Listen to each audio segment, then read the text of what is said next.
everybody, from Barber Motorsports Park in Birmingham, Alabama. This is the second round of the 2021 World Racing League on DriversEye Live. My name is Brendan Kazmarek, joined this morning from somewhere very north of here by Joseph Mudra. Good morning, Joseph. Hey, Brendan. And somewhere even further north of that by Scott Michaels. Hello, Scott. Good morning, Brendan. Good morning, Scott. Scott's joining us for the first time on the World Racing League. Joseph and I have been here before a couple of times. Most recently, the 2020 U.S. Endurance Championship, but it's been quite a long time since we've been physically at a racetrack with the World Racing League. A lot has changed since then. It's been about 2.5 years, and just could not be more excited to be back. I'm standing solo in the moment in the broadcast booth just next to race control, looking out over an absolutely gorgeous pair of 33 car lines down the pit lane here at Barber Motorsports Park. You see them on the far right of the screen at the moment. This is looking out the last corner down the front straightaway, where in just about 10 minutes time we'll get a green flag for 9 hours of racing on the Saturday, 7 more hours of racing to come tomorrow for the usual 16-hour weekends on the World Racing League schedule. Scott, you've got quite a few, at least virtual laps here at Barber Motorsports Park. I've got a handful, and Joseph doesn't like it.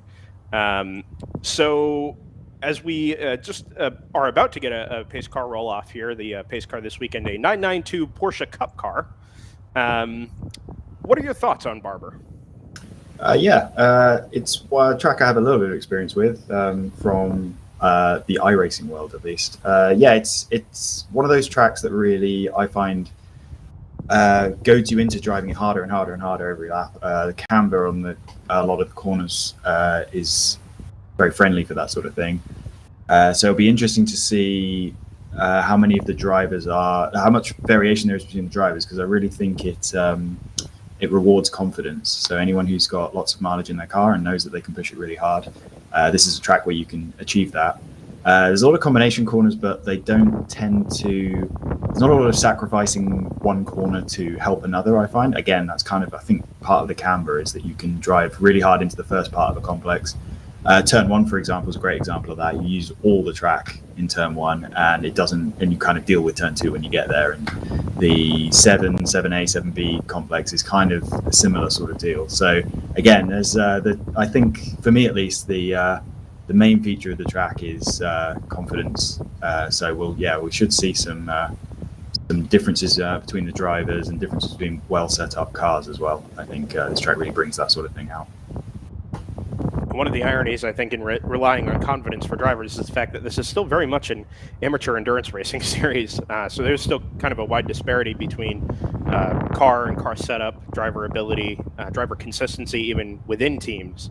What you have at the beginning of a race with a pro driver or a semi-pro driver, or at least, an instructor level driver might not be the same as you find later in the race. So I think we'll see a lot of ebb and flow over the course of the 9 hours of racing today.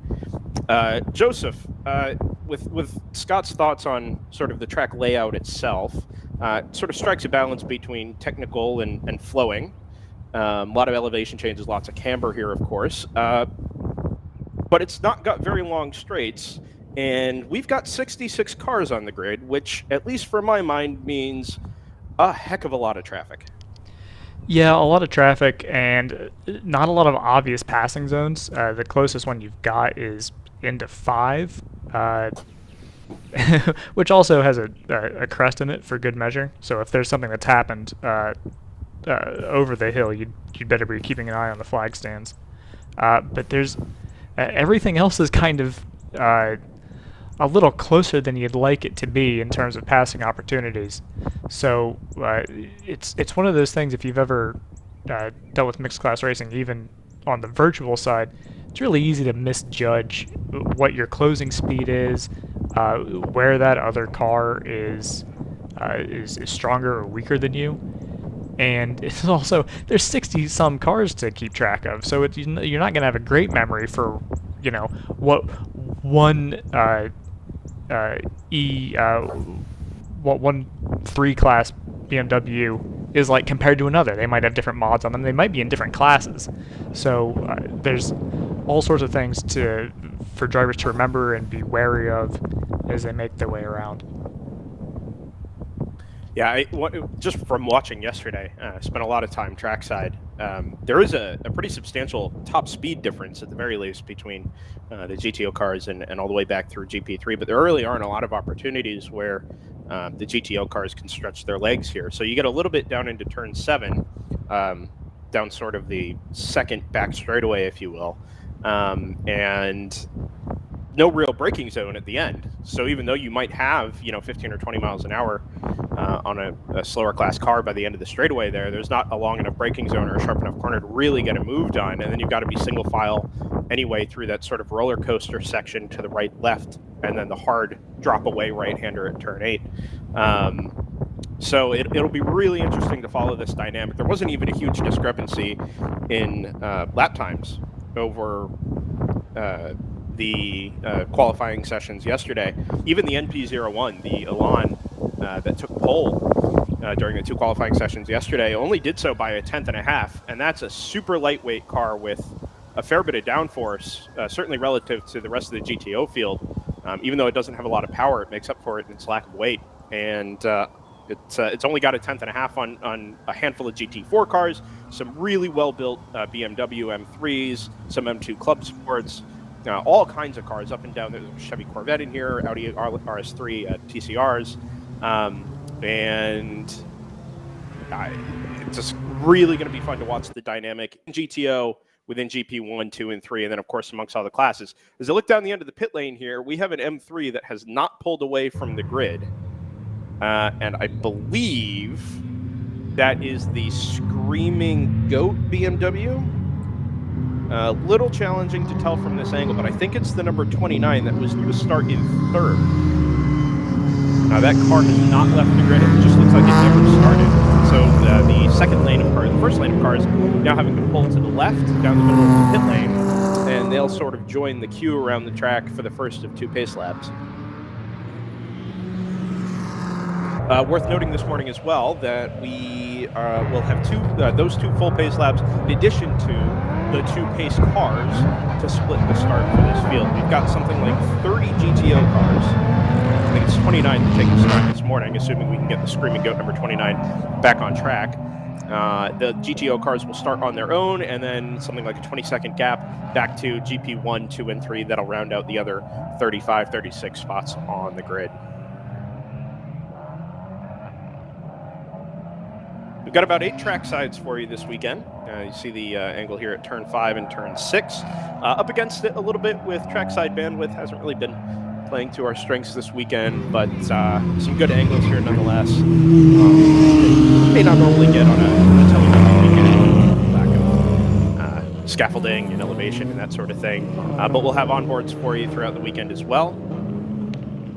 A number of, something like 20 teams, I think, are streaming their onboards this weekend. So we'll have those to go with our coverage today and tomorrow. Reminder, you can find us on YouTube this weekend on the World Racing League YouTube page. You can also follow our streams on the DriversEye Live Facebook and the World Racing League Facebook page as well.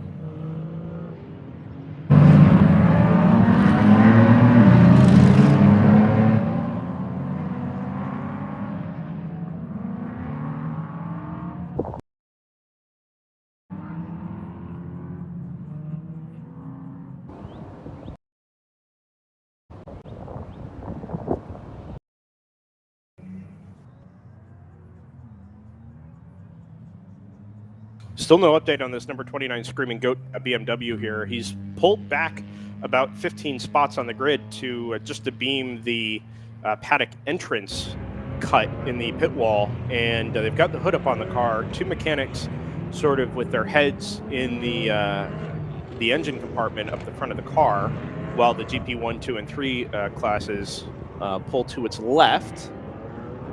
And I can only assume it's... Oh, now they've got it fired. Just sort of roared to life all at once there. A big puff of smoke out the exhaust there as they got it started. They...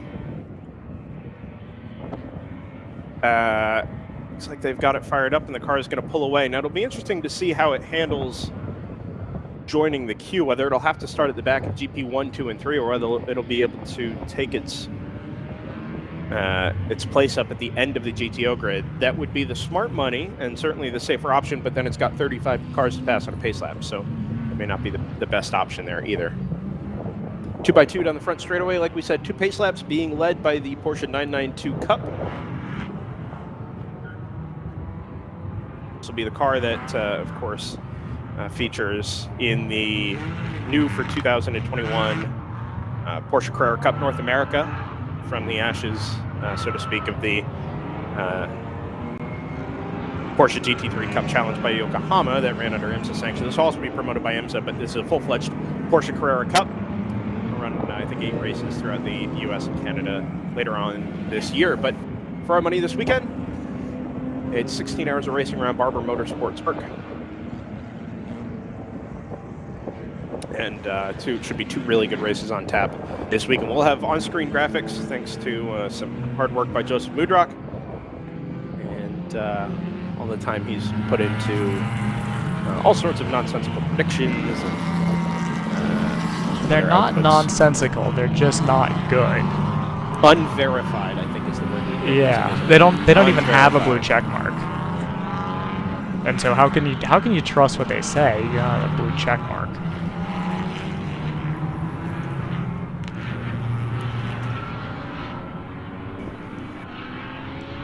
Does Race Hero have blue check marks? Can we get teams verified on Race Hero? Okay, so here's the thing. You can, I guess this is an Orbits thing, but you can do, you can do emojis. Like, it's any Unicode character can go into a team name. Interesting. Yeah. So I haven't seen that this weekend. So, like, Screaming Goat might be, like literally emoji, or emoji, or like a bullhorn. No, you had it right with emergency. Emergency, yeah. Sorry, I'm dealing with some technical things here at the moment while also watching the pace lap. Oh, the Porsche Cup car has pulled off, so we have an actual pace car. Oh, maybe that's the second pace car. Now I can't tell. There are 2 pace cars. I don't know if you're aware. Well, what people don't know sometimes is that you've got to have a second pace car for a second pace group. You know, I don't know if that's common knowledge. If you're going to have 2 pacing groups, you've got to have 2 pacing cars. Have you been on iRacing? Second pace car is. No, I was going to say, it's very true. It's very true. Yeah, I think the idea here is going to be to let the second group of cars go in the middle of a very challenging sequence of corners, as is also the iRacing want. Yeah. Actually, no. They were very specific in the drivers' meeting last night that took place socially distanced over the PA. RJ Till did a great job, but he was very clear to note that passing will not be allowed until the start-finish line, or at least until the green flag has flown on each group.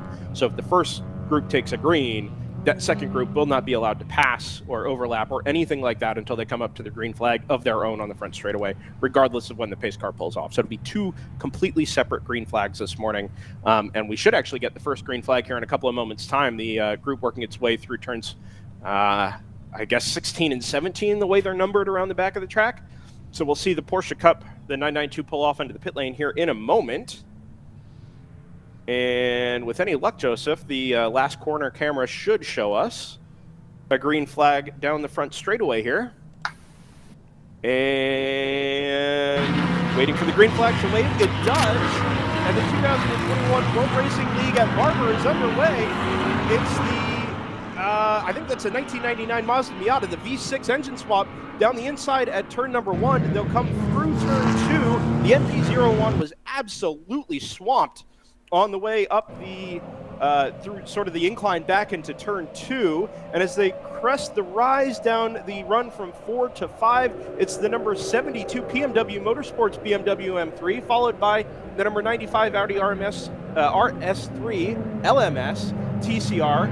The Mazda Miata sits there in 3rd. The MP1 has fallen all the way back to 4th, and they're 2x2 through turn 5 and 6, all the way behind them. They'll get single file on the run into turn 7, sort of the highest speed part of the track, I think, or one of the highest speed parts of the track there. You see the gaggle of cars on their way down in through the roller coaster now. It's a 72 out in front from, I think I am correct in saying it's the number 95, back there in 2nd. And the GP 1, 2, and 3 group now works their way into Turn 5. A lot to follow here from Barber Motorsports Park. It's one of the Acuras that has taken the lead in GP1. Didn't catch a number on the way into the braking zone there, but they now work their way through Turn 6 and onto that, like I said, sort of the second back straightaway here at Barber Motorsports Park. By all accounts, guys, pretty clean start. Yeah, so far so good. I believe we're still showing yellow on Race Hero. It's green for me here. Okay. They're just completing their first lap now. So you should see that update on racehero.io. You're welcome to follow along from your home screens as well. It's the live timing we're using this weekend, and it'll also plug into our timing tower once we have a good set of data to use after a lap or two here. The 91 Corvette is slow down the front straightaway. That's the Will to Win W2W car, and I'm wondering if maybe they were just planning on falling to the back anyway and letting things sort of work their way out in front of them, especially once the top of the GTO field works their way into the GP3, 2, and then 1 traffic over the course of the next, well, it probably won't be long. What do you think, maybe 10, 12 laps at absolute most? Well, and especially with that split start, right? So that's already separated the field by probably 30 seconds. So it won't take very long at all. A lot of these GTO class cars are effectively TCR or GT4 spec, and a lot of these, what do we go down to now? It's GP3, right? So those are, upgraded. We got a car stopped on track. The CCTV I have access to up here in the booth shows the number 134 black BMW stopped. Hard to tell where that is. Maybe it's not the run into turn 7 like I might have thought. But that car is dead stick and not moving, will not be moving on its own power. I don't see any yellow flags around the track either, just at the moment. You know where this might be? This might be turns 12 and 13. Sort of that run up through, oh my gosh, look at that traffic. And that's not even lap traffic. That's all just the pack of GTO cars.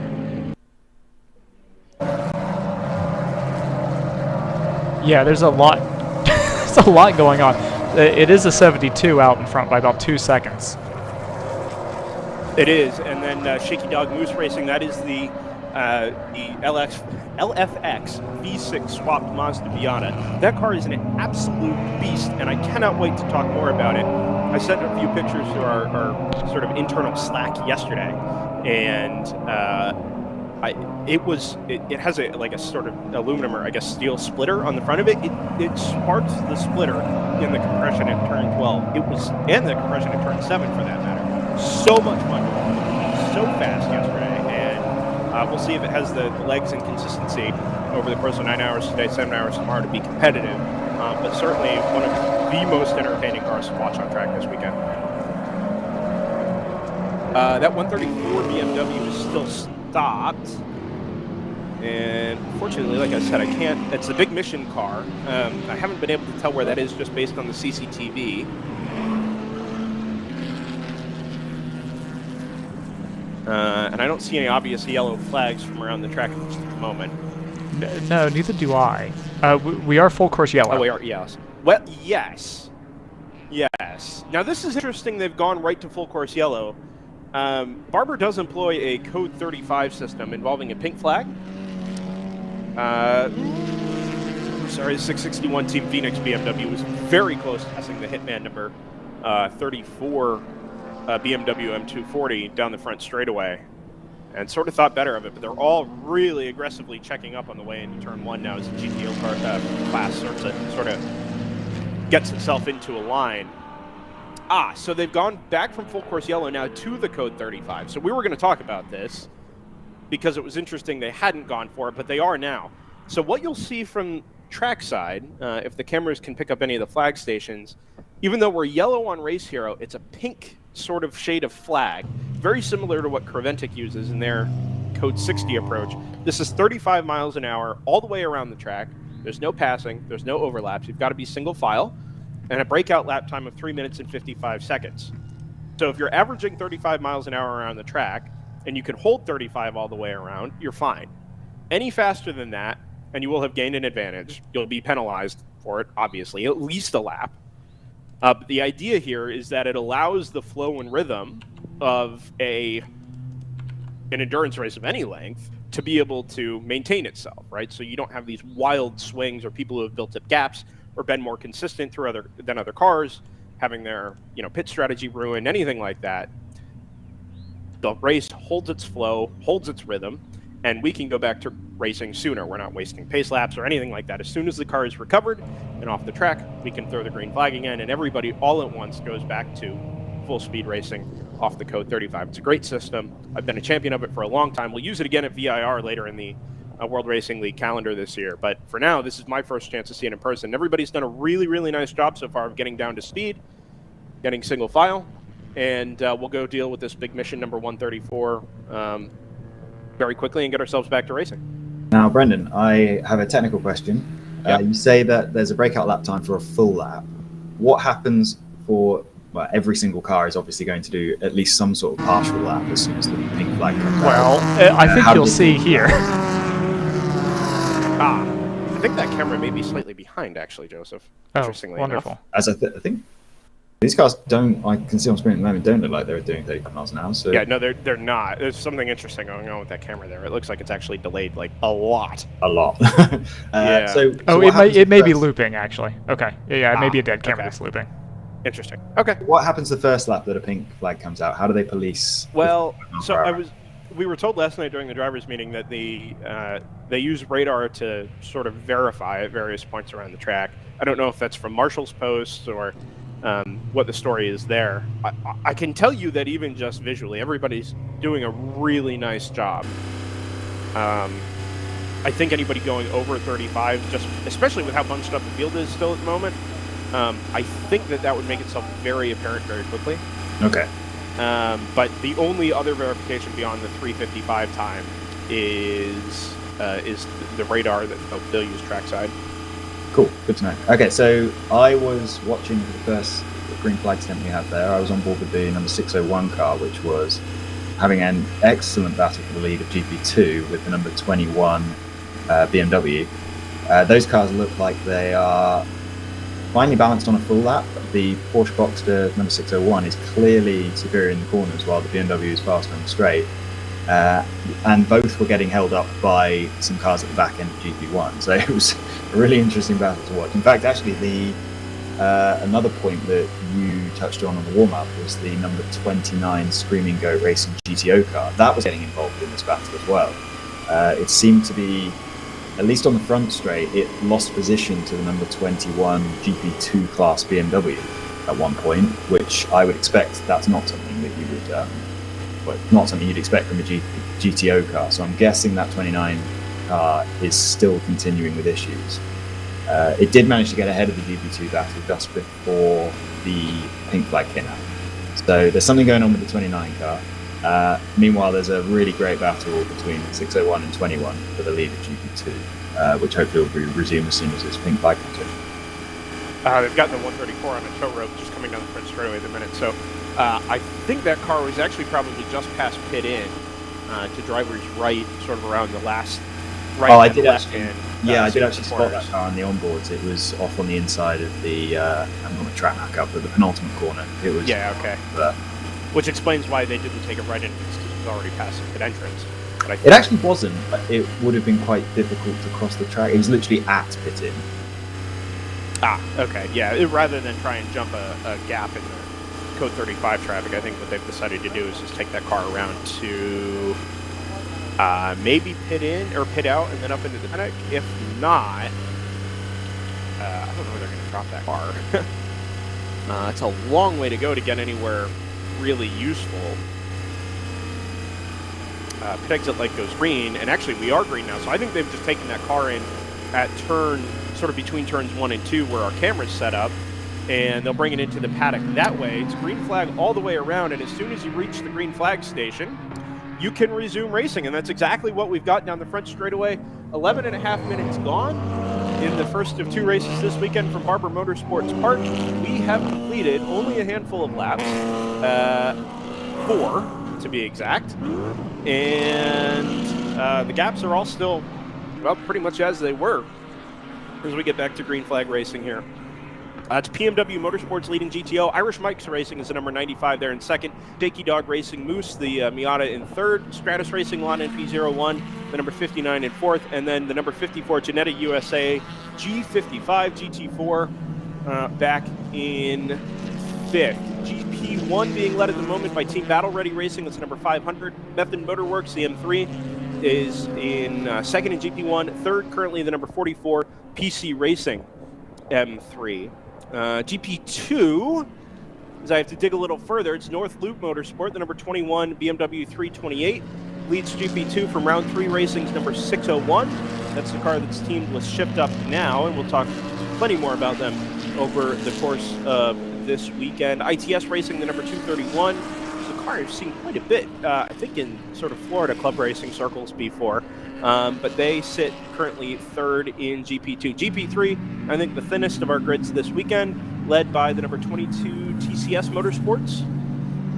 Entry, that's a 2006 MX-5, one of the NCs. Three Fast Guys and Denny sits in second, the number 86. Toyota 86, as it turns out. And AOA Motorsports, number 15, sits third in GP3, back in 53rd overall. In 66, all 66 cars actually took the green flag this morning, which is fantastic, including that number 29 Screaming Goat Racing BMW, which comes through turn 1 as I speak.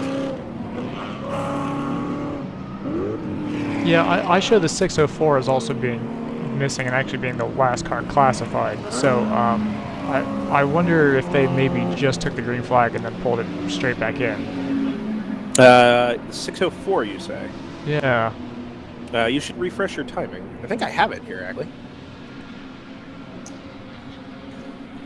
Yeah, I've got it in 56, actually. 5 laps complete. Okay. Yeah. Curiouser and curiouser. Indeed. It's a great shot down at, well, when it works, down at turn 7. Cars are probably doing, the quickest GTO cars are probably up to 120, 130 in the braking zone there. It's a really quick straight line run, and you know, when the traffic is heavy, you can sort of initiate some passes if you've got the power, but there's, like we mentioned in the pre-race, there's really no braking zone down at the end of it. You've got to be single file by the time you turn into 7, because you're jumping up over the curve mid-corner, and then in through the hard right-hander that drops away down the hill at turn 8. These are the leaders to the corner now. Irish Mike's there was the Audi RS3 you saw working its way through the shot. I think that was one of the will to win W2W will to win cars came through turn 8 there just after as well. Some of the M2s and M240s. Really nice mix of cars this weekend. And I said yesterday in sort of our internal team chat last night while we were getting ready for everything we were going to do today, this is an incredibly well-prepped grid. I mean, from having spent a lot of time around Grand Am and sort of Grand Am Cup and whatever it became in the years after, the grid and the level of preparation of some of these cars frankly puts the old GS and ST classes to shame. I mean, these are really nice looking cars, well prepared cars. Some of these might be driven by rental drivers, and you know, you may have pure amateurs in a lot of these entries. That's what WRL is for. You can have that level of sort of amateur experience and club racing experience with a fully professional looking grid. Anything from the GT4s and PCRs, which are full race prep cars, even down to the MX-5s and the BMWs and the GP1, 2, and 3 classes. The level of preparation of these cars is just phenomenal, and being back in the paddock for the first time in something like 2.5 years, and being able to see these cars in person again and watch them work their way around the track and through traffic has really just been a joy this weekend, and kudos to everybody at WRL that's made all this progress over the last 2.5 years. It's just really just phenomenal experience all weekend, and I mean, you see it on your screen. I mean, these cars are just absolutely fantastic to walk around a place like Barber.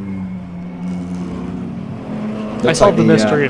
Oh, go ahead. All right. Looks like the number 29 Screaming Goat car is fully back up to speed now. It's about to clear the last 2 cars. I've managed to get their onboard working even, so I can keep an eye on that. Yeah, just doing on my screen. It's coming down the front straight, passing the second place GP1 car, I believe. Leaders are coming down the front straightaway, actually, as well. The 72 BMW sort of dive bombs one of the other BMWs, the lower class BMW, into turn one. I missed the number on the car it was passing, but really late braking down the hill and into turn one. And it looks like they made it throughout the other side just fine. They'll crest the hill here at turn four in just a minute. Indeed, they do. So it's 72 at the front from 95, himself working through that gaggle of traffic with the 45 MX-5, well, nominally an MX-5 anyway, very much in tow through the hairpin at turn 5 and turn 6. You see it sort of in the middle of your shot now, and they'll disappear down the straightaway from 6 to 7. TCR actually kind of has the legs on the V6 Miata down that sort of back straightaway there, and as they work their way into 7 and 8, they'll go single file down the hill.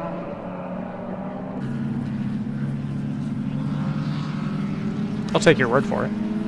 Yeah, no, it's very easy for me to follow sort of what's in front of me here, obviously, in real time. And the camera shots mostly match up from trackside. It's a little harder to follow because you're doing this from home and I'm staring out a window. We do have a lead change in GP3. I'll make that point. Very good. It is 3 fast guys and Denny. I don't... they are now 51st overall, but first in GP3 and my heart. Up in front of the 22 TCS Motorsports. Would you say it's a safe assumption, Joseph, that if they are passing all their competition and taking the class lead, that it is probably one of the 3 fast guys and maybe not Denny on board the car at the moment? Here's what I'll say. If it's Denny, GP3 is in trouble. Yeah, I was thinking the same thing. I've had a lot of emails from Denny Stripling this weekend. He's been very, very kind to getting us his onboard, or the team's onboard feed. And the link, it is on YouTube at the moment. You're welcome to go find 3 fast guys and Denny. We'll get it incorporated into the broadcast here as the day goes on.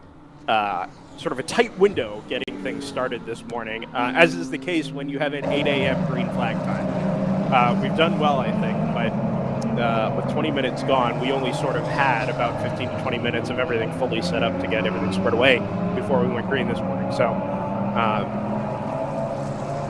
yeah, we'll get these onboards mixed in over the course of the day as well. I'm sure they'll be shared in the YouTube chat, which I encourage everybody to join and follow along with.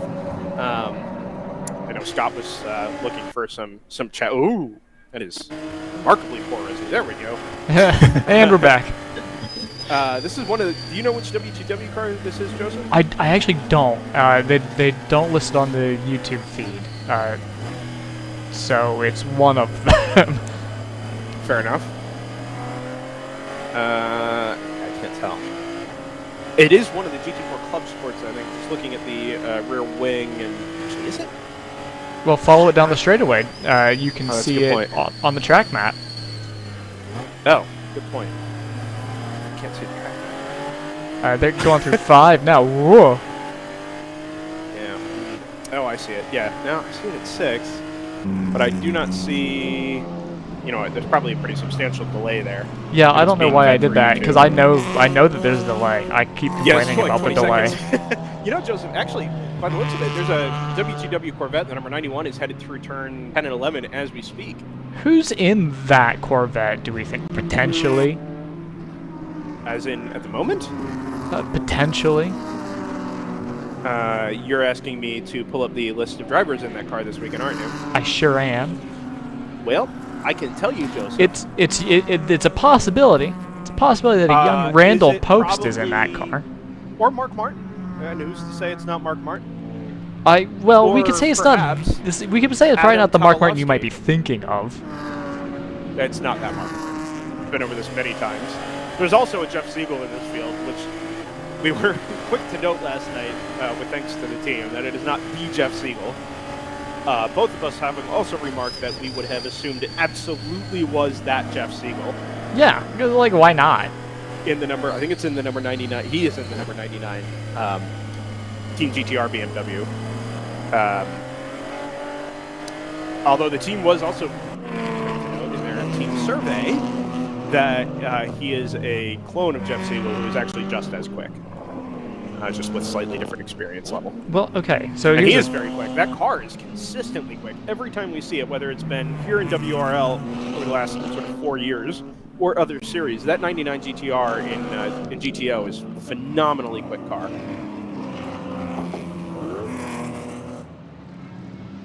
And very consistent. My question for you is, if it's a clone of Jeff Siegel, Yeah. does it matter? Does it, like, I mean, it might as well be Jeff Siegel, right? That's very true, actually.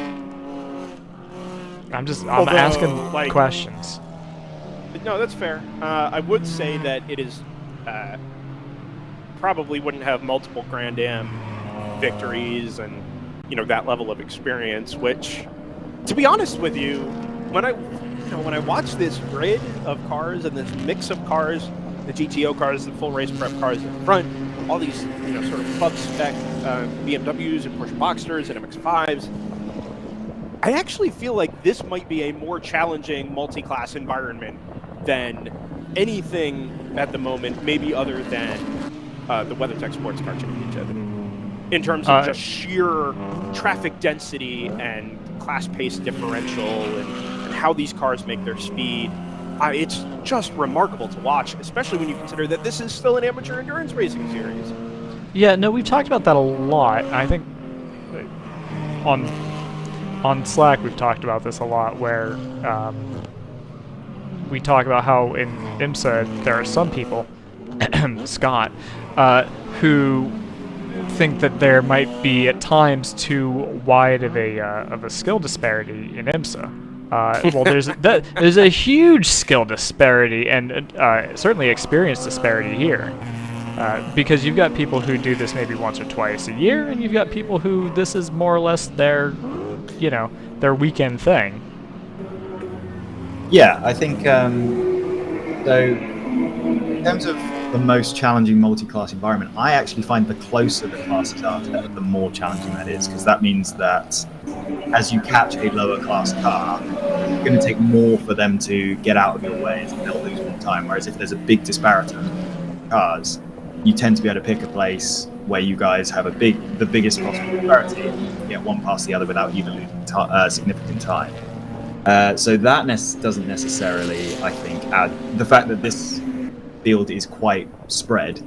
I don't think that specifically adds a lot to the challenge. I think unpredictability, on the other hand, really does increase the challenge with multi-class environment. There's a certain element of that where a lot of these cars are, while they may be the same pace over a full lap, even within a single class, you might come up on a GP2 car that's really good in the corners, and another GP2 car that's extremely good on the straights. So there's an element where you need to learn each car that you're catching over the course of the 9 hours that you're going to be driving. But then once you've done that, that completely goes out the window when they change drivers. And as you say, there's a large disparity in driver confidence and ability in this series, which is totally fine, by the way, in an amateur championship. I struggle a bit with IMSA when they call themselves a world-class professional series and have maybe not quite world-class professional drivers at the wheel, which is kind of the point Joseph was making. But yeah, I think that definitely is going to add to the challenge. The fact that you're going to come up with cars constantly where you have to learn not only where your car is superior or inferior to the car you're catching, but also that can be repeated every hour when the driver at the wheel changes. So yeah, definitely something where there's just going to have to be additional margin left.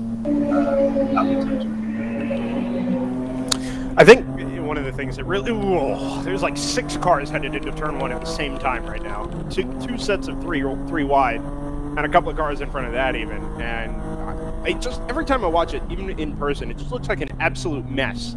They all end up at the same speed at the apex, so there's no obvious way through anybody. But it's just fascinating to watch. I think one of the things that really strikes me about racing at this level is that the majority of people are going to get their experience on track doing track days, club racing weekends, right? And that might be a single class sort of situation where you can come out and do a bunch of laps, get yourself familiar with the track. Maybe you're in a competitive environment, something like SCCA or NASA or whatever, and you can have your handle of the track and the braking zones and your marks and all of that. And then you show up to a 66-car field spread across 4 classes with this substantial disparity in speed. And now you've got to find your way around the track and 65 other cars, some of which you are passing, some of which are passing you, some of which are very predictable, some of which are slightly less predictable. And it just completely changes the way you focus on what you're finding on track. Instead of focusing on hitting your marks and doing everything exactly the same way lap after lap, now you're having to pick your way through traffic, make these split-second decisions, or in some cases, plan 2 or 3 corners ahead to try and get your way through the traffic without costing yourself too much time, without putting yourself at risk, without putting your competitors at risk. And it just totally changes the experience from what you get at a track day or even a single class competitive environment. And with the amount of practice that you do get at a WRL weekend, I mean, the 8 hours on Friday is great, but you're cycling through like 3, 4 other drivers. You may only get a session or 2 on track on the Friday to just being dropped in sort of at the deep end at full race pace for a 2-hour stint on Saturday and Sunday. And it's just amazing to me that WRL in particular keeps it so clean. Every time we've done one of these races, it has just been, I believe there's 6-7 hours at COTA without a double yellow. That's amazing. Yeah, some of that obviously is owed to the operators of the track and the people they bring in to clean up the messes and their level of bravery, we'll go with. But yeah, it's very rare that you see major incidents. I think there was one infamously here, I think it was last year, but that's the only sort of crazy incident that I can remember, unless you'd like to correct me. I've got to be honest, Joseph, I don't think I remember it last year. We weren't here. Okay. Oh, there's a waving yellow at turn 1, Joseph. I'll take your word for it. Oh, it's a couple of cars off in the runoff, actually. One of them, I think, is the 72. I think the leader was off in the runoff at turn 1, and there appears to be a Boxster or a Cayman. Yeah, I agree with that. In the runoff. I agree with that, and that's happened in the last lap because I see the 72 has fallen way down the order and having elevated. The 550. And there's a splitter sitting in the grass. I think that's a 72 splitter. I'm sorry, I've got this on CCTV just in the booth here at the moment. We can't forward it onto our stream, but it gives me a little more information here. It is the 550, which I think is a GP1 car. That was the GP1 leader, wasn't it? At least for a while this morning. That was the class leader in GP1. Oh, no. Sorry, no, it was 500 was leading GP1. That's Team Battle Ready Racing. The 550 is the 5th-year Motorsports Porsche Cayman. It looks like they're going to be able to continue. Indeed, the yellow flag is gone at turn 1. I think the BMW, the race leading number 72, has deposited its splitter in the grass to the right at the exit of turn 1, which suggests to me that we're going to see a 72 in the pit lane here in a minute.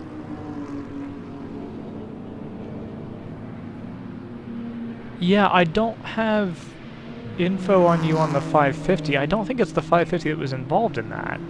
Well, it's interesting because the CCTV appeared to pick it up pretty well.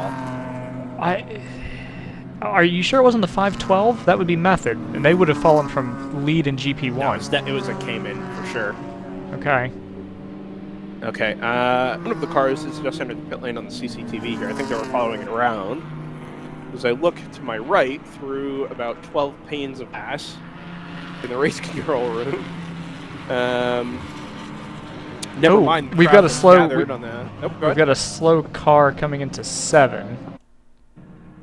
Oh, we'll cut to that. We saw it briefly on the turn 6 camera. Yeah.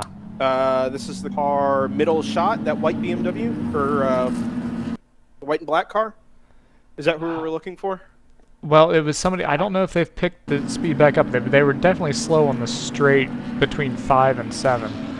72's in the pits, Joseph, and he hangs the hard left just sort of under the race control room here and into the paddock immediately. I can tell you said, sans splitter. Okay, so the 512 and the 550 have both gone red for me. So we've lost both of them. So for sure that car at turn 2 was the 550. I think the slow car we're going to pick up here is the 5. No, that is the 550. It's now, there's a white flag now at turn 10. Yeah. Look at that in the You'll back. catch You it think there's here in enough your cars shot coming here to in a 5? minute. Yeah, right? That's such a good shot. Such a All good right. shot. Don't hurt yourself, patting yourself on the back. I didn't stretch this morning either, so. No, I complained yesterday a little bit about some of the sight lines around the back of the track. Turn 9 and 10 in particular, just not good. There's really no good angle from trackside. A lot of Okay, so you see the car off to driver's Yes. right here. So there's a little delay on this camera here, but that is the 550. For sure that it's the car that was stopped at turn 2.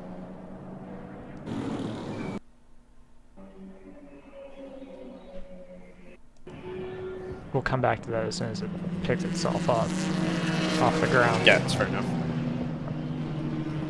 I think we'll be okay here. A couple. So anyway, let's just sort of A couple of clean this quick up. changes for position down the order in GTO and basically by extension in the overall.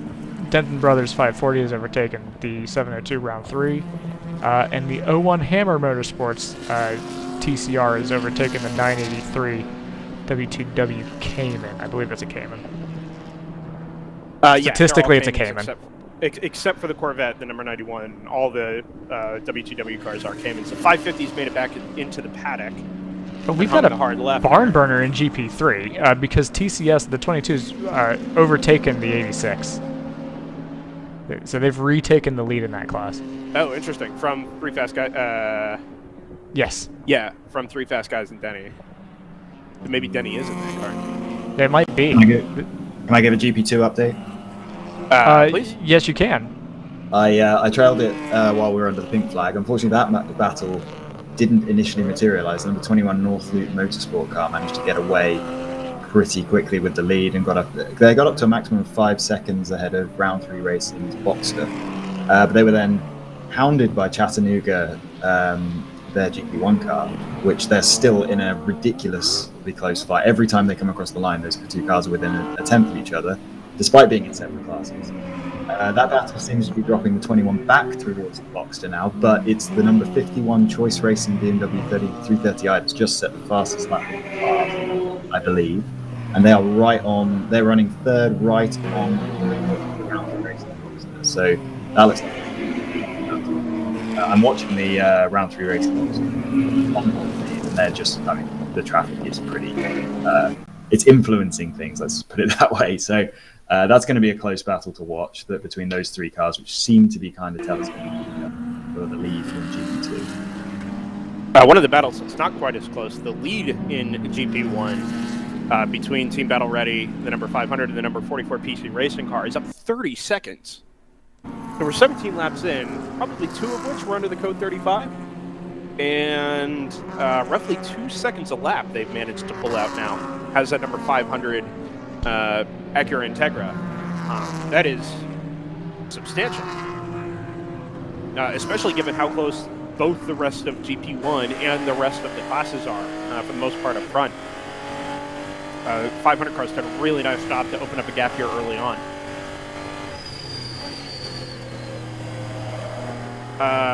So we think this is the 91 then, Joseph, maybe. The car that we're on board with.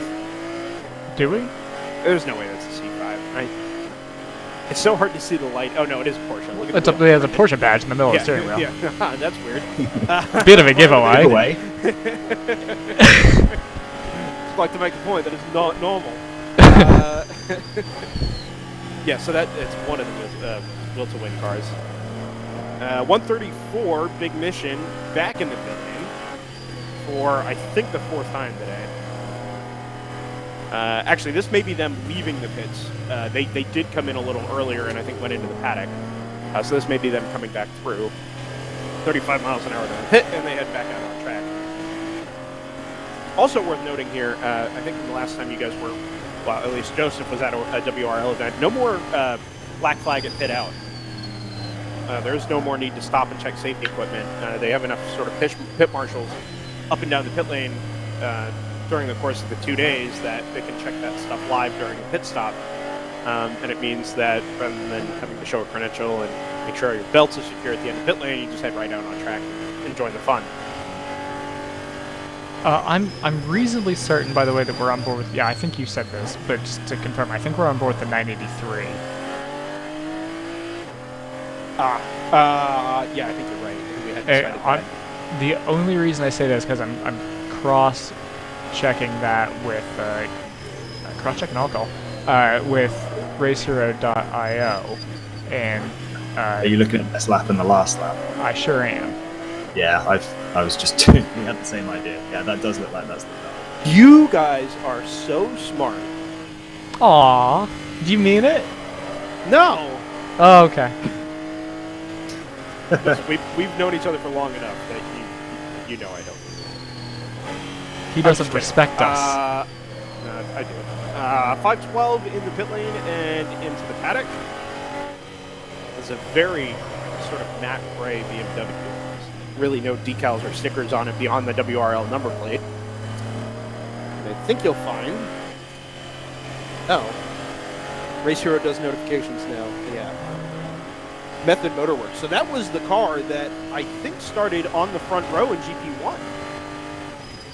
The 512 M3. Joseph, you called it missing earlier, right around the same time as the incident down at turn 2. There was sort of a question over whether it was the 550 or the 512. The 512 did have a problem. It was slow. I think may have been in the pits, but he's pulled it straight into the back paddock now. Whoa. Little tight coming through 4.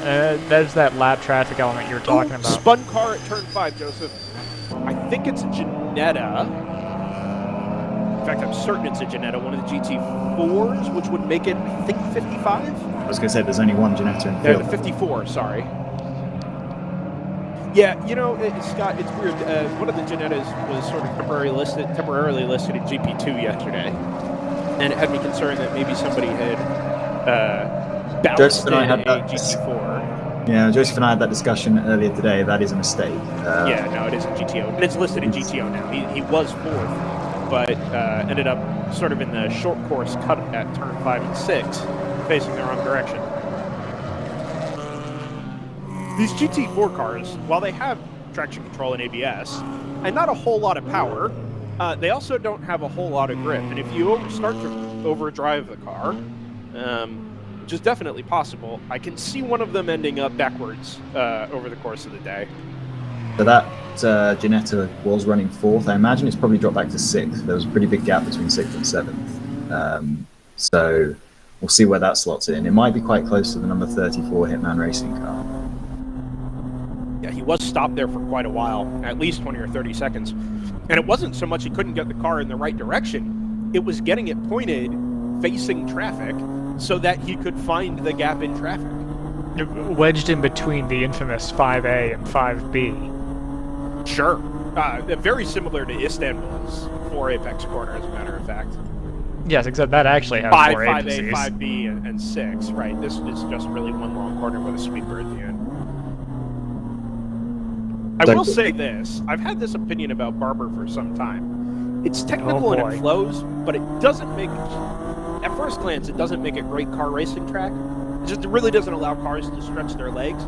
Seeing this in person, actually, it's okay for cars, especially multi-class. It really keeps things interesting and moving quickly. It makes a phenomenal bike racing track. The elevation changes, the drop-offs, the way the braking zones, sort of slope away. It's actually a really nice facility, and I think at each end of the spectrum, bike racing and multi-class racing with massive traffic density, it suits them really, really well. I'm still not a huge fan of Indy cars here. Well, here's I might be on my own. Here's the thing about that, right? Is that whoa, watch out. The thing that both this and bikes have in common is they take quite a long time to change direction. And to stop and to speed up, where Indy cars don't quite have that same issue. One of the things I thought was interesting talking, I think something Alex Zanardi said, was that when kart went from steel brakes to carbon brakes, it was a lot harder to actually make up ground on people in the braking zone because the braking zones were basically cut in half. So you don't have that same amount of variance. You come back to something like this, where all these cars are at best GT4 spec, and then an NPO 130 for good measure. You have that variability back, and so it makes it a better racing track. It's something that's, you know, it's closer to a bike in its agility than an Indy car. I would like to interject with a GP2 update. P2 has just changed into turn 1. The number 51 Choice Racing BMW has moved into second, so it's now a BMW 1-2 with North Loop and Choice Racing, followed by Round 3 Racing. But all three of those cars are within a second right now. If anyone's able to find the number 601 Round 3 Racing cars on board, and three of those cars are in view on that camera. So that's worth following. And Choice Racing appears to be really coming through the field. I think it's the fastest of those three cars right now.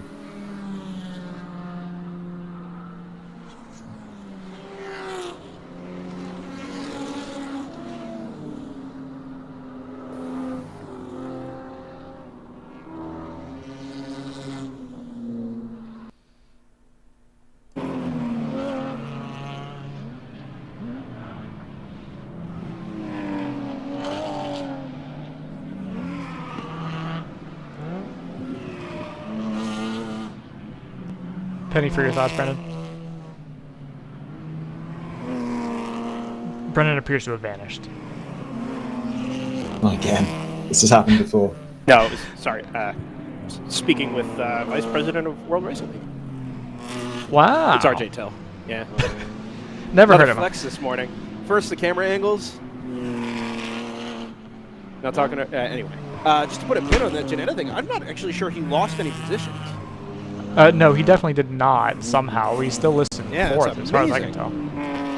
Done really, really well. They're still fourth, and they're still ahead of the Elan NP01, which yesterday, I can tell you, just sort of sitting adjacent to race control, there was a long discussion about that NP01 having all kinds of competitive advantages. First, World Racing League uses the power-to-weight ratio formula, with some modifiers thrown in for aero and brakes and suspension, especially down at sort of the club racing end. The GP 1, 2, and 3 level entrance. That NP01 is sort of an outlier, particularly in weight and downforce. So the modifiers don't really work, but it fits in the GTO power-to-weight ratio formula. So at a track like NOLA, it was substantially quicker than anything else on track. We come here, and it was expected to be very, very quick, just by how much downforce it generated, how light it was, how nimble it was going to be in the braking zones and the change of direction, much like we actually just talked about. And actually in practice, especially in traffic, that car really doesn't have any advantages, to the point that it's fallen back to fifth. The number 59 Stratus racing car. It really, as far as on-track pace anyway, this first 45 minutes, doesn't really hold any advantages. Now, it may come back around in the pit stop cycles. It is expected to go a little bit longer on fuel, but at least for the moment, that NP01 Evo, as it's listed, I don't know that it's going to feature the way maybe people thought it was going to as of yesterday. Yeah, one of the things that is, one of the things I think about with the NPO1 in this kind of scenario is that it's a lot lighter than the cars around it. Although this is a no-contact league, if there is contact, it's going to end worse for whoever's in the NPO1 than whoever they make contact with. So just, you know, you never want to hit a wall, but if the wall's right next to you, you're going to be a little more cautious of it. So I can imagine being in an NPO1 and just being a little more cautious in traffic, because you know the consequences are going to be a little more dear than if you were in an E30, say. Yeah, it's interesting. Interesting as well. I was thinking about this on the drive-in. That car doesn't really have a ton of power. I get its power-to-weight formula, but with being so light, it means it can only make like 160, 170 horsepower before you're at the 9.0 limit of GTO. And at a track where the straights are fairly short, but the change of direction is pretty constant, it means that the cars that actually have more power, I think, are going to be a little bit better off in traffic, because they can wait for the change of direction. They're going to be doing the same speed as the other cars anyway, and then they can gun it down the straights and try and make it up before the next braking zone. Whereas that NP01, with its lower weight, is relying on the corners, relying on the change of direction, and relying on the braking zones to make up its time. And that's where all the classes sort of compress back together. Actually, it comes by the front straightaway here. The 981 sailed past it going down the front straightaway, the GT4 Club Sport from W2W. They got in the braking zone at turn 1, and the MP01 was on the brakes like 50 or 100 feet later than the GT4 car, and went right past it up the apex at turn 1 anyway. It's just interesting to watch that dynamic. The end result, as it's now gapped, the 981 by 100 yards or so down the run into turn 5, the end result is that it just isn't as quick consistently in traffic as a lot of the rest of the GTO cars. And we'll follow that through the course of the day and again tomorrow, and with any luck over the rest of the WRL season. But, spinner, it's the Ginetta at turn 5 again. That's the 54 for the second time, facing backwards at turn 5A and or B. But this time, it's a little further up the corner. Or further back in the corner, I guess. And he's facing the gravel trap and doesn't have the lock to avoid it. So now, I think he's going to have to reverse towards the track to avoid getting stuck in the gravel. And this has created quite the pickle. The old driver of the Ginetta USA. The old 8-point turn to get it back in the running. Oh, he should be so lucky. I think he's got it now. He kind of kicked the back end around. Yeah, you'll see it there on the screen. Kind of kicked the back end around and was able to get it into the cut, the Scott Michaels VW Lupo cut in the track. Actually, I think it's further up. In any case, he's got it back underway. This time, he will have almost certainly lost a couple of spots. He got away with it the first time. I don't think it's going to be the case this time around. Just to update on that GP2 battle, we have a new fastest lap in the class. As North Loop Motorsport has found a couple of seconds a lap all of a sudden and totally blown the what I was building up wide open, and they have if I do a little bit of maths, a 6-second lead now on second place with GP2. So it looks like North Loop Motorsport is managing to make their escape.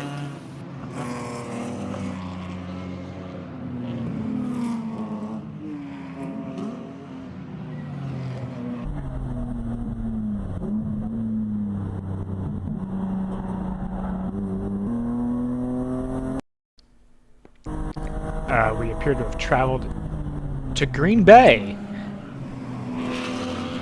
Very good. Thank you. I have a radio, guys. Oh, no. Yep. So, having just told RJ that I wouldn't broadcast the feed, what I'm going to do is put the second microphone right up to the speaker. No, I'm not going to do that.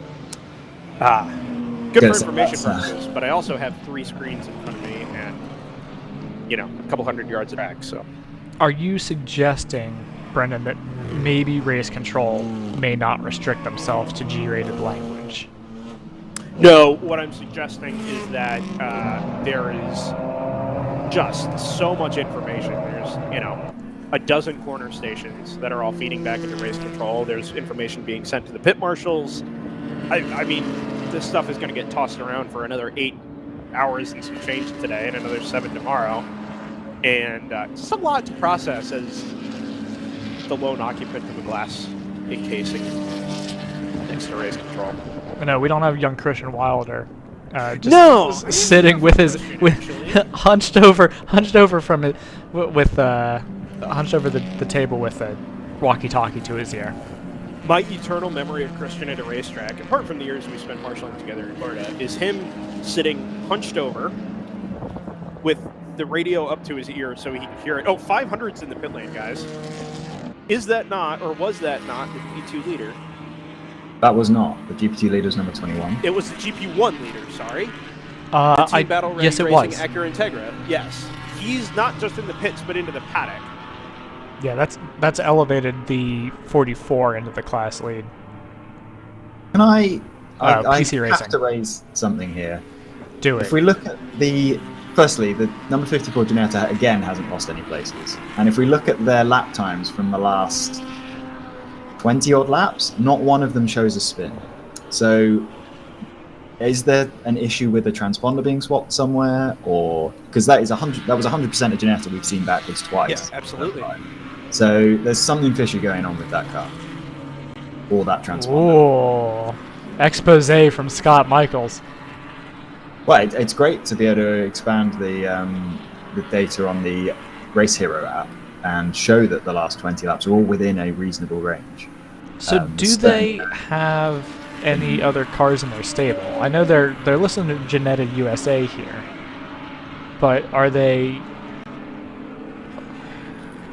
teamed with anybody else? I mean, could they have just swapped a transponder with another car? You wouldn't have expected it to be with another team, but you could definitely see it being put on the wrong car. I'm gonna do some digging here, guys. Please do. Old-fashioned Motorsport has 2 laps in the last 10 or so that are very long, I think. And what number is that, Scott? That is number 60. They're a GTO car in 32nd. They've just lost 16 places. Do you know what the problem is? It's on the entry list as a G57. Okay. Now, there's a spun TCR at pit entry. I believe this is the Irish Mike's car. 2nd overall. That's a good catch, Scott. That number 60. I wasn't seeing it because it was coming up on Race Here. I was just looking at the model, and it was coming up as G57 LMP3, which would be hilariously out of place in the World Racing League. It is definitely a G55 GT4, but it's a good catch. It was the number 60, not the number 54 that was spun. They're very similar looking cars on track. I don't even have that car on my entry list, unless I'm being... No, I don't either. I was like, hey, can I not read? It's not on the entry list. It's on Race Hero. There are a couple of cars I think that dropped out and just never made it to the entry list that I had. Just the way the registration system works doesn't really allow for a live output. But I missed it, and it only showed up on Race Hero. Okay, cool, so that's a lot of curb. There are 2 Ginetta, presumably G55s out there then, is that what we're... Yes. Okay. That 60 is a G55 for sure, and it was that car that you saw spun down in turn 4. It was a good catch, Scott. Okay, we'll have to keep an eye out for that. It was a really nice shot on board that came in here through 10, 11, and 12, and 13, 14, 15, whatever number of corners these are. You can hear the rear kicks out just a little bit, but it's nothing crazy. He doesn't even have to turn the wheel to correct for it. It just kind of settles out on its own. But he's definitely pushing. He's definitely getting the rear out a bit. I think these GT4 cars, again, I don't have any personal experience. They are, I'm sure, susceptible to being overdriven, and certainly as we've seen from the Ginetta down at turn 5, the number 60. But I think I get the sense they sort of slide and flow very naturally, even on a DOT tire like you're required to run in the World Racing League. I get and which you can hear. Yes, exactly. Yesterday, it's like listening to a Skip Barber race. My condolences. Yeah, down at turn 7 and 8, especially because of the way they ride the curb and then sort of chuck it in against the camber at turn 8. Never mind the Nissan Sentra that was out doing HPDE yesterday. But the tire squeal through there was remarkable. Battle for 4th, the 59 Stratus Racing NP01 and the actual number 54 Ginetta USA G55 down at turn 5 and 6, going at it very much back and forth. The G55 has legs down the straightaway, and he'll peek to the left as the Elan defends into turn 7, but as they get through the first apex at 7A and down the hill at 8, that NP01 is able to just sort of eke out ahead around the back of the circuit. We appear to have lost the 366 out of GP1, and that's the TLM USA / Rova car. I don't know if they've taken to the pits early or what's gone on there, but something to keep an eye on. Also worth noting, we have an overall lead change now with that number 95, Irish Mike's RS3 having pitted. The 77 Kingpin Racing Porsche Cayman is now in the lead. I believe that's a GT4 car as well, ahead of that number 45 Shaky Dog Racing Moose, as the car is referred to, that V6 Miata up ahead of the Elan and V01. So I said it was a battle for fourth. That was actually a battle for third, with that 95 having made its first pit stop of the day just before the 1 hour mark. Yeah, I did note, I think, on the broadcast, he was backwards on the way into pit lane as well. So in addition to having come into the pits, I think as he was trying to work his way into the pit in, shooting straight off at turn 14, 15, he ended up facing very much the wrong way in the grass. Did not hit anything, though, and certainly the car was undamaged as it came down towards pit exit here in front of me at start finish.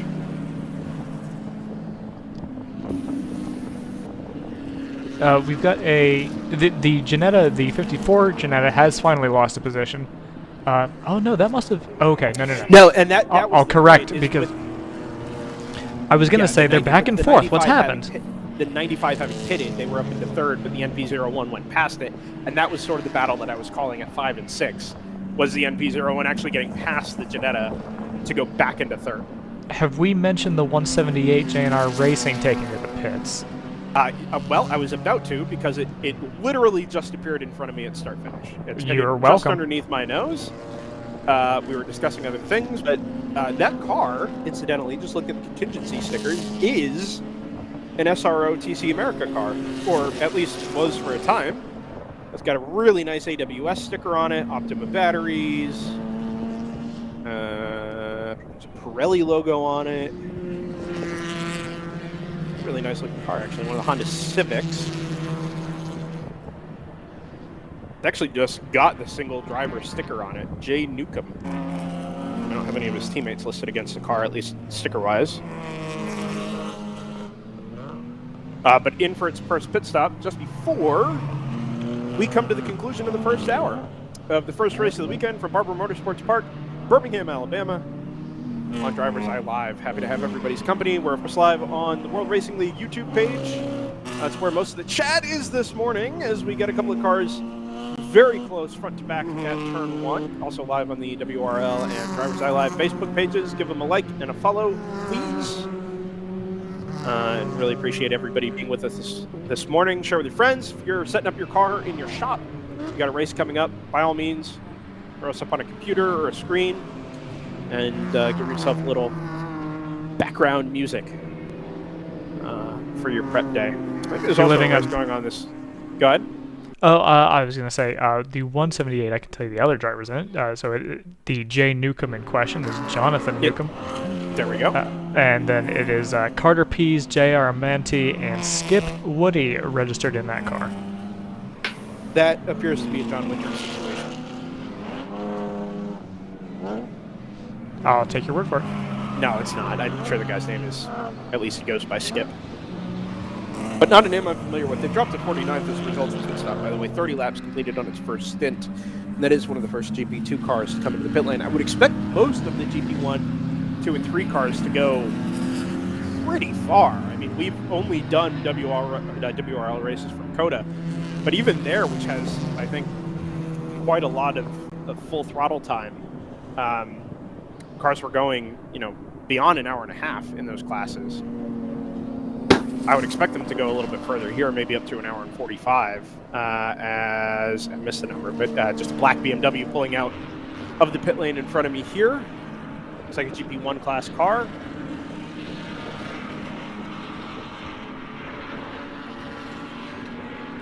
Another 8 hours to go today. Yeah, and then it's basically the extra hour today makes up for the hour that we are losing tomorrow with the quiet hour between 11 and 12. Correct. So it'll be, Sorry. You might have seen what I saw, which was in turn 11 and turn 10. Cars getting pretty close to each other. No, I'll tell you what, I feel like slightly unavoidable, just the way that turn 1 is shaped and the way that you deal with multi-class racing. The natural tendency as the road falls away at turn 1 is to try and carry as much apex speed as you can. It's a fast corner. You need to set yourself up to get through turn 2 relatively cleanly and relatively quickly. And so the tendency is to push yourself as far to the right in the braking zone as you can. If you end up side by side on the way into turn 1, as you do very frequently, you really have to pinch the apex of turn 1 to get a decent line on the way into turn 2. But what it means in practice is that even if you're past somebody on the brakes into turn 1, there's a very natural tendency to fade back to the right in the braking zone. And it consistently creates these sort of right rear of the car in front to left front of the car behind situations where that car really hasn't cleared, but is just trying to fade back to the natural racing line before he turns in. And as cars are going away from me here in the booth, it looks really dramatic and really uncomfortable. And I'm sure it's not, but it just, every time I see it, I grimace a little bit because as far as I can tell, it looks like he thinks, you know, whoever it is, they're clear in the braking zone. They can come back onto the racing line. And it's just not the case. 981 is into the pits, Joseph. Yeah, so that would so be... So this car is not the 983, right? It's the 983 we've decided. Is the onboard vehicle watching? Yes, right. Yes, okay, yep. So 981, the first W2W car is in the pits after just about an hour, which is pretty much on target for a GT4. And this is sort of where these first dominoes start to fall. I know we try and focus on some of the lower classes here, but the action in a 30-car GTO field is undeniable, especially given the mix between, you know, garage-built cars and GT4s. And in this case, so he tosses the vent cap off into the cold pits. This is a fueling man. These GT4 and TCR cars really only run about an hour, whereas the formula will allow an M3 to run an hour and 15, an hour and a half, especially if it gets really good mileage. And the pace and the pit stop time and the differential between all that, the number of pit stops after about 3 or 4 hours make themselves very, very apparent. This is just the first sort of domino to fall here. And it'll be interesting to follow this in a new racetrack for us over the course of the next 2 to 3 hours before we really get a sense of what the rhythm is. If you want to find an on-track battle with an onboard camera, Joseph, there's a 3-way fight for 8th place overall and in GTO right now between 2 Porsche Caymans and a BMW. That is Denton Brothers Racing in the 540 Cayman is currently in 8th. 9th place is the 484 Split Decision Racing BMW, and right on them is another Round 3 Racing car, and they're carrying an onboard camera. Got a great view of this fight right now. On the onboard, they're just going into turn 5, but I know it's got a 10-second or so delay. That one was... it didn't pull in properly. Why? I have no idea. The onboard Is it? Yes, correct. Okay. Well, I'll keep an eye on it then, and I'll try and update you. The Round 3 racing car, which is apparently, according to the onboard camera, Sarah Montgomery at the wheel. They were side by side on the outside of the Split Decision Racing BMW going into turn 7, but those positions stayed as they were.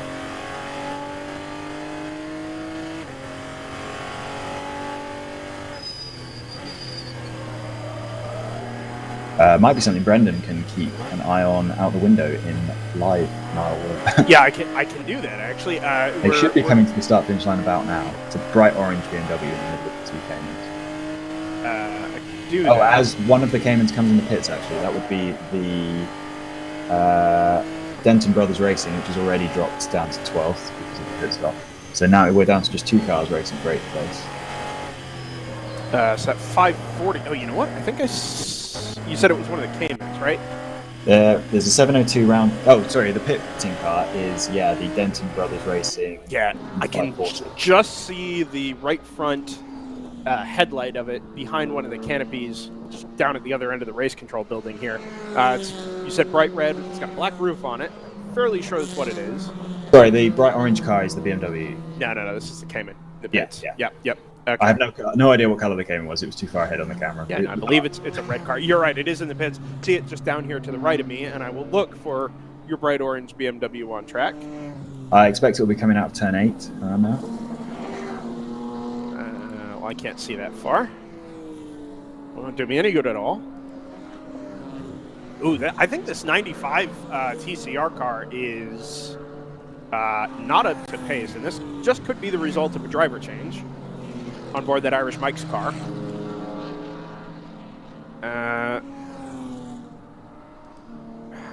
They pitted some time ago already, so it was a short stint from the 95. But in any case, it just never really got back to where it was, certainly pace-wise. Last lap was a 138.2, whereas before it stopped, it had been, I mean, on a clear lap, it was in the mid-36s. So some of that is traffic, but it also definitely was not full throttle and focused down the front straightaway here. Seems like it's back up to pace now on the way into turn 7. Maybe it was just letting somebody by. One of the Acura, I think it's an Integra on its way out of pits. Did not catch a number. 55, one of the AOA MX-5s is into the pits with a giant rear wing on the back end.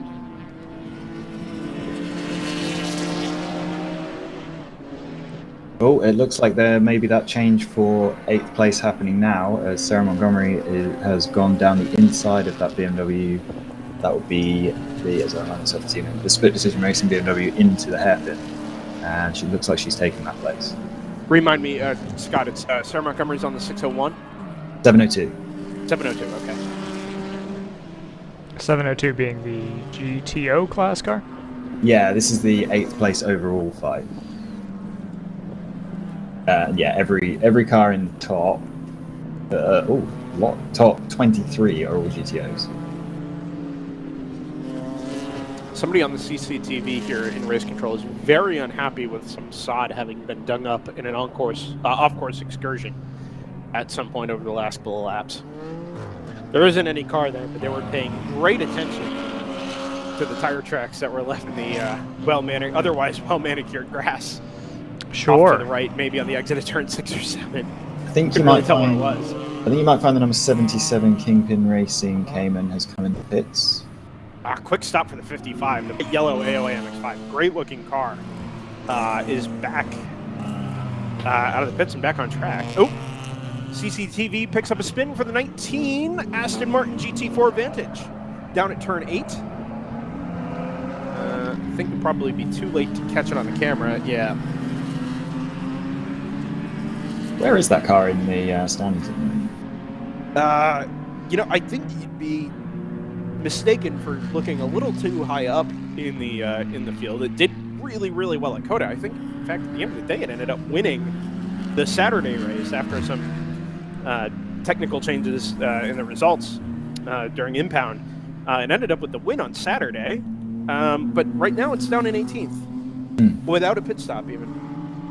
So with the pit stop cycle, we've obviously got a lot happening, but I do want to. I'm curious about the balancing performance in GTO and how that's kind of working, because we're using terms like GT4 and we've got that Audi TCR, which was setting the pace earlier on in the race.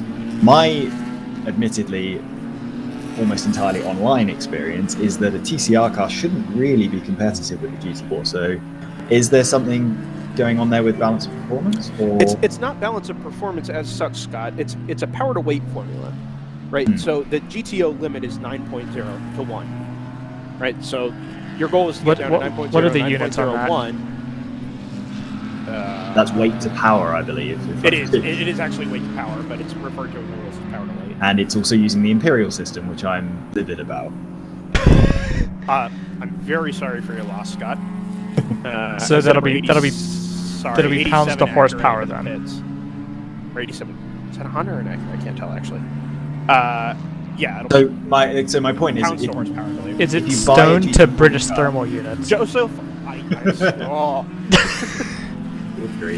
Anyway, if you buy a GT4 car and you buy a TCR car, presumably you will not get exactly what is being raced in this series, because those guys have some freedom to work themselves into that power to weight or weight to power formula. Yeah, so generally speaking, the GT4 cars are going to have to run quite a bit of ballast. Okay, it is the GT4 cars being brought back. The GT4s are going to end up slightly beyond, and they have to be I know I spoke to somebody after the COTA event that had been considered running RGT4 in GTO, had one in the shop and wanted to run it. And in fact, it was entered down to 9.0 to 1. They were going to have to add something like 400 pounds. Never mind the restrictor. And that was just a non-starter. So I think actually one of the reasons the Janettas came into GTO early, these cars have been around now for a couple of years. We've seen them on the entry list, COTA, and they've certainly competed in other races since then. It was one of the lightest GT4 cars to be brought stateside, early especially. Make a ton of power while it was running sort of a nationally homologated GT car in British GT. But when it was brought over here, it was already a fairly underpowered car. So they could throw a little bit of weight at it and make 9.0.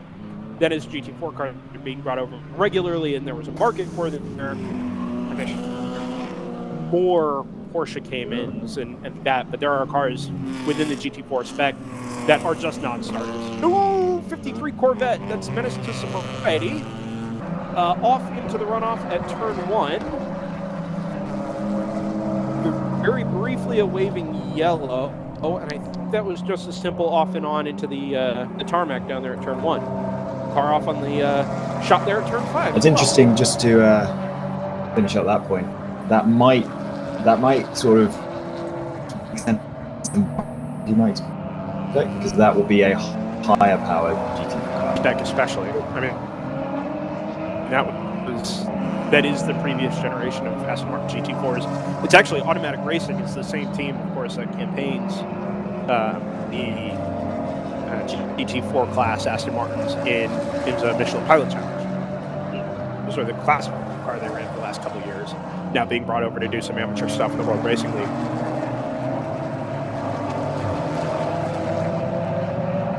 I will say this, and just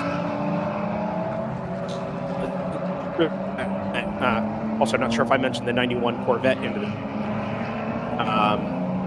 is just making its first stop here at an hour and 14 minutes.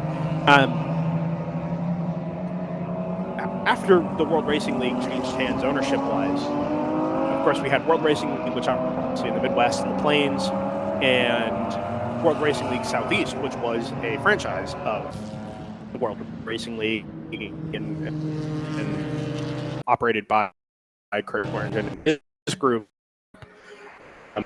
Just brand just of owner or different ownership and sort of organization structure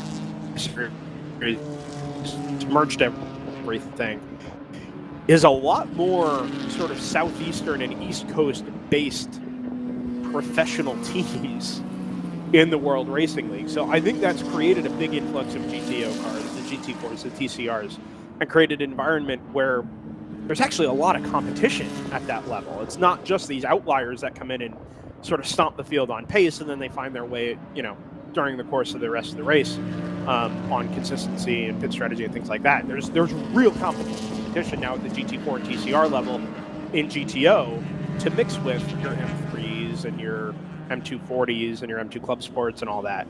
I think it's been a really neat aspect of the series since the acquisition back in the end of 2019. It certainly provided a lot of depth at the top of the field, which is not something that we always had. And it complements what we see in GP1, 2, and 3 and the creativity in the car builds that you see at that level. It complements all that really, really well, and it's just created a really nicely well-rounded organization as a whole that now you can go compete for a national championship if you want. You can do races all over the plains, all over the East Coast, and even up into the Midwest with, we're going to Mid-Ohio next month, Road America in May, and, you can have this really great depth of competition virtually anywhere in any of the 4 classes. It's just been a really cool development over the last season and a half or so. Stratus Racing into the lead. We talked about this. This is the NP01, where maybe it didn't have the advantage we thought it might in traffic. Certainly it didn't carry its single lap pace over into the way it was dealing with traffic. but it is going farther on fuel than just about everybody else around it. And Well, you say that, but it's got the 54 Ginetta right behind it. It is. It's just a second, and it's one car in traffic between them. We saw this pass about 10 laps ago on track, right between sort of turn 4 and turn 7. It really hasn't pulled away now that it's got that pass made. I mean, it's a little more nimble in dealing with traffic, whereas it now has to sit behind one of the M2 Club Sports, I think 172, on the way into turns 7 and 8. But once it got to the lead, or into that position in front of the Ginetta, which also hasn't pitted, it hasn't eked out more than a second. And that Ginetta, similarly, we talked about it being a little more underpowered, a little more lightweight car, going similarly long on fuel to the MP01 relative to the rest of the GTO field.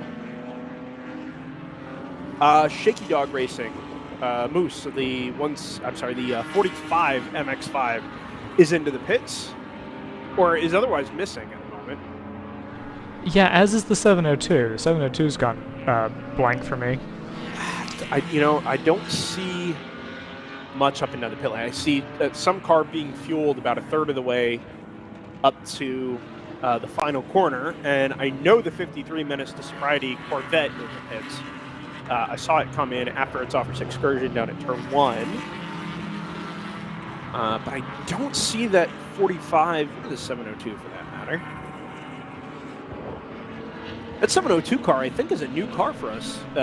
Is it not? 2011 Porsche Cayman. I don't think it was at COTA as a 702 anyway. No, certainly not as a 702. I know they had something that got bumped up to a...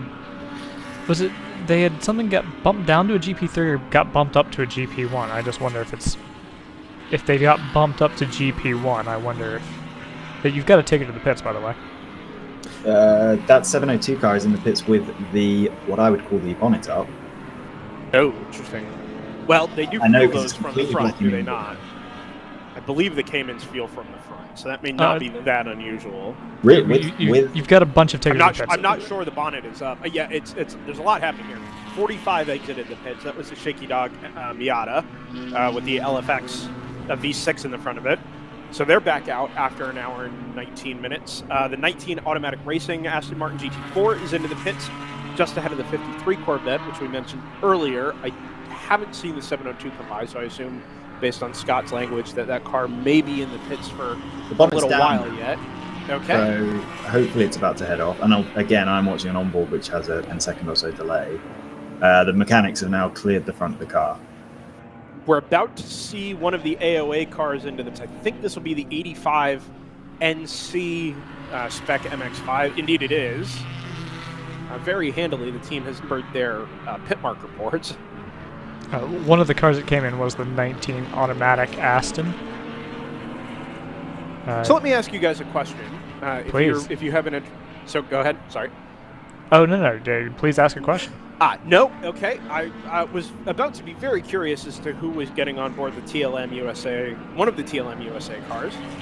I was pretty confused, actually, because there's a strum of about a dozen people behind whoever is putting their helmet on.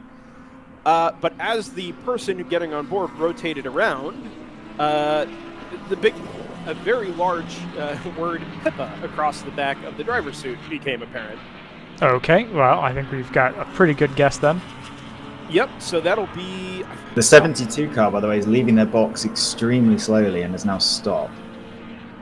Sorry, 702. The 702. Yeah, so that's the Cayman. The Sarah Montgomery round 3 racing car. It's being pushed now by about 4 people, actually. Okay, that'll explain why it seems to be stuck at 4 or 5 miles per hour. Yep, no, it's because it's not under its own power. I can't tell if they're trying to bump start it or that car is headed for the paddock. So that car was in the battle for the back end of the top 10 overall. That's a shame. There's a little less urgency from the members now. They are pushing it, but it's not going quickly at all. And there's no sort of bucking, right, as if to be dropping a clutch, trying to get the car, to bump start. It doesn't really look like there's any attempt. As the number 9 M2 Club Sport goes past it in the pit lane here, my guess is that this is Brad McCall, Buzz McCall, and Sarah Montgomery. My guess is this car is headed very much for the paddock. Crew members are a little tired now as well.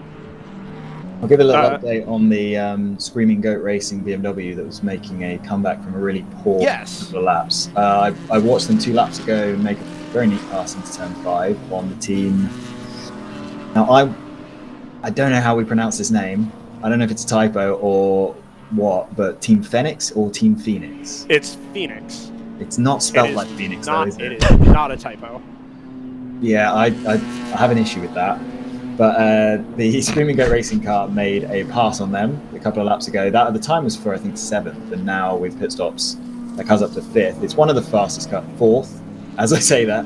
It's one of the fastest cars on the track, and it also hasn't pitted yet. So we seem to have a serious disparity with how far GTO cars can go on fuel. I don't know if there's... you guys can enlighten me on a rule set which is the reasoning behind that. Oh, well, okay. So I'm going to have to pull this up. There may also be enlightened in the YouTube chat. I'm going to get it wrong if I do it from memory. While you're filling time, I'm watching the 702 being pushed behind the pit buildings. So yes, it did go behind the pit wall, actually. Oh, car off at turn 11. It sure is. Is that a Civic? No, there's no way that was a Civic. It looked like a blue BMW. Oh, it was a Lexus. You're right. It was the IS300. Very good. Yep. Damn, I should have committed.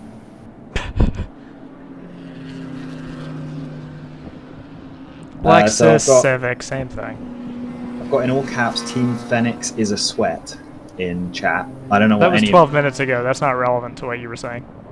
Oh, is it not? Just coincidence. Yeah. Also, stop pronouncing it Team Phoenix. You're gonna get hate mail.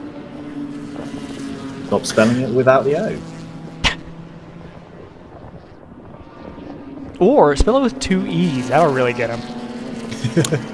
So, Scott, just to mention the GTO fuel capacity formula, it's based on horsepower, actual dyno horsepower found on the dyno plot, and must match the horsepower number on your official dyno graph. So its capacity for your tank is horsepower times 0.037 plus 9. Right.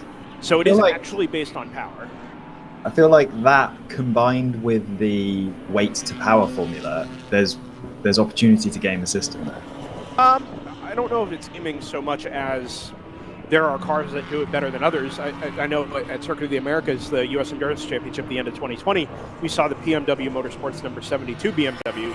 It was quick. It was a top 5 car on pace, top 6 car. But it was going like 8 to 12 laps, depending on the stint, further than anybody else in the class, which is a long way to go. That's 30 or 40 miles. And it was, making up most of its pace differential by pitting 20 minutes after everybody else, consistently. And it was just making a huge difference on rotation. There was no reason to suspect that there was anything untoward there. I mean, the capacity is all declared. Oh, when I say game the system, I'm talking gamesmanship, which I'm not talking braking rules. No, of course. But, okay, so the idea is that more powerful cars have a bigger fuel tank? Is that the way around that I... Yes. Okay, that kind of makes sense, because, yeah, if you have 2 cars that are balanced on weight to power, the one with the more power is balanced down to be the same speed as the lower power car, but then you would expect the lower power car to have better fuel economy, so that's made up for with bigger fuel tank for the exactly. Okay, that does actually make sense. And again, there was this discussion about the NP01 being an outlier, right? Where it weighs 600 pounds less than anything else in class, at a minimum. And it's got a much smaller fuel tank, but it's also only using 160, 170 horsepower with the Mazda MTR. I think it's an MTR engine in the back. I'm actually not sure. But the Mazda engine in the back of the car is only making so much power. There's a minimum fuel capacity, I think. No, that's only for GP1, 2, and 3. It's not. What's the minimum so fuel much capacity? In GTO? 1, I suppose. There's nothing in GTO as a minimum, but it just is so far out of the rest of the class on weight and therefore power and therefore fuel capacity that it really doesn't fall into the same classing let's say. It's gone 50 laps this morning. We're an hour and 27 minutes after the green flag. We haven't seen a pit stop yet, but to that same point, we haven't seen one from the number 34 Hitman Racing M240 IR yet either. We haven't seen one from the number 29 Screaming Goat BMW M3. I'm just making sure they didn't pit after the code 35. Yeah, I don't believe they did.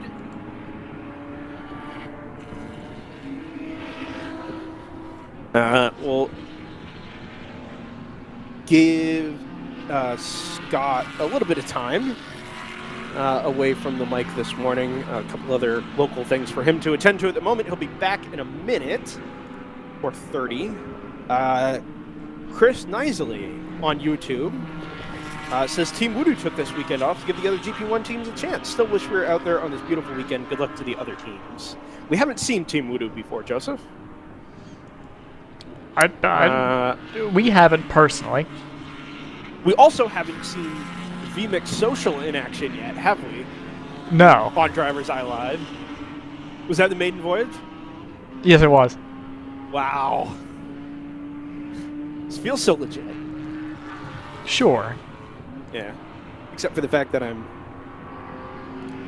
Well, we'll go into our technical setup for this weekend. But we are very much stretching the limits of technology. Hey, you were actually at the racetrack. For the first time in... When was the last time we were at a track, Joseph? It would have been Orlando last year for a kart track. January 31st to February 1st of 2020. Super Bowl weekend, the astute viewer will know. And oh, that's right. I forgot about that. I was watching the Super Bowl on the flight home. Yeah, I made it home for the last, 2 minutes. Also, we last time we were at a full-size track, I think, Joseph. Well, we did do a couple of races in the Northeast there, but that was the end of 2019. So we're on for a year and a half. And I have to tell you, after everything that happened over the course of 2020, and all the uncertainty, and then being able to do a broadcast from the U.S. Endurance Championship at COTA, but having to do it from home, being at racetrack again has just brought so much joy. I mean, from the time I pulled in the gate on early Friday morning, sort of crested the hill, could hear cars are out for their first practice session of the day at something like 8:15, and then, getting around to the paddock side and just seeing the activity in the paddock, watching teams set up, seeing cars being pushed out to the pit lane and get out on track for their session, and then setting up here 3 stories above the front straightaway at Barber Motorsports Park has just been a really thought just occurred to me, Brendan. really enjoyable. Yeah. Have you spectated any events in person? Did you spectate anything last year? Joseph, I haven't spectated a race as purely a spectator. Did a couple of NASCAR races in 2011. Everything I've done has been either marshalling or broadcasting. So a thought then occurs to me, because I Mid-Ohio hosted a couple races last year, so I was able to go to those. But the thought just occurred to me that this may be the longest drought you've ever had in terms of actually going to a racetrack in that it's been about, we'll even say at the low end, a year and 2 months, a year and a month. I think you're right. I mean, since when you were 12? Since I was in college, right at the start of college. I think that's right. And even then, I mean, my family was regularly going to kart races and IRL races before Nazareth closed. Yeah, this might be the longest I've been away from a racetrack in 15, 16 years. Yeah. So you're probably going through actual withdrawals. Oh, for sure. For sure. And it's been great. I mean, it's such... I know I mentioned this in the last hour of the broadcast, but the level of preparation here is so high. I don't feel like I'm at a club racing weekend. And I know this is still amateur racing. WRL's mission is to provide a professional experience on an amateur racing budget. That's still very much what it is. But it feels like I'm at a professional racing weekend. Okay, maybe your pro driver is, you've got Pippa Man, you've got, Sarah Montgomery is still dabbling in pro racing. Randy Post is here this weekend. Not Jeff Siegel. Jeff Siegel who does some instructing. You've got these names peppered throughout the field, some of which are more recognizable than others. But when you watch cars on track, it doesn't feel like you're watching a club race. It feels like you're sinking your teeth in, because we have to, because we're broadcasting. But it feels like you're sinking your teeth into a real professional racing experience. And by and large, we are. And frankly, for my money, as interest level goes, just to put a point on this, I'm more into this than I get into the modern Le Mans, which you and I both sort of commented the other day. We watch sort of passively these days. Just because I just have it kind of on TV. Yeah, the depth isn't there like the way it used to be, whereas it very much is here. There's different cars, there's different approaches. Some of these cars are built in people's garages. You have, these really high-powered M3s that don't make a ton of downforce, and then you have these very well-finessed GT4s. You have front-wheel drive TCRs. You have a V6 swapped MX-5 I'm watching on the braking zone into turn 5. And just so much depth and variety in the World Racing League that it makes it really easy for me to get into and sink my teeth into, whether I'm broadcasting from my home office or I'm standing above the front straightaway here. Elan NP01 into the pits. I don't know if that was a point you were going to make earlier, but it was exactly the point I was just going to make. Yeah. Very good. So that is the leader, and the 34 has come in as well. As is the 29's gone missing again. But this may actually now be scheduled. Yes, so I didn't see the 29. The 59 has come back out, and will almost... Well, 661's gone into the lead. In Phoenix M2, who hasn't pitted yet either, as a matter of fact. So let's keep an eye on this here to look at how this all sort of shakes out. Well, in all this, the 54 is cycled up to second, at least for the time being. The Ginetta. Yeah, they have pitted, actually. I know they have. Yeah, so that's interesting to me. Sorry, 172 TLM cars in the pits. I have to assume that was Pip and Man getting on board. The 46 of Ginger Racing is coming to the pits also, as is the 213 for Casey Carden. Okay, very good. All right, so within a lap or two here, we should have an idea as to what this very tail end of the stop cycle is going to mean for the overall classification. It's an hour and 34 minutes in, and I mean, what we ended up with is the NP01 going almost as long as the M2s and the Ginetta, and the Ginetta wasn't in all that long ago. 34 Hitman Racing M240s was just in now.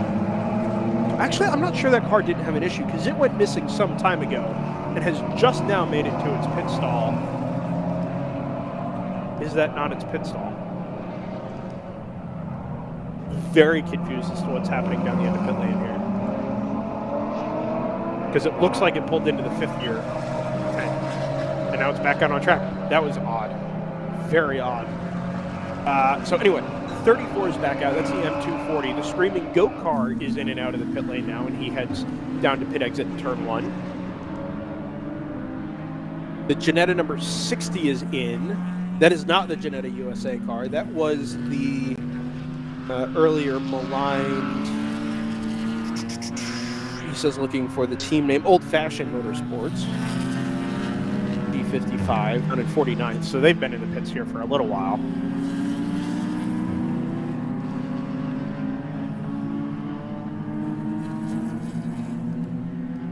So in doing a little deeper dive here on pit stop times, that Ginetta number 54 made it to lap 49 on its first pit cycle here.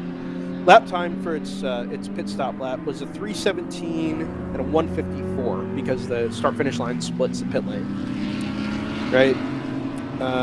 The Shaky Dog Racing Moose MX-5 was a 3:57 and a 1:48. So considerably longer than the number 54 Ginetta. Team GTR, 3:39 and 1:50. So that's only about 20 seconds longer than the Ginetta. They're sitting there in third. Split Decision Racing's number 44 pitted quite a bit earlier. That was an M2 and had a similarly shorter stop. You know, I forgot that I can tell you these things, can't I? Yes, you can. You have this data. I do. What numbers are we looking for again? I'm car just numbers? sort of dabbling around the top of the field. The Ginetta appears to have lost considerably less time than really anybody else, except for maybe the 484's precision car. The 45 was in for a lot longer. The Shaky Dog Miata GTR 99, W2W's number 91 pitted quite a bit earlier, but they had it was a little shorter for them. Hammer Motorsports number 01 had a fairly short stop. Anybody within the top 10 there. Yeah, so I can tell you that the 59, I have them as losing about 3 minutes 18 in their stop. Yeah, remember, Joseph, that it's a little goofy because I count the laps. I count the laps around the pit stop. I don't just count the pit stop. Oh, okay. Because that happens at a lot of tracks. So it'll take both the front lap or the in lap and the out lap and combine the time loss. Yeah. Okay. Well, fair enough. I'll take that. Shaky Dog, as an example, I don't think they're in the same class, but the Shaky Dog, the 711, lost about 323. Hammer Motorsports lost about 215. That was the number 1 that pitted. The Ginetta, wow, yeah. So the Ginetta's total time loss was about 1:50. So yeah, that is substantially faster than really anybody else. So that'll be something to keep an eye on. If that's something that they can do continuously, that could be a huge advantage for them.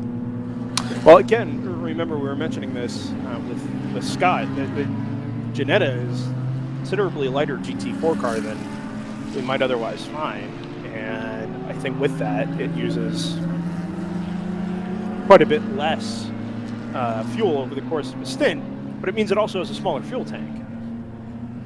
Right, so with a similarly sized fuel can, you should, theoretically, be able to fill that car much, much faster. The same goes for the NP01, for that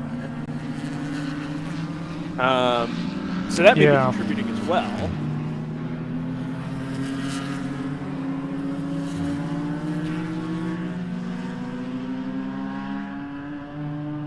I would contribute more to this conversation. I'm trying to work out why we can't get that turn 1 camera, because it looks really good in Caster.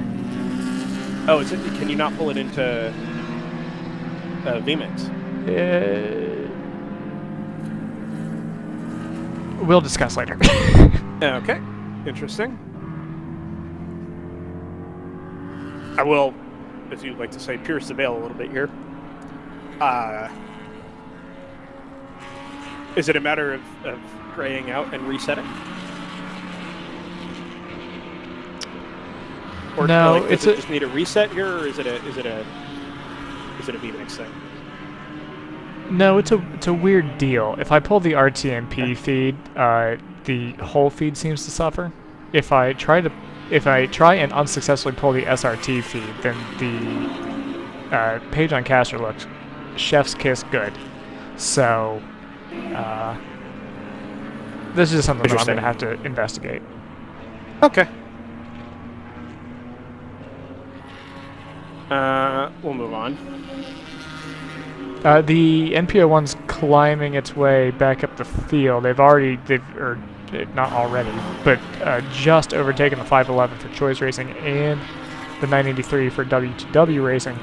That appears to have happened on the same lap, so that's 2 spots in 1 lap.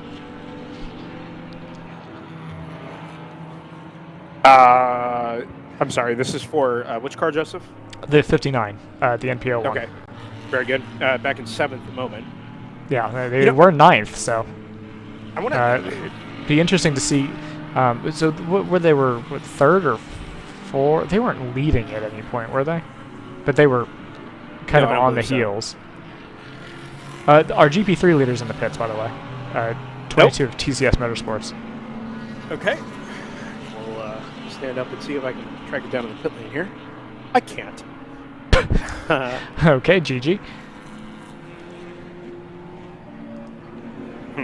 Interesting. Have you, incidentally, I don't know if, I'm sure the trackside feeds don't catch the numbers particularly well, but the number 115 Porsche came in. What about it? Is the Bourbon Works Racing.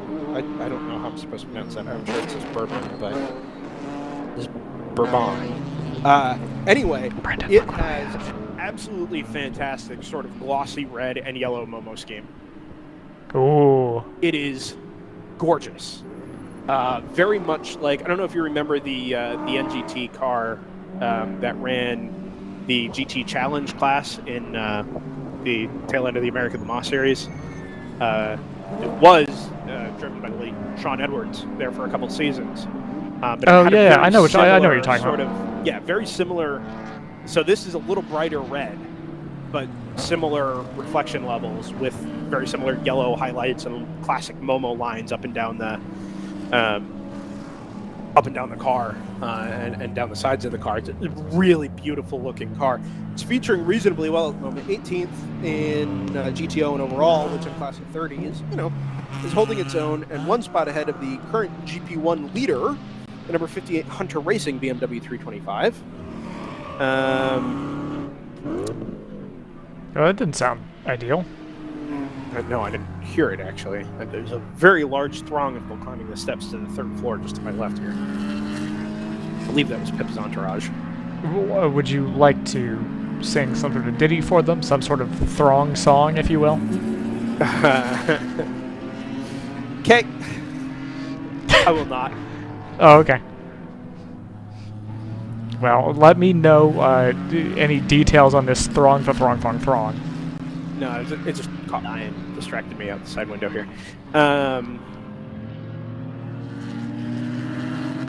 Things have actually settled down here a bit, Joseph, for the traffic density we have here, and as chaotic as the first couple laps were, where we lost the number 134 big mission car.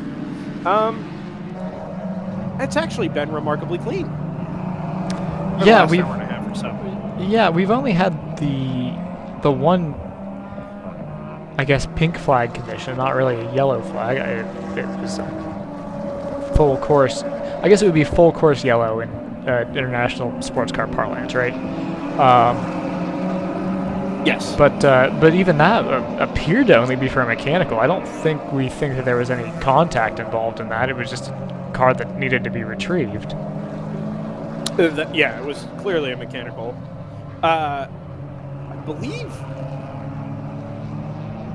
hard for me to tell here just on the angle, I think there's a surface flag being displayed at turn 5. Just in front of me here.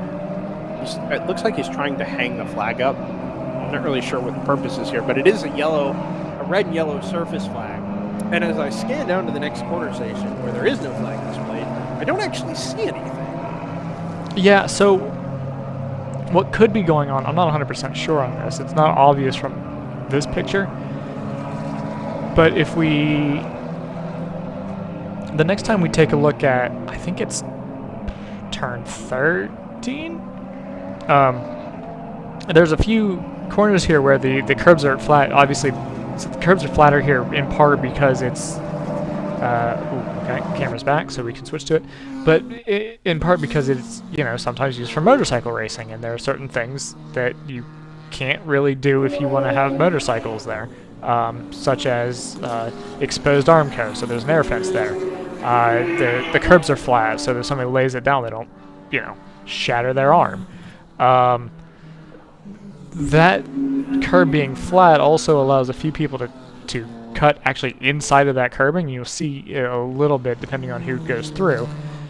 But what that does is it pulls some of that dirt and that grass onto the racing surface, and so I wonder if anything similar to that's happened at 5, where because that's a sharper corner. If anyone's tried to pull that in and just dragged a bunch of dirt on. I just don't see anything. Even the exit curb really isn't flat. It's narrow, and there's sort of a sawtooth on the back end of it. But I just don't see anything, or any fluid reflection or anything like that on track on the way in through turn 5 there that would suggest a need for a surface flag. But everybody's navigating it just fine anyway. So maybe it's nothing. It could also be, could be one of the situations where someone's just holstering a flag somewhere and the wind's caught it and it looks like it's, being displayed, and it's actually not being displayed.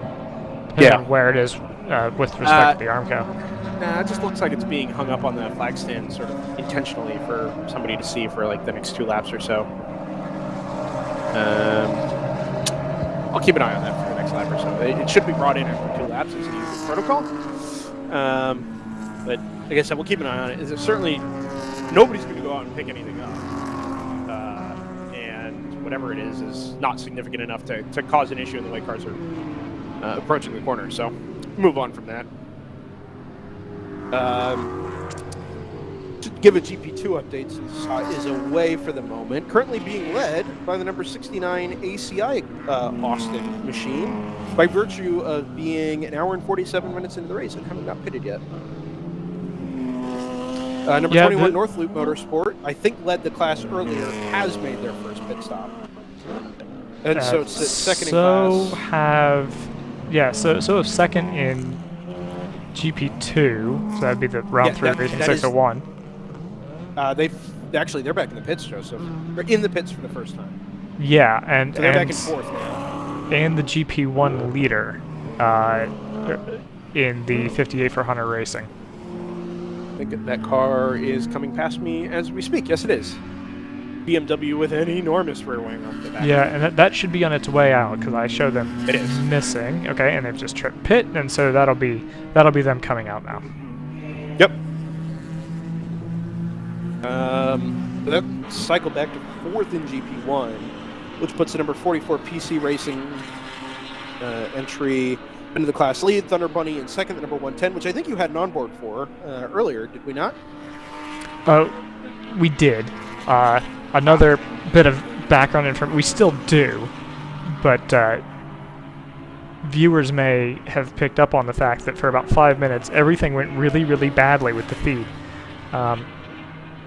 So I'm going to avoid pulling in YouTube onboards for the moment. I'll play around with that later tonight, but for the moment, to avoid compromising the rest of the stream, since we have these nice track sides, I'm just going to stick with track sides for now. I want to make an observation, share an observation. So we've commented that in the Wheel to Win W2W garage with their 3 Porsche Caymans that they run, the GT4 cars, Club Sports. They also have the number 91 Corvette, just having a phenomenal weekend so far, by the way. Even up in GTO, they're 3rd right now, and that's largely on pace. I mean, and pit stop rotation, like that's not out of place with where it's at. A man just walked through the W2W pits in a fire suit and put something down on a table at the far end of their sort of pit assignment area, and then walked away. That car features Randy Popes, right? Is in the 91 this weekend, as is Mark Martin.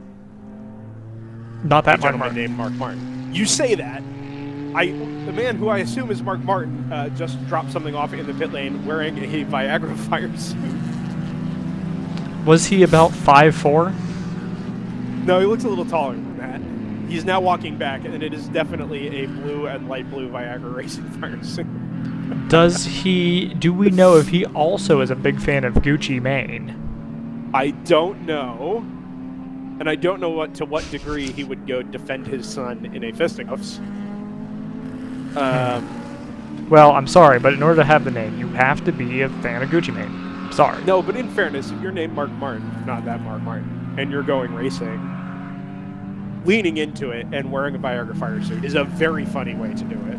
No, it's good. It's good. I'm into it. Don't get me wrong. Sorry, Joseph. Car off at turn 11. It's a yellow Cayman or Boxster. The CCTV feed is not very good quality. I don't know how he ended up where he did, but you'll see it here in the turn 12 feed in a second.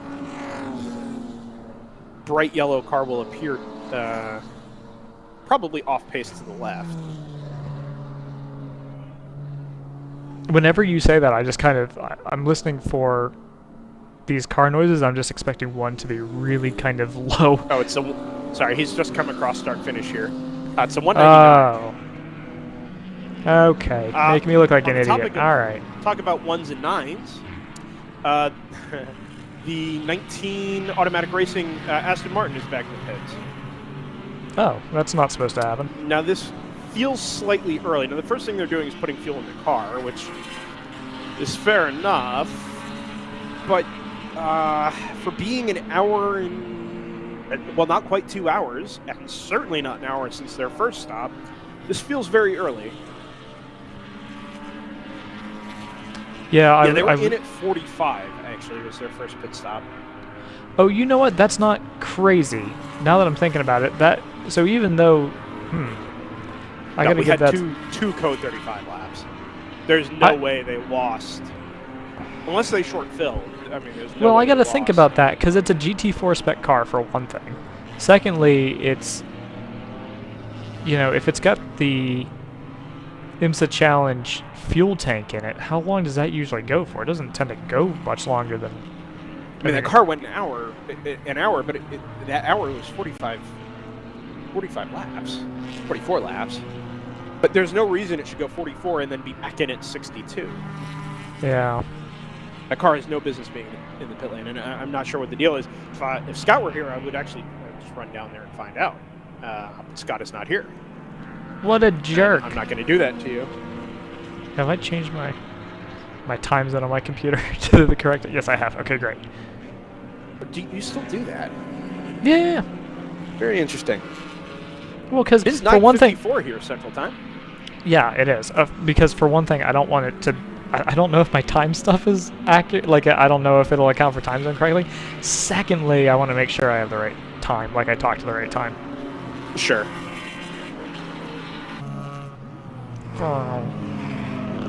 The 178 is in the pits also. That's on schedule though, so they're going to pit every 30 laps by the looks of things.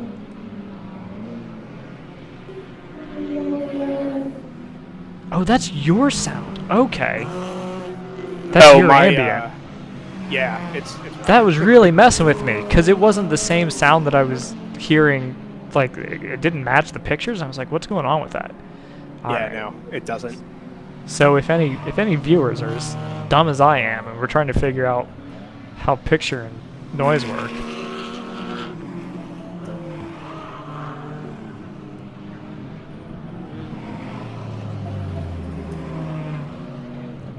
Brendan seems occupied with something.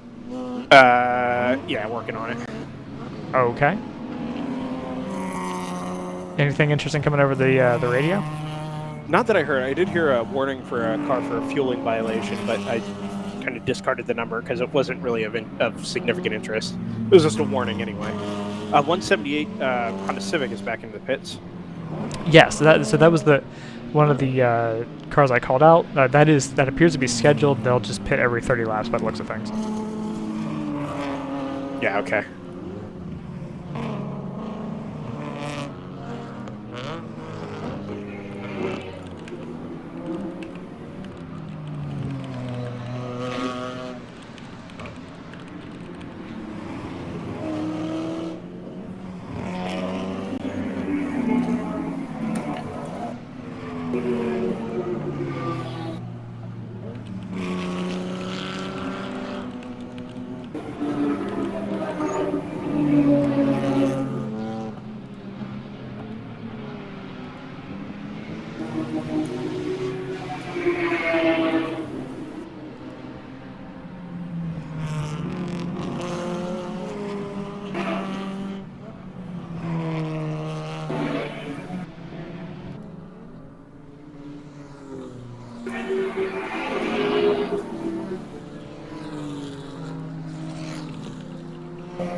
I'm just dealing with some technical things here at the moment. If it's not already been apparent, I'm the only one on site this weekend. Joseph doing production from home, Scott joining from his home as well. Just taking care of some other things at the moment. I'm trying to get some onboards back for you here. The way we're having to do some of them...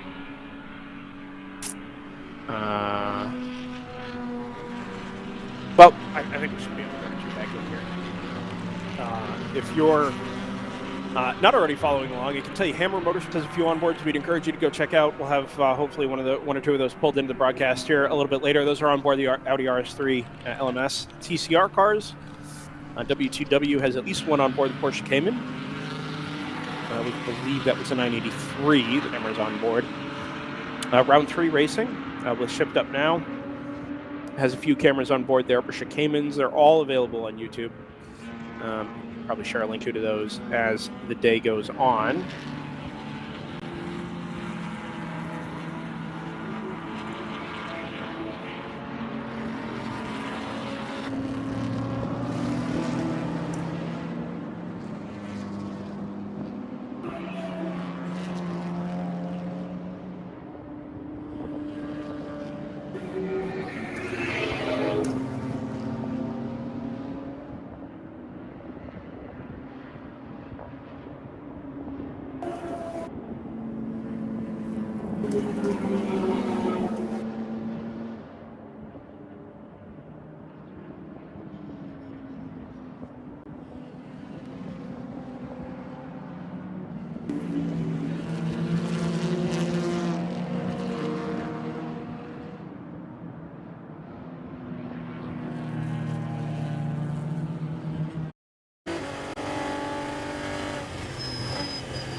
I think we've got one of them back. This is the W2W.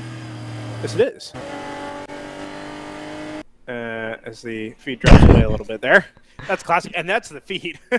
Yeah. The timer is keeping right up. That is iconic. Uh-huh. See here. Do we have anything from either Hammer or round 3 we can throw up there? Hammer I'll get back to you on. Round 3, I was having an interesting issue, which I will describe to you later. But Hammer was actually next on my to-do list before I got pulled away and needed to actually focus on the race. All right, very good. Well, we'll see if we can get one of those up.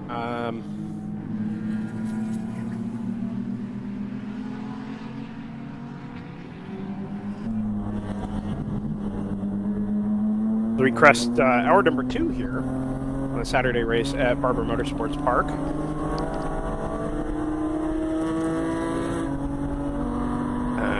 One extra hour today over our normal 8 and 8. It's a 9 and 7 this weekend, thanks to a quiet hour we'll be dealing with during the day tomorrow, sort of right around lunchtime. But for what we've got here, I mean, it meant a slightly earlier start this morning, right at sunrise. An extra hour inside this glass booth of a commentary room. Ooh, green flag being a glass waved. case of emotions, if you will. Indeed. Sorry, Joseph. There's a green flag being waved. Oh, there's a car in the wall, I think, actually.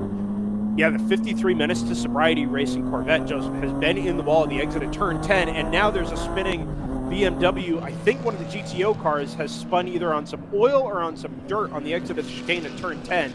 Cars taking to the grass to try and avoid, and the whole thing in sort of the one area of the track we don't have camera visibility is creating absolute chaos. They all have sort of gathered themselves up, but they really need to be slowing themselves down through turn 9 and 10. The 53 blue Corvette, it looks like he dropped a wheel on the exit of 10, the right-hander of the first chicane in the back section of track there, and hit the Armco to driver's right nose first. It spun the car around, and now it's sitting in the short track cut, but it's ripped most of the front end off of that car. We go double yellow. We'll see if this will be a code 35. The starter is readying the pink flag. My guess is the answer is yes. So once everybody gets down to speed. Yeah, I do see a full course yellow on timing as well. And now the pink code 35 flags come out.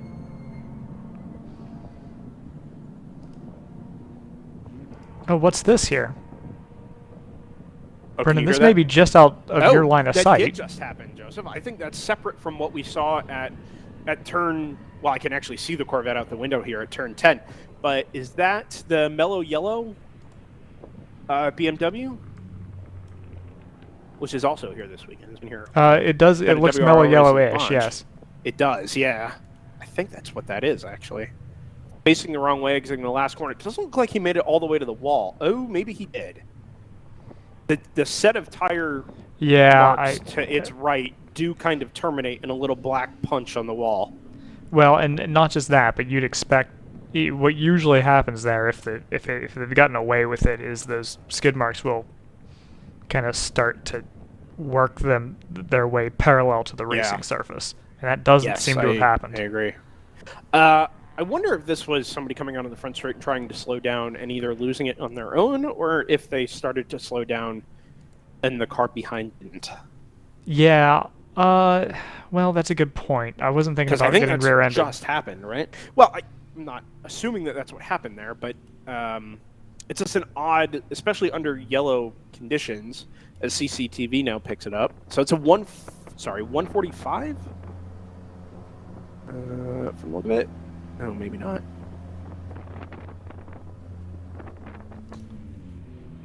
Oh, is that the Chattanooga car, actually?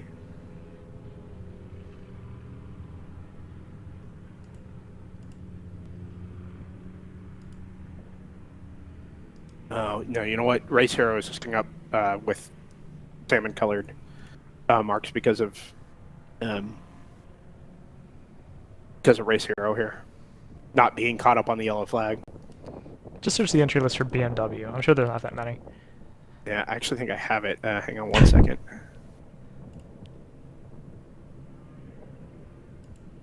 It is the Chattanooga car, so it's a 348. The mellow yellow. Oh, you know what? That's not sponsored, but colored car. And that actually makes a lot of sense. That is the first car that I have as going missing after the full course yellow came out, incidentally. Ah. And the way that algorithm tends to work is that the longer along in the lap you are, the quicker it picks up on your absence. Right. Because it's just kind of... Because you are closer to being expected. Yes, right. Across the line, yeah, sure.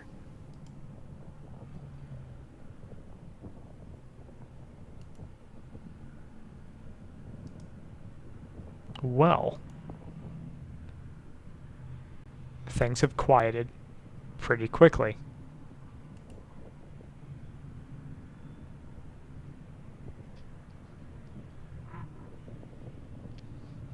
Now, my question is, where does this do anything to strategy for anybody, or is this something that because it was basically in the middle of, it was in between pit cycles, between the second and third, or the first and second, I guess, pit stops for most people, is this going to basically do anything, or is this just going to be kind of a neutral situation without being neutralizing? I guess we'll wait and see. You can fuel under a code 35. Tire changes, you can only change one. Any more than that, and you'll incur a 1-lap penalty. But we are going to see a few pit stops here. Actually, the 661 has come and gone. The 91 Corvette from WTW is in. The Kingpin number 77 Porsche Cayman is in as well. I think the 55 AOA Racing MX-5 is in the pits. This is all very much right in front of me. The Denton Brothers 540 is now leaving the pit lane as well, and I'm sure this has all happened in response to the code 35. It'll be pretty much the same for everybody. So anybody that is going to owe a stop, let's say, like you said, in this... The front end of the second round of stops, this will favor them. Right, so more of the GT4 cars, your Porsche Caymans, your TCRs are in this sort of group. The W2W Corvette is in this group. This will probably slightly hurt the Ginetta, the NP01. Here's that. M2s were also pitting later in that group. Go ahead. No, I was going to say, right before that feed cut back out, there's an example of the fact that it's a kind of Joker lap time. That's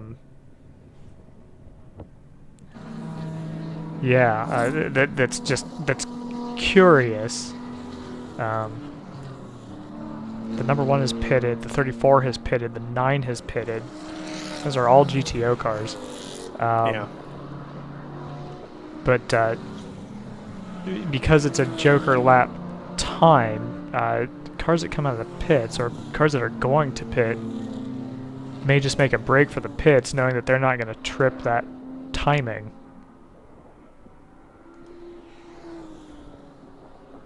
It's kind of a peculiarity of this setup. A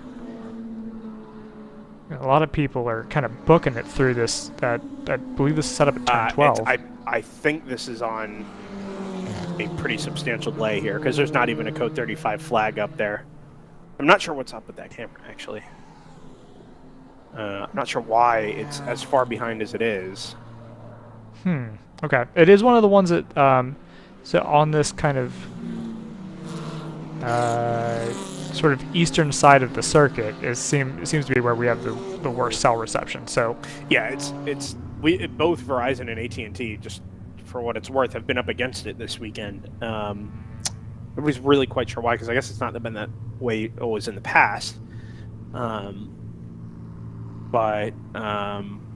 we're on AT&T for what that's. But even some folks in the paddock on Verizon have been saying that they've really been struggling with bandwidth for the weekend. Some of these are a little more stable now than they were at the start of the race, but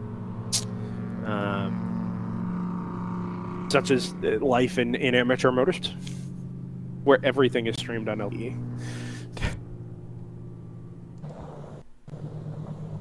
There we go. That's a little more up to date. It's a little more normal. Still cutting that's out, much better. but Did you reset? yeah, I did. Yeah, now that helps. So they've got a double yellow in that. It's better anyway. And now the double yellow is the code 35 there, so it's probably a couple minutes behind, but very interesting. Yeah. Again, so the fact that it's looking like we're gonna have basically the entire field. I'm gonna switch back over to the turn. Was this turn 15? I don't remember how these are numbered, but the final turn onto the front straightaway. Yeah. That's clearly going to take a second to pull away, and I'm seeing a lot of pits, so I wouldn't be surprised if we saw basically the entire field, barring people that have just come in. See the entire field top off and maybe change a tire. Not everybody's got to change a tire. A lot of people have tires that'll last them the entire weekend, if not at least the entire day.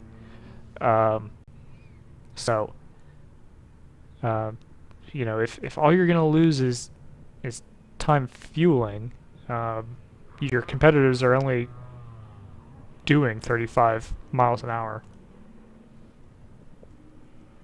It's a good time to do it. Same situation as like a virtual safety car in Formula One. For sure.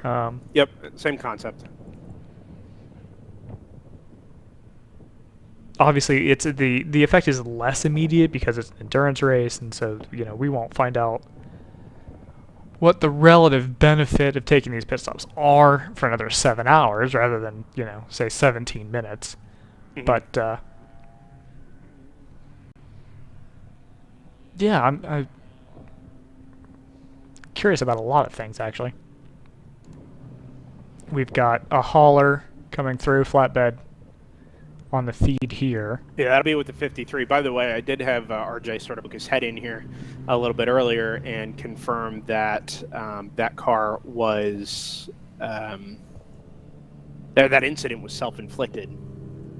I guess it must have just dropped a wheel on the exit of turn 10, and that was enough to spin it around.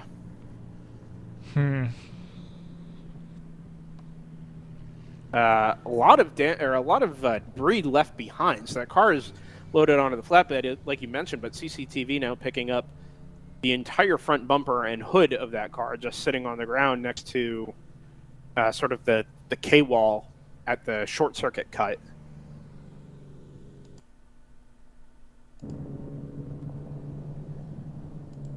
The Chattanooga Tourenwagen car, the number 348, that was backwards, is RJ wasn't sure what happened to that car. I expressed to him that we thought maybe it had caught the wall, having spun at the end of the last corner there, but we're not 100% sure on that.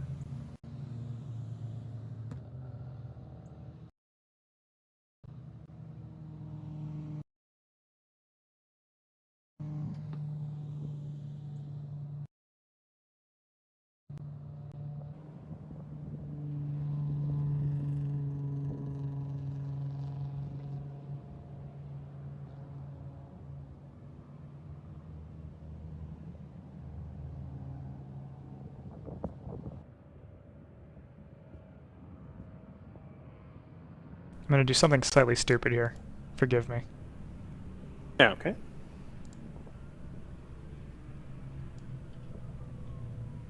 I knew this was coming.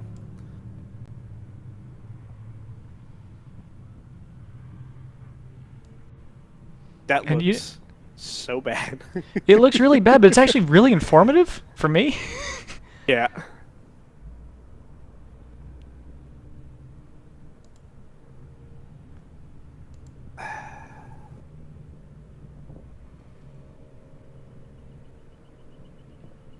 Yeah, I'm really curious what's going on here, because they're not. Are they struggling to find a way to hook it, or have they damaged the suspension in a way that's going to make this difficult to pull away? My guess is the fact that they sent a tow rope and are now doing nothing with it probably suggests that they can't use the flat tow to move the car. That would be my guess here, anyway.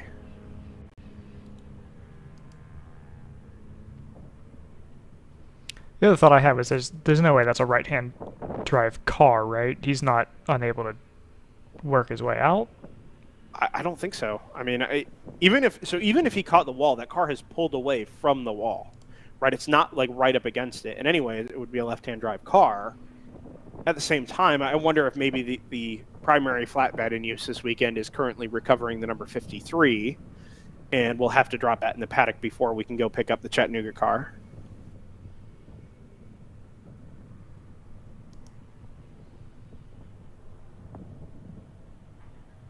Okay, well, I'll pull away to something less depressing.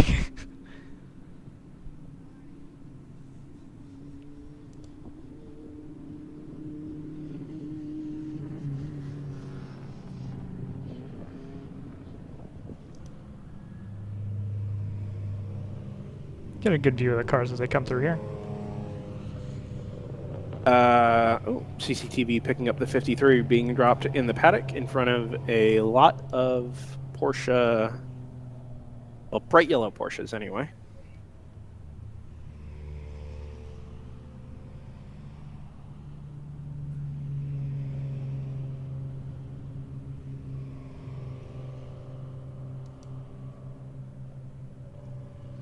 '52 is pitted, the '99 is pitted, '85 AOA has pitted. That's the thing that I'm a little surprised by. The 110's pitted, TLM is pitted, Casey Garden 213's pitted. I'm surprised that some of these teams have waited a while to do it. Although I suppose, in a sense, it doesn't look like they're about to move this car immediately. So you've got time. So maybe there's benefit in just waiting as long as possible before you go ahead and actually take that stop.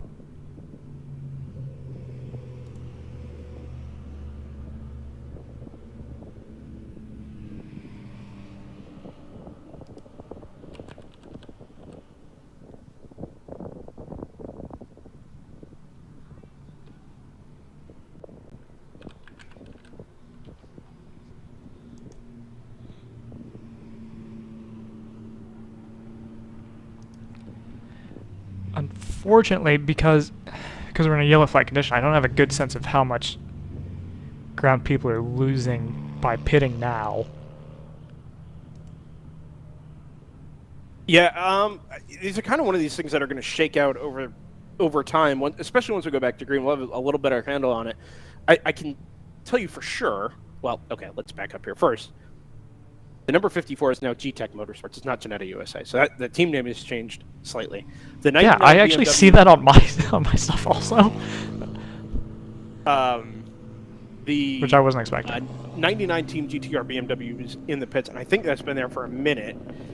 The 19 Aston Martin has definitely been in the pits for a while. That car came in early, sort of right after we went to Code 35, and they lifted the deck on it, they put fuel in the car, and it's been there since. The target for pit stop adjustments here is like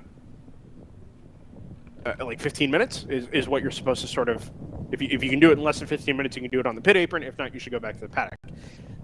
They've been here for probably 8 to 10 already, and it's making me wonder if maybe this car has an issue. Remember that it came in after about 17 laps on its second stint instead of going to about 44, 45, which it had done after the green flag.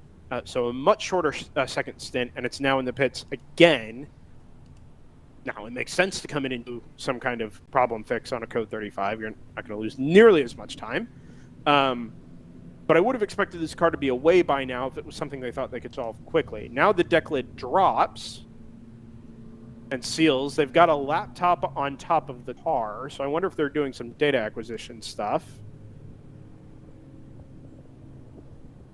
Very interesting here.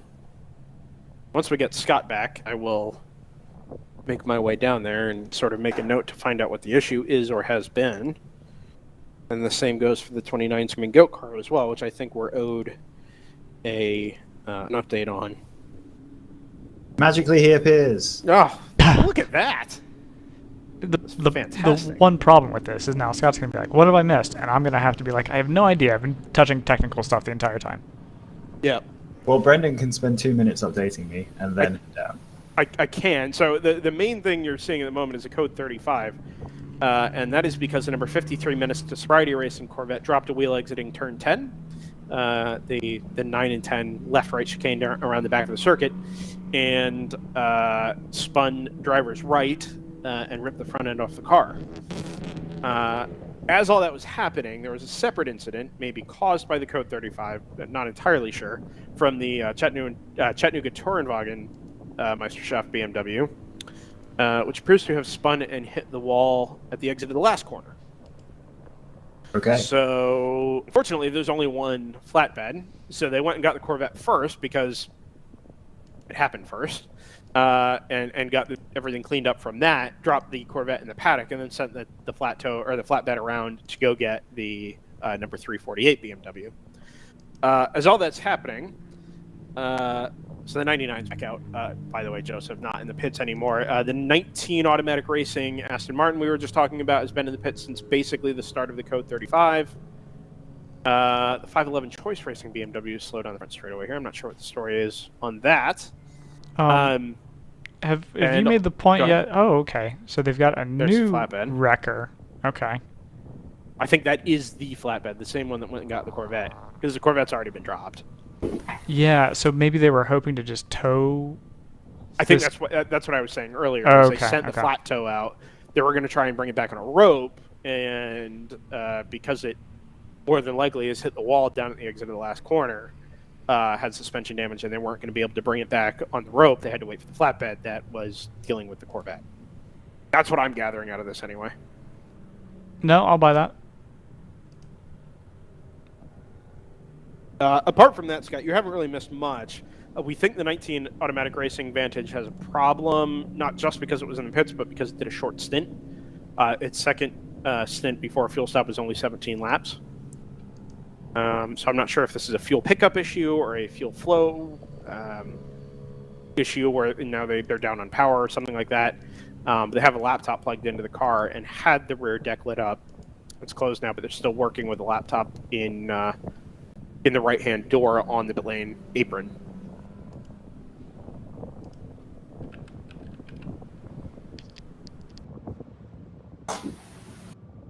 In the meantime, we are trying to get more onboards up.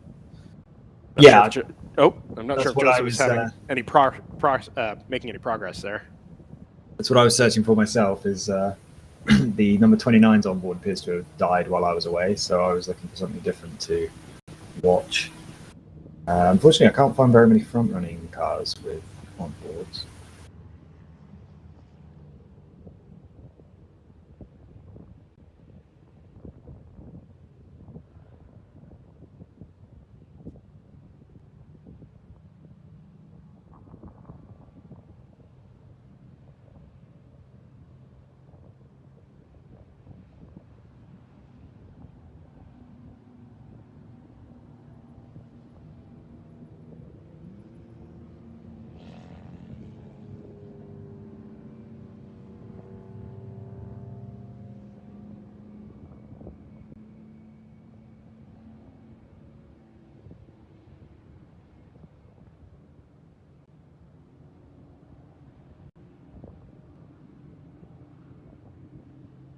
Ooh, hold that thought from Joseph. It's one of my favorites.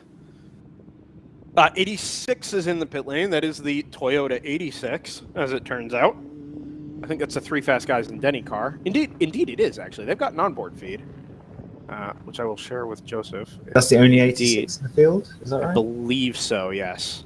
I don't think we even have any FRSs. I thought I saw one. Actually. Oh, you know what? We may. I think you're right. There's a Scion FRS, yeah. So that, as someone who is not super familiar with the American market, a Scion FRS is an 86, right? And is a Toyota BRZ, or a Subaru BRZ. Right. Yeah.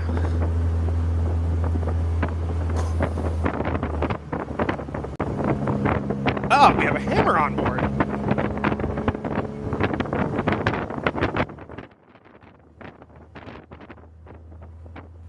I'm going to be honest, this is maybe my least favorite way I've ever mixed anything in, but it works, so we're going to do it.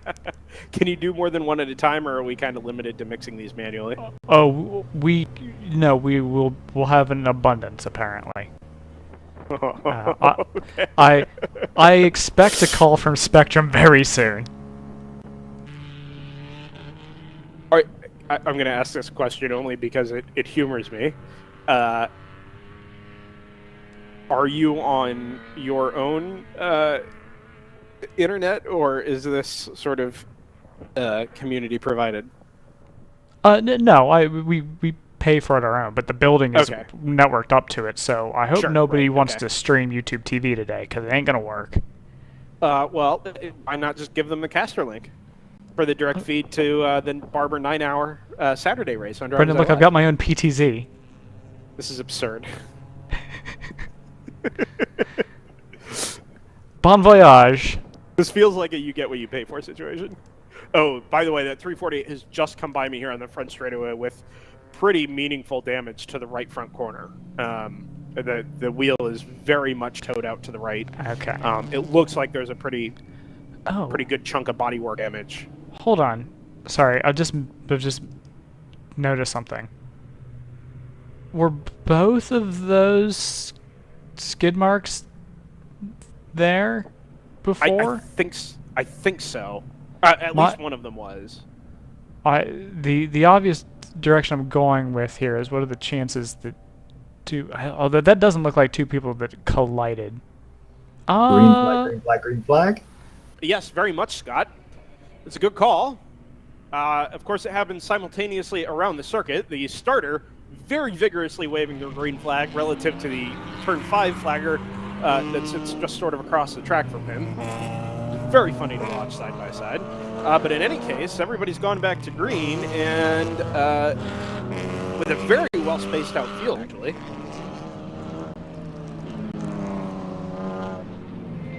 And that, of course, owes to the Code 35 situation. We don't get the classic double yellow stack up. There's no having to pick up the leader. There's no chaos that comes with all of that as the number 45 Shaky Dog Miata sort of makes a charge at one of the M2s into turn 1 and thinks better of it.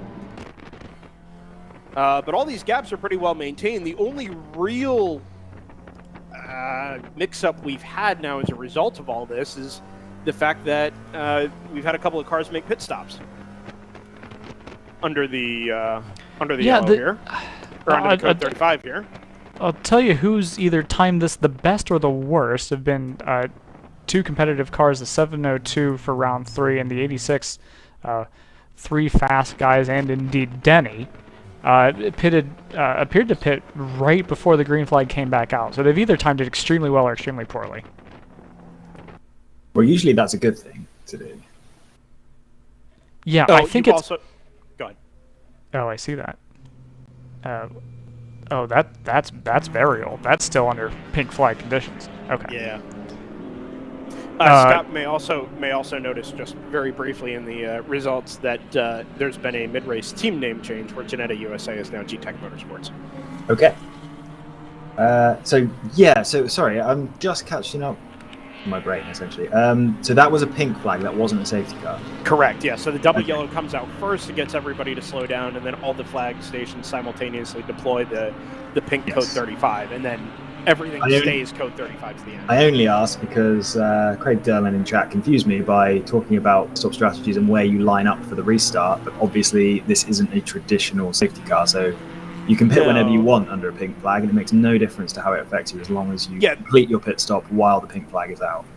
The only difference is you can't change more than one tire, or you lose a lap, right? So if you change 2 tires, you get 1 lap penalty, essentially. So, interesting. But you don't have a lot of tire changes going on here. Like, you can change one if you need to, or if you have an issue, but otherwise you don't have regular tire changes like you would in a professional level endurance race. These tires are going to go much, much further. And you're unlimited on how much fuel you can put in under a pink flag. Yes, it's not like Krevenik. I think you can only do half a tank.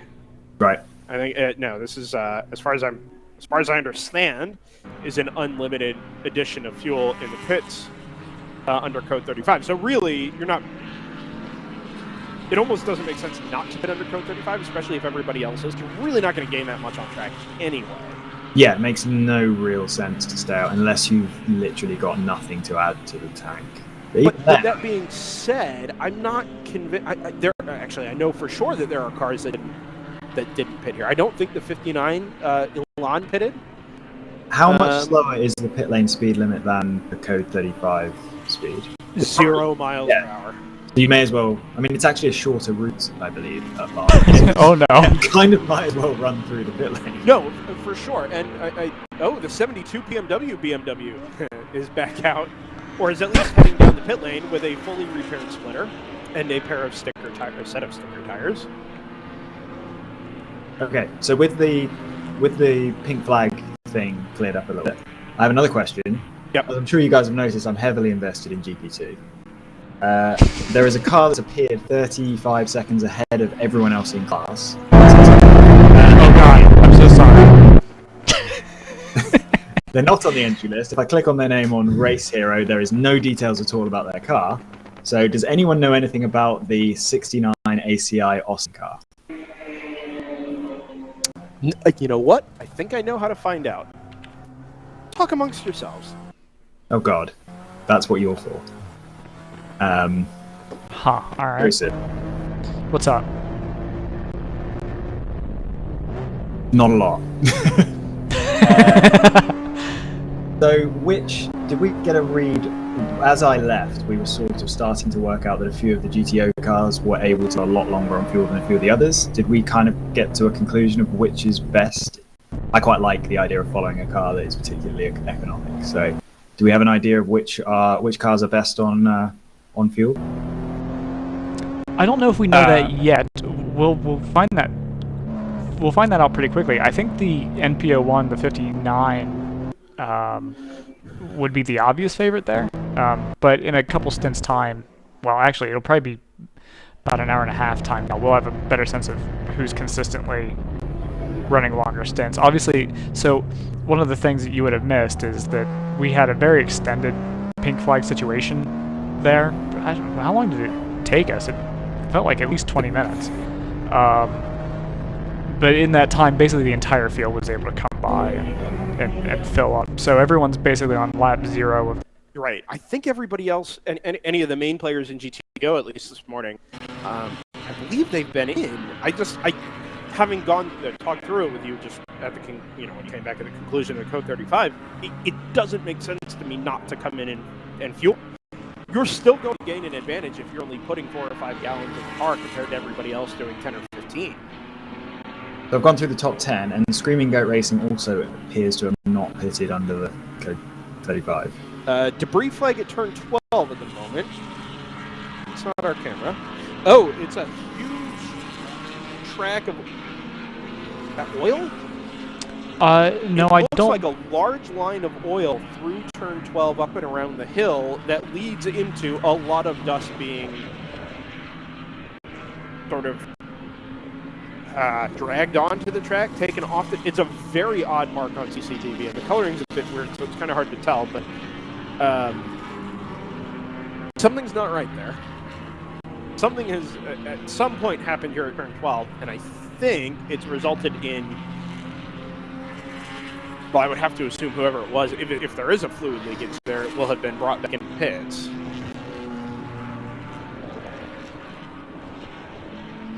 While we wait for that to clear up, to become clear. Ooh! Yeah, I think there's fluid up at turn 11 and 12. One of the Lexus IS 300s was just way off the track up over the crest after turn 11 here on CCTV.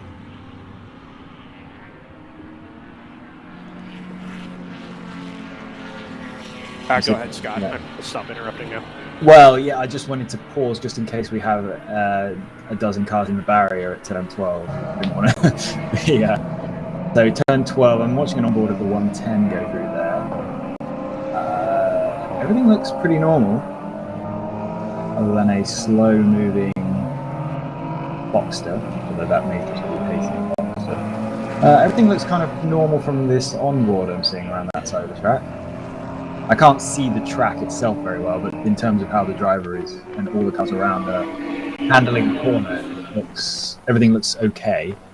So my question was going to be, as I'm fairly confident the track's not in too bad shape around that part of the track, it looks like a pit stop lap under green conditions, a decent one, it's somewhere in the 3-minute 20 range for GTO cars. Yeah, just remember that the pit lane is split by start-finish, so you'll have a long lap on your out lap as well, depending on where your pits... Well, you will anyway, but it may be slightly longer if your pit stall is past start-finish. Okay, so I'm looking at the G-Tech Motorsport. Car, the Ginetta, is running second. They did a 317 and a 154 as their 2 laps on either side of their pit stop. Status Racing did a 150 on their out lap, which is normal, but a 449 pit stop, so that's a minute and a half slower. Do we have any explanation for that? So, as you find out, in one of the biggest factors in WRL consistently over the years that we've done races here is pit stop time and pit stop efficiency. And there are a lot of cases where it's really not how often you pit, it's how much time you're spending in the pits. Because there is such a discrepancy between the two, between cars at the bottom end that are having very short pit stops, very efficient pit stops, and cars at the other end that are, taking, it might be a minute or a minute and a half on every stop. This is a regular feature in WRL, and I just sort of chalk it up to preparedness, maybe to some degree equipment, maybe, they're having to check fluids or something. I think there's any number of explanations for it, but generally speaking, you find that the better prepared cars have slightly shorter pit stops. Now, the Ginetta, being a slightly lighter car, also probably has a slightly smaller fuel tank. Than the NPO1? Not than the NPO1. The NPO1 would be the outlier, because that would be the small S. So that's the car that had the long pit stop. Right, so that's probably a preparedness. Also remember, now that I'm thinking about it, that NP01 is not, strictly speaking, an endurance racing car. So I don't know what the practice is there on getting the fuel tank filled, whether they're actually having to remove bodywork. That car was only ever meant for NASA sprint racing. And then they took it Thunderhill and did a couple other things with it, but it was never really built as an endurance car. And I'm wondering if maybe they're having to either take bodywork off or do something else inconvenient to get the car filled. Or they're having to, like I said, check fluids or do some other work on the car. In addition to, having this sort of inconvenient fueling setup. Somebody in chat may know better than I do. Again, this is the first time I've seen, honestly, I don't think I've ever seen an NP0 in any pit lane. But it is worth looking into, and if I get a couple of minutes to go down to the pit lane and do some walking around and some talking, I will dig into that. Yeah, that'll be... Because it's worth finding out. We can... Firstly, if they're going to be making relatively long pit stops every time, that's even more reason why they should have pitted under pink flag, and they didn't. So that's evidence that it was a one-time issue. To me, anyway. So yeah, it'd be interesting to track that and see if that is a recurring theme. Did you manage to find anything out on that 69 car? No, not yet. RJ has been busy in race control. Okay. Like in the far room, not in the WRL room. The car's pretty quick. I don't know where it started on the grid. I don't have that to hand at the moment, but certainly wasn't in the top 5 early in the race before I left. So for them to have jumped up is interesting. The best lap time is within range of the fastest cars in GP2. So I wouldn't expect them to lose their 35 odd second lead anytime soon. It's Sure. hard to tell right now because they've got, it's actually, I think it's up to 40 seconds. They've got a GTO and behind them, but in front of North Loop Motorsport, number 21 BMW, which was the early leader. I actually have a second here to question that ACR car part. I wanted to mention just off the Sarah Montgomery car there. I wanted to take a minute. We're not sponsored by anything, but that Sentinel onboard video you saw. Now's a good time to mention it. For those who don't know, you may have seen at COTA that logo instead Candelaria Racing Products. And after Circuit of the Americas, James Candelaria, if you're familiar with him in WRL and endurance racing circles, launched officially the Sentinel, which is sort of the self-contained multi-streaming unit, right? You can include multiple angles. You see one up behind the timing tower on the left there. At COTA, we had the round 3 race, which is this car's team, had one pointed back towards the driver, so you got sort of a double angle. Really nice, crisp feed, and customizable data. It pulled data in off Race Hero and populated the field in the bottom right. There's now a speed readout in the middle of the screen there. All kinds of customizable options. H264 and 265 streaming, all kinds of really slick units. James has brought a few units that are here for demo purposes and placed them in various cars. Round 3 demoed them back at Circuit of the Americas, and I think they now own a few of them. Pre-sales did really, really well around Christmas. If we have the chance to talk to James, I'd like to. It's a very clever, very well-designed and resourceful unit that does a lot of what endurance racing streamers are looking for. Even if you're not going to publish your stream, even just to follow what your car is doing around the track, this is a great way to do it. And if we get the chance to talk to James later, certainly invite him up here to do that. On the topic of sponsors, they're not one, but Cooper Tire is.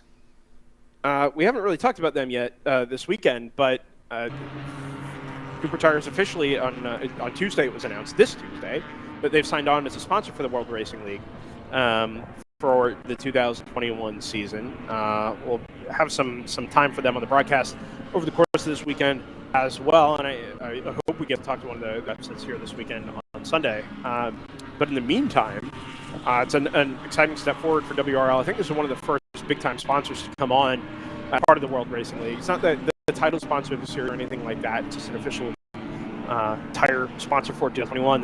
There's opportunities, I think, for drivers, and you know, as the racing world sort of regains its footing after all of the uncertainty of 2020, this is a real step in the right direction. It's a nice sort of vote of confidence from some of the tire manufacturers to get involved in the series, to get their name out there. It's a good environment and a good paddock to be involved in. I won't speak for them. I'll let somebody do that tomorrow if we get the opportunity. But it's, by all accounts, a big step forward for WRL, and it's certainly great to have Cooper Tires involved in the series over the course of 2021. I've done a little bit of investigation into GP2 class situation. I still, obviously, I have no way of working out what the ACI Austin car is, but I do know how they took the lead. They were the only car that didn't have to pit before the pink flag. So they made their first and so far only pit stop under the pink flag. So that's a very, very clear indication of how much time there is to be gained if you can make a pit stop under the pink flag rather than under green flag. Most other cars in the class also made a pit stop under the pink flag, so they're all in roughly the same position now. But I would say that ACI Austin car is extremely fuel efficient. So it'll be interesting to find out what it is. A slow number 84 Lexus IS 300 at turn 10 and 11 headed up the hill. CCTV caught it, and my guess is it'll be in pits here not terribly long.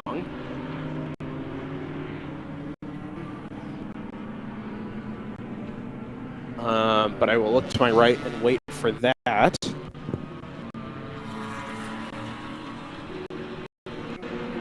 And a scan on CCTV of the offline area. I'm sure they're looking for fluid or anything, but I don't see anything. It looks like it's just a slow car.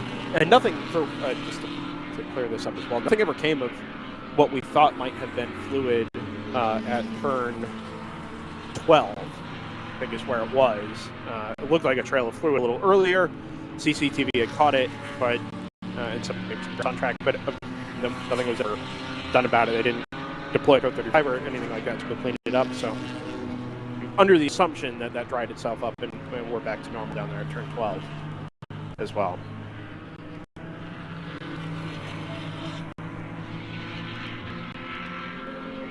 Oh my. So we're not really deep enough into the race yet to have a handle on pit cycles or anything like that. It feels like, right, Split Decision hasn't pitted yet, and the Elan is going to owe us a pit stop. It sort of feels like that was a missed opportunity for them, looking back on it now and knowing that, okay, the Elan will probably be in here in 20 laps or so. G-Tech won't have to pit again for 40 laps, maybe? Like, this was a missed opportunity for Elan, or for the Stratus Racing car, the Split Decision car, and anybody else that missed out on pitting on that code 35. That actually might have an impact 4 or 5, 6 hours from now as we get closer to the checkered flag, and we look back on as sort of a defining moment, all other things being equal from now to the end. They rarely are, but this is sort of what we have to work with now, at least at the top. Like, maybe that was actually a strategy mistake or a strategy blunder. Yeah, I mean, obviously you can play the back timing game from whenever you want in the race. It's really quite early to be doing that. But if these guys have figured out that pitting right now, as in when the pink flag was out, we would still have to make the same number of pit stops after this. Pitting under the pink flag isn't free. It costs G-Tech about 35 seconds, which is actually, they're 39 seconds off the lead. So actually Split Decision Racing may well be in the lead even if they had pitted under pink flag. But if they worked out that it's not going to save them a pit stop pitting now, then maybe they've decided they'll take that 35 seconds for free. It doesn't work out that way. That means that on the next pit stop, they would just make their next pit stop shorter, which would gain back most of that time and also add you some flexibility. So I still don't really buy that as a great decision, if that's what the decision-making process was. But I can see that there is a choice to be made there. It's not completely obvious. I certainly, if it was me, based on the knowledge I have, I certainly would have taken pit stop under the pink flag. But yeah, we'll see how it plays out. And if you can go down and have a talk to them and find out what their decision-making process is at some point, that would be, I would certainly. And then the Elan, there's something else going on with their first pit stop, which there might be some more to that story, even than the Split Decision Racing story as well. That's Stratus Racing. Yeah, there's somebody, Craig Darian makes a point on YouTube. Always need to run the strategy backwards from the finish. And I'm not an amateur endurance racing strategist. I'm just an amateur endurance racing commentator, which is not the same thing. I am actually very curious, and maybe somebody can point me in the right direction. Are there that many teams that are always working backwards from the end? You know, if you're setting your strategy at night, do you start with, okay, we can run an hour and 15, an hour 45 on fuel and go backwards from 9 to 7:15 to 5:30 and do it that way? Or are you just, okay, we're going to run as far as we can on every stint and we'll adjust as we need to? I think the challenge with that... I think the challenge with that is that, go ahead. Like, if you start to back time it now, you know, in a world where you don't have yellow flag or pink flag conditions, that's fine. But as soon as you enter a world where you do, it's, you know, it's what are you back timing to? That I think is the challenge, because then as soon as you have something that, you know, maybe you're always just putting yourself in the best position, assuming that it'll be green to the end. I don't know how likely I think that is. So that strategy philosophy makes a lot of sense from the endurance racing I'm most familiar with, which is sim racing, where Right. certainly on iRacing there are no yellow flags. So you do a 24-hour race and you back time it from lap 1 basically, because you can pretty well predict that as long as nothing goes wrong for your car, and if something does go wrong for your car, then everything changes anyway. But if nothing goes wrong for your car, you kind of know you can back time way, you know where flexibility is. That would make sense if you could, as you say, guarantee that there's no pink flags. But if split decision racing pitted with in that last pink flag, sure, maybe in a green flag world that doesn't save them a pit stop, but it might get them to the next pink flag, which right now they don't have the flexibility to stretch out. Yeah. They might find that they have to pit, and one lap after their regularly scheduled pit stop, there's a pink flag they could have got to if they had the extra group in the previous one. It's completely conceivable you could end up just hopping from pink flag to pink flag, saving a minute on every single pit stop, even if you have to make an extra pit stop because you're pitting a little bit more often. If you're saving a minute every pit stop, that works out pretty quickly to be an advantage. So yeah, I'm not familiar enough with this series to know what the frequency of pink flags are like, but I would be well aware of what the back timing situation is, but take any opportunity to pit under pink. Think mathematically is how it's going to work out. You're most likely to get the shortest amount of time loss in the pit. I think, and we've all done endurance races on iRacing and other simulation platforms throughout the years. They're almost every situation, you end up with a window, right, where you time the race from the front of the race to the end, time it from the back to the front, and somewhere in there you have a window of, let's say, 20 minutes, 30 minutes, 40 minutes, where, okay, if I have to make an extra stop for any reason, be it to take advantage of a yellow flag, to repair damage, to check something in the car, whatever it is, where you can make that stop and not have to make an extra one before the end, right? And you basically just determine that by how long your last stint is going to be, right? Or whatever that buffer is to the end of the race. That... I would assume that strategy is going to be done both ways when you try and plan it out, so you know what that window is if you're going to take advantage of the yellow or anything like that. At the same time, remember that Code 35 is only done here in a VIR. They don't do this at every track, so it's not a common feature when it comes to planning for strategy or dealing with in-race incidents or anything like that. The drivers are well aware of what it means. But when it comes to having to change your strategy on the fly, it doesn't really affect the things or affect the running order and have the same implications as managing your strategy during a full course yellow, where the field's going to be bunched up at the end. You're having to worry about track position.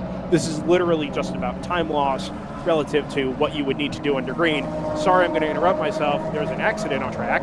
Is it the round 3 Cayman, Joseph? Do we have that on board? It's not this one. It's not. Okay, We are on the yellow flag. It is a Cayman. It's got a Haggerty logo on the front and bright orange mirrors. It's ripped the right front corner of the car off somewhere with actually not very much runoff. Stand and look here. It's got we've got a waving yellow at turn 5. It's either a waving yellow or a waving green. Do we have a safety car or do we have a pink flag? No, we have a pink flag. It's gone to Code 35 immediately. They're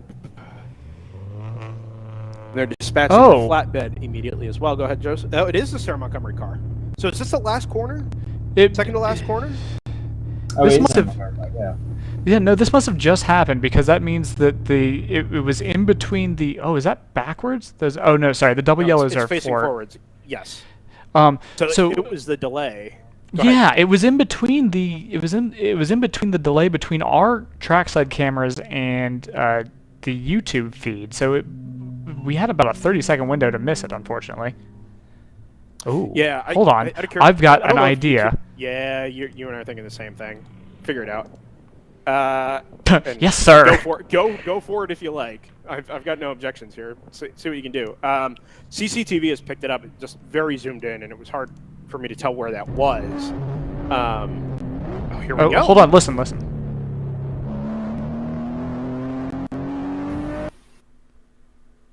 Watch for this to break to driver's right. The crash is in the last corner. I've just watched it on the replay. Sarah, Hold on. looks We're like about to get to it, so you're don't not. spoil it for us. you're not. You're half a lap away. Well, hold on. Do you want me to just sit here for half a lap, or?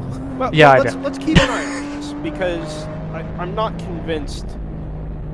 I mean, Scott has already seen it, but the rest of us will follow it live. I don't know if there was maybe contact earlier in the lap or something would have happened that would have caused him to break.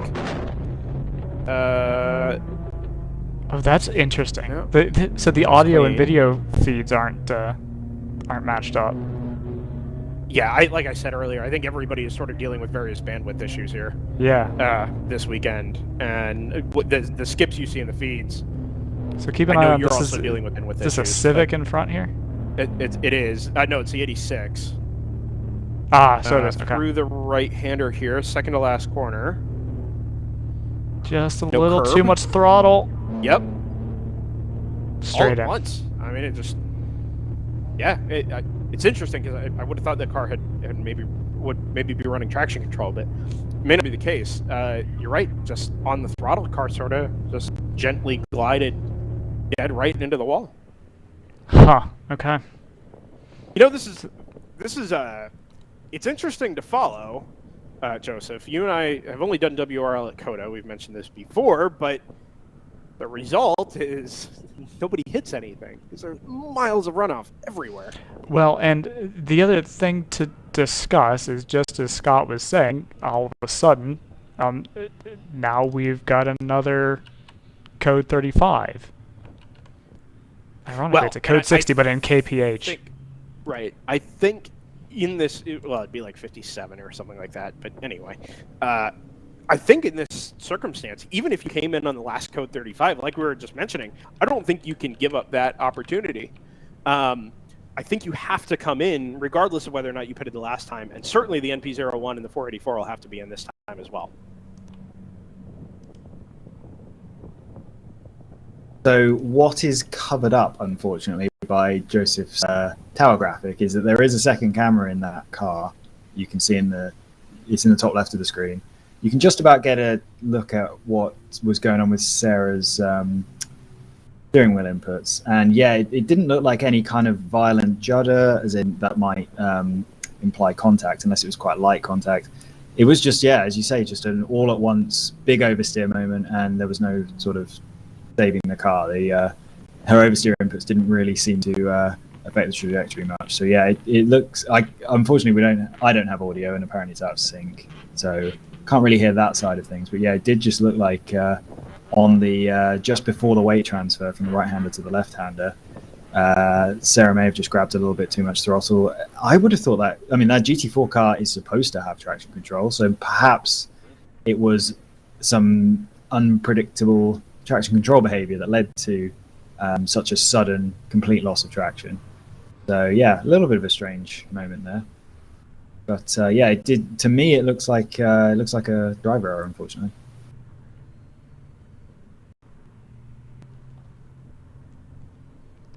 Working on getting some onboards back. Maybe slightly. Speaking of throttle, maybe slightly affected by bandwidth, but really affected by bandwidth at all ends, at the camera's output and at our input. Are you still struggling? Oh, I think everything is. Yeah. Okay. You know, it's so the problem is it's actually a little tough to tell because. So a little more background information. Part of the original approach that we were going to take, which is usually to run it through a VLC plugin, and that, you know, usually works okay with a little bit of hiccups, but it can break down pretty quickly if the vehicle that's sending the video is having transmission issues, as you know, not gearbox issues obviously, but you know, throughput issues in their upload. And so it's a little unclear if the buffering that I'm running into is on my end or just a consequence of, as you mentioned earlier, cell network issues east of Birmingham. So have we covered the fact that the number 54 has just had an extremely slow lap? How slow? As in an extra minute and a half off of what should be a code 35 lap? Have they pitted recently? Which number was this? This is the 54. They did not pit on that lap. They were running second. They're now running 13. I was dealing with some local things here at the track. I did not see them in the pits. No, they don't have a P next to them, whereas Split Decision, who have just pitted, do have a P next to their last lap, and also that 5 minutes and 10 seconds was the Giannetta's last lap, and even that's slow, even very slow, even for a code 35 lap with a pit stop. So there's something going, and also they shouldn't have lost 13 or 11 places or whatever, 12 places, I guess. They shouldn't have lost 12 places to a pit stop, as Split Decision has demonstrated by making a pit stop from the lead and coming out with the lead. So, and that was what alerted me to this, the fact that they managed to make that pit stop under code 35 and keep the lead. G-Tech should have overtaken them, but they've had a very slow lap without a pit stop. So something's happened there to that Ginetta. Stratus Racing have also pitted with the Elan. They actually had a 5 minute and 6. So they had a very similar lap time to G-Tech, but their race hero telemetry, you know what I mean, timing data shows that they were in the pits and G-Tech were not in the pits. So I don't know if maybe that's a hiccup from Race Hero, but again, that Stratus Racing car this is the second time in the race that they've made a pit stop, and that lap has been extortionately slow relative to anyone else making similar pit stops under similar conditions. So maybe that Elan is just a very, very slow car to fuel up. I think that is probably more than likely the case. It certainly was the first time around, and it would explain the long pit stop lap this time around as well. Does mean that they and Split Decision have got away with skipping the last pink flag to some extent. Yes. The 59 is it for this one. Have we mentioned that? That's what I was literally just in the process of talking about. Okay. Yeah, they have lost spots though. So now they're back up to fifth. They actually just come across the line. Ash has the number 54. So they've been. Screaming Goat still hasn't pitted for a second time, so they appear to be skipping 2 consecutive pink flags. So interesting. I think the 54 has the 54 lost a lap. Like, did it have a transponder issue and it's had a second very slow lap where it has actually pitted this time. No, and that makes sense, right? It was a 4:10, and your breakout time for a code 35 is 4:10 is absolutely within the realms of what should. Their last code 35 pit stop was a 4:22, and this time they had a bit less fuel to put in, so that makes complete sense. So that was just a normal pit stop. Right. So my point 5:10 is the anomaly. I watched them come across the line, right out the window here. Number one, it still shows them in the pits. Number two, they're back into 13th. Which is absolutely not right. Pits. They dropped to 13th on the previous lap, and that was not a pit stop, according to race. So, whereas they actually are in the pits now, I believe. No, they're not. I just watched them come by on track. Well, in that case, I'm very confused. I am too. Are you sure I you suspect didn't see that there's. That. Okay, I don't have an explanation for this, but there are 2 number 54s on my timing that are both G-Tech Motorsports. What position is the second one in?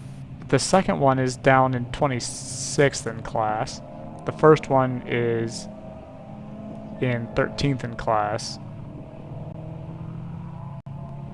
Sometimes that can be an indication of, because my stuff is not quite as robust as Race Heroes, and sometimes that can be an indication that there's some timing thing afoot that I'm not correcting for, but that Race Hero already has. So, for example, well, the one that's 13th in class, that's correct. That Race Hero has that as well.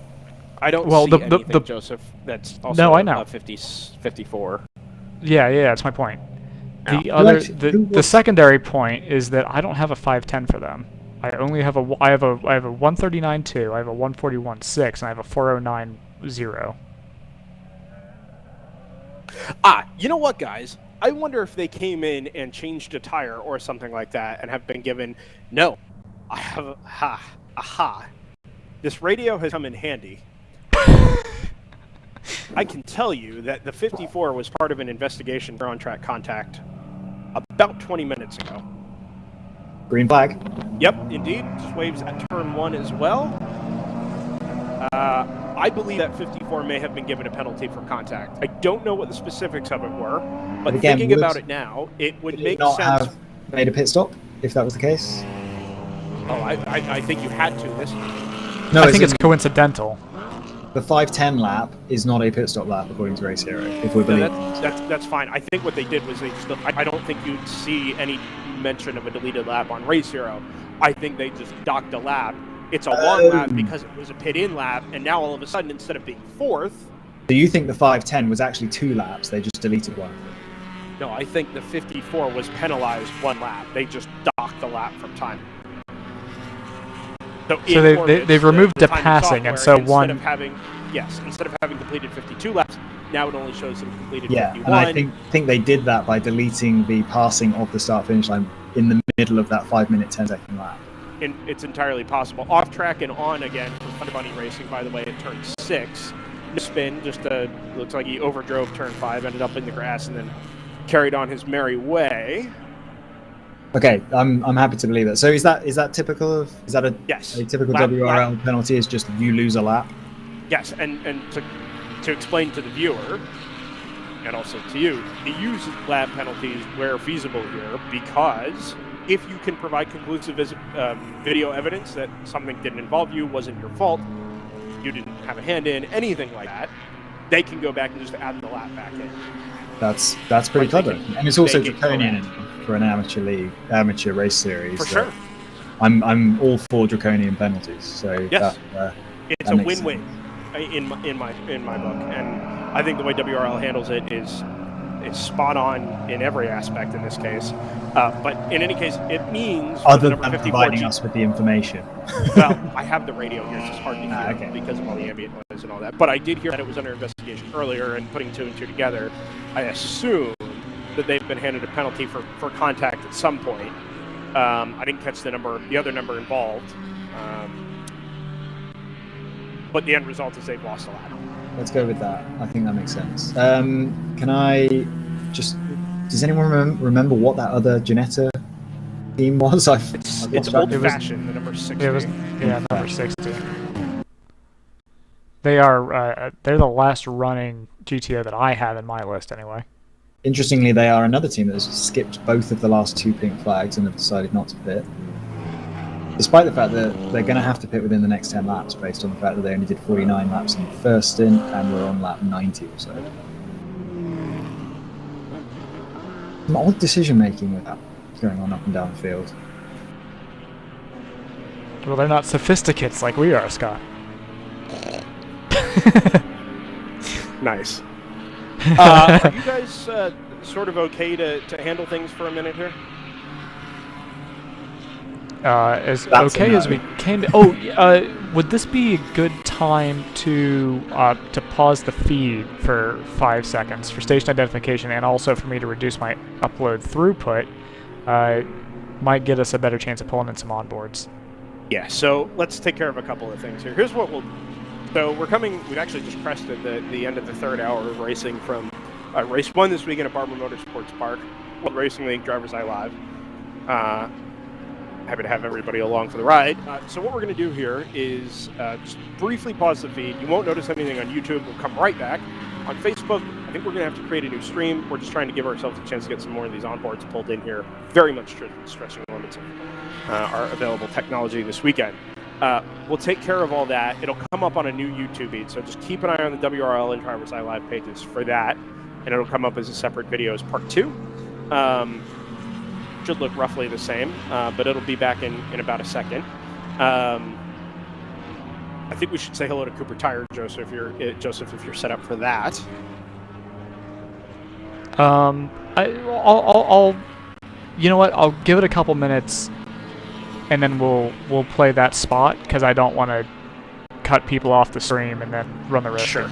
Nope, that's fine. And then once we're all back and settled down, I do want to take a trip down to the paddock and just sort of tie up a few loose ends. The number 19 automatic racing car has been seen since it was pushed into the paddock, so we want to tie that up. The number 500 Battle Ready Racing Acura was, I think, your GP1 leader for quite some time. And that car has come back out, but it lost a lot of time. Sorry, there's a Ginetta exiting turn 8 with a lot of tow out on the left front, and it looks like in this case, like something failed, because there are a full set of full rotation tire marks right behind the car, and it comes to rest in the proper direction, but very much facing the correct direction, just in a bad spot exiting gate, frankly. It's off to the right of the racing line, but it means that we're code 35 again. And all right, great timing. To dispatch a flatbed for this one as well. So we'll pause the broadcast just briefly on YouTube and on Facebook. YouTube will come right back up. Facebook, it'll be part 2 for Saturday broadcast. It'll get us through to the end of the race. And we'll rejoin you here in just a couple of moments' time from Barber Motorsports Park.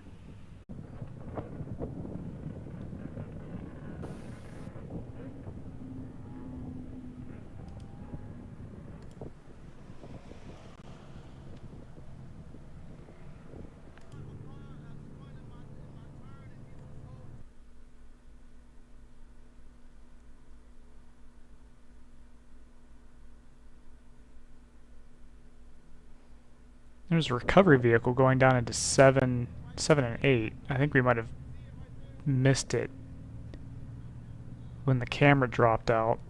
Oh no, there it is. Okay, great.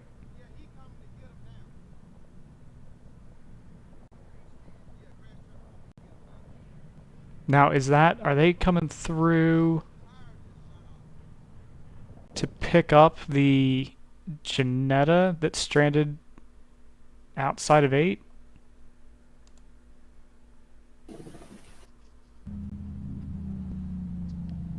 Sorry, just tying up some stuff here with RJ. I think we're back on Facebook, actually. It didn't even change the... Oh, perfect. Didn't change the feed, so we're in good shape.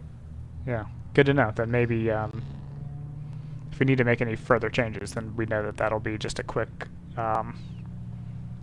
little 5 seconds on and off then. Yeah.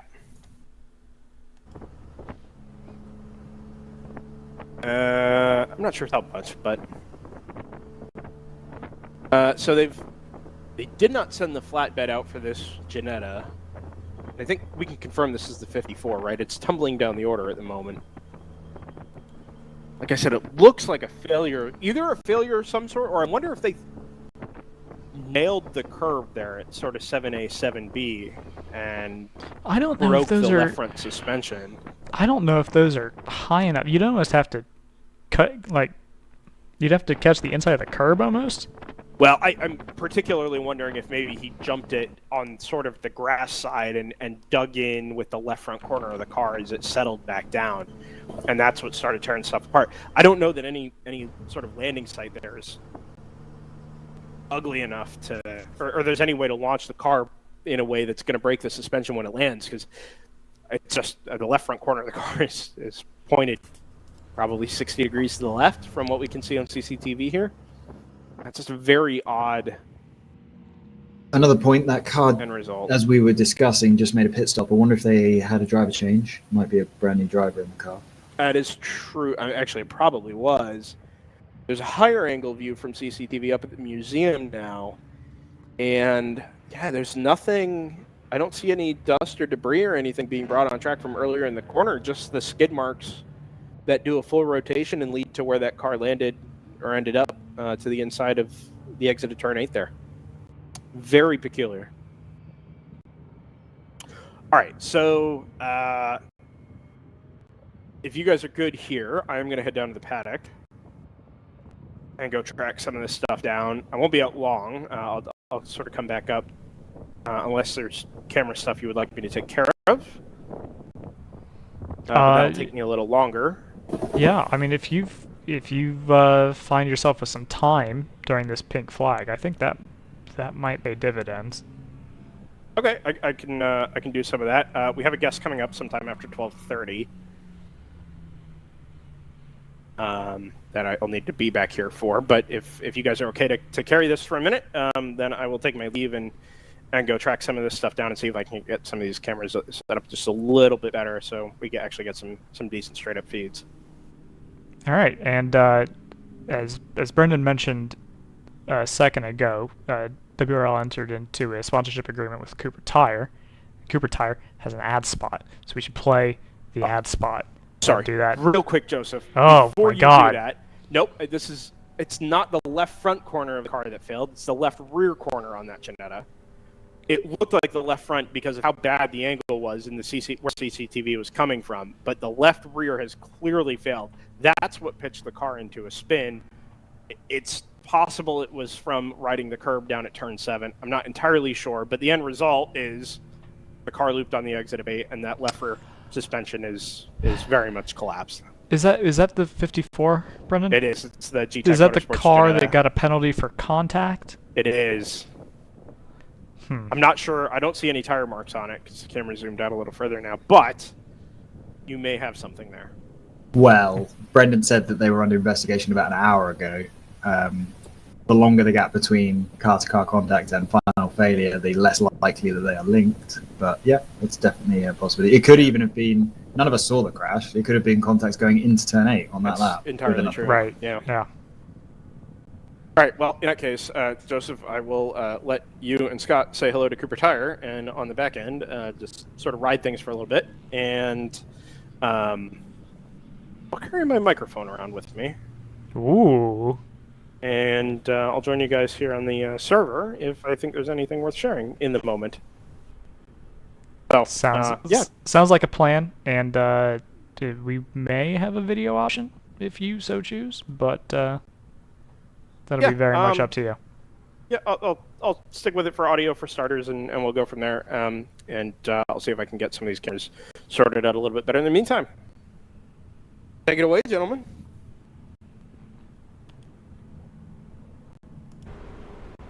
Hey, your Uncle Cooper here. Once upon a time, there was a girl named Goldie, my niece, your cousin, and Goldie didn't know which tires were right for her. The first ones were too much tire, and then the next ones were not enough tire. Anyway, long story short, Goldie found the Coopers, and they were just right. What a happy, practical ending. Go to sleep. I love you. Go with the Coopers. Cooper!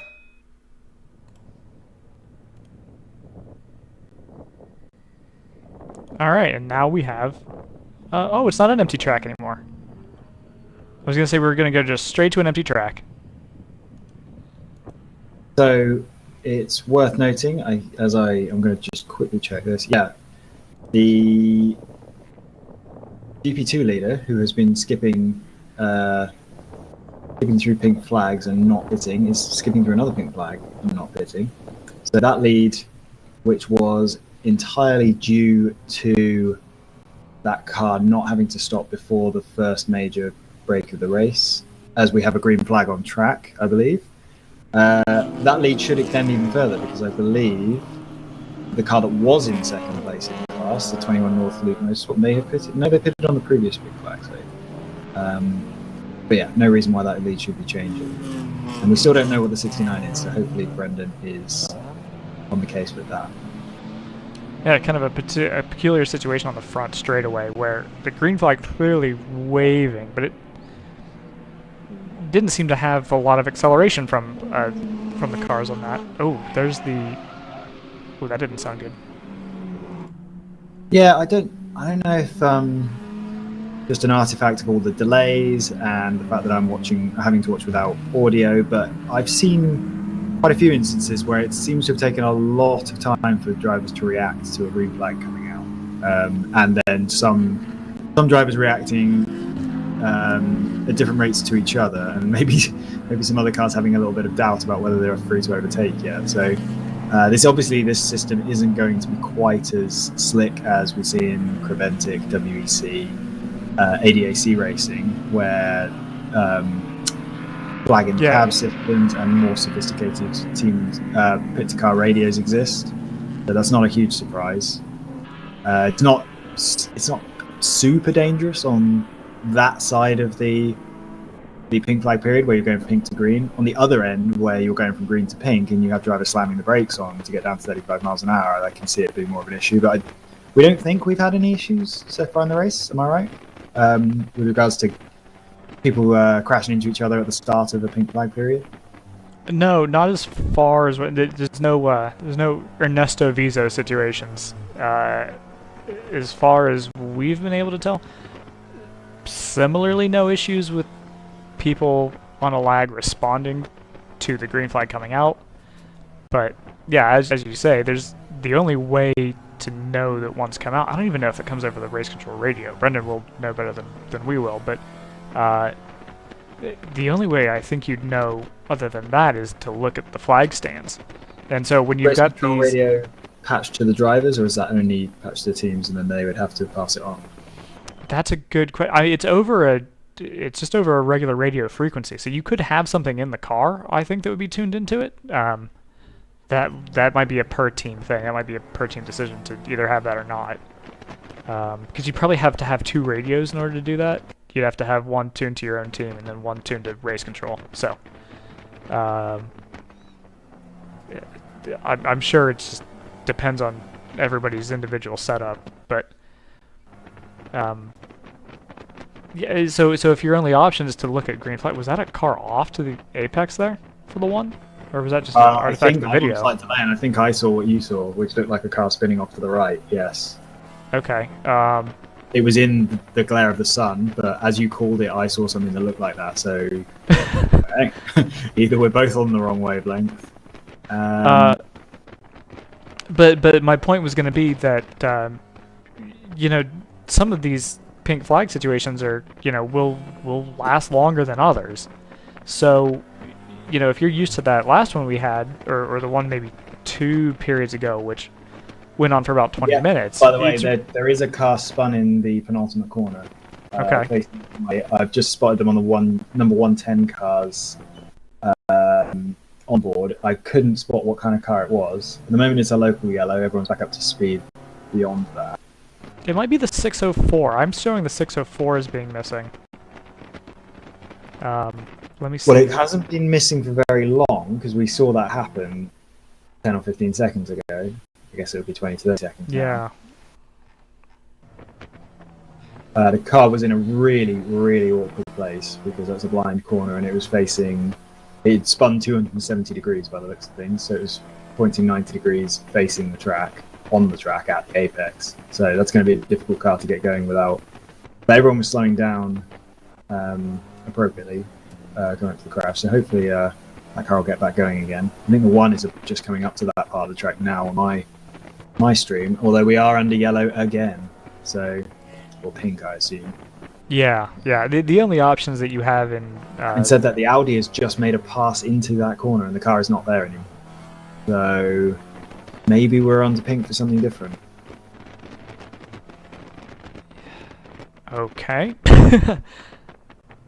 However, on my stream, the Audi hasn't slowed down yet. I don't know how much of a delay I'm on. No, there's a slow... It looks like a slow AOA car. It was definitely yellow. Looked like a yellow Cayman to me. Is that right? Oh, okay. I had it pegged as a yellow Miata. Possibly.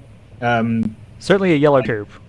I was pretty certain about the yellow, less certain about the car. Yeah, at least we know we're not colorblind. But so I wonder if it's the same. I thought it was a black car that had spun to the right on the onboard that we had. Yeah, I think it's unlikely to be the same car. Yeah, I wonder if it's the same incident though. Well, that car was stopped on the way into turn 1. Yeah, but what I'm saying is I wonder if it was a 2-car collision and one of the cars carried on, beyond the scene of the incident. I was watching the Audi stream as it happened, and it looked like the car ahead, as in the car ahead of the car heads. The car ahead of the Audi spun. The one ahead of that looked like they carried on perfectly normally. So I didn't see anything like collateral from that crash. Okay. I don't see anybody having gone... Oh, it might have been the 983. The 983 was... No, I'll take that back.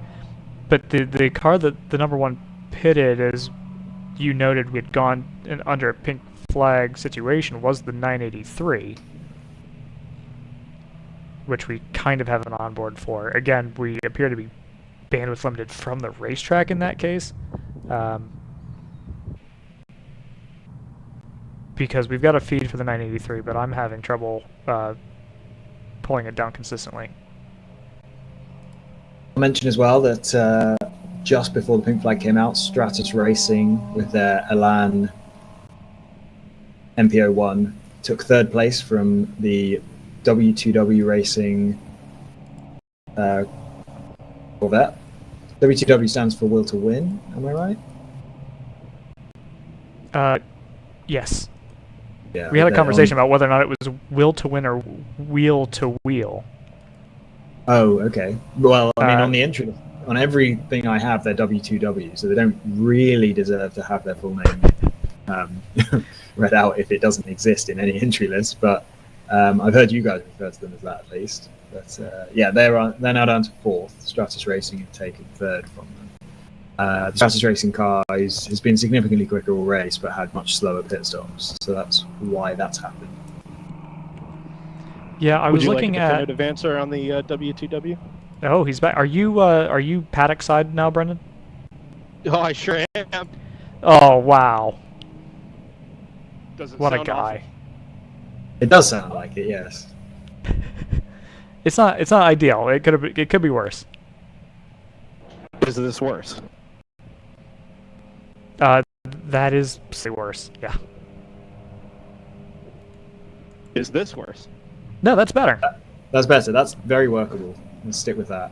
All right, well, let's go with this. So WTW is definitely that was confirmed to us post Coda, where we thought it was wheel to wheel, but we've got that sorted out now. I've got a couple other things I can tie up for you guys if you'd like.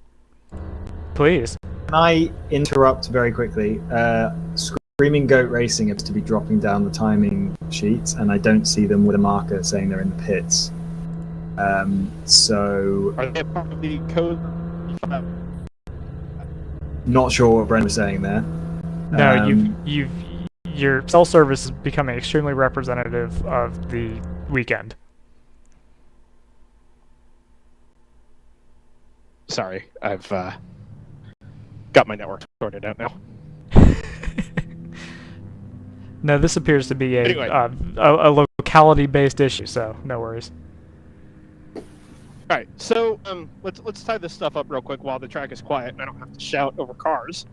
The number 19, the automatic racing Aston Martin. The car has some sort of undefined transmission issue. Green flag. I think we go back to green. Yep. They're not sure if it's electronic or a physical issue with the gearbox or with the transaxle, but it was shifting gears on its own. And Oh, that's when I not asked for ideal. clarification. Well, I asked for clarification as to whether we were talking about physically changing into another gear or just popping into neutral. I was told all of the above. So clearly some sort of electrical short somewhere, that sounds some electrical issue. electrical to me. It does, but the end result is not just popping out of gear; it's popping into another gear. So it's making it all the way into, a separate gear. I also confirmed that was the reason that the car was brought in early on its second stint. It did something like an 18 or 19 lap stint.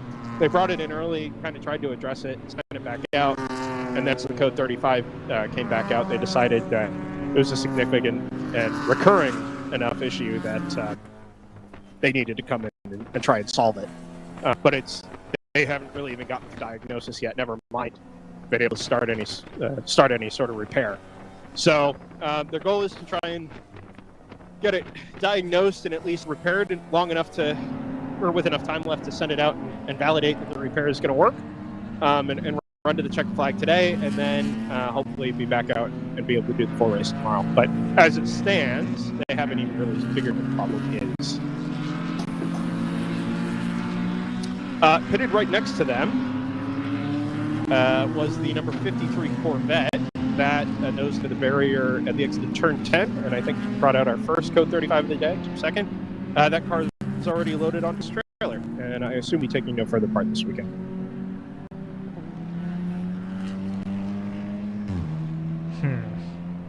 Update on Screaming Goat Racing. I think that actually was a pit stop. I just jumped the gun a little bit. Presumably they have to come across the line before it registers as them being in the pits, something along those lines.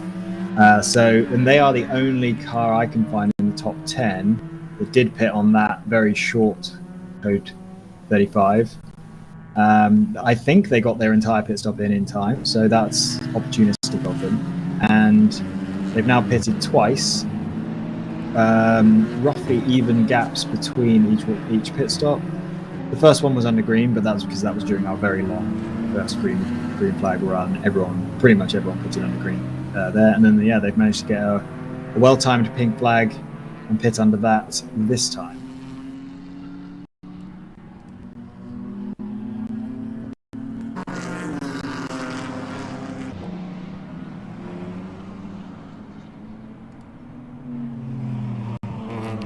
Yeah, the need one is just coming out of the pits. Who else? 320, 87.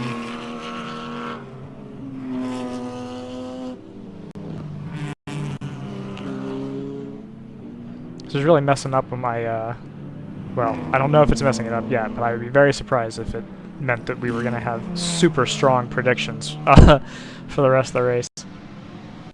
Hey, Brendan, the walkover bridge seems to be open now.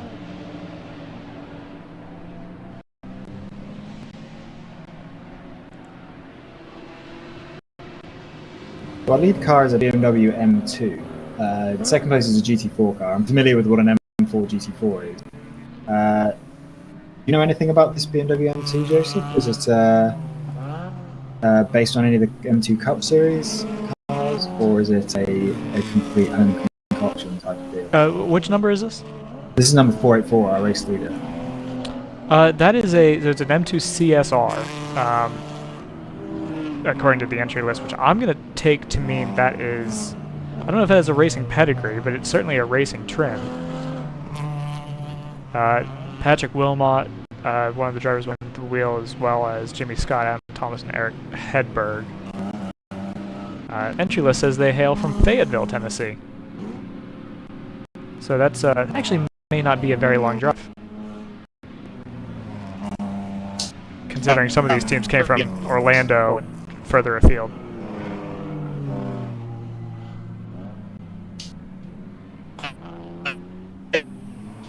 Brendan, this is atrocious.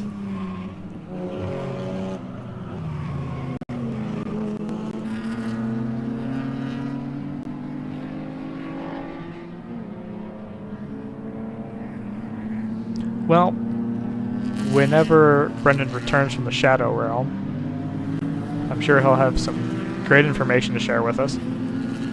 So the entry list says the team decided to invest in a car for the next 5 years, so was able to get one of the first M2 CSRs to hit US soil.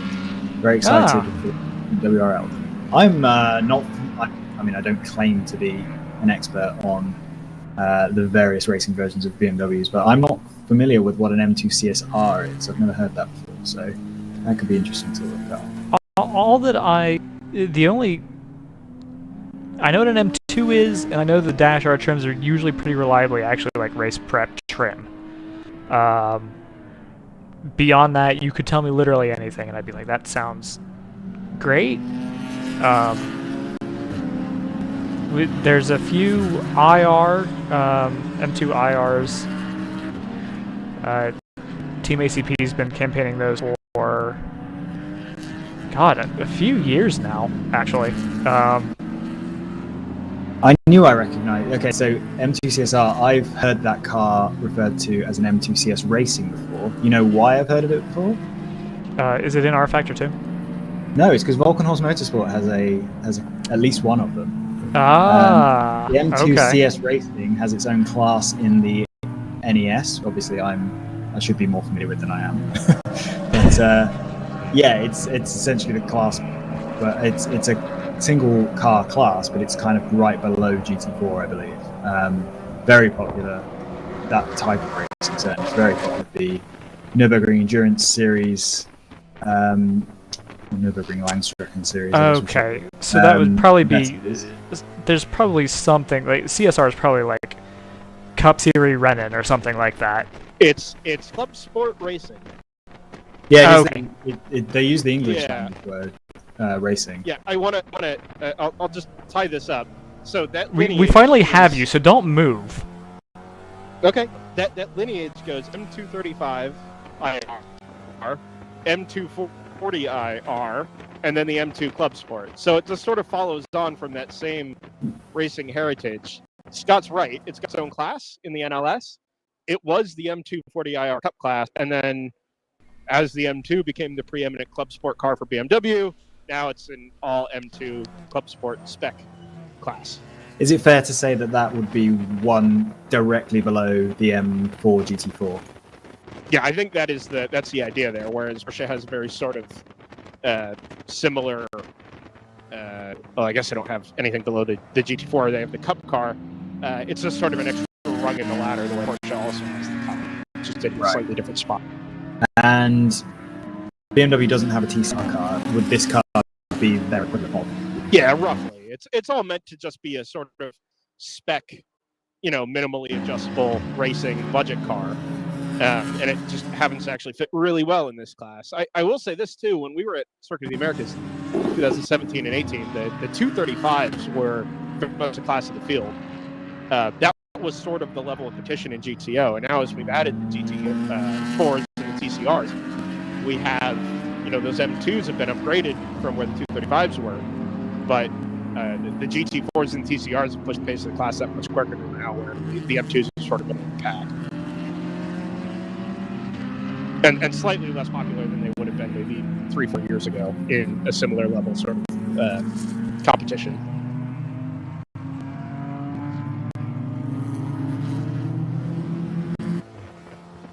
What's worth noting is that split decision car, as far as I can tell, at least amongst the front runners, has the shortest green flag pit stop time. Conveniently, the first set of pit stops were under green. That car, its longest lap, if you'll follow my reasoning, it was a 320, which is quicker than any other front running cars. So there could be that car is obviously, I imagine BMW designed that specifically with the NLS in mind, which is obviously an endurance series. So there's a good chance that car is particularly well sorted for this type of pit stop endurance racing. So that could be a recurring advantage that car has throughout the race. It's definitely not the fastest car in class. Its best lap time is 2 seconds off what the Elan has managed. It's a 1:37.2. There are plenty of cars in GTO class who managed mid to low 1:36s as their fastest laps. So that could be a sort of tortoise and hare situation there with this car, where it has an endurance pedigree and a distinct advantage under pit stops, but we'll have to track that as we go through the race.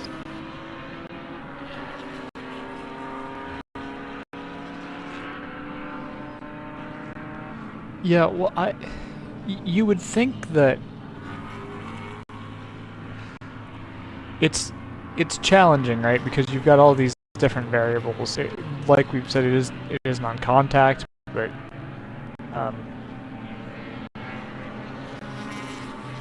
that doesn't mean that you don't get into interesting situations. Obviously, we've already seen a couple cars have different either mechanical failures or driver-induced failures, and sometimes it's a miscommunication. Who knows how many of these have been induced by, somebody going for a move that wasn't there, knocking wheel or something like that. Driver-induced failure is a fantastic turn of phrase.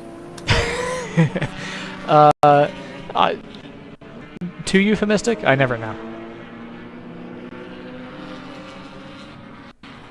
We've had to explain away driver-induced failures related to Brendan enough times that we've come up with our own language for that sort of thing, I guess. You hurt my feelings. Oh, I thought he was away. I think we just Not so. spend the entire rest of the broadcast, or at least the period while he's out of the literal booth. Just spend it goading him to see if we can get him to pop in. That was the plan, yeah. Okay, great. No, I will never back away from that. I really have no defense either, which is the funny part. Another quick update. I don't know if you guys had noticed the lack of the number 95 Irish Mike's RS3 TCR.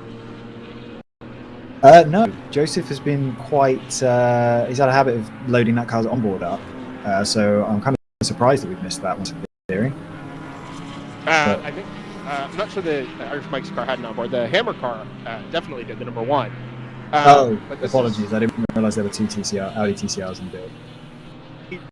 There's several. Actually, Hammer, like 3 of them. I'm far too invested in the GP2 battle. Clearly, I've missed the higher up. I've missed some of the entries higher up the field. So that's fair enough. Anyway, just to shed a little light there. They came in. I don't know how long it took them to diagnose whatever the problem is, but they spent about half an hour replacing the high-pressure injectors. Right, and they are one of the very last cars. In fact, they are. Is that car even on track? I think it is. It will be if it is the last car that's running. The only reason I knew it was in the pits is because I saw it heading back out on track. It is at the very end of the bottom row of pit garages here in the paddock, and it was being backed at its spot and sent back out onto the track as I was getting to it. And then, I assume it took them probably a good 10 or 15 minutes to diagnose what the actual problem was, plus a half hour to change it, probably well down the order, which is a shame because, from memory at least, they were top 3 for a good part of the first hour of the race. That car has the fastest lap of the race. That'll do it. I believe it's the only car other than the Stratus Elan that has made it into the 135s, and it has its fastest lap of 135.1. So yeah, that pace-wise, that car was the class of the field. Reminds me a little bit of this. At least used to be a phenomenon with like mid-90s kart. It may have earlier too, but the phenomenon where a car would magically go faster and faster and faster until it just expired randomly. I'll correct myself. There is one other car made into the 135s. That would be the Kingpin Racing Cayman, which is currently running now.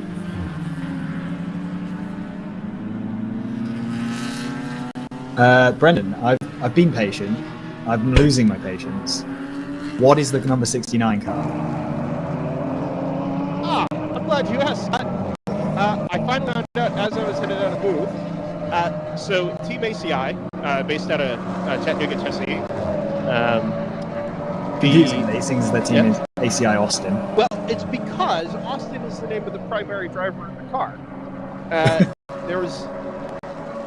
I'm not sure exactly the circumstances that led to it, but the end result is ACI had a car here to take up a slot that was vacated, and the owner of the team felt that there was an opportunity to give a crew member a chance to do some driving. And so Austin is the name of the crew member. He'll be sharing the car actually with the team owner. It's more just an opportunity for laps, an opportunity to go be competitive. The car is set for GP2. By all accounts, seems to have done pretty well. Yeah, it's well out in the lead at the moment. You've managed to skirt around my question. What is the car? I did not ask that question. Intrepid reporter Brendan Kazmarek. Journalism we have you here. Okay, so here's what I'm going to do: is I'm going to go stand on the plate. Ryan would have figured out what it looks like as it goes past. Thank you. We'll do this firsthand stylee. Incidentally, there is a Porsche Cayman. Boxster. I think it's Boxster, actually. Nope, it's Cayman. It's a 718, then it's whatever.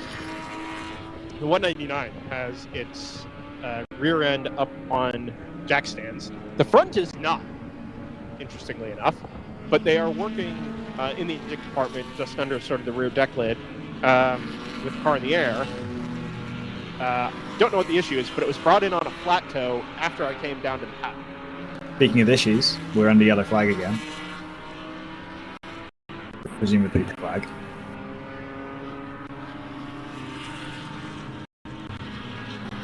As I cycle through the onboards I have available to me, I can't find a reason, but that's not particularly surprising. Brendan, any insight? Probably not. You're not in the booth anymore. Any idea why we might be under pink flag, Brendan or Joseph? I don't have anything. Let me see if I can tell you somebody who's... Ooh. I have a guess. We have two cars that went missing at basically the same time. One would be the 350 of Thunder Bunny. One would be... The other would be our second Ginetta, which that would be the number 60 for old-fashioned motorsports. That's kind of curious. I've also just noticed that Stratus Racing has taken second, as we're speaking, from Team GTR 99. That just happened on this lap. Okay, so Thunder Bunny's just pitted, so that's routine. So we may be looking for the second Ginetta. GTR 99 still hasn't crossed the line. So not only have they lost second place, they've lost a lot of time. Now the car's gone orange on Race Hero, and I have no idea what that means. Alright, I can shed some light here. Please do. Okay, I haven't seen the 99 yet. I don't see it. Oh no! So I don't know how much light you're shedding. No.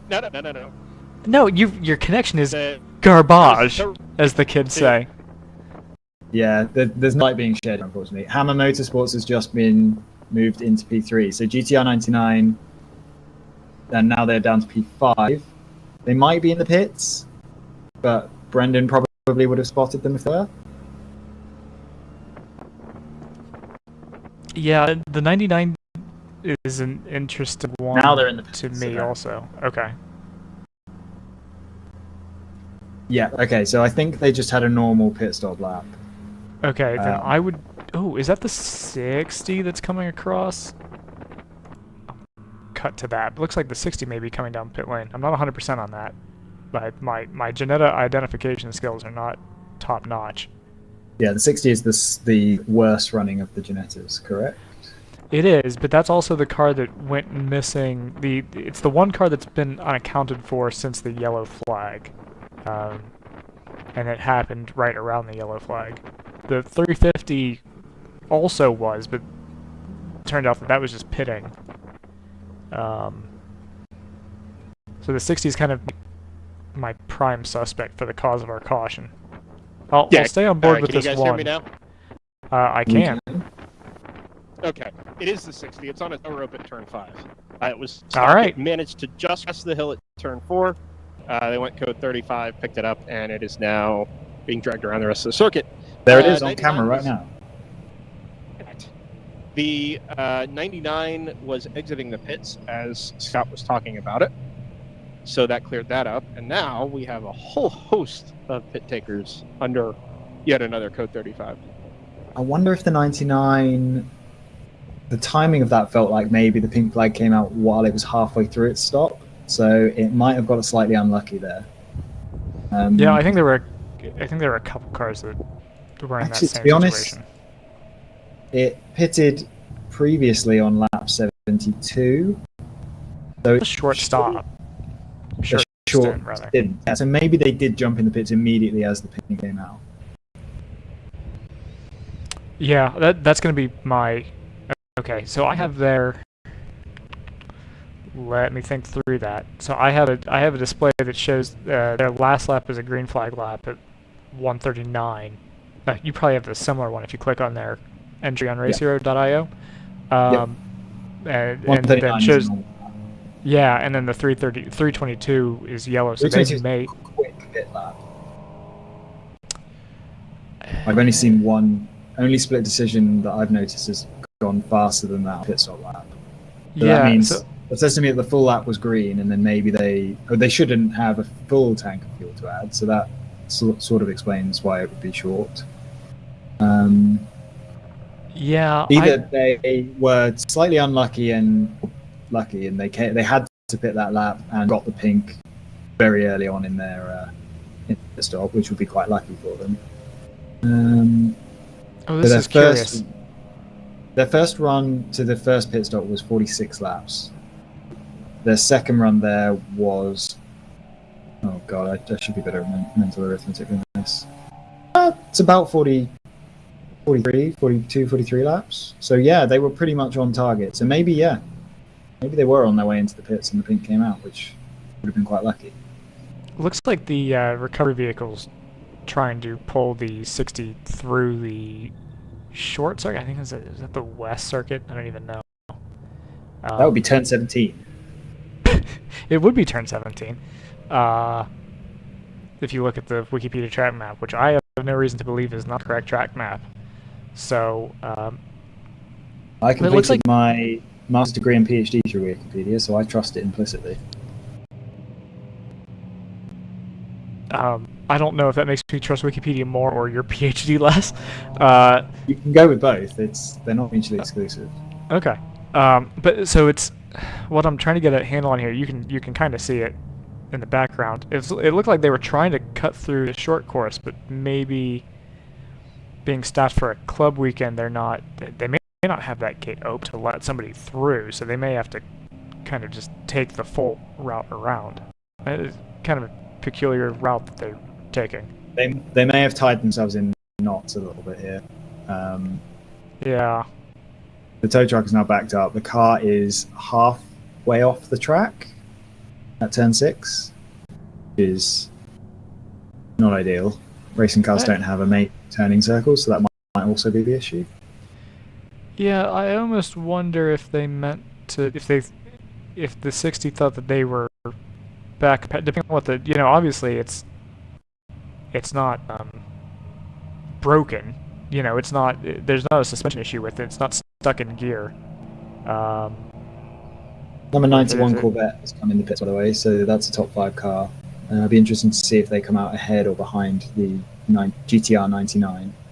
Number 91 Corvette being Will to Win Racing. That's the one that may or may not have a young Randall Popes behind the wheel.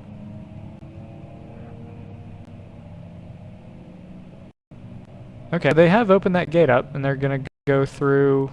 they're going to exit off of turn 5C and make a hard right onto turn 17. Okay, well, I think I was behind the barrier now, so we should expect a green flag imminently. Depends on if they're going to take it back to the paddock. That may just be a shortcut. And so that may be... That may reappear right before turn 9.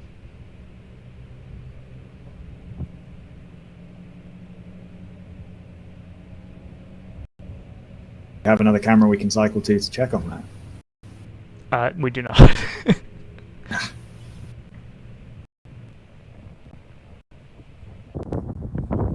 You know what? This thought just occurred to me. I wonder if the tow truck is also limited to 35 miles an hour.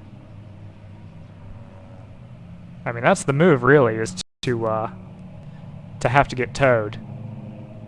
And then, now you're making time up on your competitors. It's really, it's playing the long game. I respect it.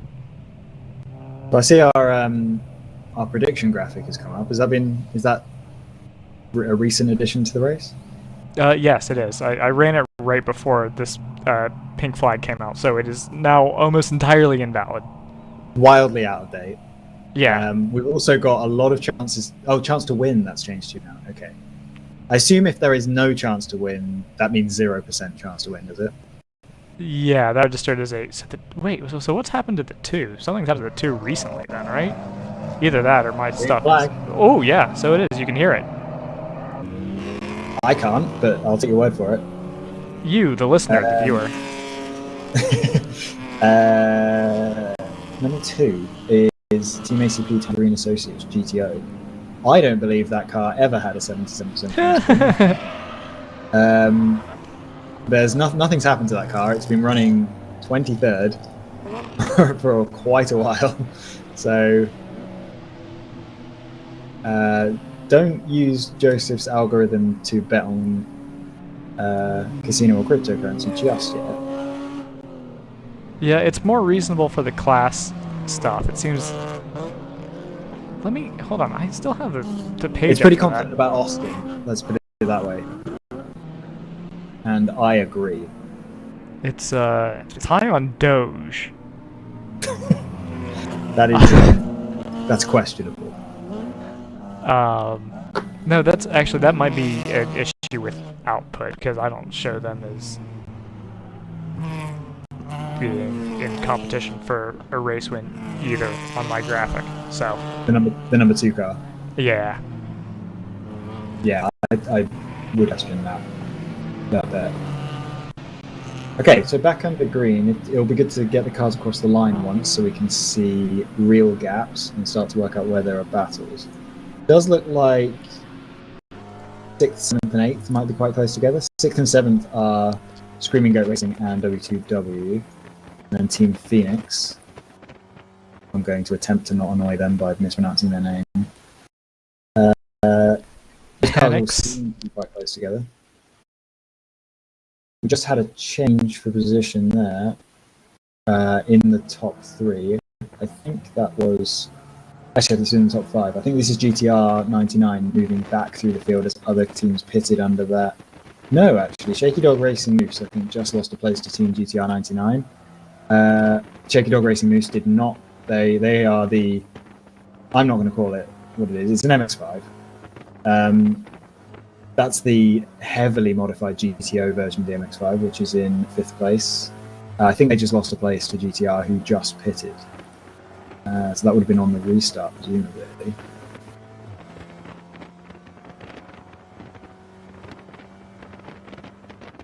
Probably not, because they were split by 11 seconds at the line. So there was something changed in the top 5.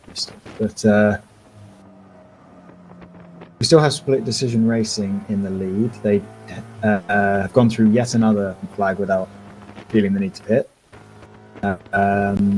They've just come across the line, so we'll see Stratus Racing with their Elan are 10 seconds behind now. That last lap time was 2 seconds faster, but Split Decision have been capable of running. So the Stratus Racing just set up 1:37.5. That's a pace the Split Decision was able to match recently. So, well, they're more of a 1:38 kind of race pace car. So we should see that Stratus Racing car closing the gap up within the next 10 to 20 laps, I think. Stratus Racing have been having longer pit stops throughout the race, though. So they need to get in the lead and they need to start pulling away if they're going to be able to overcome their pit stop disadvantages they've been seeing so far through the race. I haven't mentioned Hammer Motorsport much throughout the race. I don't know if Joseph and Bren have. That is the one car, so that's the car we're on board with at the moment. They're running 3rd. Fastest lap is 37.0, so they're capable of being on pace with what Stratus are managing. I think they're... Depends how much of a delay I'm on, whether they're about to cross the line or they already have. They are 30 seconds off the lead right now. Bit of a gap. Sorry, they are 30 seconds off of Stratus Racing, 41 seconds off.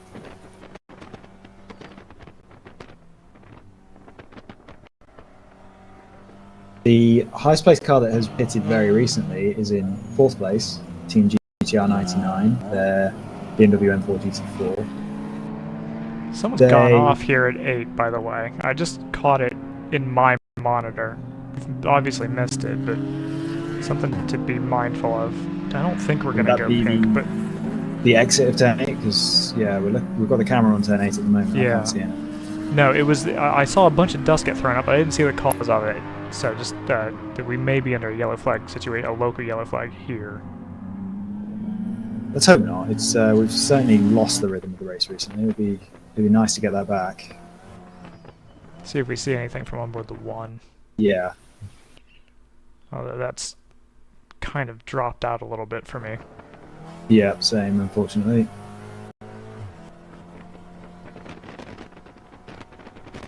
I haven't spotted anything, but then yeah, we've just accelerated through the area that you were talking about. So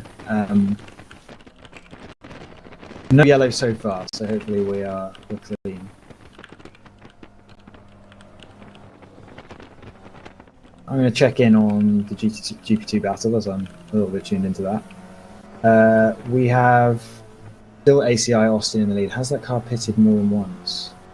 It hasn't. So this is the car that has been going really long on fuel.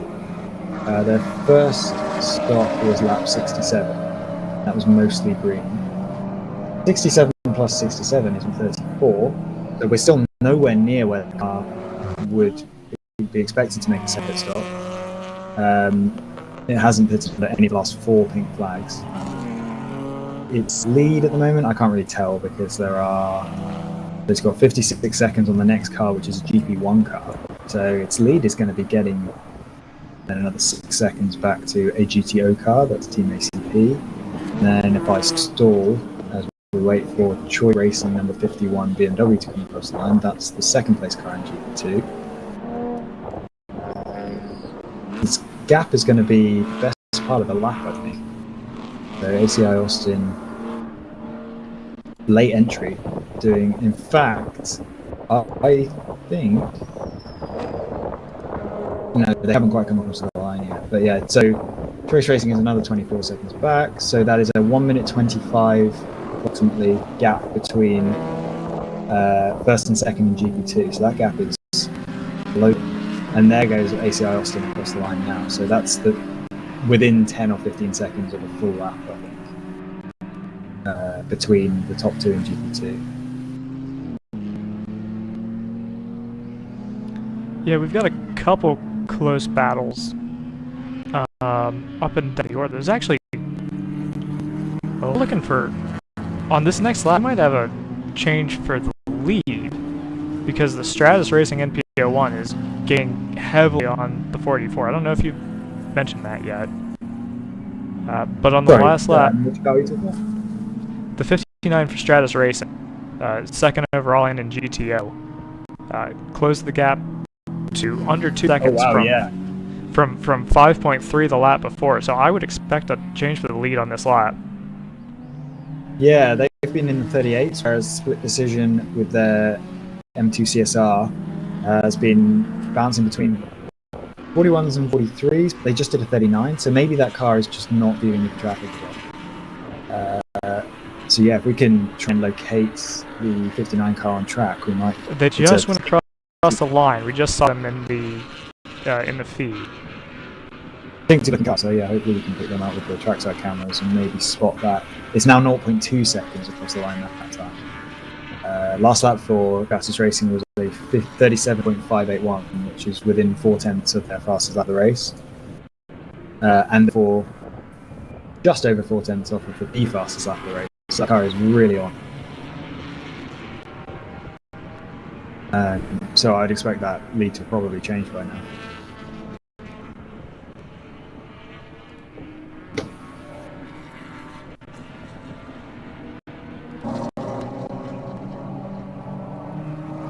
Yeah, let's see if we can pick them up.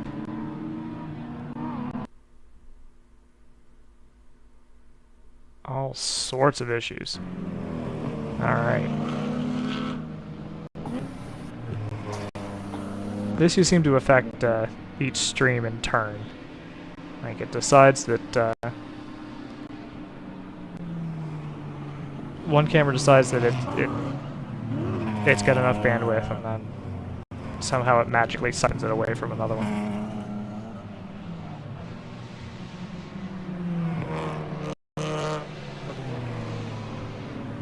The change has been made. It's now 3.1 seconds with Stratus Racing ahead. They did a 35.6 on the last lap, whereas split decision, and that was while overtaking split decision. So that obviously was not a highly contested overtake. Split decision did a 39.0, hence the 3-second lead for Stratus. So yeah, that gap's going back quickly.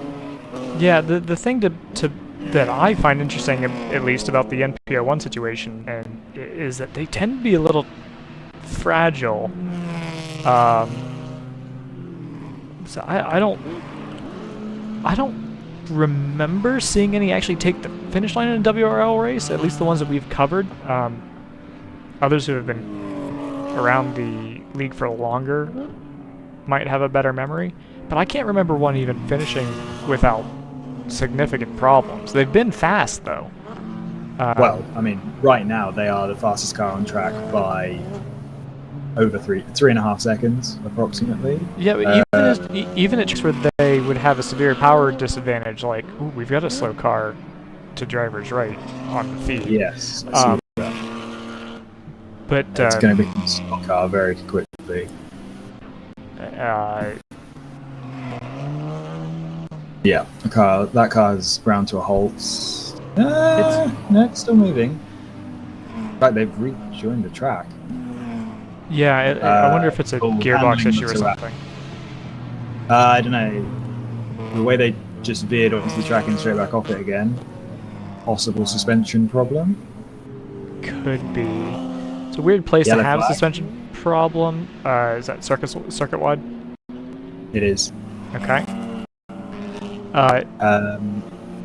It's a weird place to have a suspension problem unless they got into somebody coming into turn 5 or vice versa. There's nothing really to hit in turn 5 other than other cars.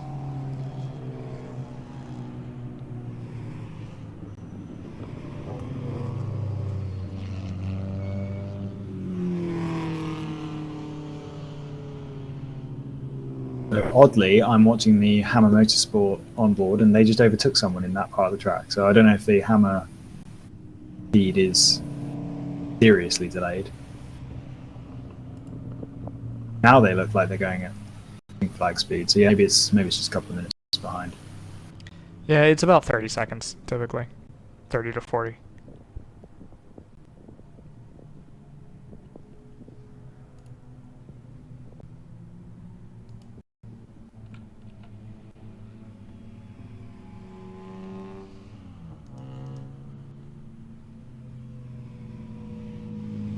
Well, I think I heard you guys mention earlier on in the race that this series is known for long green flag runs, but I've not been getting much of that experience recently. No, it's definitely, and that was the point that I was making to Brent. It seems very track dependent, as I notice we've lost. That car has evacuated the shot, so I need to update a couple things. You say it's track dependent. I haven't really seen any issues that are caused by congestion related to the shape of the track, which no, it's not. It's series. I don't mean that. I mean that each track has its own policies and crews, and like when we went to Summit Point for another series, that was one where I believe it was Summit, where they actually would not pull a car from a hot track, and they would consider a hot track full course yellow conditions. So anytime a car needed to be retrieved, they would actually stop the race wholesale. They would red flag it. So everybody's a little different. That sounds frustrating. It was not ideal. Considering I highly doubt there's any precedent for issues happening under yellow flag with towing cars. That's an interesting decision, but safety is safety, I guess. Yeah. I mean, a lot of the issues we've seen here have been cars grinding to a halt on the side of the track. Green flag. So actually, yeah, I just looked at that camera and the car's disappeared. So maybe it got going under its own steam. This is the great thing about Code 35 style system. If we were in IMSA right now, we'd be under another 10 minutes of safety car procedure. But because that car managed to get itself going, we can just go straight back to green as soon as that's happened. So, round of applause again to WRL. That's, and I know this is a track. It's whether they use the system or not is variable by track, but this is certainly helping. We're going to get all of our drivers who paid a lot of money and spent a lot of time on their own weekends getting here to the racetrack to have a race is going to get them a lot more time actually having a race, being able to do stuff like that. As we see the MPO1 flying around the outside of a gaggle of slower GT cars into turn 7. That was quite impressive to see. that in mind, the Stratus Racing car should be. Oh, now it's well, it would be 17 seconds ahead because they were under code 35 last time they came across the line. That gap should come back down now that we're in the green. That'll be the gap between Stratus Racing's MPO1 and Split Decision Racing's M2 CSR. Taking a look at some lap times before that short pink flag condition, the Hammer Motorsports Audi really wasn't any quicker than the Split Decision Racing M2 in the run up to that pink flag. So I'm not expecting the gap from second to third to close particularly quickly. It's just that Stratus Racing Elan is going to romp off into the distance for whatever period of time you can keep running clean.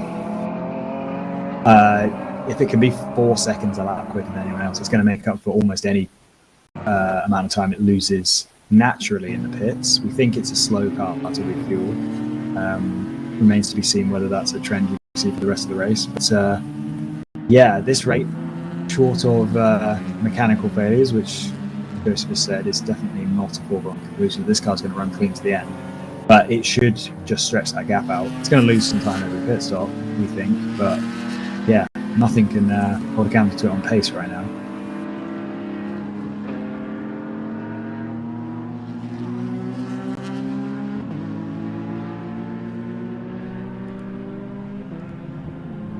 Yeah, just addressing some of the technical things. Brendan is dutifully heading around the circuit and make sure that cameras are operational and anything that's accumulated a time delay should be reset, etc., etc. Yeah, I'm just searching through the classes myself to see if there's any close battles for the lead. We've addressed the GP2 regularly, although, having said that, that gap that was almost a lap does appear to be much smaller now. That would be because ACI Austin came in the pits on that last pink flag run. They shouldn't have missed as much time as they appear to have, though. I'm going to give that a second to let that gap settle down. Come back Have to you it. noted the change for the lead in GP1? I haven't. I thought that was quite a spread out race, to be honest. The 44 car, no, is not. Was that the leader? I believe it was, yeah. So that car's in the pits right now, so they've missed the pink flags. That's. I think that's nothing short of a blunder, or a mechanical issue if they've decided to pit immediately after a pink flag. Yeah. So right. yeah, that is potential, and they didn't need a pit stop because their last. I don't think they needed a pit stop anyway. The last stop was on lap 88. And in the first segment of the race, they ran 54 laps. Yeah, I wasn't expecting them in for another 19 laps, so I would agree. That's something they've had a problem. And it was 5:34 as well, so that's very slow even for a pit stop, even under pink. So I think they've had some sort of issue. Ooh, we've got a slow... Can't tell...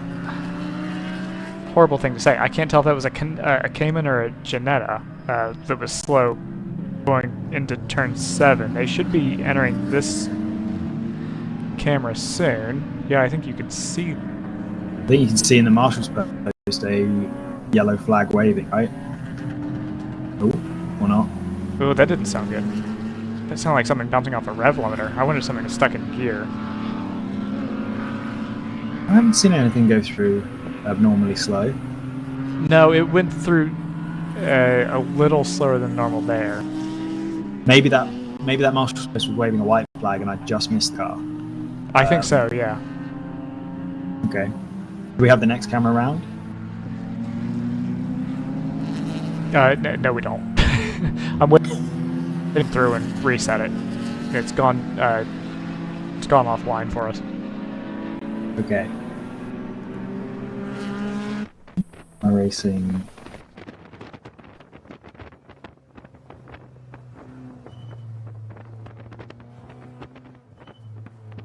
Oh, we're under yellow flag again.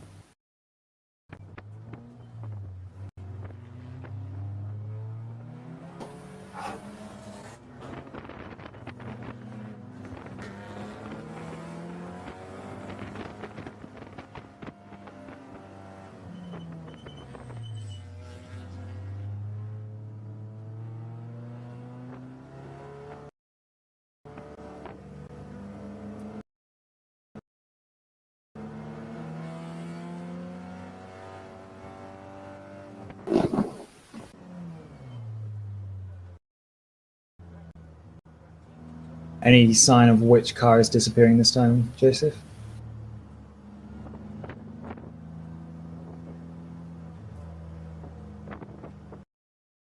We have the Rensport KC pits.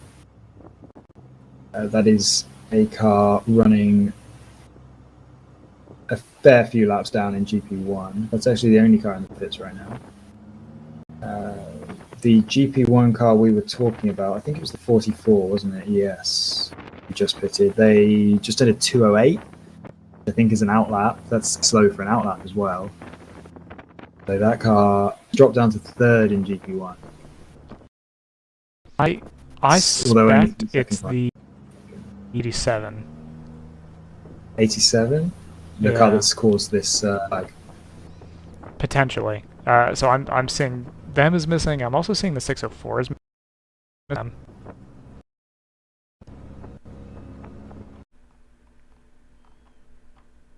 87 is JNR Racing. It's GP3 team. But they were already running way down. They've had a tough day. They were 32 laps off the lead, and therefore I think the leader of GP3 is only 8 laps down. I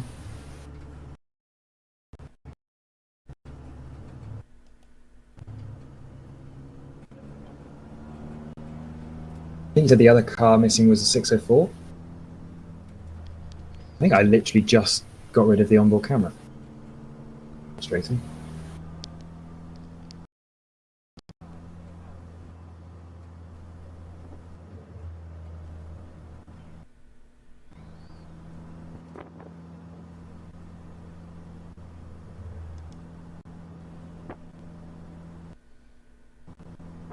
Number 604 is circulating, at least if their onboard camera is up to date. I'm not sure it is, because it looks like they're at full race speed here.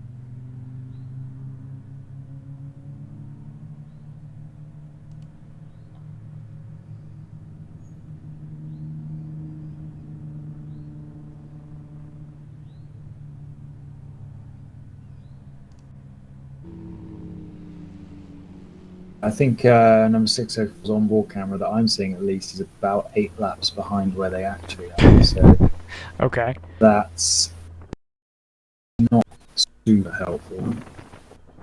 Yeah, if I look at the timestamp as well, is a good 17 minutes old. So yep, that's not the world's most useful onboard camera, unfortunately.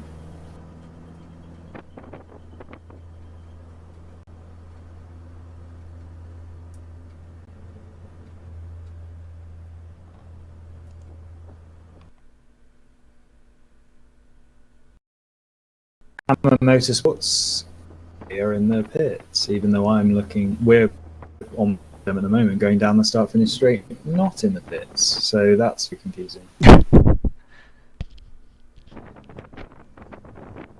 Maybe I'm still not super familiar with how Race Hero works. Perhaps that means their last lap was a pit stop lap. Their last lap was 440. It has less to do with how Race Hero works, and well, it's a combination of how Race Hero works and how some tracks have and organizations will set up their pit loops. Everybody does it a little differently. Some people do it. So some people have just a pit trip that says that they were in the pits on that lap. Some will have a pit in and a pit out loop. Some won't have any at all, so you just have to kind of guess. Pattern I'm seeing here today seems to be that maybe their trip is at pit exit. I would agree with that, yeah.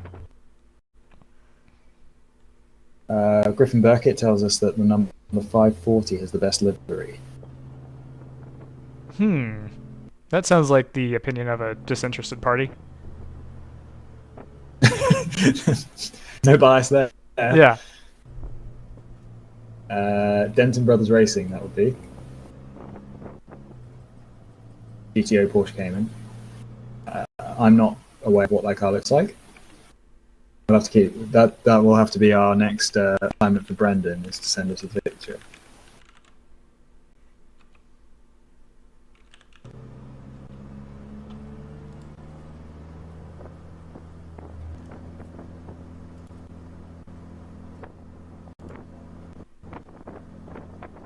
So,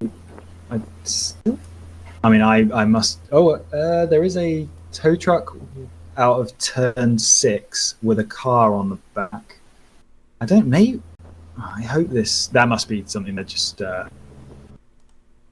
I believe that would be the Ginetta that stopped at our last flag. I'm making a leap of a massive assumption there. I imagine that tow truck is perhaps pulling that car back to the pits because it's convenient to do so under pink. I hope this pink flag isn't literally just to move that car. But who knows? I've just seen that on the number 1 Audi's onboard stream, which has now died.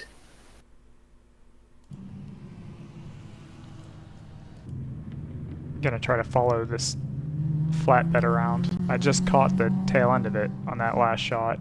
Yeah, It should saw be, that. there it is. Look at it go. With its escort and everything. We believe there's only one tow truck at the track, right? That's it. I have no idea. Again, every track is different. Is that the Ginetta?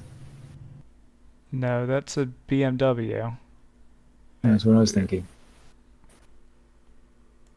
Very bright yellow one. So maybe that was new. Do we have any idea where's our Andy Blackmore spotters guide? Ask Andy Blackmore. The car on the rollback is the JNR GP3 Civic, apparently. So we are way off with our guess of the BMW. Assuming trusting chat is intelligent. Do we have more than one Civic in the race? Because I thought the only Civic in the race was very blue.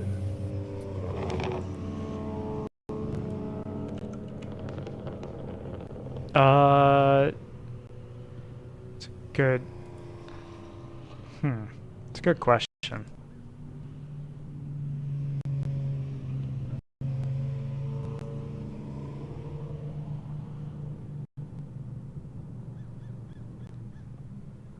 Nice ambient noise. Birds are out.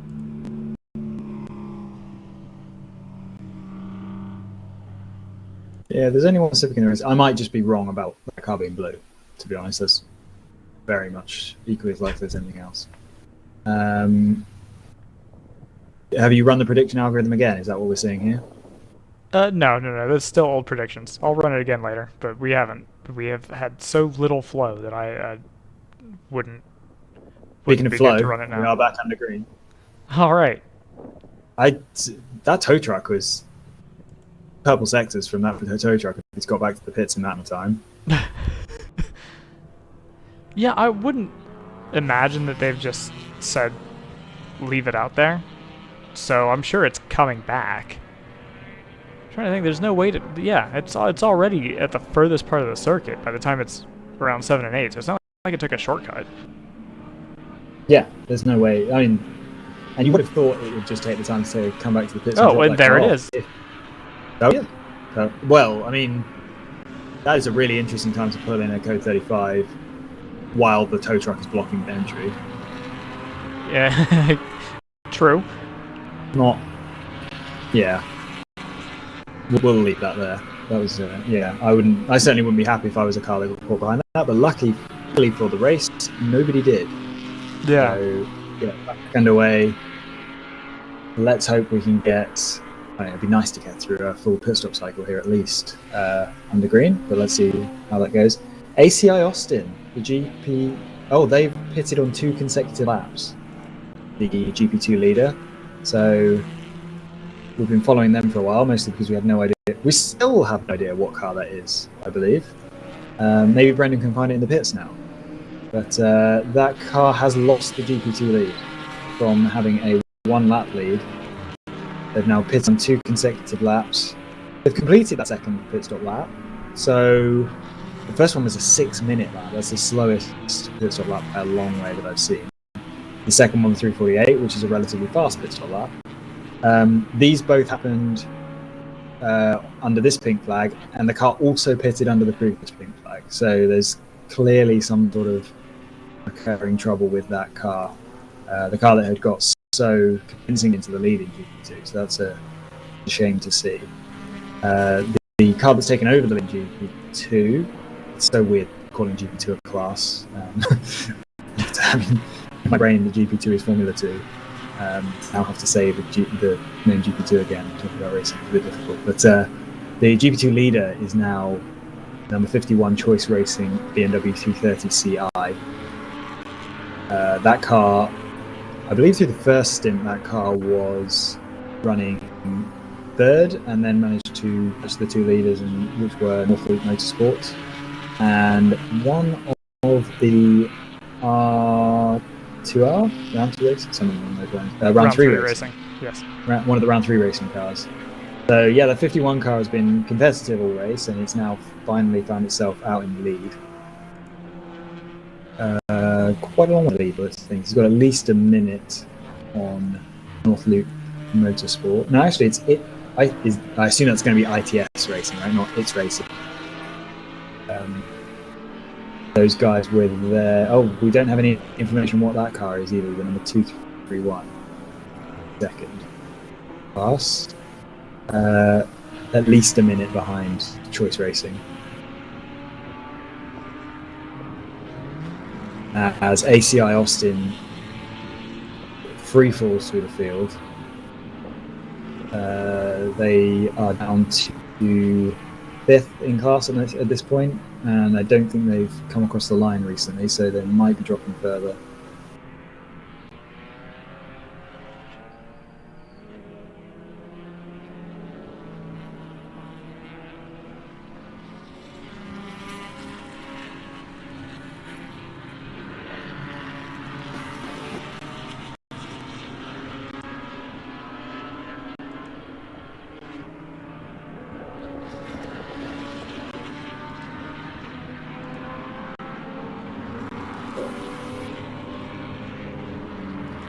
I'm going to let you continue to go through the entry list while I try to sort out technical things. You can just do a whole rundown. ACI, I'm watching ACI Austin drop like a cinder block in a 2-foot creek. If anyone gets that reference, you can chat. But ACI Austin has now dropped in GP2 behind the round 3 racing number 601 car. So I think that car, I'm getting used to these pit graphics. I think that car actually is in the pit again. So this will be potentially the 3rd lap in a row they've come into the pits, which probably means that car is going to continue to free fall through the field. Okay, so I'll do some sort of full rundown. Well timed, because Stratus Racing has just set the fastest lap of the race with a 1:34.8 in the lead.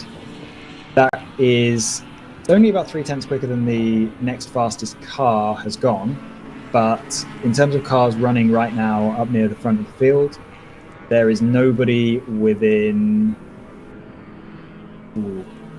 certainly nobody within 2 seconds of that in the top 10, really anywhere in the field. The next fastest car is Screaming Goat Racing. They are in 6th place with their BMW M3. They have done a 37.1 on the last lap. Bear in mind that this lap probably... Well, no, there's no reason for this lap to be particularly clean because we're not running full safety car periods. So cars are spread evenly around the track. Stratus Racing, they've obviously managed to cool the tyres off. What kind of fuel load are they going to be running at this point? They've been out there for a while since their last stop, so relatively low fuel load, and with that being a lightweight car, that's going to benefit them more than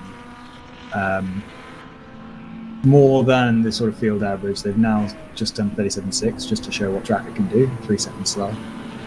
Split Decision Racing, I've timed this terribly because Stratus Racing has just come across the line, so therefore my timing is reset and I have to filibuster a bit while Split Decision Racing comes across the line. They are 17.7 seconds off the lead, 38.5 last lap, so they were a second slower than Stratus Racing. As we've been saying, that gap should begin to balloon because Split Decision don't seem capable of running faster than mid-37s, whereas Stratus are capable of 34s right now. So we're going to expect that gap to expand. They both pitted on lap 91 last. We think Stratus Racing has a slightly smaller tank, perhaps, although it also seems to full start. So yeah, I don't expect that the Stratus, that Aston, or sorry, I got my cars confused. But yeah, that's really a sprint racing car. Have we? Okay, sorry, I thought we went back yellow, but it was just reflections in another monitor. That's mostly a sprint racing car. I think the only endurance races we tend to ever see it at are like events like this and Thunderhill, which is obviously, you know, it's a NASA commissioned car basically.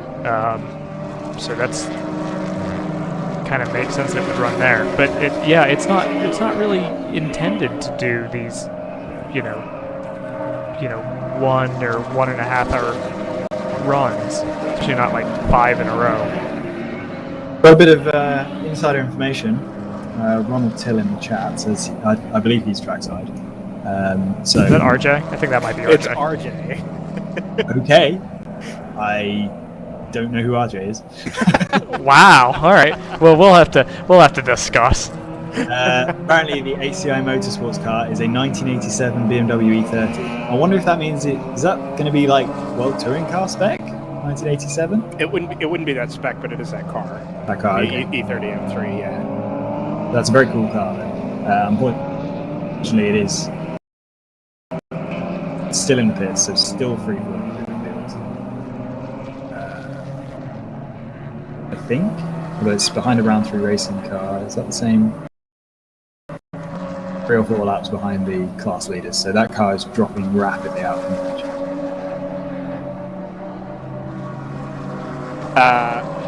So your guys' shoulders, Soria? Well, carrying this broadcast. That's exactly it. Very good. So the gap from second to third has now ballooned out to over 40 seconds. Another 10 back. That's to Team GTR 99. The M4 GT4, and then we've got the Hyper Mazda in 4th place. Another 10 seconds further back. That gap's closing though. I don't know if it's because GTR 99 had a particularly slow lap last time, really struggling with traffic, or if there's a reason why it's running 4 seconds off of its fastest lap. So that's one to keep an eye on. It is running much quicker.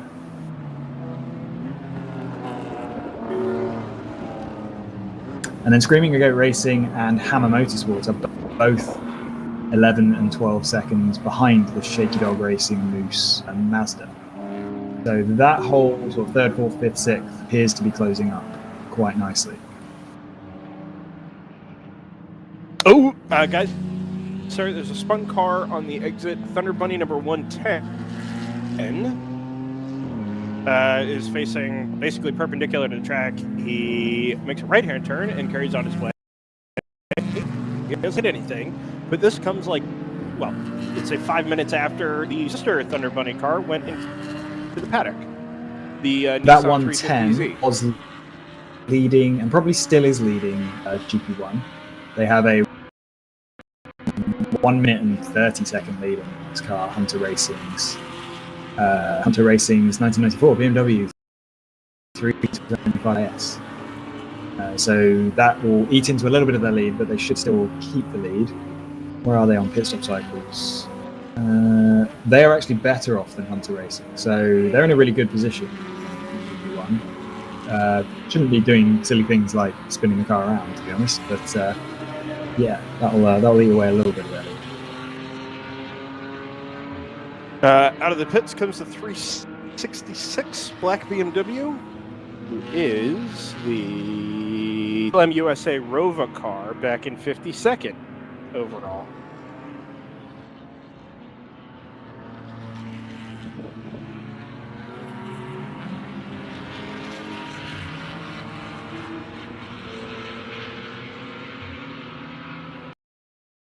Continuing to run down the top 10, I guess we can go on to Team Phoenix. They have a BMW M2. That car's running 7th. It's 24 seconds behind Hammer Motorsports. I think at this point we're talking about cars that are a lap off of the lead. Behind them, another 8 seconds back, is Will to Win Racing's Corvette. These cars are all currently in the 140, 151 range. So not really a lot of lower classes of the team, but also higher class cars. Probably an artifact of traffic. Have Kingpin Racing in under place. That's a Porsche Cayman. Don't have exact gap back to them. I think it's a significant gap back from Will to Win. And finishing out the top end, the number 1 Hammer Motorsports Audi. Okay, now I've realised why I'm getting myself a bit confused. There's a number 1 Hammer Motorsports Audi and a number 01 Hammer Motorsports Audi. So I've got to be a bit more careful when I'm looking at the onboard, which one I'm actually watching. Sorry, just a quick update on that. 366 TLM USA car. Now slow, having left the pits for what I assume is an installation lap of sorts. Half speed around... Oh, and it's being black flagged. Sorry, which car is this? It's the 366 TLM USA Rova. Oh yeah, they're down in 52nd overall. Yeah. They just left the pit. I was just talking about them a minute ago, and now it has a black flag pit at them up at sort of the turn 9 area and is moving at half pace back to the pit lane. Also going slowly, looks like the number 213 Casey Carden MX-5, although he's picking speed back up on the run to turn 10. So that may be sort of a car in on-track recovery mode, as in he was sideways somewhere. That car was relatively high, I think top 3 in GP3. The way I've got timing is not super easy to work out. Maybe not. There's 3 Fast Guys and Denny, I believe, are leading GP3 from TCS Motorsports. Then 9 Four Motorsports are in 3rd, and then Casey Carden Motorsports are 4th. There are significant laps in between them, though. The GP3 leaders are 4 laps ahead of them.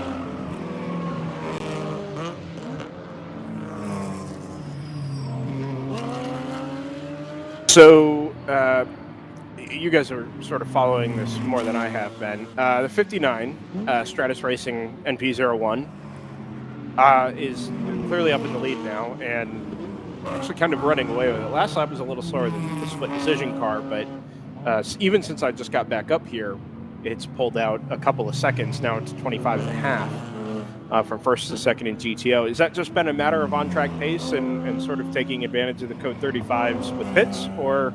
No, it's 100% on-track pace. Interesting. When those 2 cars have clear laps, Stratus Racing have 4 or 5 seconds a lap on them. Aha. So yeah, it hasn't taken long for that gap to, even with a smattering of pink flags, it's not taken long for that gap to explode out as it has. And yeah, the Stratus Racing car very clearly has pace on the entire field. Screaming Goat have just thrown in a 136. They did a 136 about 8 laps ago as well. So less often than occasionally those guys have the pace to beat essentially. That's the car that was. I don't exactly know how far behind it was at the start. Did it literally just start from the back Actually, no. I remember I was on board. I was watching GP2 lead bat at the time, and that car kind of sunk through the field into the GP2 field before then suddenly picking up pace and accelerating back through. So that car probably only lost 20 seconds or so in the first stint of the race, unless they were starting. I don't think they were starting a lap down. So they've lost time since, because they are around a lap behind Stratus Racing. But they do have pace if they can get some rhythm together to march through the 3 cars ahead of them at least and get into podium.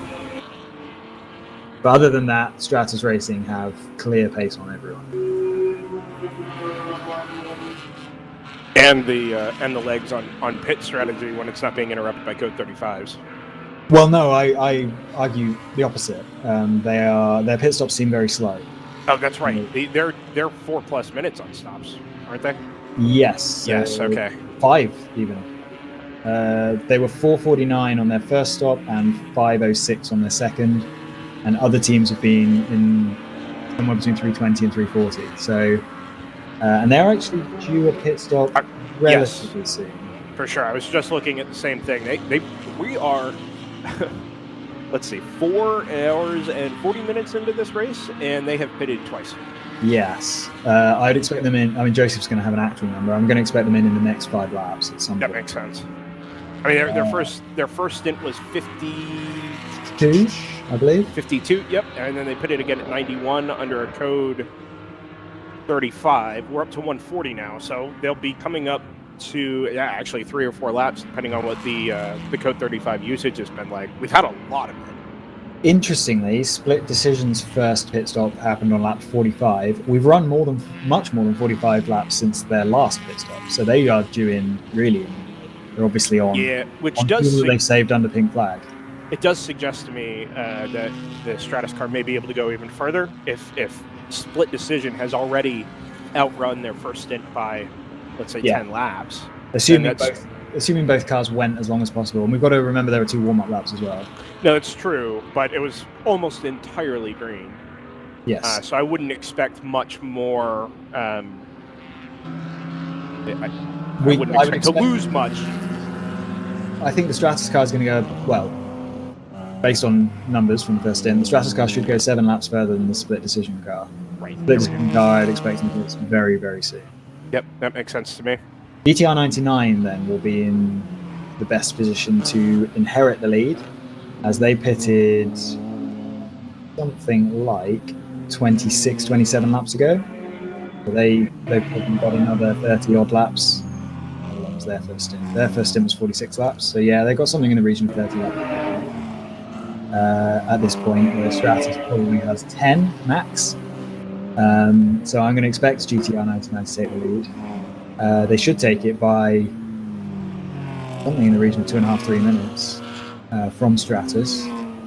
So, but yeah, they're at the moment about a minute and a bit behind Stratus Racing, and their pit stops are about a minute and a bit faster. So I would say that on corrected positions, which hopefully Joseph's predictor will help us out with a little bit deeper into the race, but on corrected positions, I'd say right now Stratus and GTR are in similar positions and split decisions ahead, but obviously Stratus has just way more pace. Having said that, they just did 142. 142, yeah. Which is 8 seconds off the lap time they did. Yeah, I wonder if they had a mistake somewhere. I feel like it's hard to lose. I can see losing 4 or 5 seconds if you get really caught up in traffic at various points, but 8 seconds is a lot of time to lose without making a mistake. It is. I'd really love to have an onboard with that car, actually. That would be interesting to see how they're handling it with the... Presumably that car is... Most of its pace advantage is cornering. Yeah, we talked about this at the top of the broadcast, where we were sort of discussing the NP01's place in everything and how it was so much quicker than everybody else at NOLA. And here, anyway, you might expect it's sort of a tight, twisty track. Car is light, nimble in the braking zones, good with change of direction. It would be that much quicker here, similar to where it was at NOLA. But I think the reality is that in traffic, since it's making so much of its speed in braking, cornering, and changing directions, that if it gets held up in traffic, it loses virtually all of that advantage. Yeah, I think I agree. I'm not sure I wouldn't define this as a tight twisty track, just because there are no 2 mile long straights. The majority of the corners are still medium speed out slowest. No, that's a true. lot of fast complexes here, which It if flows, you don't but have it's still- horsepower to pull you out of, if you get held up in the middle of a medium speed to a fast corner, and you don't have a lot of horsepower, you're going to lose so much time down the remainder of the straight. So with the straight after that corner or that complex. So yeah, I think I'm with you. This car I think is going to find it easiest to pass people coming off of slow corners, where it can carry a little bit more mid-corner speed, and then it will accelerate quickly because it's got so much less weight.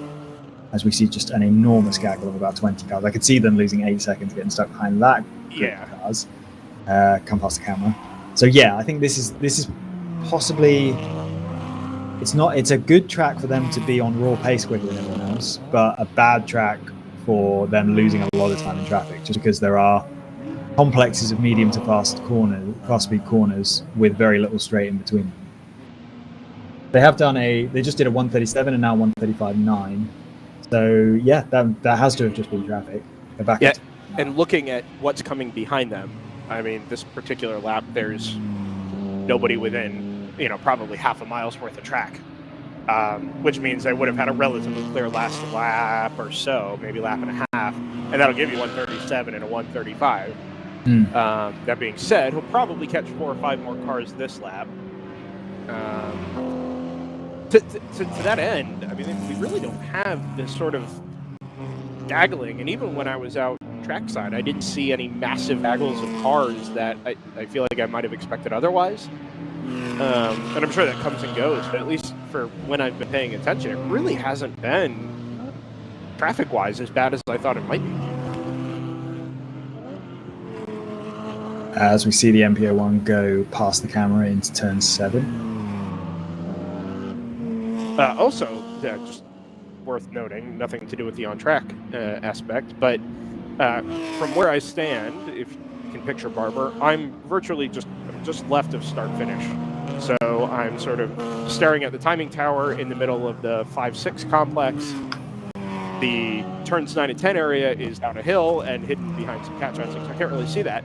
But I can see the general admission hill on the backside of the track where, for professional events, you would have people just setting up blankets and sitting on, the hillside. And I can tell you that there's probably 100 to 125 people scattered around the general admission hill. I know entry is free this weekend, and there is also a boat show elsewhere on the grounds. Yes. And that has been very popular this weekend. There are food trucks and all sorts of local things participating. If I could just interrupt, that number 484 Split Decision Racing pit stop is happening as we speak. Yes, it is. He's actually leaving the pits now. So I think it's an M2 Club Sport is what that car actually is. Red, white, and blue. Red, blue mostly. But he's just left the pits and headed out. You'll see it on turn 1. Man, that actually looks really good now, Joseph. Yeah, it's crazy what not overclocking your GPU will do for you. So yeah, I think that's the car we were talking about was the M2 CSR, right? Yes. Yep. I didn't realize I heard the discussion before. I didn't realize it was the 484 you were talking about. The 482. Yeah. That was it was the car in the lead at the time. Yeah, so that's what we were discussing. It's cool to see so many different. Yeah, GT4, TCR, and CSR all racing together, and then we've got that crazy Mazda MX-5 that I'm hoping is going to jump up a little bit further, so we can talk about it a bit more. But they are. So actually, I did mention earlier that battle between GTR 99, Screaming Goat, Shaky Dog, and Hammer Motorsports that was all telescoping together. I think Screaming Goat Racing has actually marched through that a little bit. They were 4th of that group, and now they're 2nd of that group, 3rd overall. So that'll be interesting to see if they can catch GTR 99. So I think they've been running faster. Their lap times are 38s and 39s, whereas GTR is 39s and 40s and some 41s as well. Yeah, Screaming Goat, I think, and they are 8 seconds behind. So I think within the next 10 laps, possibly the next 5 laps, we're going to see Screaming Goat move into 2nd, and that's going to be about the same time that Stratus Racing is going to pit. So just looking at Screaming Goat probably owes us a pit stop as well. We might see Screaming Goat take the lead for a lap or two.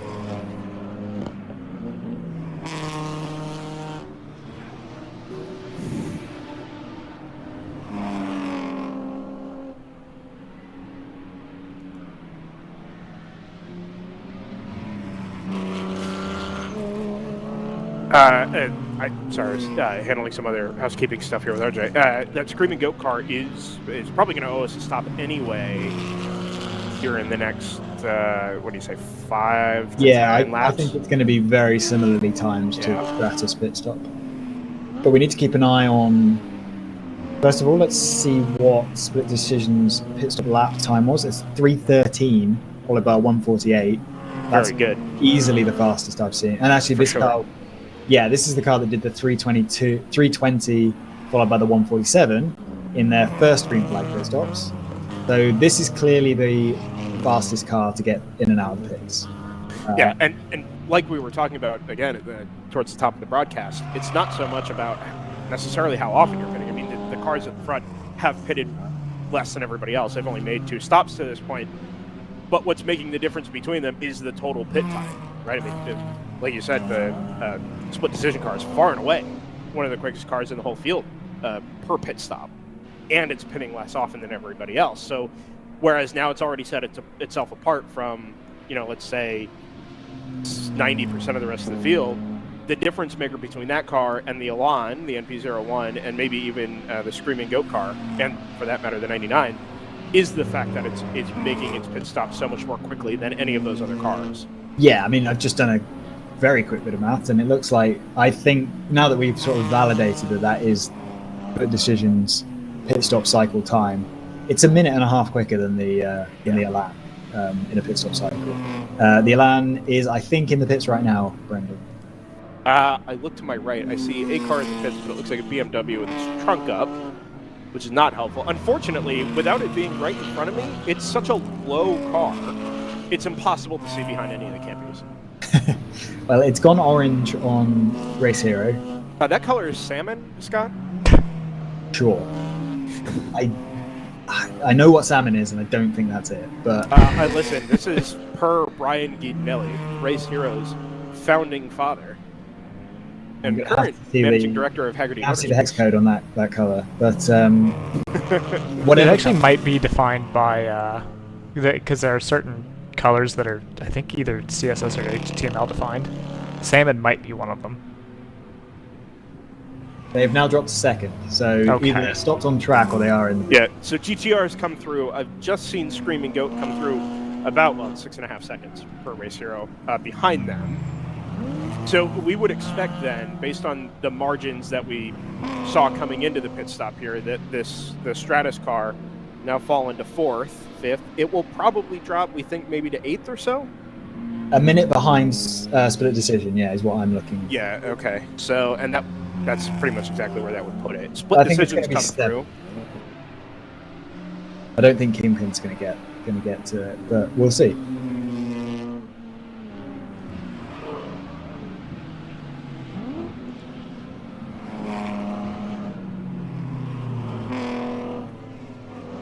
So yeah, Team GTR 99 takes the lead. Is that the first time we've seen that car in the lead? I think it might be, Scott. Yeah, it looks like on the Race Hero graph, I can't see any... Stratus is across the start-finish line. Not quite out on track yet. I'm looking for the Kingpin car, but from the looks of things, I think this is the last spot it's going to lose. The 91 Corvette's gone through. That pit stop lap was 20 seconds quicker than Stratus managed on their first green flag pit stop. So that's a... Right.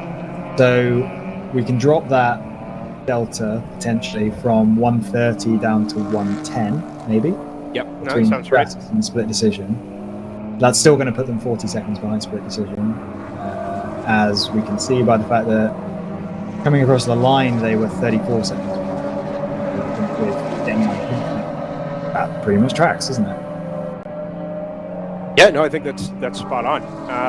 It's going to have a little bit of ground to make up to go chase down the Corvette, right? It crossed the line a second after and lost, let's say, another 10 to 15 on the way between start-finish and pit out. So that's what we're going to have to look for then, at least between those two cars, is can Stratus make up 1 minute and 10 seconds every hour. And what are they running? About an hour and a half, Green? Yeah, it's probably, I mean, on average, every 5 hours in, that's his third stop. So, Well, hour yeah, 40, hour and a half, hour Well, 40. yeah, we've had a lot of pink, No, that's true. That is true. which means they will run longer and the pink laps are lower, obviously. So, yeah, if we say between each pit stop, that car needs to make 1 minute and 10 seconds. Yep, that's right.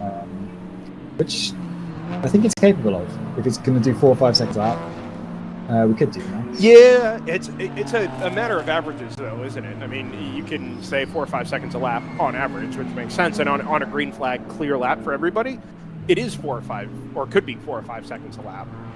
On the other hand, every time you don't do a lap that's 4 or 5 seconds quicker, you've got to make that up somehow, right? So if that's your target average, realistically, you need to be running quicker than that on the clear laps to make sure that when you get bottlenecked and you're doing 138, 140, 142 in traffic, that you're still sort of meeting that target.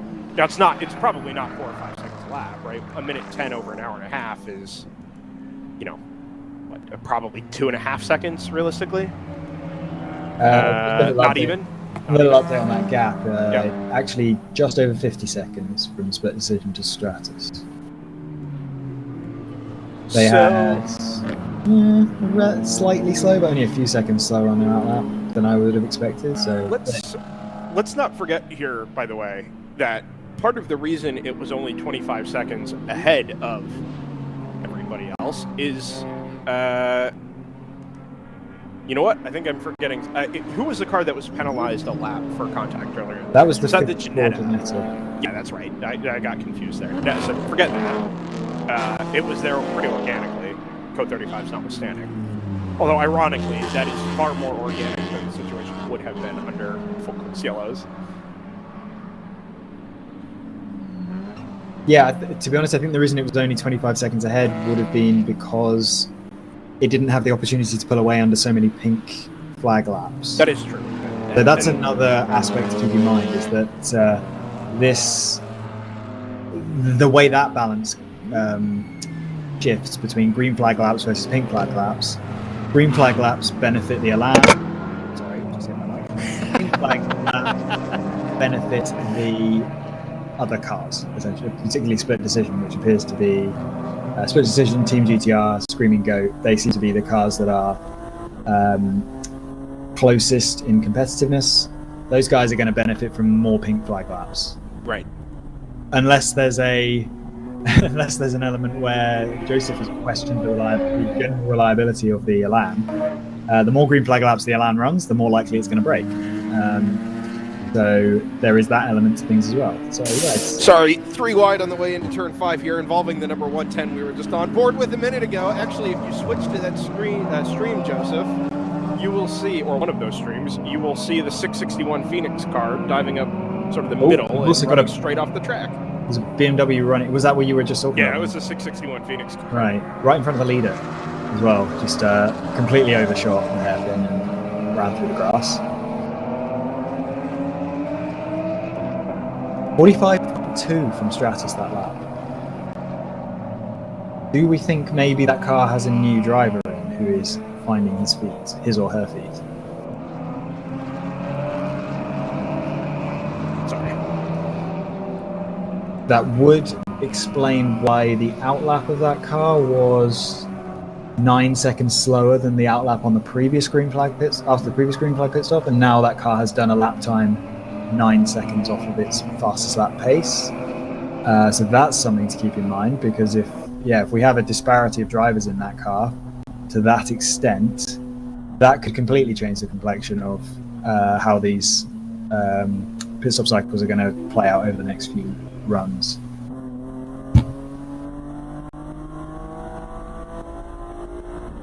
I was looking at this earlier. I think we've had 15 green flag laps since our last Code 35, right? I don't want to jinx anything. Yeah. We've had 20 odd, yeah. Yeah, so this is the longest green flag run we've had since the start of the race. Makes sense. Where we got sort of 55 or 60, whatever that number was, right at the beginning. We haven't had anything longer than, I think, 14 or 15 since then. And, oddly enough, it's really not down to, WRL is a non-contact sport, as it's always been. it's not been down to contact between cars or anything like that. The majority of it's been either self-imposed errors or mechanical issues. It just so happened that it was all sort of clumped together. 44.5 that lap for the Stratus car, so I think we may have a this car's going to be losing a significant amount of time.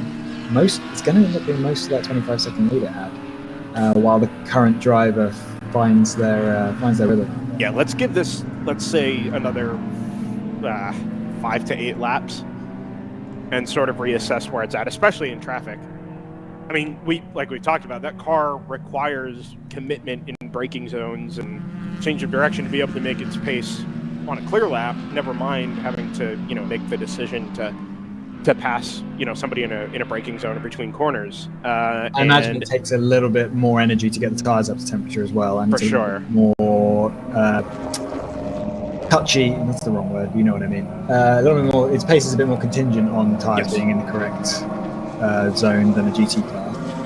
Yeah, I mean, it runs on DOT tires. It was designed to run on DOT tires, even as an asset car. So it's not unique, but even just watching the car down the front straightaway and in the braking zone in turn 1 here, earlier in the race, with a similar sort of distance to the car ahead of it, it might have just bombed up the inside, gone through before it got to turn 1. This time around, he backed way off and fell back into the racing line instead of making the lunge and just followed the car through turn 1. Now, he might very well be able to make that move around the outside of turn 2 and 3 if it has the grip, but at least from a decision-making standpoint, it just decided to hang back. And that's not something we've really seen that car deal with through the course of the race. Similarly, I'm just watching it into turn 6 now, or turn 7 now. It's stuck behind the Thunder Buddy car, got up to the back bumper, and just decided to sit in the braking zone behind it and follow it through the 7 and 8 complex. Slow number 982 Porsche GT4 from Will to Win. It looks like it was recovering maybe from an off at turn 4, but it'd be an odd place to be slow. We have maybe it was 982. Okay. Do we have a number 525 in the pits by any chance? 525? 330 CI, Fast and Furious Racing.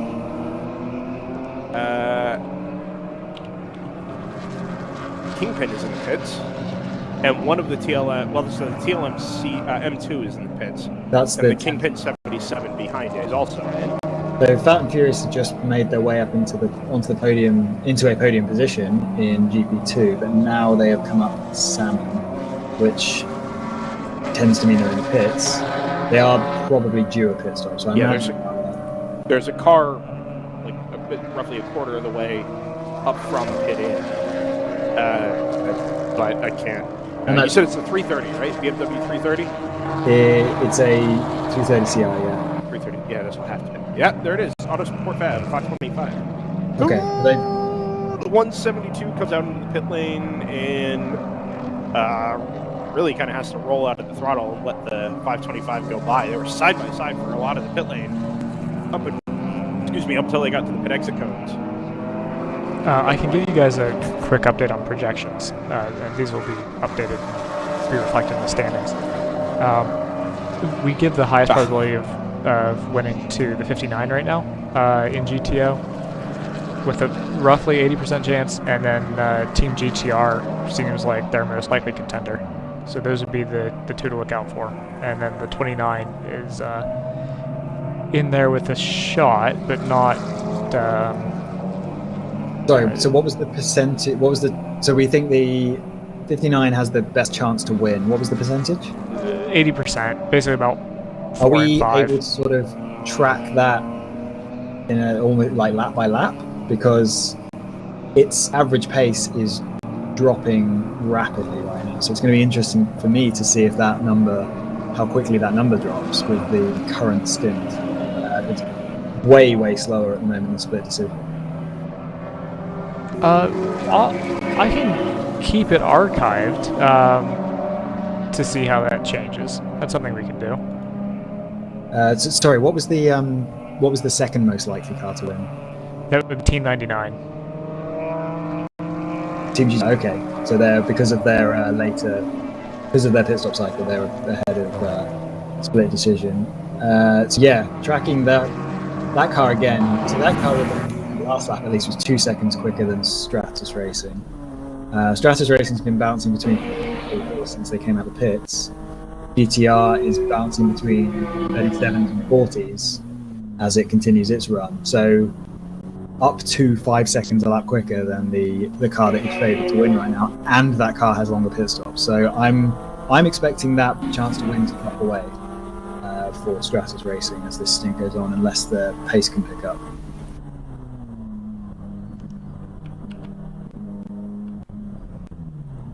Oh, the NPO one is spun at turn 8, Joseph. That's also not going to help. Yeah, no, CCTV's just caught it facing backwards on the outside of the corner. The car we're on board with It's just gone through there. This camera actually will probably catch it happen, because it should be very much in frame, actually. So we'll get something of an instant replay if everything goes properly.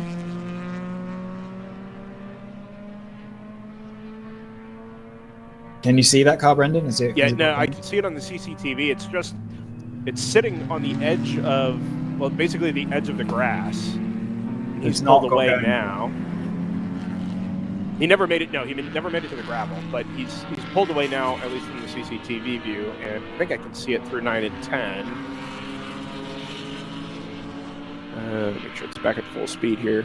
I mean, whoever's on board that car, and certainly no disrespect or anything. It's a very different car from anything else that's out on track at the moment. Yeah, there it is. Yeah. So it was on a fair bit of a delay there, maybe 10 or 15 seconds from what we saw on track. But that's exactly where it wound up.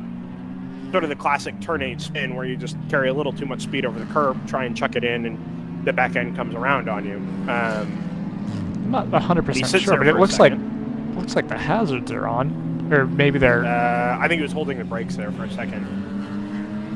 Well, this is a huge hemorrhaging of time. This is obviously a big deal in the race because this is our effective leader. That car's just come across the line with a 2:29, so it lost 50-odd seconds. Yeah. Which, considering that we're concerned by it losing a minute 10 every pit stop, to lose another 50 is... I mean, that's almost a stop. In fact, I would be really interested to see if we've... if our predictor is even still has them as the favourite after that. That's a big chunk of it. Okay, I'll check. We just need live odds all the time. Honestly, while we've got a significant change in the complexion of the race going on. No, I'm complaining, but that is something that I've considered. It's like you could definitely just have that on another thread and just have it run every 10 minutes or so. I may try to implement that for tomorrow, actually. Pick one, my graphics card or live projections. No, there's no option here. Live projection sounds CPU to me, and it's your GPU that's struggling. So I think we've got headroom. I like the idea that this is anywhere near significant enough to be to force a CPU load, but thanks. The 95's back out after 11 minutes in the pits. If Irish mics. If it's not significant, why is it not running constantly? Because that requires effort to code. I wonder what the issue with asked. Mike's car was. This is not this is not the first time that 95's been in the garage today. 95's Irish Mike, right? Yeah, and they are 70 minutes down. So yeah, Joseph pointed out they just spent 11 minutes in the pits. Like I said, not the first time. They spent something like half an hour, 45 minutes in the pits earlier, replacing the injectors. Interesting, because that is a TCR car, which obviously it's not a spec for me. What's the name for that sort of thing? It's a racing specification that the car is built. It's not a hand build. It's a category. Sure. It's I mean, Audi builds the car to that spec, and you buy it off of them. It's not something that 3 guys in a garage have put together. So I always find it a little bit interesting, wondering how or why cars of that sort of category really do have mechanical issues. And again, this is going back to the discussion I started earlier in the race with the fact that GT4 cars and TCR cars are competing on the same level. Is that because these regulations handicap the GT4s, or do they allow the TCRs to run in such a specification they wouldn't normally run? You guys tell me it's the GT4s being handicapped. So I don't know where I'm going with that. It threat, is. Sarah.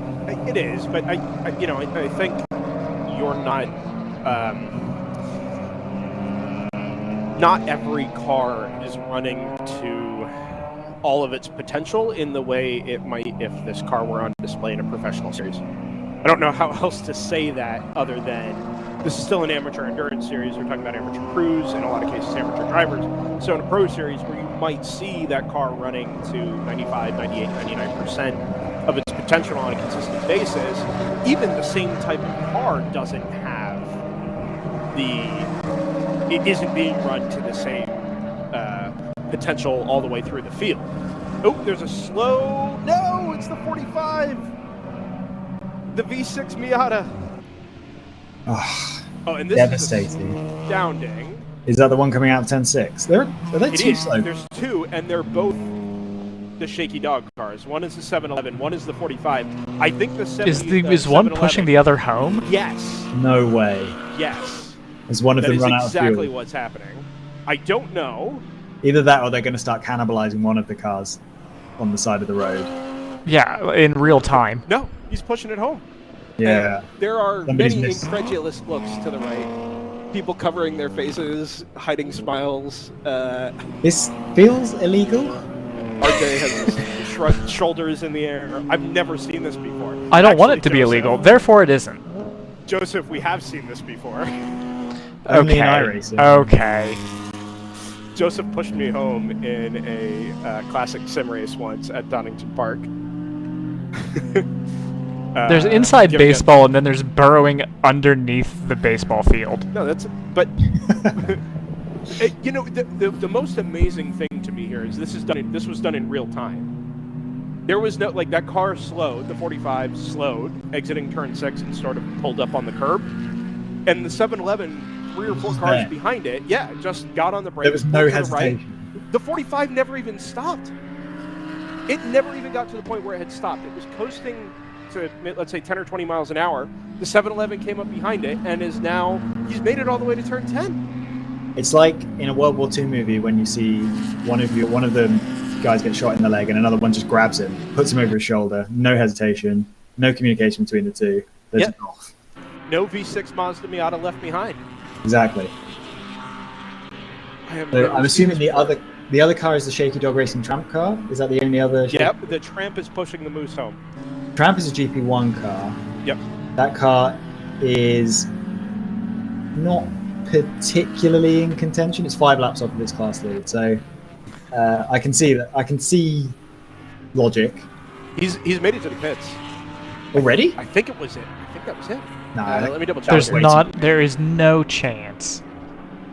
I imagine they're still in the. No, it was I a don't white- think they're in the 1011 yet, surely.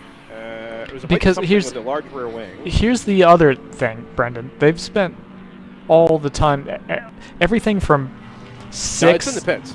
There's no way. CCTV has zoomed in on it in the pits. It's the 45. I don't know if it got back under power by virtue of continuing to move. I'm proud and If it upset at was the able same to sort of time. Bump start itself, or they're just dumping fuel in it. Yeah, they must have run it with dry. urgency. That is astounding. Truly one of the most amazing things I've ever seen at a racetrack. That is one of those things that you can really only get away with when there's not money on the line, to be fair. For sure. Like, if you saw that in, proper, this pays money from 1st to 10th or whatever, that's probably not going to happen. Screaming Goat Racing's in the pits, or has just made a pit stop, as I try to learn the Race Hero graphics. Yeah, just assume that that's the pit out trip. Yeah, that means that they have just made a pit stop. So they are directly racing Split Decision and Stratus. I think they're going to come out of the pits ahead of Stratus, which that is obviously Stratus losing a significant chunk of time since before their pit stop cycle. I'm desperately curious to see how this is going to play out, because I'm desperately curious to see your latest odds. Yeah, the thing that's funny is it didn't really hurt the 59 now. I'm going to run it again just in case it hadn't caught that last lap, the slow lap, so it may not have been up to date.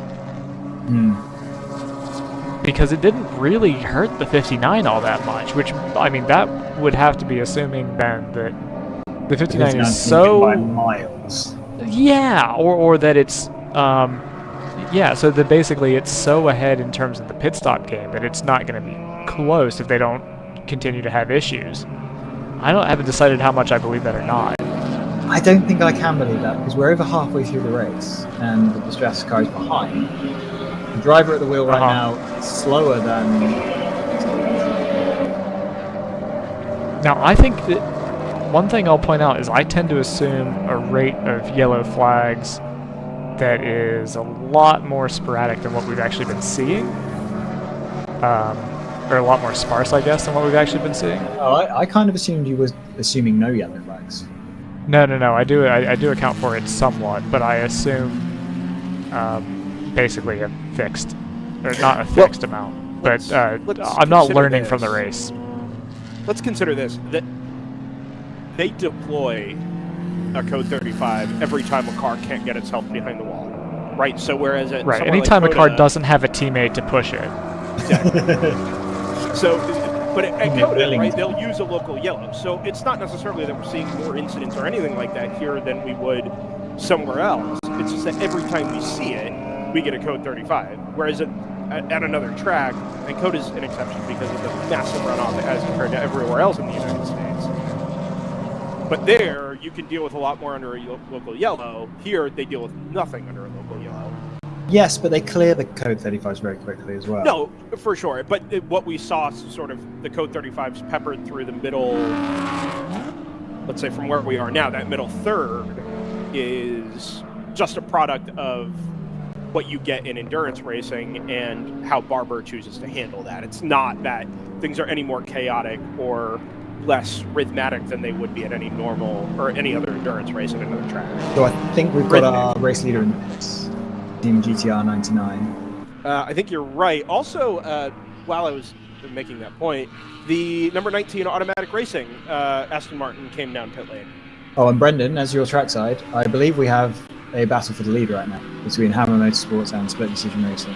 I think you're right. So it's the 0-1, not the 1. Yes. I'll have to pick out the 0-1. The 1 is very easy to spot. The 99's on its way out of its pit stall and down the pit lane. So he'll cycle back out here, I think, still ahead of Screaming Goat. We're able to locate the 01 in the 484 on track? It hasn't through yet. I'm watching. A shame it's the 01. We've got the onboard camera with the 1 car. The 1, yeah. The 01 is on board on Facebook on Hammer Motorsports, but we can't pull in Facebook. Okay. Well, Brendan, you say that. I do say that. You are welcome to try. Well, with this newfangled method we've concocted, why would that be any different? So here's the 0-1, and there goes the 484 into turn 1. So that's the 99 on stream that's just come out of the pit. So there's about 10 or 15 seconds there from reality. But there's really no traffic to speak of for the moment with either the 0-1 or the 484. And the gap's holding pretty stationary here. The 0-1's getting to the 7-11 Shaky Dog Miata through turn 5.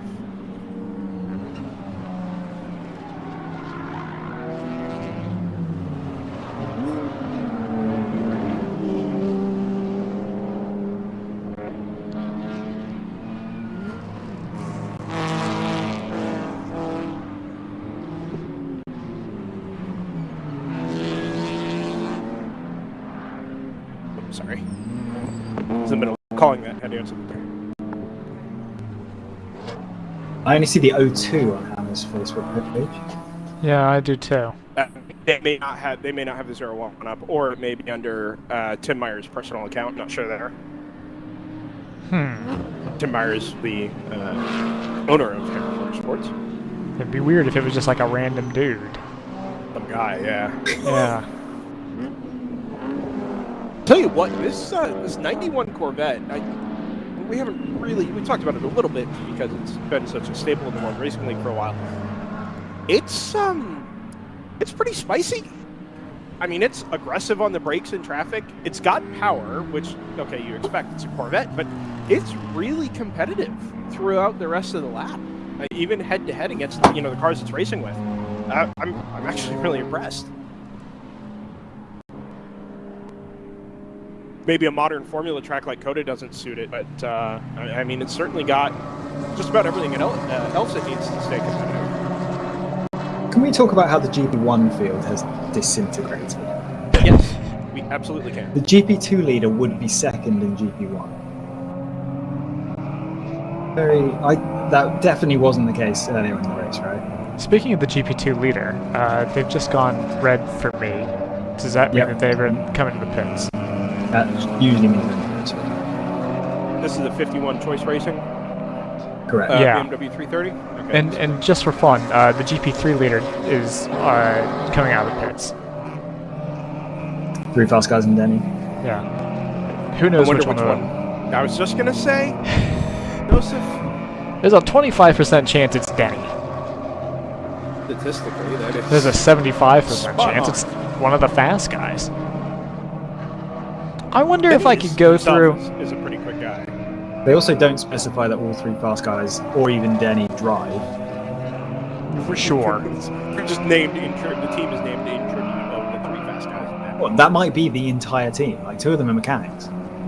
Maybe there's no Denny at all. Maybe they're just really big fans of the breakfast restaurant. Well, It's 3 fast guys in it has an S at the end. I'm not sure I really follow that. There is a sponsorship opportunity there, though. 3 fast guys and Denny's. I quite like that. Maybe for the 24 hours at Sebring later this year. Denny Denny could easily be the car. But we've definitely got in some of our notes, at least one of our teams has named their car. Right. 51 is out of the pits. The Choice Racing BMW. They've So been that takes highly care of that. all day in their class. There you go. I've already found it. There's a team who's named their car Helga. It is Northwood Motorsports, Yes. who are second in GP2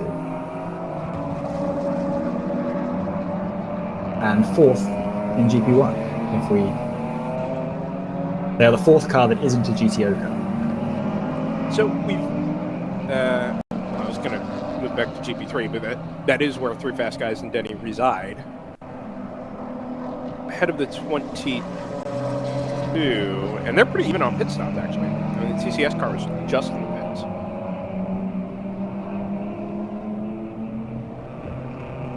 Stratus Racing's pace has improved, which again, this indicates that it's not an issue with the car. It's a driver who is learning their way, finding their feet.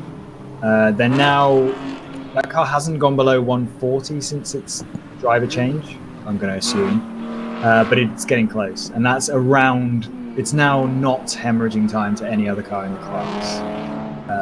Possible exception of Screaming Goat when they're really on it. So that is going to be interesting. So that car is now equal on pace with the other cars in the class, but we still believe we're going to lose approximately a minute per pit stop. Yeah, I mean, on one hand, I mean, it's easy to understand, right? You get 8 sessions on Saturday, or I'm sorry, on Friday, to kind of get your drivers up to speed, but that's not really enough. And then, if the confidence isn't there to begin with, you're a developing driver, an amateur, a sportsman. It's going to take time, even if you are familiar with the track in the car, just to kind of get your feet under you and to realize how far you can push the car. Your level of risk goes down every time you add another lap under your belt. Everything just feels more stable, more confident. Having a spin in the middle of that is not going to help people. No, it doesn't. And Barber is not. It's a reasonably straightforward layout, but there's still a lot of quick corners. You're having to trust whatever level of downforce the car is generating. You're having to trust the grip. You're in the car at more than likely a different time than you would be otherwise. Is this on Facebook, Joseph? No, this is still YouTube. Okay. That's still quite good. This is the big mission number 336. I think we got distracted a bit, but the battle for the lead is still within a second, so that's definitely worth. If we can find that on track, that's definitely worth tracking. I can. I was delivered lunch as we were sort of going through that. So managing that at the moment.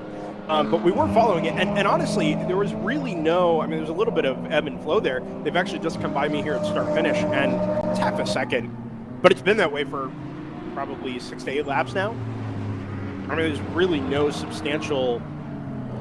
Every time I see them, they're that way on track. You know, there's no real expansion. It's not like the 01 is substantially quicker than the 484. If anything, I think the 484 is probably a little bit quicker, but there's really no urgency there. You know, especially if the 484 is going considerably further on fuel. Ironically, the 45 Shaky Dog Racing Miata that was in third before it ran out of fuel is right behind them on track. So they're just perfectly in a row, 1, 2, and 3. Unfortunately, as we know, the 45 ran out of fuel halfway around the lap. It had to be pushed home by a tow truck. What's the towing capacity on that Miata? Well, 1, I suppose. No. Okay. It doesn't sound like there's going to be any penalty there. To be determined, but I haven't heard anything on the radio. I don't think it would be right to penalize them for love. No.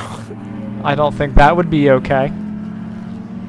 Not in 2021. No.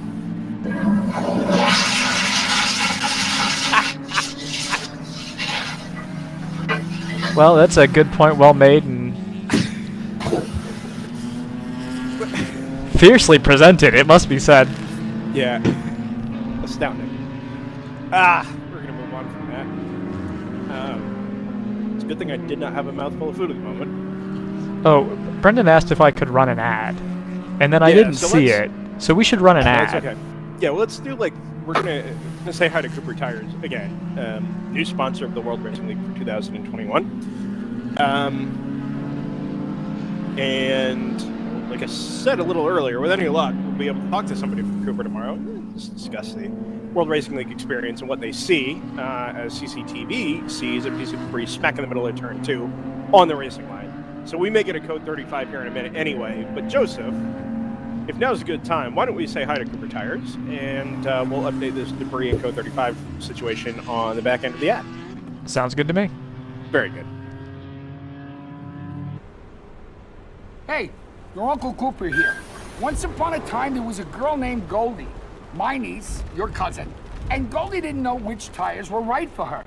The first ones were too much tire, and then the next ones were not enough tire.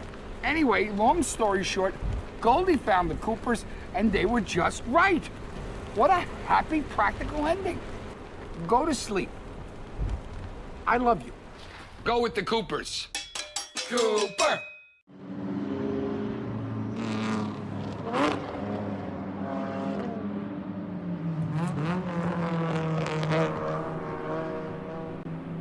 We return to Barber Motorsports Park with... Sounds like Brendan returns with food in his gaping maw. It's getting there. That was the cause for the pause. Oh, car stop on the front straightaway. It is, I believe, the 72 PMW BMW. It is. Confirmed now by CCTV. That car did start, I think, second and led the first couple of laps before it took itself out of contention with one of the different BMW, I think. It was the 550, wasn't it? Down at turn 1. That was very, very early on. But this appears to have just ground to a halt on the front straightaway. As we go, yellow flag at Barber Motorsports.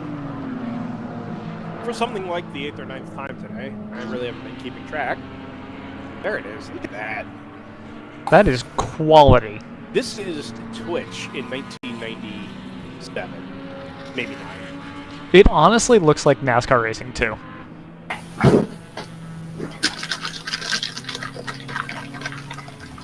That is astounding. Which one of you is that? That's Scott. Scott. That would not be me. What's that? You didn't mute your mic when you got up. Oh, sorry about that. Okay. We've just, it's been a lot. Wait, was that whose toilet was that? Oh, Scott. Oh, I thought that was up at the booth. I thought there was just No. like a thing that sounded like a toilet. That was Scott decided he needed a break and forgot to mute his mic. Ah, not forgot. I just didn't realize it would. Chose not to. Yeah, chose not to. That's all right.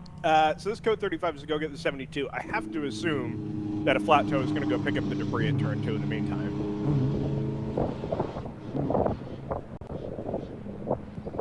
I honestly thought that was just something up in the booth that sounded very loud.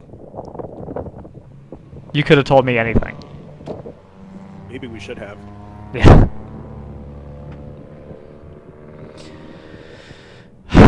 So what? I don't even know what do you even project anymore? You just say, okay, there's gonna be a pink flag once an hour, so people are just gonna stop once an hour anyway. The thing that I was thinking about with because we had a couple that were basically back to back.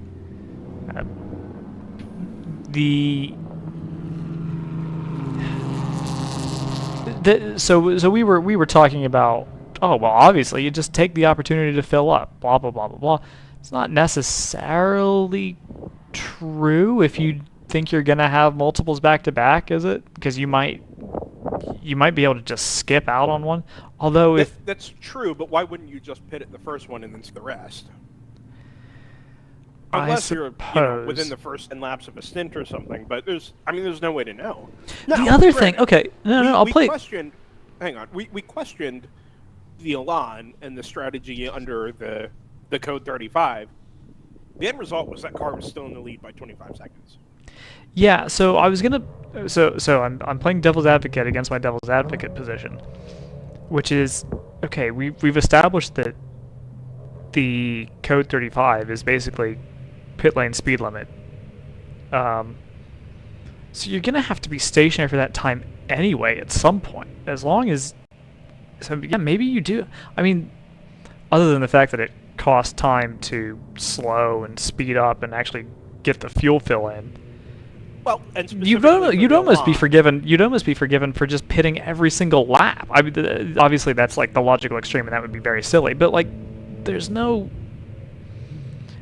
Specifically for the NP01, they're giving up so much time to try and fuel the car that, okay, maybe that doesn't make that much sense.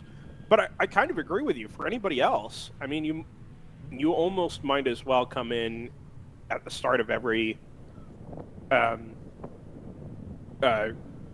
code 35, or at the code 35 that makes a difference, right, time-wise for a pit stop. Like, if it doesn't cause you to make an extra stop, then maybe you just do it. That's the thing that's kind of fun about.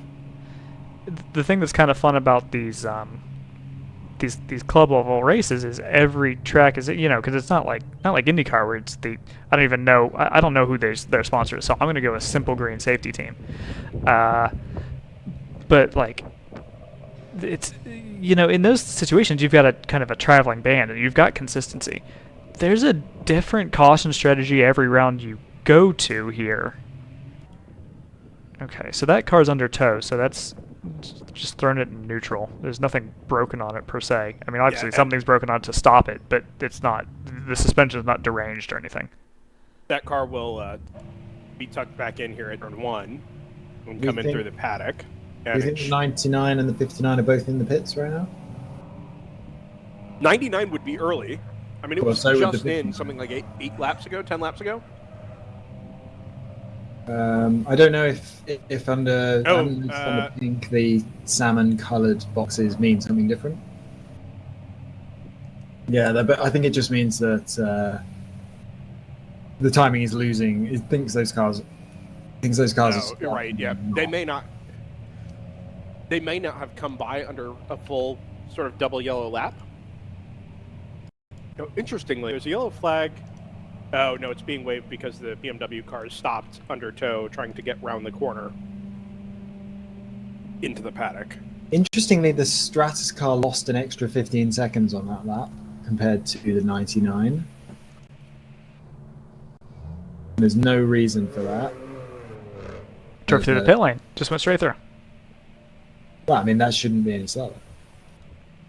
No, that's what I'm saying. Well, they do hold it pit out if there's a blockage or the field is like a significant number of cars are coming by. Like right now, the pit exit is closed because the 72 is blocking the pit exit lane, trying to get into the cutback to sort of the paddock road, and I'm not exactly sure why. Because this hasn't really been the case for anybody. Oh, I think the tow rope broke. Ah. Or came undone or something, because now they're just hooking a new rope up. But it does mean that everybody who pitted because they thought they were getting a free pit stop under code 35 is now losing substantial amounts of time at the end of pit lane. So amongst these cars are the 86. I think This is on board the 350, by the way. The 110? Oh, nice. Okay. So the 110 is in the pits then. That is the other Thunder Bunny car.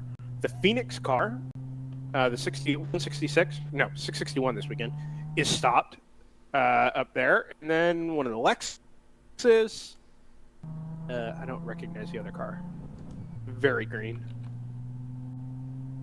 The Phoenix car is significant because that It wasn't is. behind Stratus for 5th place overall. No, and it's losing a lot of time as a result of all this now. Is the Hammer car in the pit lane here? Oh, we've gone green, Green flag. actually, at the same time as they open the pit exit. So, to focus a little bit on GTO here, the 01 is still Salmon on Race Hero, and they've lost a lot of time to the 484.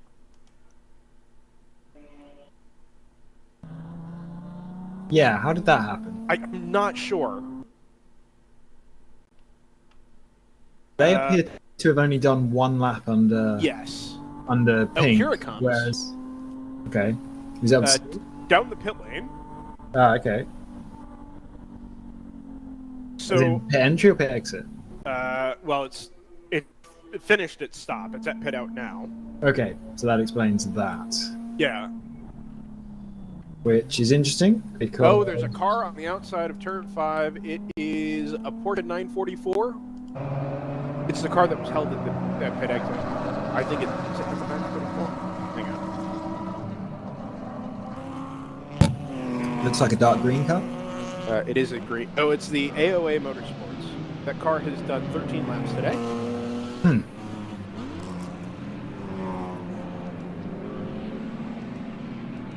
And for its triumphant return on the track, put itself into the grass at the exit of turn 5.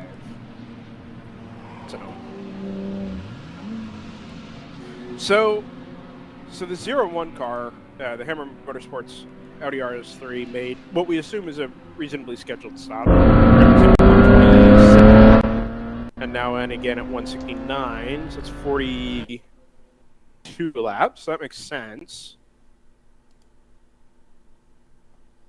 The decision was last in about just under 30 laps ago. Yeah. So again, like, as Josie says, I really can't see reasoning behind not taking the free pit stop. Well, not. It is free. It's as Joseph says. Anytime you spend adding fuel under pink, that's time you don't have to spend adding fuel under green, with no associated pit lane penalty. So it makes no sense to me. I need someone to explain why teams aren't taking even under green, right? Your pit stop delta. If you didn't stop in your stall to drive at 35 miles an hour down the pit lane relative to cars on track, that might be less than some of the fill times on the cars. Right, especially like the 484, the split decision car. The car's doing a 3:13 pit lap. Right, it's really giving up, 90 seconds? Wow, okay, so that's a lot, but even so, I mean, it's really negligible. Especially if you're only going to put 4 or 5 gallons in the car, just top the car off and reset your stint. Yeah. 944 is back in the paddock anyway. Yeah, that's what I was just saying. I see that car limping down the pit lane. Presumably just trying to get things sorted for tomorrow.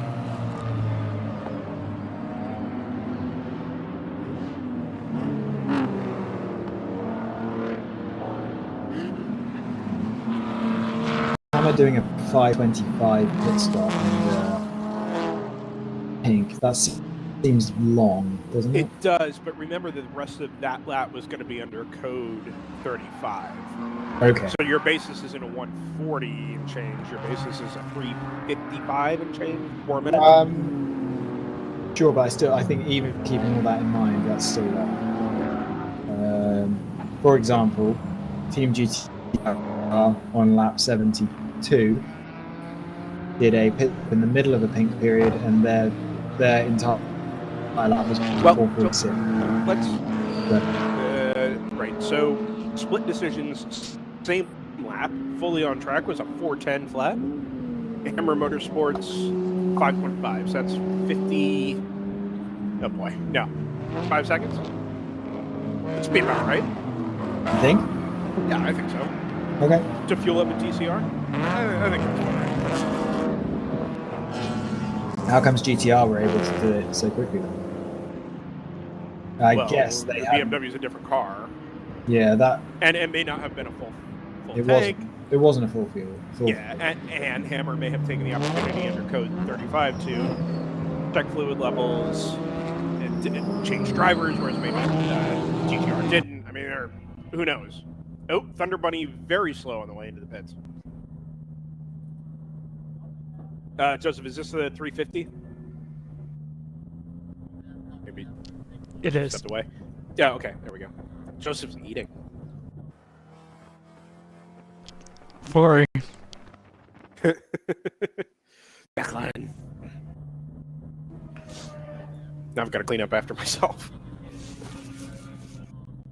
As a first. There's one of my pickles.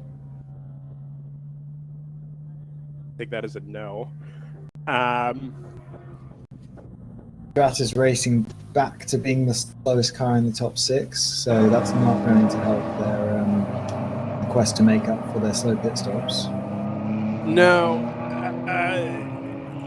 The good news there is that just a quick scan of the last lap times underneath, for everybody outside the top 5, they're really not losing that much time to anybody else. Ooh, quick trip through the gravel in turn 2 and 3 for appears to be a green BMW. It's the Mustang. It's, I think, the 716. As I report that, the fastest lap for Stratus Racing since their driver change, 39.2. So that's on pace. Yeah, Team and Phoenix, that's still the quicker than 661. anybody behind it. The They're just not gaining anything on the ahead. Go ahead. The 661, you said lost time being held at the end of the pit lane. I'm not seeing any evidence of that in their lap times over the pink period or the gap between them and Stratus. Was it a different? Is there another Team Phoenix car? No, it's possible there's another white BMW M2, but I don't know. Maybe not. It would have been the 304 lap, if anything. Possibly. I mean, you would have thought it would be the longer one, so the 352. I guess, yeah, unless it's a long... Well, they were about 6 seconds behind Stratus before that whole cycle, I thought. Anyway, they're still competitive for the top 5. Oh, for sure. And even though we're sort of watching Stratus's situation change with average pace, the change in average pace from where it's at now, or from where it has been over the course of the afternoon to where it is now, there's still quite a bit to play for. I mean, this is going to be a season-long GTO entry, so you're not, okay, you're out of the running for podium, or your chances at a podium are changing, let's say. But I think the reality is that, that Stratus still has quite a bit to play for. It has a cause to, try and stay ahead of Phoenix, stay ahead of the 91, the 45, all the cars that are behind it, that it is still, pulling away from, or at least holding steady with, even as the cars in front disappear into the distance. 41.2 that lap for Stratus, so they were a second slower than Phoenix that lap. I didn't notice there's... Backwards Janetta at turn 2. Now rolling backwards down the inside grass at turn 2 and 3. Rolling backwards is never a good sign. No, I'm sure the idea was to push the clutch in and get to a point where it can do a 180 without being right next to the racing line, is kind of my guess. So if he gets past the track out point at the exit of turn 3, then theoretically he'd be able to do a 180 inside where the racing line is, and, you know, or at the very least a better sight line for cars coming around turn 3. He's still moving backwards, and now he's clearly in reverse, so this is intentional. Let's see if he kind of pulls the 180 here. No, he's going all the way. That sounds like what we would do. Sounds like what we do in like our virtual GTP races. It was the only gear we had left. Do you have our turn 4 camera here, Joseph? It's at 15 frames, so I didn't pull it back up. Oh, okay. Oh. Okay, he has turned it back around. Yes. Yep. I have it in another window. Oh, interesting. Okay. The battle on track for second overall between the 01 and the Team GTR 99.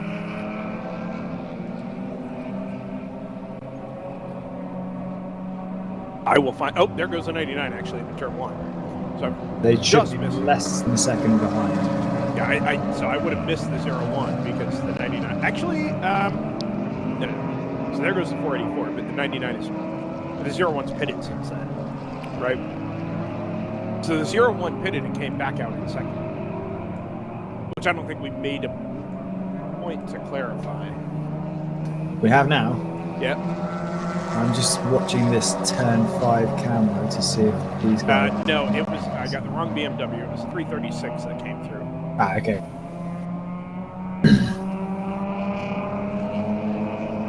Phoenix is also. They closed in a lot on Stratus that lap. That's the battle for 5th.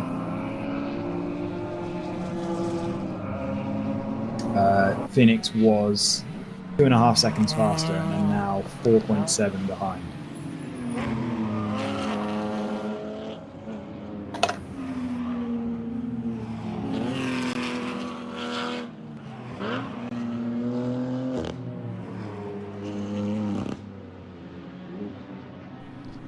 That sounded good.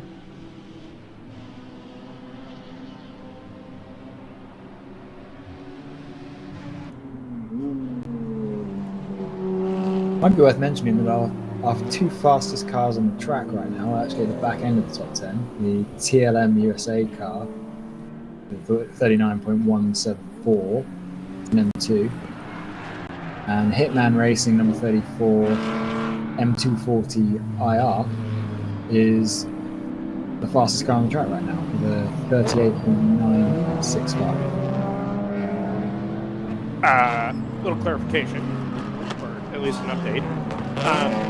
Before anybody listening from home or in chat or anything like that gets an idea about how to handle what happens when their teammate runs out of fuel, Race Control has actually taken quite a dim view of what happened with the 711 and the 45.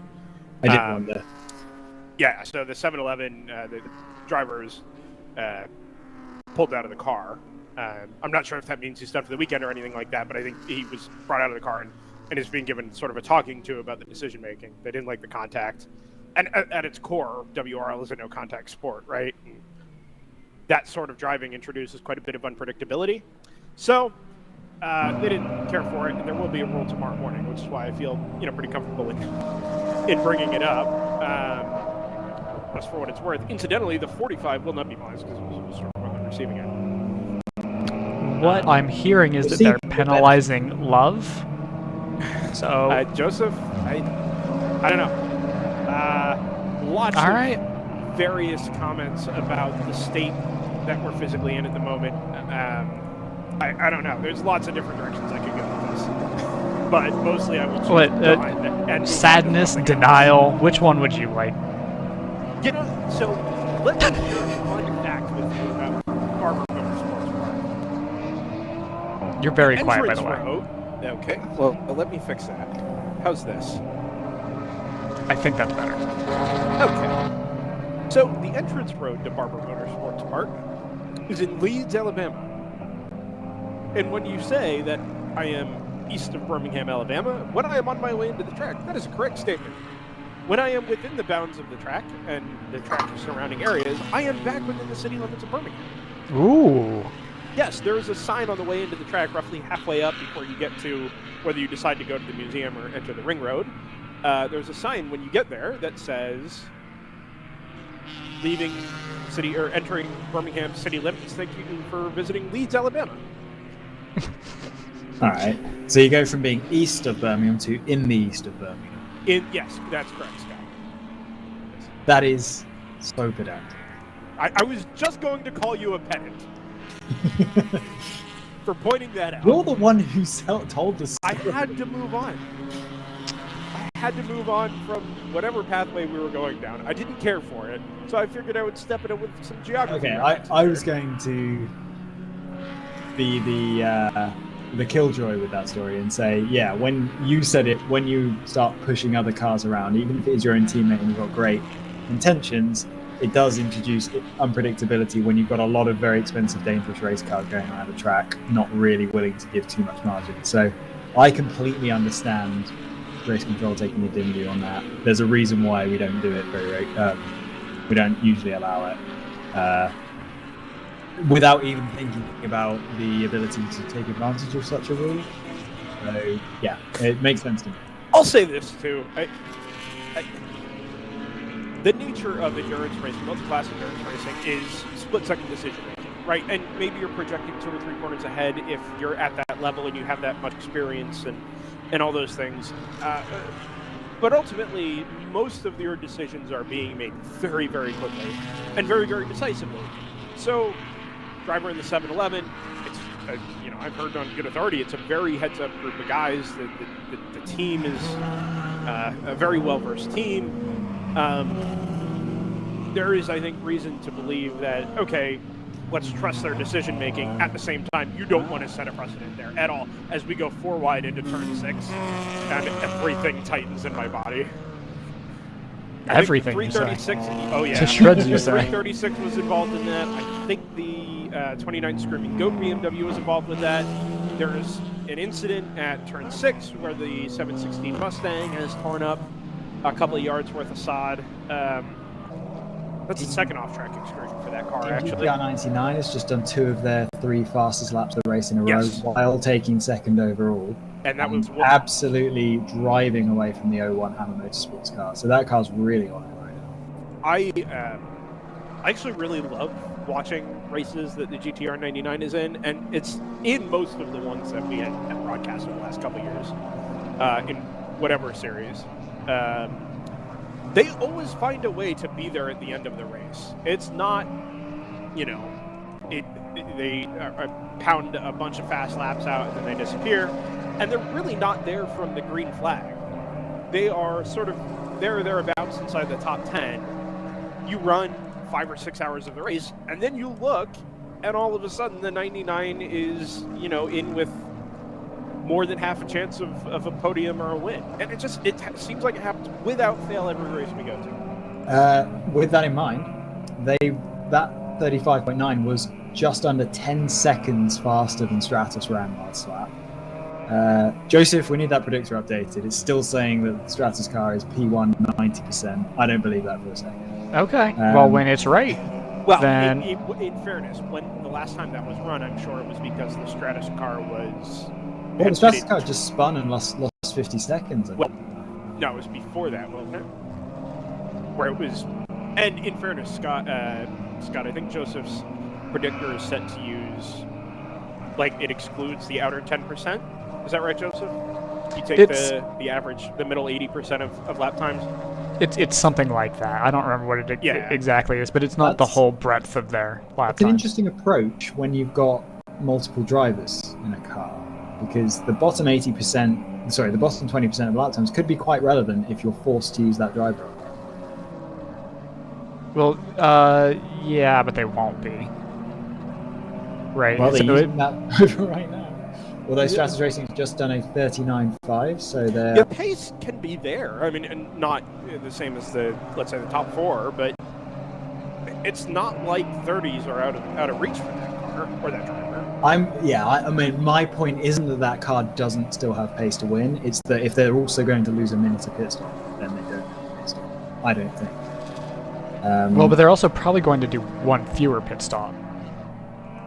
Do we think that? They run longer. I guess. Yeah, but it's gonna do at least one more, probably They've two run more 5 stops. laps. 2 more stops, 50 seconds longer than everybody else, or a minute longer than everybody else, because that car is spending so much longer in the pits when it does pit. Right? It's And I know balance, Joseph's. and I know I the feel- predictor takes that all into account, but I don't know. I mean, this is why we run the races, right?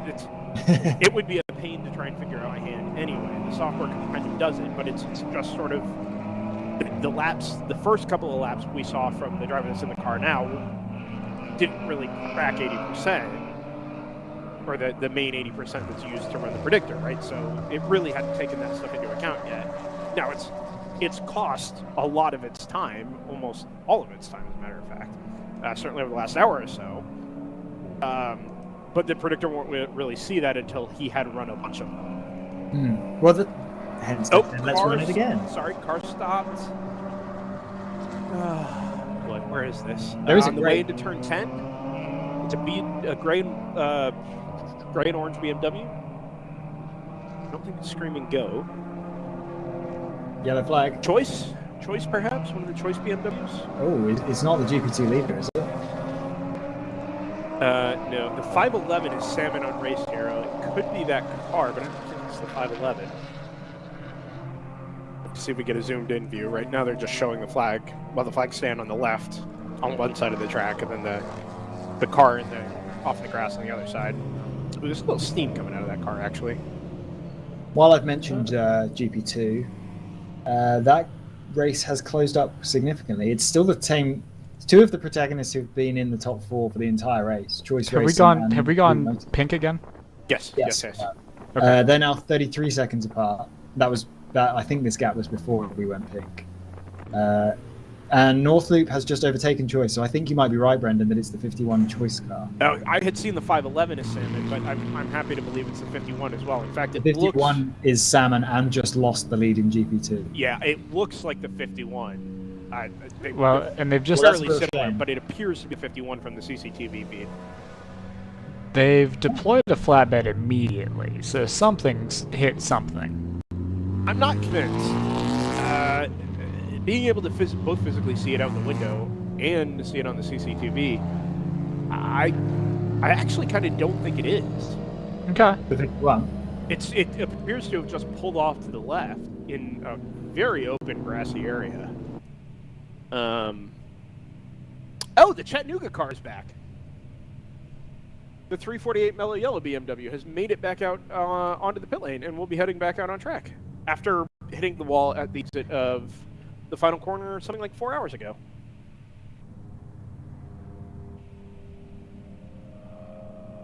Okay, so they're taking the hard right onto turn 17. I'm a little bit curious about. I've just noticed that the number 44 PC Racing GP1 car, this is a BMW M3, it's just set its fastest lap of the race at a 39.8. And I thought that was pretty unusual, a GP1 car getting under 140, because we don't see GTO cars getting under 140 all the time. Turns out that that's not that uncommon for GP1 cars. It's certainly the leading GP1 car has done the same at some point in the race. I'm struggling to work out how those cars can be so close to the pace and still lose 7 laps to this point. I don't really have anywhere to go with that. It's just I guess just shows even further how that class as a whole has really kind of fallen apart. Well, and the Team Battle Ready car is a 138.7 as its fastest lap, and they're 20 laps down. That's not a problem. No, for sure. But I mean, okay, so let's use the Stratus situation sort of in reverse. Let's say right now, or whenever these fastest laps were set, you have the very fastest guy in the car, and he runs for an hour and a half, an hour 45 minutes, and is doing 138, 139, 140 regularly, consistently or relatively consistently. But every other driver in that car is an amateur and is doing 42, 43, 44, 45. I mean, that will add up over the course of 6 hours. Sure. Right. Speaking of 6 hours, we're just about to rest 6. time flies when you're. I was about to say that. That doesn't feel like we've done a 6-hour race so far. No, I'll tell you what's made it easier. Joseph's graphics card not overheating anymore. Here's the thing. It's what's actually happened is I haven't solved the issue. I've just reduced the number of onboards that I'm pulling in at any given point to 2. The underclocking didn't seem to help, so don't get too excited. Bummer. Well, the track sides are down to 1,000 kilobits a second, so that may be helping. Honestly, I have no idea. Yeah. Choice Racing, it still hasn't come across the line, by the way. The 51. That is definitely what that car is. Yeah, the former class leader. They are, I think, and they've now dropped another place overall. The second in GP2 as of right now. But yeah, Northloop Motorsport are getting this class win handed to them on a plate as it stands. Fast and Furious Racing are next in line to take second, but they are over a lap behind Northloop Motorsport. And in fact, there they go, taking second place in GP2 right now. Yeah, Choice will fall to third. So they'll lose 2 more spots here for sure, and then they've got about 4 laps before they get back to the 604. So they'll lose the spot to the 231 ITS car. They'll lose the spot to the 601 round 3 car, and then they've got a little bit of time if it's something quick, like hey, we need to throw fuel in it.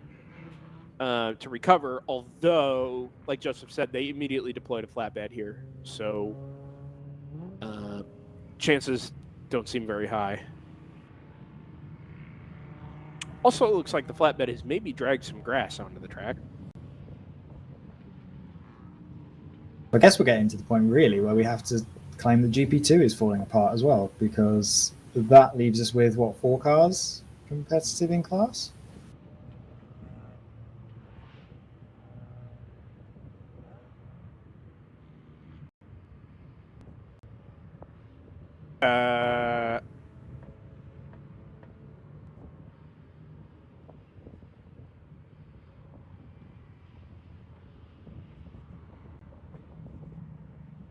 GP2, I see. Yeah, it will be Northloop, Fast and Furious, ITS, and round 3. And even round 3 is 2 laps off the pace. And then after that, we're 6 laps, 7 laps, and done, basically. GP1 actually has 6 cars within 3 laps, or within 4 laps of the leader. Everyone's 6 or more down. So, GP3, Scott, 3 fast guys in Denny pitted under the last, not full course yellow, code 35, and I think got held at pit lane. In fact, I know they were held at pit lane. Just from memory, seeing the bright orange and teal number 86 Toyota 86 in there, they kind of got hosed there, but it looks like they've lost a lap. That's what I'm seeing on the timing now. I don't know if that's waiting to update when they come across the line. Well, I'm kind of looking out for it. I don't see it. There's a chance it's in the pits again, where they're just sort of taking every opportunity under code 35 to fill the car up. But it kind of bit them last time through no fault of their own. Just getting caught and pit in. Of all the praise for, and I'm not just saying this is a WRL thing, it might be a track thing, but for all the praise I've been giving them for their handling of this type of situation through the race so far, the fact that you can very randomly just end up having the pit lane blocked. Well, that's really only happened. That's really only happened once, and that could be, like I said, they were reattaching a tow rope. For all we know, maybe the tow rope broke and happened at a really inconvenient spot. I have no reason to believe it's anything the fault of Barber Motorsports because, like you said, here comes the 86 across start finish, actually. 330 behind, obviously under code 35. Yeah, right. And if your lap time is behind the 21, so the 21's actually just behind it on track. The 22 is the leader. Oh, sorry, 20. No, you're right. I'm looking at the wrong class here. I think that's going to be green flag. Green flag, yeah. Oh, I think Stratus that's going is in to the be pits. basically a lap. Sorry, Stratus is in the pits. Oh, that's very bad timing. Well, he's on his way out, so actually he'll just come out into a little gaggle of traffic here at turn 1. Joseph has the pit exit camera up, so hopefully we'll... Yeah, here in about 10 seconds, I think you'll see something. At the moment, we're still under yellow on the feed, as far as I can see. I don't think...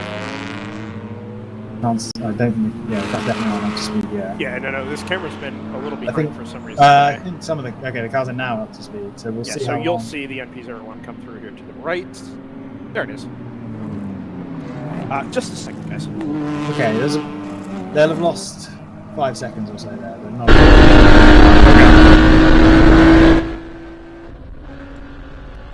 Yeah, it was almost as well timed as it could have been, but not Almost. quite. Yeah, I mean, 5 seconds isn't much in the grand scheme of things, but you wouldn't want to throw away 5 seconds. No. On board with Lonnie Yunser, briefly before we lose cell connection. This is on board. I believe. Oh, I don't want to say the wrong one. It's the 601 that we're on board with. We're having our usual cell problems, and I can tell you, it's not my computer this time. It's not my internet. It really is. It really is just spotty cell service around the circuit, unfortunately. That car was following the bumper car that is the 711 Jakey Dog Mazda.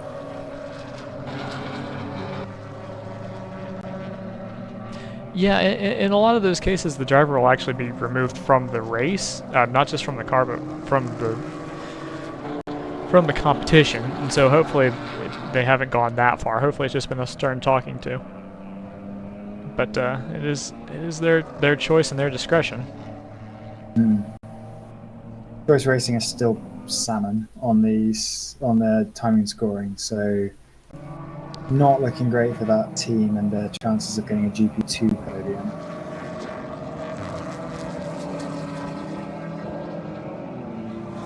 They're now 3 laps, maybe 4 laps off of the leading class. Would you guys like a little on-track observation? I sure would. Specifically regarding the NP01? I sure would. The car doesn't have side windows. Is it supposed to? Does it usually? Yep. So it's got left-hand windows around the side and left-hand windscreen around the front. But it doesn't have air conditioning. Per WRL rules, because we've got drivers in cars for 2 hours at a time, 2+ hours, they're not, well, they don't run the side windows. Oh, so this isn't in lieu of not having the air conditioning. Right, so the car is designed to have it.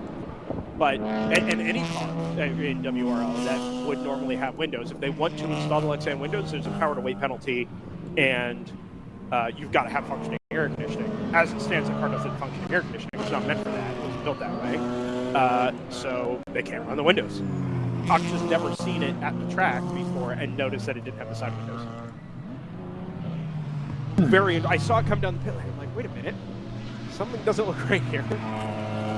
Yeah, I've never noticed that. Because it's not the first time that we... I mean, you really wouldn't even notice it on the street.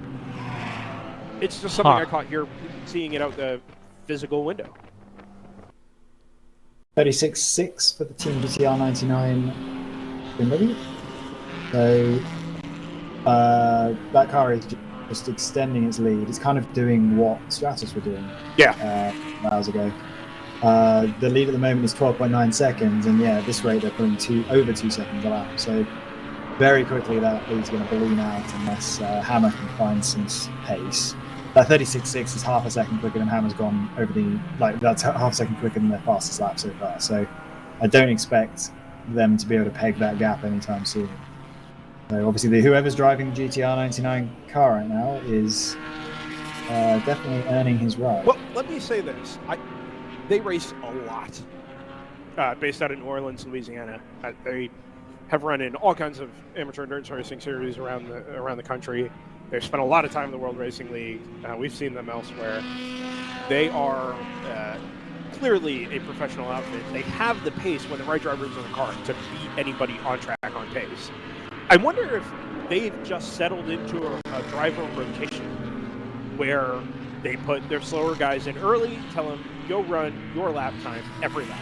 If that's 138, 139, 140, go out and do a 140, a 140, a 140. Keep the car on track, and then they put their fast guys in at the end. Because every time they race, it's the same race. Oh, the Stratus car's in the pits, guys. Yeah, it is. That seems like a problem. It does. Yeah, they were only in 4 laps ago. And yeah, I think they missed their... Oh, no. He's gone into the wrong stall there briefly. I'm not sure what's happening, actually. Anyway, GTR runs... It feels like they run the same race every race. Outside, bottom end of the top 10 in the first half, all of a sudden, right guy gets in the car, and the car is immediately back in contention for a while. I think that's where we're at. And this is just the phase of the race where they have the right driver in the car is perfectly reliable, and if nothing else changes, they now have what they need for the last 3 hours of the race to just keep the race under control. Especially if things like this are happening to the cars that do have the pace advantage. Just for the moment, it doesn't look like the Hammer car does. Split decision probably doesn't, although they were pretty good earlier. I feel they like might lose a little bit on fuel, but realistically, we might only have for cars that pit now, let's say 2 more stops for just about everybody. I feel like Screaming Goat might be the team that has something for them, but they through this race they've had, presumably, I mean, I only noticed their start issues, but I think they've lost time a couple of times, just chunks here and there, and GTR just haven't given all their chunks, and that seems to be the difference. Those 2 teams are on the same pit strategy right now. Their pace is comparable, although I'm waiting for Screaming Goat to come across the lines. I feel like they should have done. I think actually, Scott, depending on what split decisions, pace, and traffic is like, they just pitted, well, under the last code 35, right? So 4 laps ago. And they're a little over a lap off the, actually probably less than a lap off the lead, because I think 99. They're about 35 seconds off the lead, I think. So yeah. Well, so that's virtually nothing, and they've been going what 50 plus laps on a about 20 45 seconds off the lead. So they're going 45 laps. GTR is going. Let's take a look at this. 46. So they're roughly equal, but offset by something like 20 to 23 laps. Right. GTR are also significantly faster. Right now. Right now, yes. And split decision. Well, let's see. Let's give this a few laps. He's only been on track for 4. Where's Screaming Goat? Okay, so Screaming Goat is actually legitimately a lap down. I didn't realise that. I thought they were 50-odd seconds down. So yeah, well, when I said have something for them, I mean, if they run a clean race and they were, if right now you put GTR and Screaming side by side for the lead, they would give them a run for it on pace alone. I don't think split decision or Hammer are in a position to do that. I think the only card that split decision is going to have to play here at the end is the fact that it's literally just pitted and might be able to make it home on one more stop. Or it'll actually probably even if it's 1.5, that's a potentially a 30-second gain. No, that's true. 59's headed back out on track. I wonder if that driver. We'll see what the pace becomes here in a minute, but I wonder if the driver just never really got comfortable. We'll see.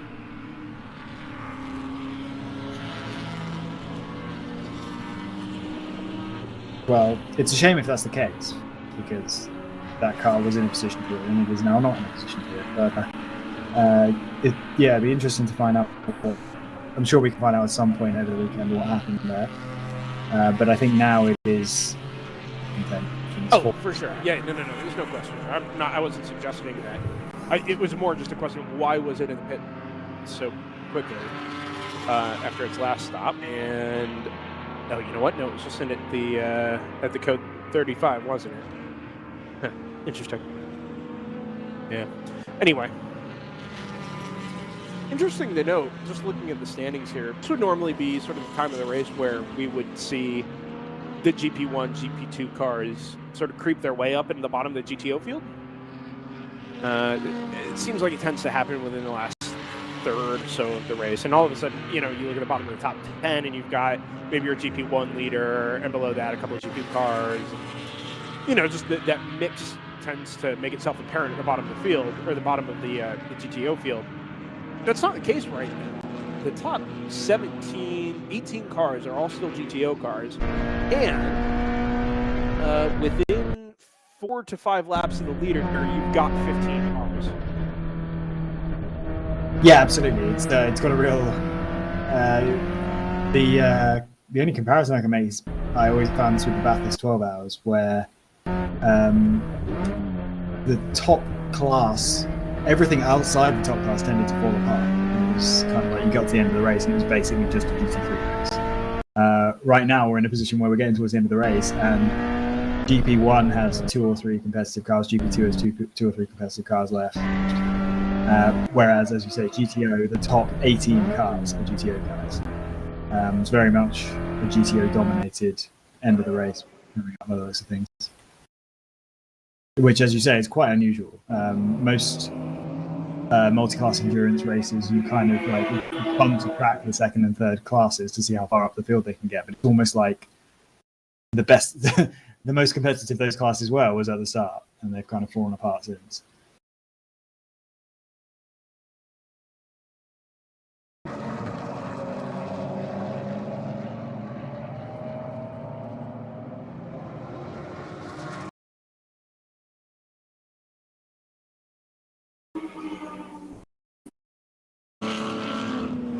Was due to have a visitor this afternoon, sometime after 12:30, but the visitor has not materialized. And I use that word advisedly because he is a visitor known for just sort of materializing out of thin air at amateur racing events. I wonder who you might be referring to. Yeah. Was it that obvious? Hey guys, yeah. It's not it. Well. Aw. No. He's not here. That Instagram post was shared from somebody that is here. Oh, Actually, that's a shame. I think it was them. Oh, then I actually maybe Somebody, don't know who you're... with similar bizarre amounts of energy for their age. Oh! Okay, no, I know who it is. Yeah. Actually, I think I can see something. No, looking down at the paddock, I can see the WTW paddock from where I'm standing. If I just look down to the left, it's right at the end of the cut in the pit wall to head back into the paddock. And I thought maybe I could see him just walking back into the pit, but it's not him. 36-1 last time for Team GTR 99, so they are really stepping on the throat of the rest of the field. It was the point of the race, really, well inside the last 3 hours. You ever just throw on a camera without knowing whether or not it's actually timely? Oh, like knowing if that's a current feed? Yeah. You want me to start measuring some shadows? Oh, if you wouldn't mind. WRL live sundial? Yeah. Yeah, okay. Listen, I'll take all the help I can get. Sure. So are our chance to win predictors current at the moment? They should be. I don't know if I trust the chance to win stuff. I haven't convinced myself that they're actually outputting correctly. Any of them. You know what? Okay, that seems okay. It's the pagination that I'm concerned with, actually. Does this number? Do these add up to 100? No, they don't. That's what I'm talking. Oh, I think you know what's what? happening is when cars aren't on track and passing anymore, it doesn't get rid of previous chances to win. That's exactly right. So that's seeing 80 or 90% from cars that dropped out of lead battles earlier. No, that's exactly you know right. what? In looking at these numbers here, I mean, how the mighty have fallen. Well, in GP, you're right, 172. In GT, 172, 82% chance to win. Yeah, not sure what happened there. That's the Pippa man car. Maybe it's just banking on Pippa. Right. Oh wow. I do wonder a little bit. Who does it? Is it? It's Joseph. What is happening? does this read off the same, like the same predictor as your charts of yesteryear? Yeah. No, I think all these. No, it's not necessarily. What the situation is there? No. Here's the thing. There's certain situations in which it's obviously some of the ones of the pace cars have a 99% chance of finishing 70th.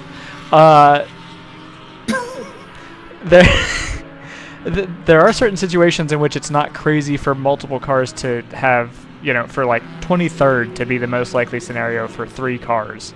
Sure. Right? So I want to make that point. There are definitely things here that are not ideal.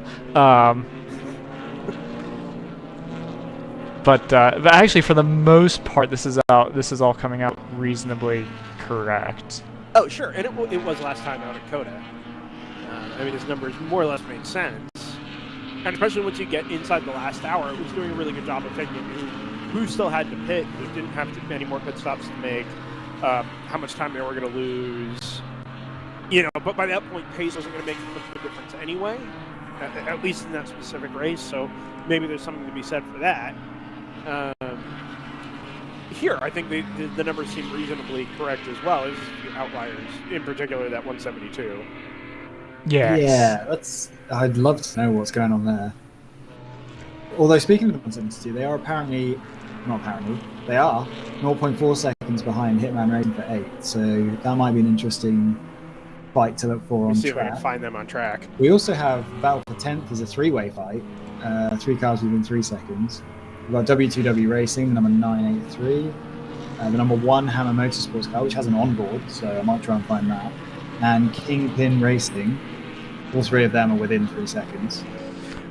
Scott, I think I am right in saying that Hitman actually just passed the 172. Oh, interesting. Yeah. Let me just they confirm. pulled away on that last lap, so that makes sense. Yeah, it was about a Actually second. pretty quick. 7.3 that lap. This is quite good, That actually. actually is the fastest lap on this lap. GTR has typically been quicker, but they got held up on that lap. But yeah, they are the fastest car on the track right now. Ironically, the GTR 99 is smack in the middle of the 34 and the 172 on track at the moment. There you go. But the 34 is actively pulling away. I mean, even since I saw them at start-finish, where the gap was 1.8 seconds, that gap is now probably out at least to 2.5 by the time they got to turn 7. So I think whoever's on board that Hitman car is really dang good. And we've seen them other races before. I think their intro to WRL was last year at Circuit of the Americas. We've seen them in the Northeast before, where we're all sort of. They're very, very competitive and very consistent to the point that they won an overall championship up in the Northeast. And I have no reason to believe that that wouldn't be the case here. Their drivers are certainly up for the task, and the car is up to the task. And it would seem that they're sort of running the same race as GTR. Consistent early, fast guys in at the end, go pick up the spots if you can, and, use that as your sort of blueprint for all of the races that you run. It's worked before, why wouldn't it work this time? They come through this time around, it's up to 2.9. Oh my gosh. That is a mess of cars. I think they're all going into turn 7 now, such as the delay on that camera. Funnily enough, this 99 really isn't catching the 34 that much. It closes up a little bit in some of the heavy braking zones, but outside of that, it's really not that much quicker than the M240 from Hitman Racing.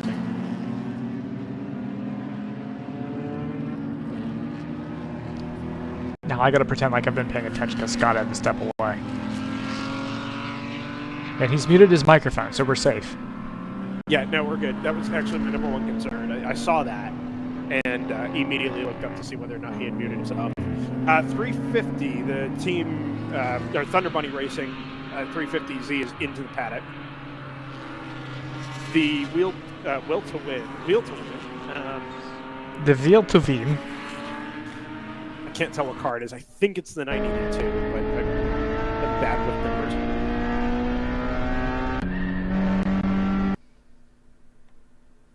Is into the pits here as well.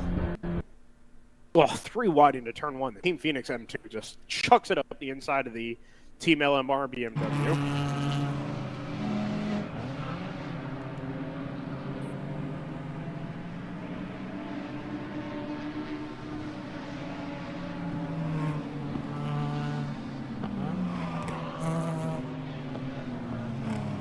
Whoever's in that 61 is actually pushing relatively hard.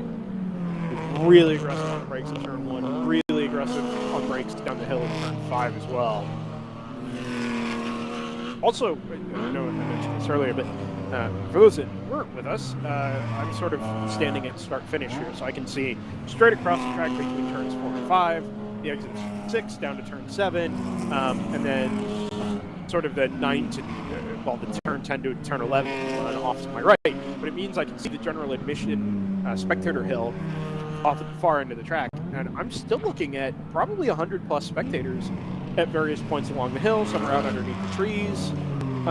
It's really nice to see the interest level. I mean, 100 people isn't a ton, but this is otherwise the non-spectator,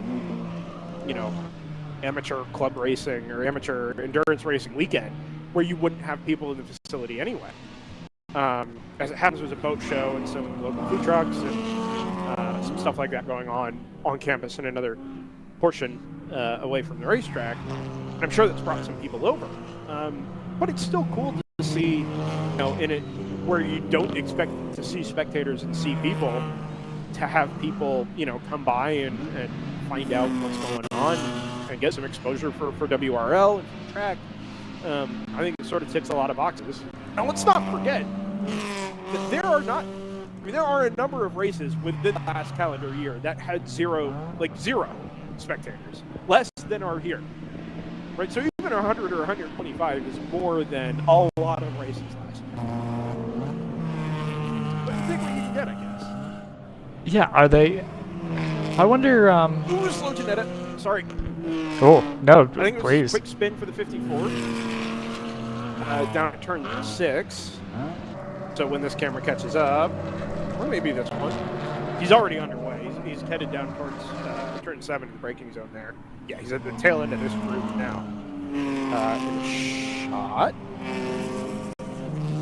There he is. They've had their day. I mean, the suspension failure obviously pretty much did destroy any chance they had of winning. And it's nice to see them back out. They made the effort. But they were sort of in that top 5 group. It could go a little further on fuel than most others that were, pushing 50 laps on that first stint or beyond 50 laps. And by rights, they probably should be in the top 5 right now, just based on pace and, fuel strategy and consistency and all those things. But like I said, that failure at the left rear corner coming out of turn 8 kind of ruined whatever they had going.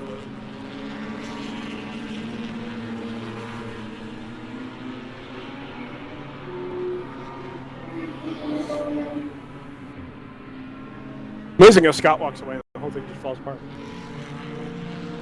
Going for Speaking of falling apart, the Janettas entered the pits. Same one, the 54. Yeah. Interesting. So something's not quite right there. Yeah. Come to think of it, I'm not sure they've been out. Let's actually take a look on racehero.io for live timing. 54th, 53rd. They picked up a spot actually as it came through. Oh, well done. Boy. Actually, looks like they've done some laps at various points here. Their suspension repair took 2 hours and 17 minutes, if that feels right. They've had a lot of other long laps along the way.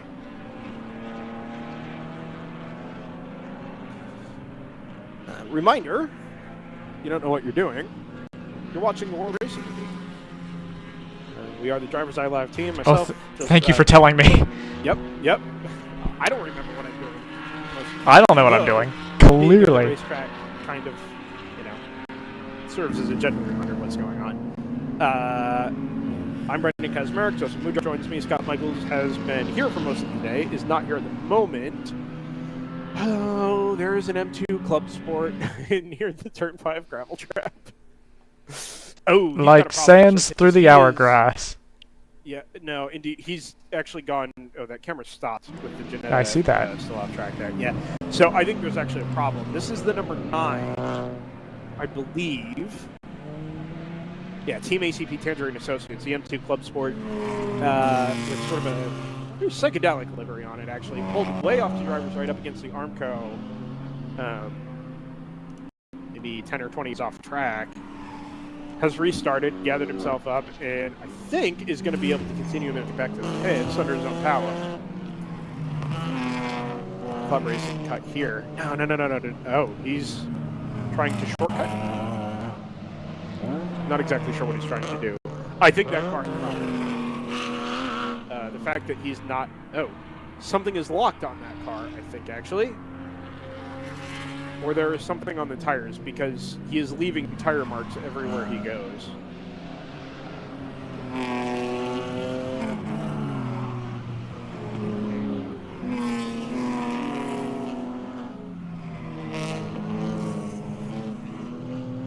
It's fascinating to watch, both out the window and on CCTV. Everything is leaving tire marks. I wonder if he's leaking some fluid onto his tires, and that's what's leaving marks all the way around the track. Well, I'm gonna around the runoff, and now he's in the grass. Go ahead, Joseph. Oh, I was just gonna briefly make the point that I think our prediction seems to be very sensitive to pit stop rotation. And so I think it thinks the 172 is in a good position because it may have to do one fewer stop, so that it basically may be up a stop, effectively. I mean, that might be true, but it's what, 4 laps down, 5 laps down? Yes. So assume in general you lose probably close to 2 laps. Oh, we've gone yellow again. Yeah, that 9 car has stopped now. Well, this will throw kind of a curveball into things. Because your predictor aside, it kind of felt like the car that really had anything to was going to make a difference in the end might have been the split decision car, and that would have been based purely on pit stop rotation up against the Team GTR BMW. And if this negates any of that advantage they had, we might end up in a situation where everything sort of resets here. And with just 2.5 hours left to go, you would think that just about everybody beyond, let's say, the GT4 cars and the TCRs that were running pretty consistently an hour earlier would all kind of be in the same boat here on being able to make it on one more stop. I mean, even at 45 laps, which is sort of the bottom end of the upper tier of fuel range of GTO. Yeah, there's a curiosity here in that there's going to be a certain point at which you might start looking for trends. Now, in the last 43 Daytona 500s, there's been a caution with about... Anyway. Larry McMudrock over here. I've been working on that for a while. It's still not good. It's not even bottom split quality. Like you would have no place there either. It's probably true. They're entertaining. I'm gonna fix the chance of winning column. Oh, okay. Have they moved that car? Really not even quick enough for anybody to get a stop in. So forget everything I just said about... Here's the thing. It's not quick enough for people to get a stop in, but it didn't stop them from trying. So a lot of people are actually going to get caught out pretty badly in this. Yeah, I don't see any of the main... Although, admittedly, I'm sitting down and tying my shoe at the moment. The 86 is in for 3 fast guys and Denny. So that may actually hurt them in terms of the GP3 battle. Oh, but the 22 is in anyway. So that's fascinating. What is that 22 car? MX-5. I almost certainly GP3 would be able to do it on one more stop from here. And I think if anybody's kind of get caught out here, 3 fast guys and Denny was going to need to have some kind of fuel advantage, and I don't think it's going to be the case.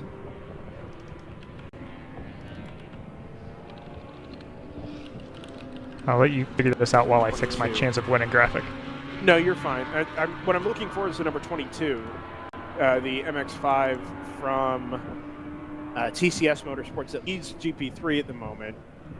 It's a lap different. 3 fast guys and then he came with it. So this will be fascinating. We're just going to kind of have to watch this shake out. I don't think the 22 has come across the line yet. Whereas the 86, Toyota 86 has. Here's a BMW. Number here. This is the 525, the 944. Aha. Nope. It is an MX-5. It is not our MX-5. That's the number 15 from AOA Racing. Did we ever confirm whether or not AOA stood for angle of attack? In my mind, it definitely does. It probably doesn't, though, right? No. But in my mind, and if you ask Scott, he's also going to say angle of attack. Yeah. So. Well, that's 3 for 3. At that point, it's got to be, right? Yeah.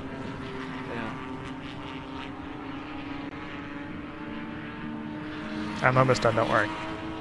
No, that's fine. I'm really just looking for this 22 car. 'Cause as far as I can tell, unless he already came.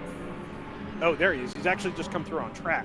He's coming out of the pits. He's still on his outlap. I know he just finished his outlap. He came across the line on track, which means that the gap currently is actually somewhere around a lap and a half, maybe a lap and a third from the 22 back to the 86. So actually, it kind of feels like 3 fast guys and Denny has kind of come off worse in this scenario. That gap was pretty much right at a lap we had found earlier.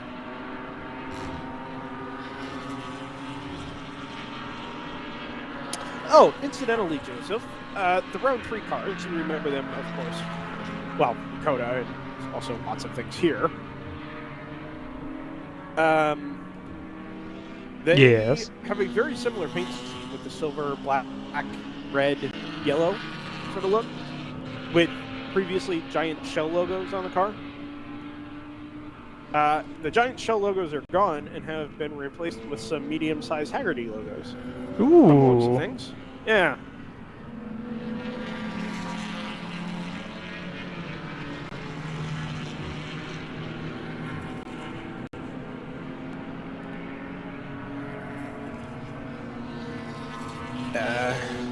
All right, so let's move on from the GP3 situation for a moment. There's really the only 2 cars left in contention. I don't think 9-4 is going to have, unless something changes at the top. They're 3 laps behind the class leader. The next car behind them is another 2 laps behind that. This sort of creates a lap you could see, something changing on a pit stop, or maybe a really, really fast guy gets into 3 fast guys and Denny. Statistically, 75% chance, right? I mean, that's what the numbers don't lie. No, I mean, their team name is literally the Shigura of Amateur Endurance Racing.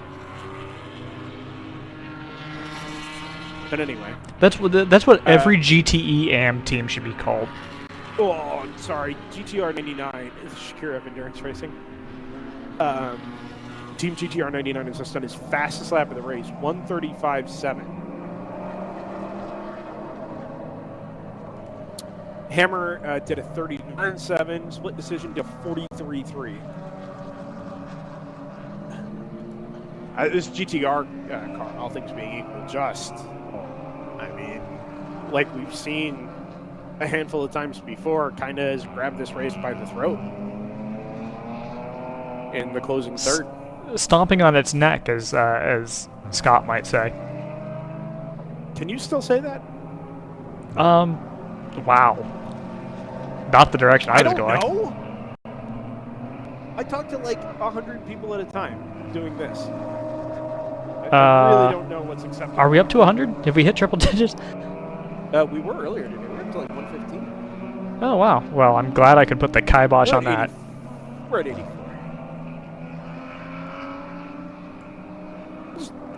reasonable at the moment. 17 on Facebook. Feel free to invite your friends back, by the way, for the exciting conclusion of the Saturday race of WRL at Barber. This is, of course, the second round of the World Racing League season. We were not at round one, which was held up at NOLA Motorsports Park in NOLA. No less than NOLA. Yeah, Avondale, I think, technically, just 10 miles outside of New Orleans. But another Ellen Wilson track, as I discussed with somebody the other day. Big fan of Armco, reasonably far away from the track with a lot of catch fat segments. It was apparently his signature. But that's pretty common kind of modern racetrack design. yeah. Anything within the last 15 years is going to be very much Well, and or even for that matter, renovated within the last 15 years. yeah, looking at you, Mid Ohio. Yeah, but even Mid Ohio. I mean, the last time we were there, the sight lines weren't what I've dealt with this weekend. Catch fencing wise, photo hole wise, we did reasonably well. That's not been the case here. This has been challenging. But this does kind of give us a chance to talk about. Okay, so we're down 2 in the World Racing League in 2021. We've got 9 to go. 10 to go. I'm doing math very badly in my head, but I think what I'm going to have to do is just pull up the schedule, right? We're going to talk about something. I still have a teaser video for one of those events that we could play. Well, so we'll get there in a second.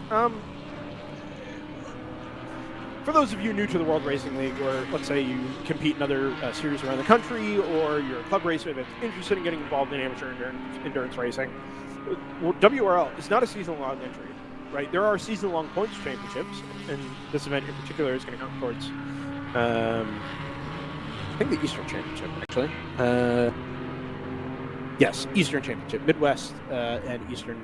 NOLA was a good event. This is Eastern only. The betting line's almost like diagonal. It's not what you'd think. Like it's not quite. Yeah. No, agreed. But you enter race by race, right? So you don't have to pay like an upfront full season entry fee or anything like that. It's first come, first served. Registration opens for an event, and we're going to have registrations opening for Road America, actually, I think, here next week. But you enter event by event, and you can go for a championship if you want, one of the regional championships. You can go for a national championship, which is sort of comprised of some of these regional events, but it's the same staff throughout. WRL has their tech staff, their management staff. RJ Till is VP; he's here every race weekend that they run. There's tons of consistency from event to event. The officiating is the same. The tech rules are the same, and they make little tweaks to things that they experience over the course of race weekends. That's in the name of improvement. That's not, just because they like to change things on people. With that being said, if you're interested in coming out to the World Racing in 2021, it's by no means too late. It's not even too late to go racing in May. We're going to go to Mid-Ohio. That's already a sold-out event, the second weekend in April, April 9th through 11th, for a dual 8-hour race. Go up to Road America in May, 7th through 9th, just as things start to warm up there, thaw out actually, as we have a slow BMW down the street between 6 and 7. It's a red and blue. You can see it there. The distance is really not picking up speed. If anything, it's slowing down. Get a number here in a second. Someone could ask those Not guys that are BMW, up on the it's a- pedestrian bridge. Oh, it is a BMW. Yeah. Anyway, so we'll go up to Road America in May, Daytona in June, 4th through the 5th. It's a 14-hour, 2-day event. Test day on Friday with practice qualifying, racing on Saturday, into the darkness, under the lights at Daytona. Doesn't get much better than that. Although it kind of does, and we'll get there in a second. Weekend after that, out in Bartlett Park, outside of Topeka, where it is hot in June. Typically, the 13th. yes. Yep, indeed. Road Atlanta, July 16th through the 18th, August 6th to 8th out at High Plains, sort of a classic weekend for High Plains. They're not the 24 that it used to be. That is an 8 and 8 now. It's an opportunity to get as far west as WRL will go in 2021. Full course at DIR September 17th through the 19th for an 8x8, and then Hallett Motorsports Park, or Hallett Motor Race Course, something like that, outside of Tulsa, October through the 15th through the 17th. So that's kind of your run through the summer. And then, you know, Hallett has traditionally closed up the sprint racing season. That's not the case this year. Well, we've got one extra event this year between Hallett and Coda. Coda is still going to be an 8x8, and we've decided to throw a 24-hour as the World Racing League. 24 hours of Sebring. First ever. Never been done at Sebring before. Continuous 24-hour race, twice around the clock, October 29th through the 31st. This is one heck of an opportunity to go do something really, really cool. Sebring, if you've never been there, of course it's an iconic track. Yes, it's flat. It doesn't matter. It's got so much character. It's a really thoroughly enjoyable track to be at, to race around. I have spent so much time at Sebring in my years marshalling. I kind of became a third home, if you will, and really just cannot wait to go back down there and to do it for 24 hours at that. Now that we can sort of, well, it's a couple weeks after the race up at Hallett, but it provides a nice opportunity to go get a 24-hour race in, tons of night racing, really nice temperate weather in Florida, and then at the end of it all, you have a month to turn the cars around, and you can go do the dual 8-hour U.S. Endurance Championship at Circuit of the Americas to round out the 2021 World Racing League calendar. It's an awesome schedule. They've done a great job. We've already knocked out NOLA. We've knocked out Barber here this weekend. Two really awesome races and facilities. Mid-Ohio sold out. Road America, good chance that's going to sell out too. Daytona, we might see 40 or 50 cars. And by all accounts, WRL is going from strength to strength. And it's really been just a remarkable start to 2021, even after everything that happened in 2020, with the pandemic situation being what it was. The interest level has stayed high. The commitment on both sides, by the series and by the customers, has stayed extremely high. And I think the end result of all that is going to be we are going to get to see some really awesome races in 2021 in the World Racing League. Several of them possibly here on DriversEye Live. We have a car off at maybe 12, I want to say. That's pit in, and it is the 982 Will to Win car, who has just restarted and not come into the pits. Okay. That car was quite literally sitting stopped in front of pit in. But yeah, so as you say, got it restarted. Go ahead. As you say, a lot of interesting stuff on the schedule. Sebring, obviously, to me, is the standout. Will be one of 3 24-hour races held in Florida this year, after IMSA's Daytona and before the 24-hour series goes there. With all the schedule rearranging, it's now, what, a week after? It is. It's a week after WRL's 24-hour.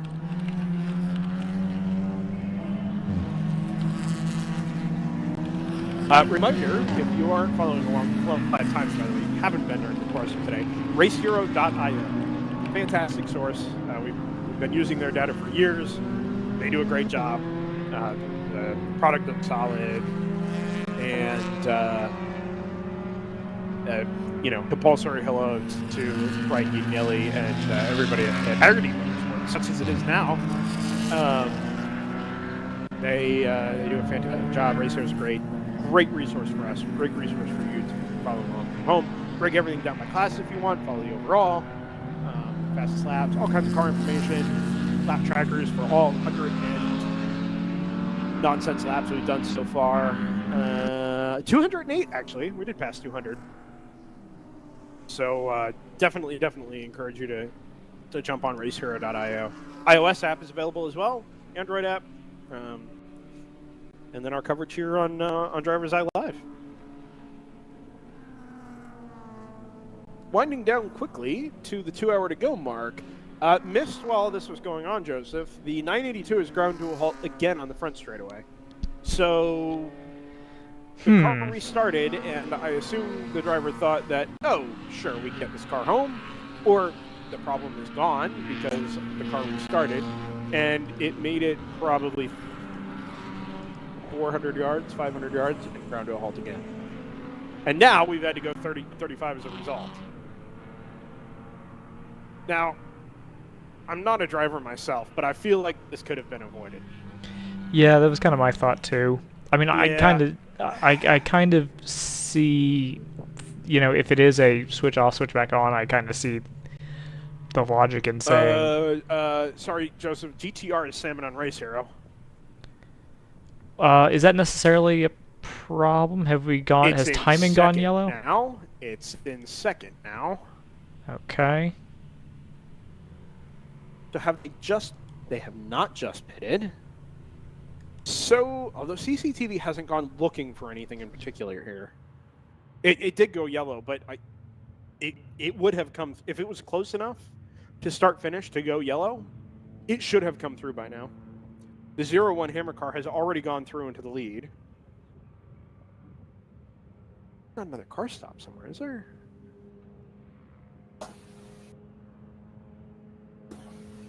Huh. Not that I see. I haven't pushed any of the other screens up, but looking around at the feeds that we have, I don't see a second car off anywhere. Yeah, I think it would have caught up to it by now. There is taking the cut at turn 6 over towards turn 11. Oh, here's the 99 into the pits. I assume on its way out. So, was that car due a stop? I don't think it was. 182, it made it to 209. So it definitely wasn't due a stop. I wonder, and this is going to take a little bit of thinking through here. I wonder if they saw the car stopped on the front straightaway, didn't want to get caught in the pits under green. A very short code 35 to go recover the car or something. So they came in once they realized that code 35 was a distinct possibility to get the stop done. Code 35 started. I mean, they may not have lost any of that time. This end for sure.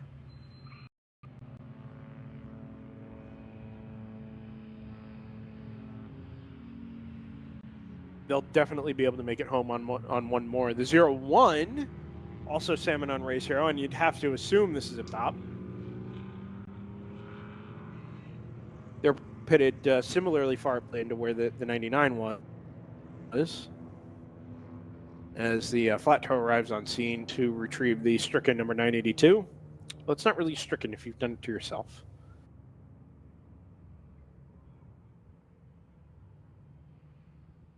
All right, so I'm going to take a seat here and just keep an eye up for this 01 car. I have reason to believe here that the 99 won't recover the lead in this exchange. I think be able to come out very much in the lead.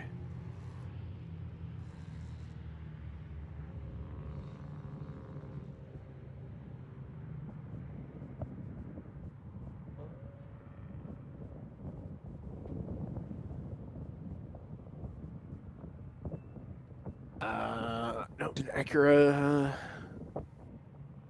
number 500 team battle ready. That car has so much promise. If it can string together a solid 7-ish hours tomorrow, I think they could really be on for a result in class. Certainly the fastest GP2, wasn't it? Nope, it was not GP2. It's GP1. Of course it was. 982 is on the rope now. And I assume this car is going to get tucked back in at turn 1, which means this Hammer car probably only has about a minute before we go back to green, probably less than that.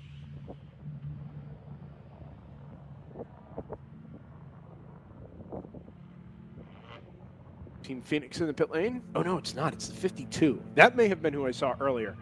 Scott kind of called me out on a white BMW Club Sport that I thought was the Phoenix car. It's not. I think it was the 52. We really haven't had a cause to talk about today. Here comes the all-black number 01, or mostly black number 01, RS3 TCR up the pit lane. Is he going to get stuck here while they tuck the car into... No, I don't think so. So that car is off track now on the CCTV feed. And we are green. So the 01 has that to absolute perfection. Through almost certainly no doing of their own. They got out on track almost exactly as the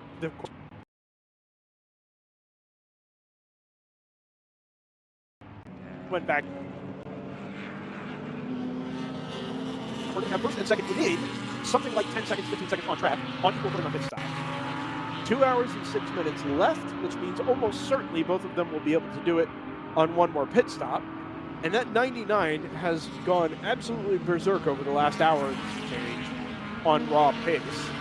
And now actually has somebody to go chase. Instead of cementing itself in the lead, it lost it on that pit stop rotation coming up to the code 35. And going to go have to chase down a ECR Audi.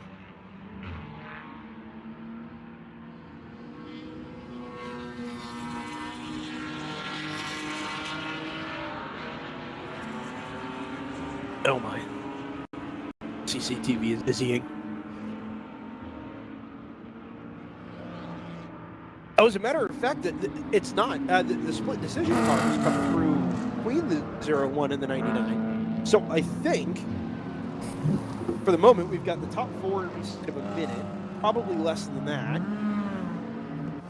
And the 484 has split first and second. So let's let the cycle through and see what happens. Here comes the 01. Finish. There's the 484. And about 3 seconds behind that is the 99. So that's exactly it. 10 seconds first to third. Fourth is screaming, go. Oh, we're yellow flag again. Why are we yellow flag again? Why is there a whole bunch of gravel and smoke at turn 10? Why? Is that a fire? The grass is on fire at turn 10. A huge grass fire. Maybe. Anyway, I'm going to talk myself through this. Yeah. I'm here. You're just doing such a good job. No, thanks. I appreciate that. I'm happy to carry this as long as you need me to. You guys do. You. So there's a car. Oh boy, is that one of the? Is that the 45, or is that the team car? It's either the 45 or the 711. I think. There's a substantial portion of grass on fire on the run out of turn 10 to drive that would right. Be very Mazda, I feel. There needs to be some point where that car sets half the world on fire. It'd be very Mazda. You're right. I was gonna. Although ironically, it is a GM engine. Fair enough. You can take the Mazda out of the Mazda, but you can't. Wait.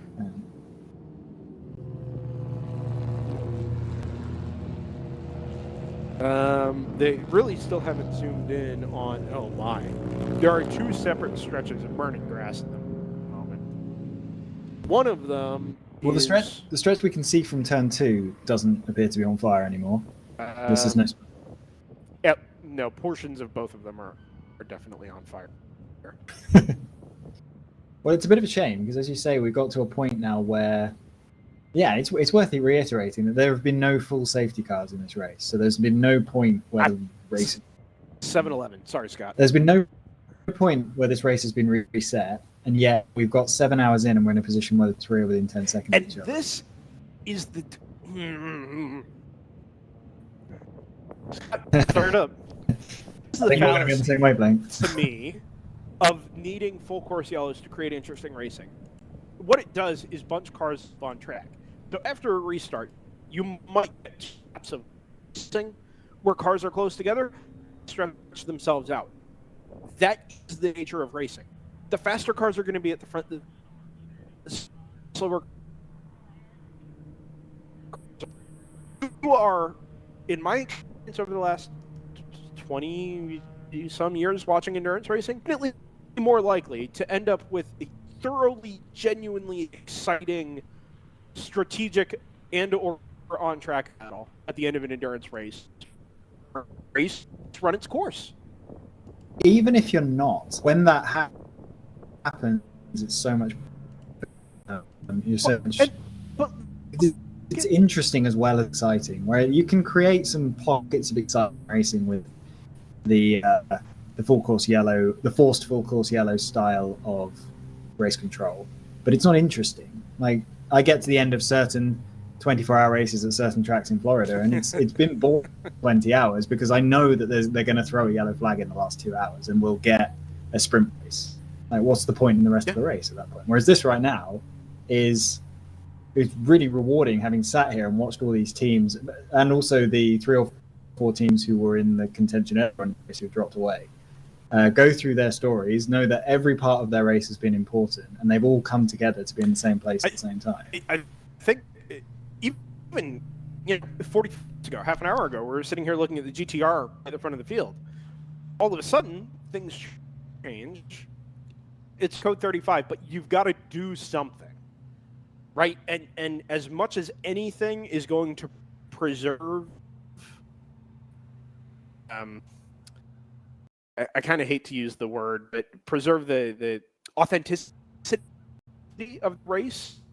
It's going that any of us are aware of at this moment. Right, it pauses the race, it doesn't reset it. Right, all of a sudden that is enough to shift the race. It doesn't bunch cars back up. It doesn't artificially bring them together. It changes the flow of the race slightly so that now, instead of a car being out in front by a lap, we have 3 cars very naturally and very organically within 10 seconds of each other after 7 hours of racing. And on most dual 8 weekends, we'd be less than an hour from home, and we'd be calling this, much like we did at the end of Circuit of the Americas, we'd be calling this as an on-track battle to the checkered flag. Right, now we still have an extra hour to go. There's at least another pit stop cycle to come. There's a lot that's going to change over the next little while here. But from where we stand right now, it's been really gripping and enthralling stuff. And the way that Barber's handled it, the way WRL's handled it, the situation we find ourselves in now is, like you said, every part of the race has mattered. And now we've ended up in a place where we have something really, from a strategy perspective, but actually genuinely exciting to watch on track. And the series and the experience from our perspective, from the viewer's perspective, and from the drivers and team's perspective, who are paying good money to be a part of this, is that much richer for it. I think the grass is not on fire. I still see smoke. It's a little bit, but I think some of that is just the extinguishant that they used to put out the 7-Eleven, the first patch of grass, and the second patch of grass. They are sending a sweeper out in that direction, which would lead me to believe that there was an oil leak involved here. Also very Mazda. You sound like you have some experience, Scott, even in the virtual world. I'm a big Mazda fan. Sure. And, therefore, I am often frustrated by them. You think I can run my CX-5 in the WRL? You say that as if I'm Norman in the CX-5. That's your... No, that's what I said. You think I can run my CX-5 in the WRL? Yeah. My guess is no. The one thing this race might be lacking is a rotary, to be fair. That is true. I wonder if rotors have got to be allowed, right? I'm trying to remember, think back to our time early on in the WRL, 2017 and 18. It is the last time we were at a WRL race in person. If we had any RX-8s in the field, or RX-7s for that matter, and I honestly don't remember.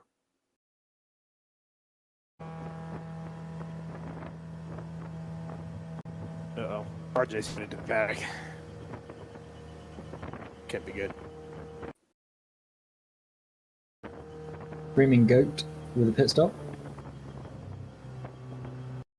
Yeah, so this car is sort of at the tail end of this lead lap scrum we have at the moment. So here's a question. Now, it's actually going to start to matter, right? I mean, now we have a fairly well-defined path towards the end of the race. We know that the 3 leaders. Hang on, let's back up. I just looked over at timing again for the first time in a little while. The 0-1 has pitted again and given up the lead to split decision, who is probably going to owe us a pit stop here in the next 20 laps or so. The 0-1 pit stop there is confusing. It is, and I'm not sure why it had to happen. Because the lack of a 484 pit stop is also confusing. Do they think they could get to the point where they only need one more stop? How long? Have we ever actually worked out how long in time? Well, I mean, just let's run with an average of something like a 140, right? So they did on their first stint, they went 45 laps. Actually, they're at 75 minutes. They've got to do another 40 minutes to get to. Assume the last 75 minutes is all green, because they can run a lot longer on time if there's a lot of ink in there. They've got to get the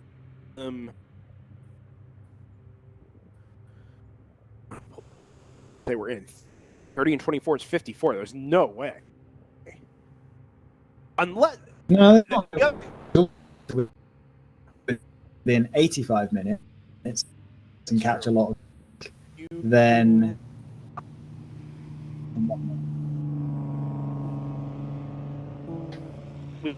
we have to put out gas and put out a car and recover the car and clean up the oil and do all these things. Means, hey, we're better off staying out on track for a couple of extra minutes. I mean, we'll throw a little bit of gas in at the end of the 35 and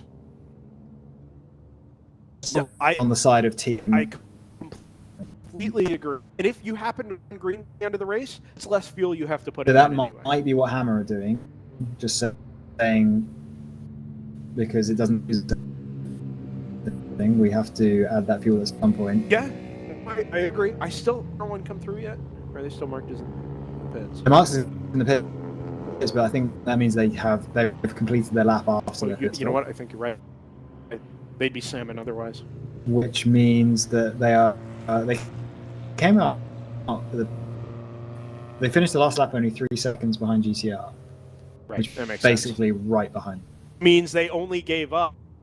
To your point, Scott, to do that stop, they were 10 seconds ahead of GTR before that stop. They've come out 3 seconds for the behind. sake of putting in 4 laps worth of fuel. I mean, to me, that seems like a no-brainer, sure. Right? Especially if you're on the edge of your pit window as it is. If your pit window is an hour and you put it at 1:57 to go or something like that. Actually, if their fuel window is an hour, they were outside of their window. Yeah, but their fuel window isn't an hour. It's 75 minutes. I'm not sure that it is. For the 0-1 Hammer car, Irish Mike's definitely only ran an hour. Oh, they did 47 laps. Yeah, that's that's 4 laps less fuel you have to put in at your last pit stop. Yeah, wild cars. Anyway, get it going around. Yeah, I'm with you here. I'm actually a little bit surprised they lost as. Well, I mean, these are still manual. No rigs or anything in the paddock here. These are just 5-gallon jugs. Yeah, I guess you've got to lift up. You can't have anybody install before the car comes to a stop. So that what they did, I sort of question as being a little bit extreme to what we're talking about, because for the sake of 4 laps, do all that extra,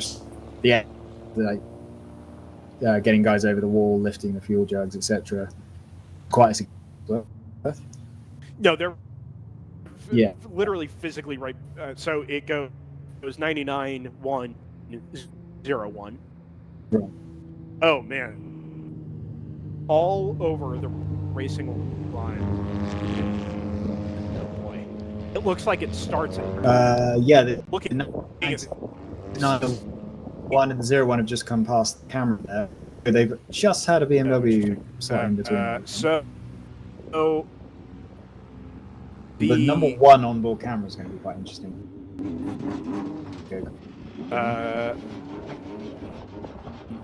By the looks of things, so they basically put Speedy Dry down up to the entrant turn 9. Sorry. It looks like there's oil down further up than that, although that may just be a rubbered sort of racing line to the entrance to turn 7. That little flash of number one onboard we had there, the car right ahead is the blue 99. Yes. 99 GTO car. Yep. And right on rear wing, the car's rear wing is and I believe a lower class BMW, and then the 01 is That's right actually behind kind of that. humorous because in person there's what looks like maybe like 20 yards between them. Yeah. It's not a lot.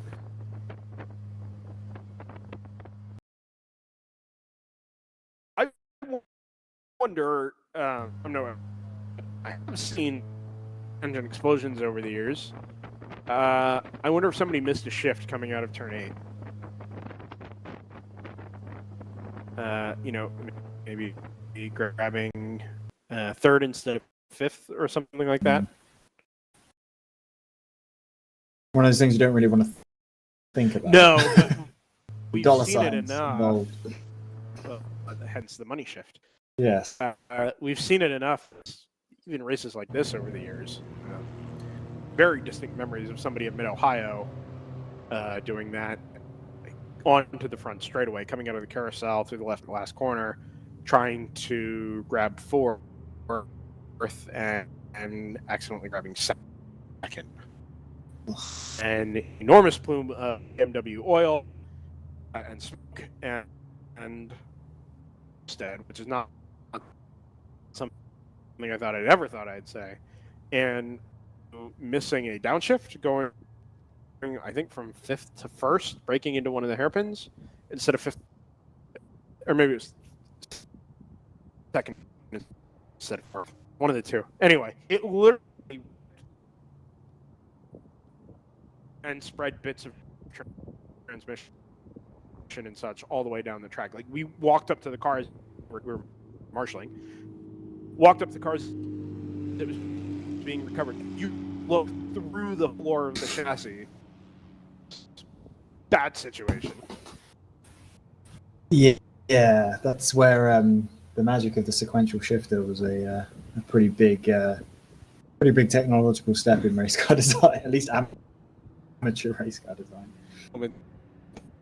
Throughout the day from WRL, come up and some notes on a yellow notepad.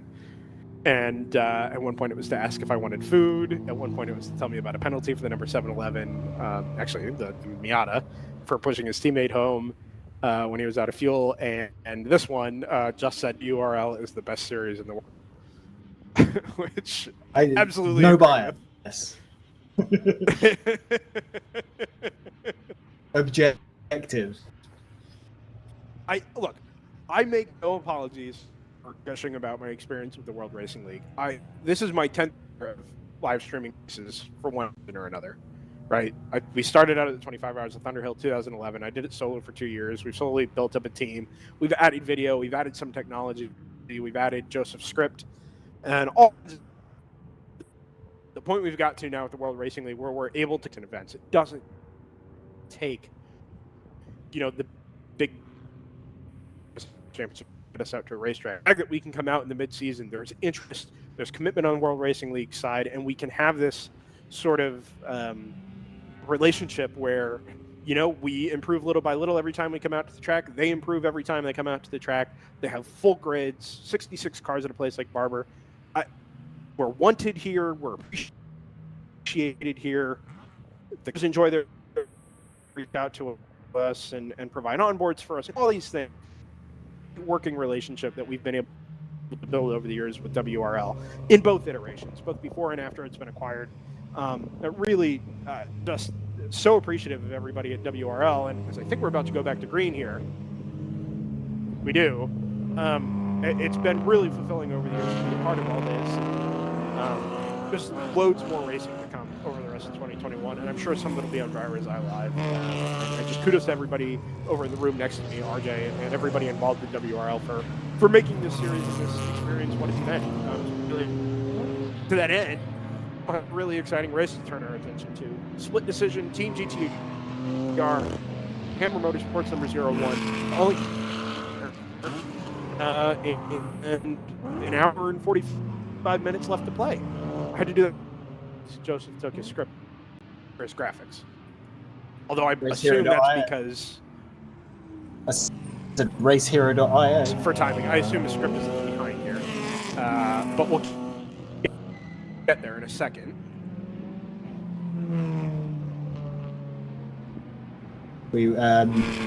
Joseph, his thoughts at the moment are not broadcast.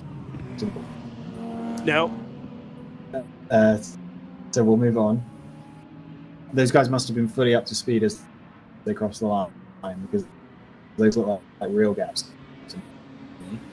Got 2 seconds. This is remarkably close. This is May 7. 3 cars within 4 seconds. 2 BMWs and an Audi, I believe. So, and those 2 BMWs are different cars. That's the performance team at WRL as well. That's what, Scott. That's the thing. The balance of performance here. Well, a couple little modified for this power to weight, but these are all cars. That the GTR is a car that somebody built in their garage and is being run up against cars that are built in car manufacturers and motorsports factories. Team GTR, they've got a GT4 car. It's listed on the entry list as a reasonably GT4. certain that car is not a GT4. The entry list hasn't been super trustworthy, but anyway, different cars. And they are within 4 seconds. But let's try, and I don't know what position Joseph is into. I don't know if we can have the number 1 on board. But that would probably be our best way of trying to track this battle. We might, although I get the sense that may not be an option for the next little bit. 01 is going to dive up the inside of the 484 at turn 1. How the move made before they even get to the apex. He really, the 01's on the charge here, actually. The 01 was third at the start of the last lap. It was. It's up to second now because he's past the 484. So that means that the Team GR car has actually pulled out significantly. I think the 484 kind of has not picked up the pace as much as everybody else. The end result is that in a little bit of traffic, the 99 was able to make an escape. Arrow 1, as they worked their way out of turn 6. Is that 99 not? No, it looked like maybe the 99 was not up to pace down the run to turn 7. I think that may have improved a little bit. I think he was just content to sit in behind the one of the Caymans, Club Sports, and sort of cut his losses. But while he was doing that, the 01 was absolutely full throttle trying to catch BMW number 99. Now that Cayman is stuck right in the middle of them. One of the other will to win cars is going to go around the outside of the 01 at turn 10 and up the hill at turn 11, cresting the hill at turn 12. We'll get a sight of them when they come back down the front straightaway here in a couple of minutes' time. But that 01, while we were just talking about the 99 sort of laying back in traffic, the 01 almost lost the spot to a lap car heading up the hill at turn 10 and 11. Front straightaway now. Here comes the number 99 across start finish. There's the 77 Kingpin car, the 981, and then the 01 stuck behind them. The 99 gets trapped behind a Club Sport BMW and is going to have to sit behind probably all the way through turns 2 and 3. And we'll wait for them to hit at turn 4, which they do. That's 70. The 99 is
clear track. The track is fast right now. But yeah, these guys are losing 6 or 7 seconds a lap, the top three. So yeah, entirely dictated by traffic. As I say, that the Hammer Motorsports car appears to have got within a second of Team GTR, whereas Split Decision did a 46.5 on that last lap away. That's over 5 seconds slower than both of the cars ahead of him. Oh, the 01's got to run down 4 to 5 here. I think the 99 fades left in the braking zone, actually, and sort of covers up the 01. Because I don't think the 01 was close enough to make a lunge. He definitely had quite a bit of pace under that sort of, let's say, up to about 100, 110 miles an hour. The 01 is, and it is front-wheel drive a bit, but it's considerably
we dropped away there.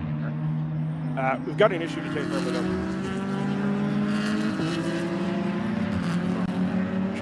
The stream will be back in just a couple of minutes at, I think, turn 6, facing me, actually. So we're going to go recover that car. We're also going to take, hopefully, with full quality streams and audio to go with it. So live, and we'll be back in a second.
with no pit stops to go, and I don't think they can do that. I don't know. Because from what I watched, the last 6 or 8 laps of green flag running we had, the 0-1 was there. Now, it couldn't make the pass in those 6 or 8 laps, but it didn't lose any time. It hung with him through traffic. It hung, the 0-1 hung with him through when they had open and clear track. I mean, it seemed like, at the very least, it was able to keep pace with the 99. And I don't know if maybe you haven't been on equal footing through the rest of the race, but you are now. And unless 99 throws a different driver again at the car at the end of the race, which didn't seem to be the case, then why would you expect anything to change? Keep the status quo and try and make it a straight fight on track, because anything else, I think, strategy-wise, other than pitting now, I think anything else is a strategy risk. You're inside your window. You can make it to the end from here. You're not adding any extra fuel, right? The fuel you need to the end is the fuel you need to the end. Unless you're banking on a lot more yellow and you're going to try not to make it, or you're going, I don't know. I can't picture anything else. Yeah, it's difficult to tell without being down there, but I think if they stay out now and they wait and hopefully try to catch the next pink, you give yourself a window to win the race. I think if you pit now and you come out behind the 99, you're banking on getting really lucky in traffic and then not having them repass you. The last thing worth considering here is that the 0-1 felt they were being held up by the 99. And that being trapped behind them for the rest of the race, nothing was going to change. They were going to run 4 or 5 tenths behind them for an hour and 15 minutes, and that was going to stay that way till the end of the race. Maybe they feel like with the 99 having ducked off and pitted, they feel like chances are good they're going to get another code 35. They can come in and make their last stop under a 35, and they can spend the next 10 or 12 laps until we get another one running in clear air, dealing with traffic on their own, and using whatever pace advantage their car would have as we go back to green to try and build up a margin so they have something to play with towards the end of the race, especially if they get the code 35. Well, now that we're back into green, we know that they've was trying to stall there and not try to call out what their strategy is going to be before they then pit under yellow. But yeah, they've clearly made the decision. They want to carry on with this run under green on low fuel, see if they can stretch out a gap while GTR is on a different part of the track. That's the roll of the dice they've taken. Yeah, I think that has to be the approach now. They're clearly committed to it, like you said. There really is no alternative from here on out. But this very much banks on them getting a code 35. Oh yeah, their lead is only 19 seconds. Yeah. So, without a code 35, they're totally stuck. There's no chance. That being said, I actually kind of wonder a little bit how much the 99 was being held up by having to defend from the 0-1. I mean, it was shallow in braking zones so that the 0-1 couldn't dive up the inside. It was making all sorts of other compromises. They only care about the 0-1, so it doesn't matter what lap times they're running. Well, that's 0-1. But now they do. Well, now and maybe this backfires on the 0-1 because now that the 99 isn't driving defensively anymore, they can just run away. It does make a difference, even if it's a half a second or a second a lap. If the 0-1 is going to have to pit anyway, that 19-second advantage they have now, which is really not an advantage at all because they still are going to have to pit again, unless something changes. There's a chance that this benefits the 99 as much or more than it benefits the 0-1 having open track.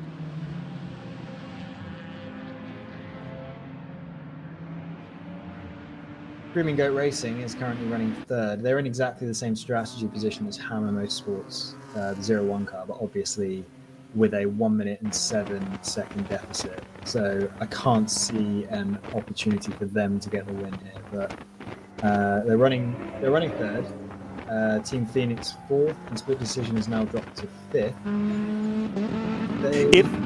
If they have an opportunity, Scott, it's going to have to be head-to-head on pace with GTR. Because they're both done pitting now, right? I believe split decision is a full lap behind Phoenix. Oh, sorry. You're right. I was looking at Screaming Goat, not split decision. Yeah. I'm sorry. I'm a little bit confused by split decision because I think they've come across the line and they're a full lap behind fourth place. So something must have happened in their pit stop. I don't know. That is odd. I don't know. Yeah. The pit stop wasn't very long. had a 412 and then a 337, but that 337 would also have been at least partially under code 35. Yeah, I don't really see where that time would have unless they've had a lap dot, as we saw with the Ginetta earlier in the race. No, because that comes up as I don't think so. That would have come up as an extremely long lap time. We don't know. Yeah, I'm not sure. Yeah, I'm a bit confused where that time's gone. It did pit under code 35 as well. It's not like it pitted under green. Yeah. I don't know.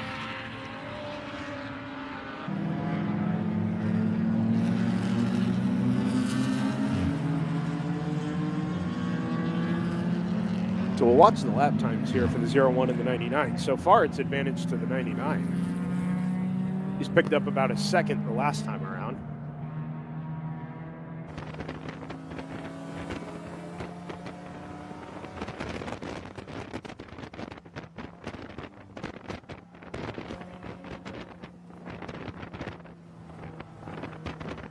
And then again, well, we'll wait for GTR to come across the line, but Hammer this time throws in a 140.5, which was significantly faster than last time. 139.8. So anything you can do, I can do better. Yeah, it's not happening for the 01 car right now. No, and this is kind of my point, where I wonder if the 99 was just driving defensively enough. Now, I'm not getting too far ahead of ourselves here. We still have an hour and 5 minutes to go. A lot can change. We're jumping to some conclusions here because we're reasonably confident that the 99 has made his final stop as a result of pitting under this most recent code 35, and that should be able to do this last hour and 5 without having to pit for a splash of fuel. Makes a lot of sense. I don't see a world where the Hammer car can make it without pitting at all. No, they can't. They absolutely can't make it without pitting. They just need that pit stop to be under pink conditions, and they need to pull out more than, I think the number is probably around 20 seconds. Well, so 4 laps of fuel was worth about 13 seconds then. That's obviously not linear because you're moving, fuel jugs by hand. And the same amount of fuel in as GTR does, or did. Right. The previous pit stop was at the same time. And right. GTR lost 19 seconds of green flag distance. Yeah, that makes perfect sense. So I'm thinking they need 20 seconds, and then they need it to go pink and pit under the pink, and that will give them a chance of coming out with it. Once again, Hammer increases the pace slightly, 39.7, but I'm expecting GTR to throw in some sort of 38 based on... And here they come, actually, right across the start-finish line now. 45. Okay, so it's all traffic. Sure, he's caught up behind an M2 Club Sport at the moment. I think the number 2 Team ACP car is just sort of holding him up.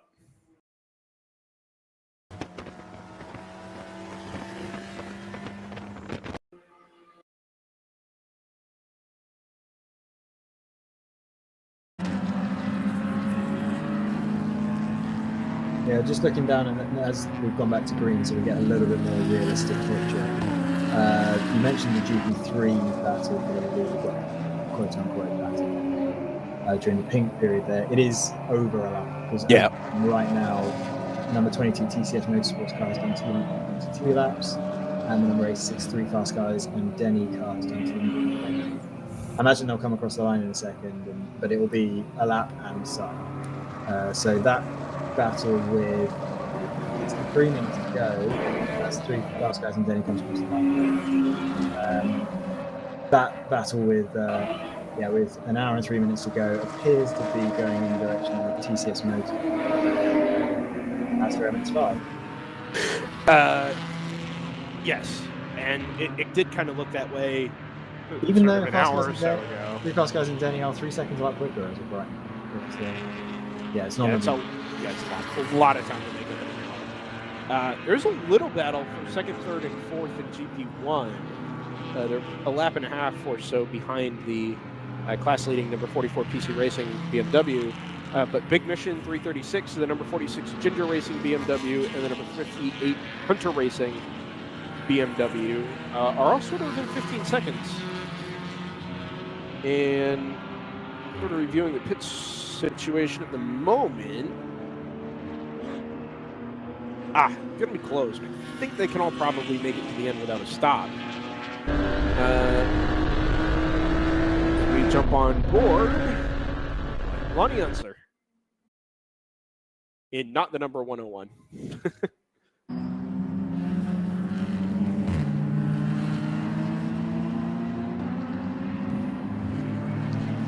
That one's not me. That's the actual internet. Don't worry. No, that's fine.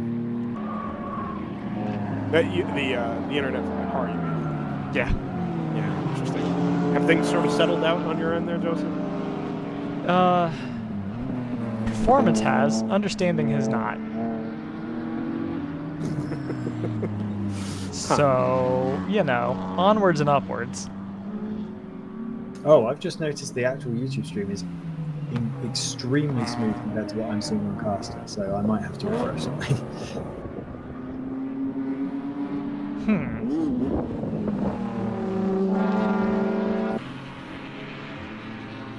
Whoa, 44 takes it 3 wide into turn 1 with the number 9 Team ACP BMW. That is not a corner you're capable of going 3 wide through, and I think you're actually going to see it here on screen in a second. It was really tight at the apex. Back to where I could see it.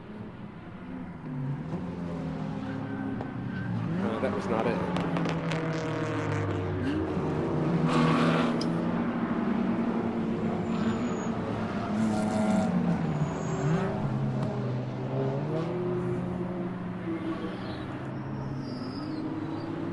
Yeah, a little delay here. That's all right. So anyway. Yeah, a couple things to keep our eyes on. It's the battle for second in GP1, right? With well, it's 15 seconds now from second to third, and another 10 back and forth. So it's gone out a little, not much, but enough to make a difference for now. And actually, that big mission car is flying.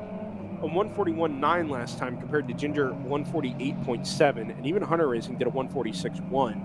If anything, we should be watching Hunter trying to catch Ginger Racing, number 46, for the last spot on the GP1 podium.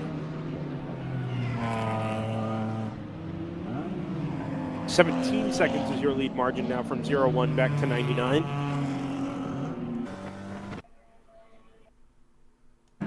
I swear, machine learning only exists to tell computers to drop connection as soon as I switch to them.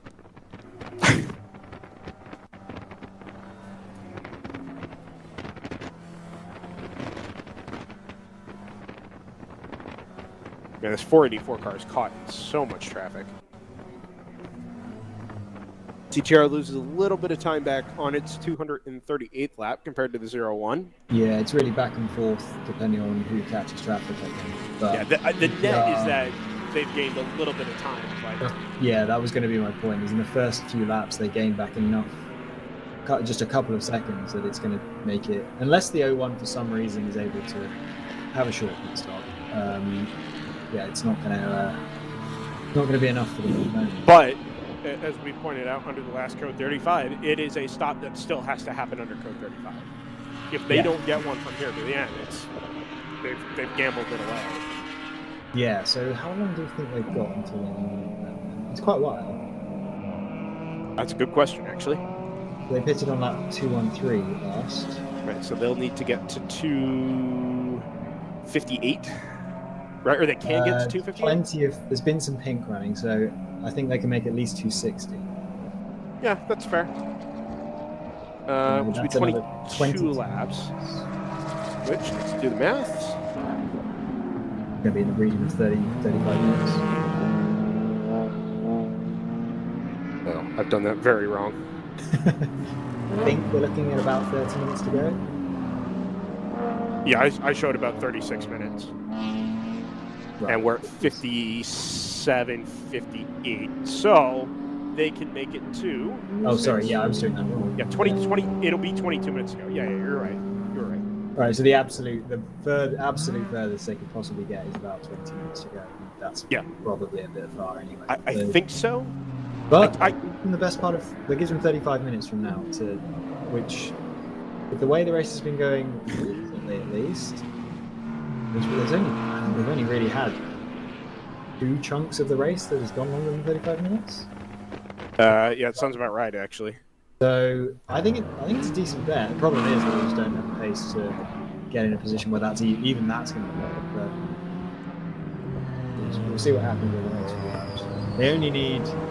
We've seen laps where things have lost 6 seconds in traffic, so they only need 1 or 2 of them from DTR that they get lucky.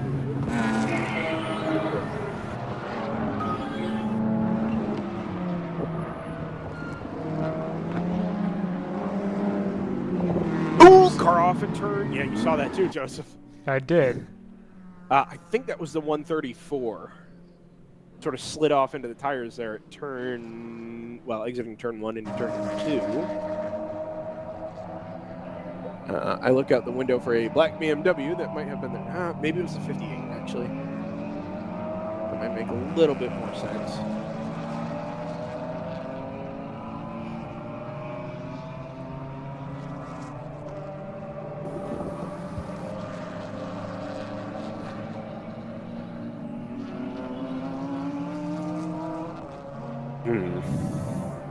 I'm intrigued.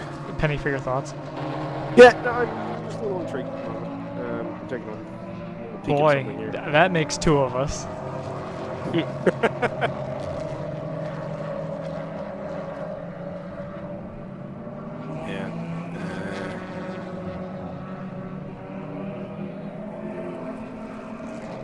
You still have the stream for the last corner, right? Yeah. Never heard of her. Oh, why is the turn 7 stream upside down? It's been like that, What? but it's okay because you can rotate it in VMix. Oh, huh? Like you installed it that way. I'm so good at technical things, as we've seen over the course of the day, that I was through my wizardry was able to write it, and other than the part where it stopped working, it worked great. Right, but now it didn't. Did it stop working? Yes. Oh no, it was 10 and 11 that stopped working. I think they 6 both did. stopped. I don't have either of them. So. Oh, interesting. It shows 7 is still online. 2.3 seconds faster that previous lap for Hammer over GTR. So Well, that'll go along, right? they've got that 20-second gap we were looking for, and this lap was also a 37. So GTR better be on it, trying to keep up at this point. Yeah, I haven't, admittedly, for the last 2-3 laps or so, I haven't really been following the traffic situation around what portions of the track I can see. GTR coming across the line right now, and he's a 42. Very slow. Yeah, so that lap there is a lot of traffic. Just looking back through who he's passed, there was, I think it's Sport in there. There's definitely a GP3 car in there. That's where he will have lost that. So we're up to 25 seconds now. So my very, very rough estimate of requiring 20 seconds for fuel under pink for Hammer Motorsports, where the pendulum swinging the other way now does require, as we've said a few times, it requires a pink flag for them to have any car. If that does come out, they might be in a position to make the difference. Oh, car spun at turn 7. It's the 50, but the 52. That's an interesting. So they've spun early. Yeah, really interesting. I think that is the Team ACP car, the least colorful Team ACP Tangerine Associates car. Oh boy. This can only go well. Check your relative. No. Said nobody on iRacing with anything below any license. Ooh, okay, he's got it. Sorry, I can see it on the 60 TV here as well. Yikes. Okay. Yep. Yep. Yikes. All sorts of yikes. Oh yeah, the guy 2 cars behind. Yeah, the Boxster. 37.6 from Team GTR. All right, well there's an answer. Yep, down to 23.5 seconds. Now, as soon as he's done that, he got caught up behind 3 cars going into turn 1. Which will probably have to follow most of the way through turns. Bit of a timing curiosity. Kingpin has been given a green lap time, which tends to mean I thought it meant the car's fastest lap, but it has not set the car's fastest lap. So is that the driver's fastest lap? We don't have that time drivers information. here. Yeah, is that just a bug? Hold on, now. No. Their last lap was their fastest lap. Yeah, but it wasn't. No, it was. The 135.264, they did the lap just before Oh, that's that. very funny. Oh, okay, so that is a bug. It's the green box. I think so. In the previous lap. Yeah, I think so. Either that or the that car is- 135 isn't a real lap time. Well, it's just under 36.8, which was quicker than the lap that had the green box. Anyway, Well, that car continues to be extremely fast. Although that is the car that we saw past the TLM USA car, which is now 3 positions ahead. So Kingpin presumably has had they've had a pit stop. But I think TLM USA has also had a pit stop recently, so that's confusing.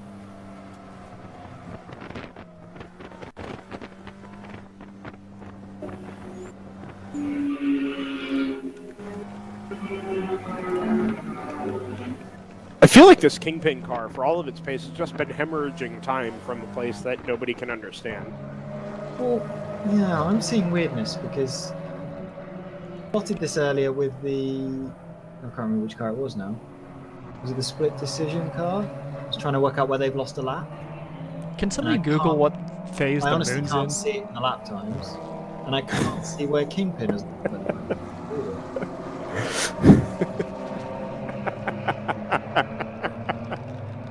Everything's broken and I don't know why. Last quarter, 45%. Illumination. Anyway.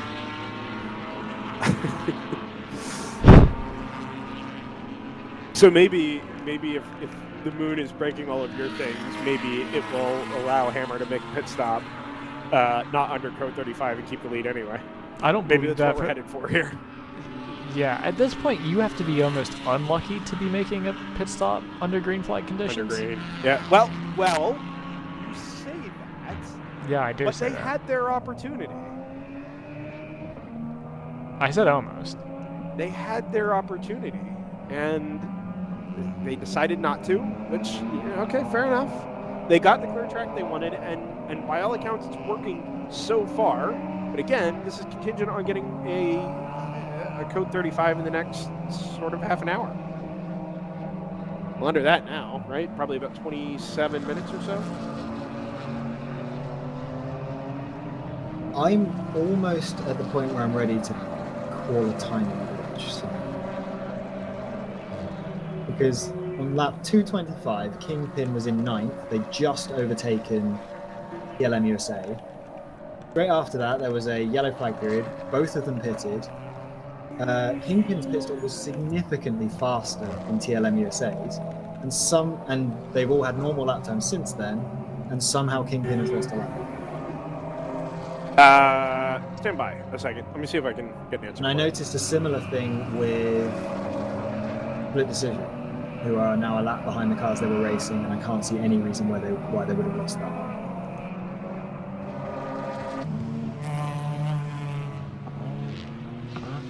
Well, like a. I feel like I'm missing something obvious because that's usually the answers and stuff like this, but I really don't know what it is. My kind of working theory is that the laps around that 137 are not considered valid laps for some reason. So whether they've maybe been re-added as part of penalty redress, although they've shown up at reasonable intervals, so that doesn't. But also, if you look at their position track, it makes, I don't know. Hey, Scott. Yes? Does the phrase "one lap for passing under yellow" mean anything to you? Not if it's the same way that was added to the Ginetta earlier in the race, because in that they. Well, I clearly wouldn't rely see it. on the way it displays on Race Hero, because Race Hero isn't designed to just have laps poof out of thin air. So, do we have that notice? I just confirmed it with race control to my right. Kingpin. What about Split Decision?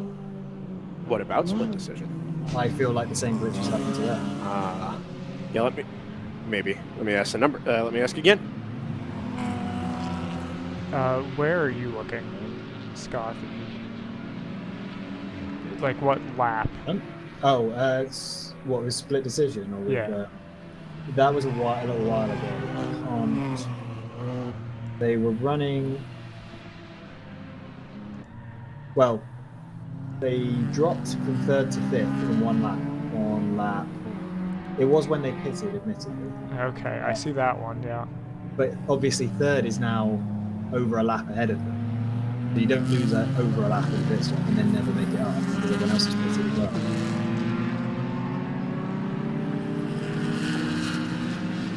So I guess with those guys, actually, nobody else has pitted. None of the other guys in the race for 3rd have pitted. So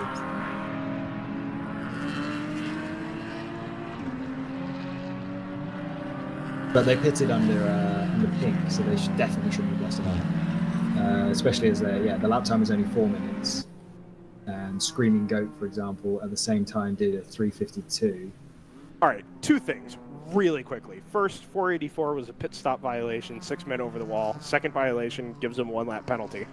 Right. Second, way more interesting, the number 1 Audi RS3 GCR stopped on track. Oh. Oh, I thought my stream was broken. That's the second Hammer car. Is Nelson PK at the wheel of that car? Probably not. Ooh, interesting take. No, this steering was very bent on that car. I'm looking at the stream replay. Is it? I think so. It doesn't look it from CCTV, but I can only see the left front and the left rear. I can't really see that car is absolutely bent. Totally crabbing down the straight. Oh, really? Yeah. Unfortunately, the stream craps out in the bit where I think there was some contact in turn 5. Aha. Because their stream jumps from the start of turn 5 to the end of turn 5, and when it comes back, he's crabbing down the straight back. Got it. That makes sense. So that removes. There it is. Whatever umbrella or shadow of doubt was being cast over the situation. Not that I would ever accuse Hammer of doing anything like that. It's one of those things. But it is fascinating when these things work out this way. It really is, and obviously it looks like everybody's okay in the number 1, so that's all very good. But this is exactly what the 0-1 needed. Exactly what the 0-1 needed at a time when it has the gap. At a time when it has the gap. They were 25, 26 seconds up. They had pulled out 7 seconds.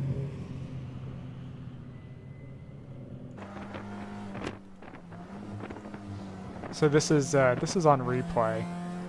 I think. Where are we? This is turn 3 by the looks of it, right? Yep, heading up the hill, turn 4. Then it jumps ahead. Is he gonna get bumped? No. And then okay, we may have another lap yet. Oh, we do. You're absolutely right. But it jumps around. The stream jumps around so much because of the internet stability situation. Yeah, so maybe we'll get there sooner sooner than we think. So just so you're aware of what you're seeing here, this is on board the number 1 car. We're hoping we can maybe see something at turn 5 before. I think I might be imagining something, but the steering looks like it's got a little more. It's a front-wheel drive car, remember, Joseph? Yeah. Okay.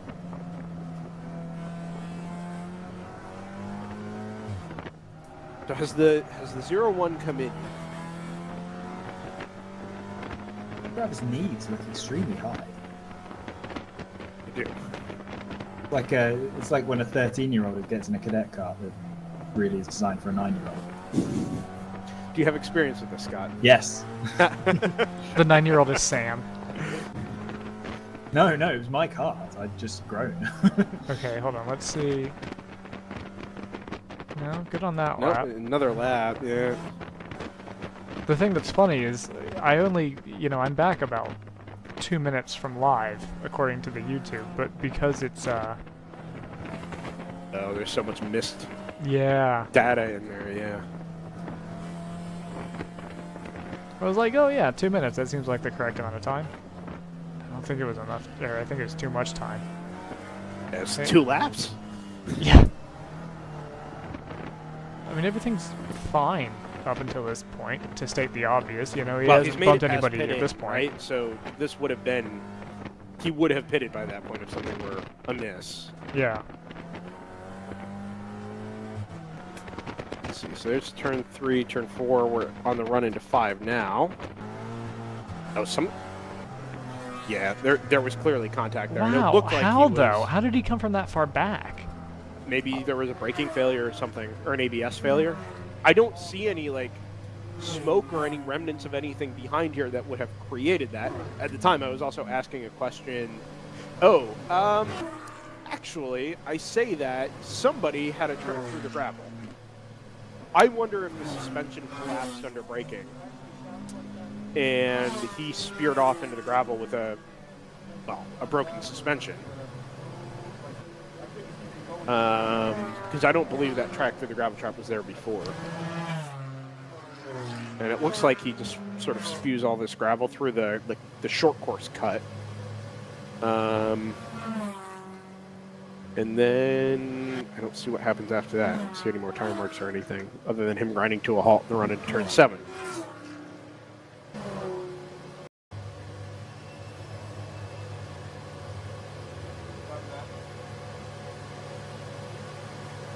Yeah, I'm a little skeptical of the wheels turned, but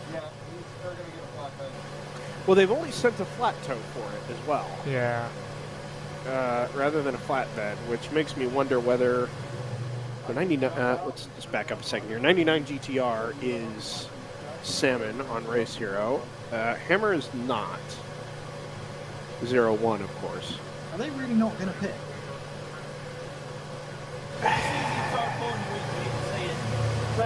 I don't know. Because there is no way they can. I'm very confident. Well, and why wouldn't if you really? It's 10 seconds on that. For no reason. Well, but it was only a 355. So why did Hammer do a 344? If the breakout time is 350, well, some of these are partial laps. Right, Screaming That Goat one's is still a not. 313. That one's not a partial lap.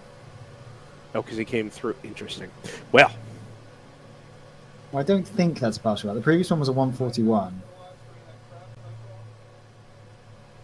no, 141 would be about right. Yeah, it's listed as yellow on Race Hero. I feel like they. Oh, you know what, though? That may have been, he may have come across yellow, not code 30. Right, because they put the double yellows out as a warning you're going to go code 35. Ah, okay. To sort of count it down so that by the time the code 30 flag comes out, you should be at, 35. You should be at 35. Right. If that makes sense. But there's still no reason for them to have not pitted on this lap. Yeah, I got no answers there. Well, surely the answer is it's going to take another lap to get this cleaned up, and so you're going to Yeah, but wait. why? Why all did this you wait? risk?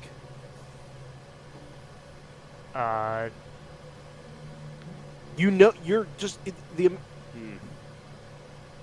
I can't think of an unless they want to know how long this pink is going to be, so they know how much fuel to put in. But that's really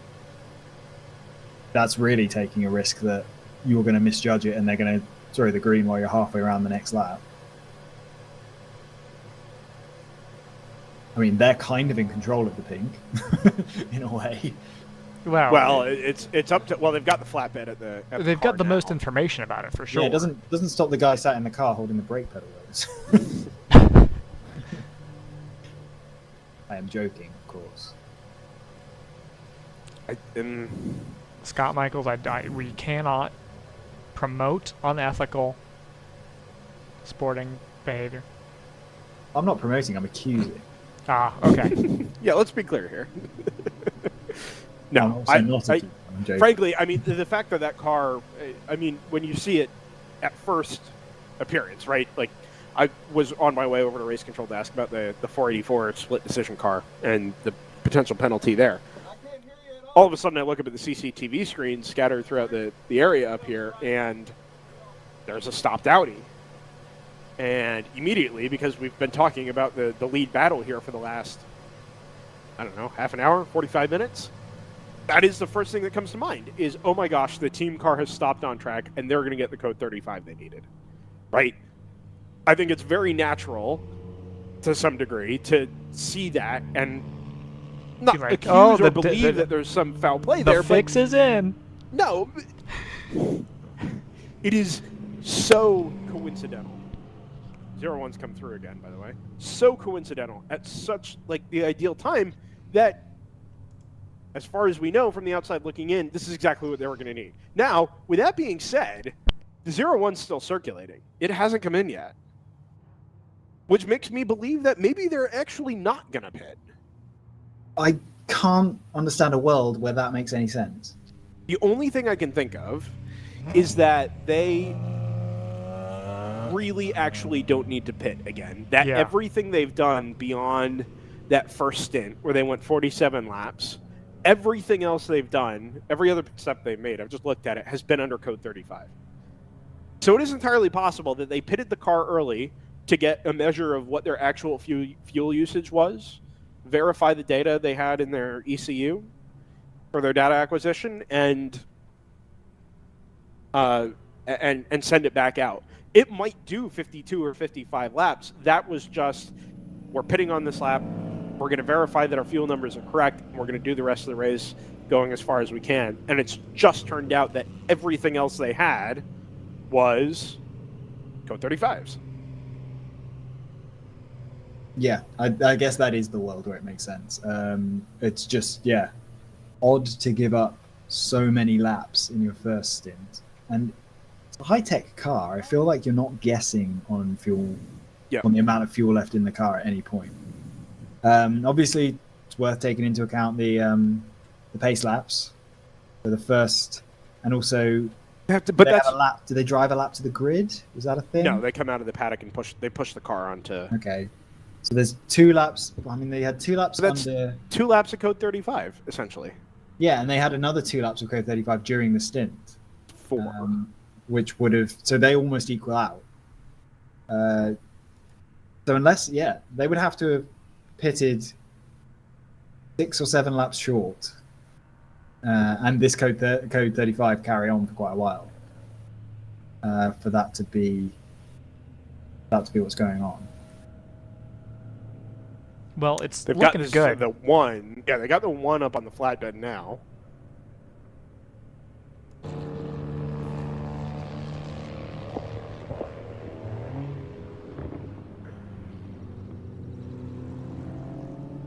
I gotta be honest, there's a little part of me that winces every time I hear somebody downshift.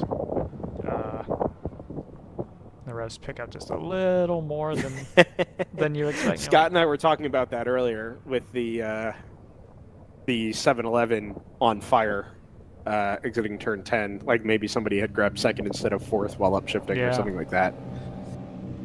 I'm sure you remember, Joseph, a race we did at Mid-Ohio where a BMW came out of the final corner just in front of us, grabbed first instead of third or something like that, and just deposited its contents. Well, yeah, in both liquid and vapor form. Yeah. No, I do.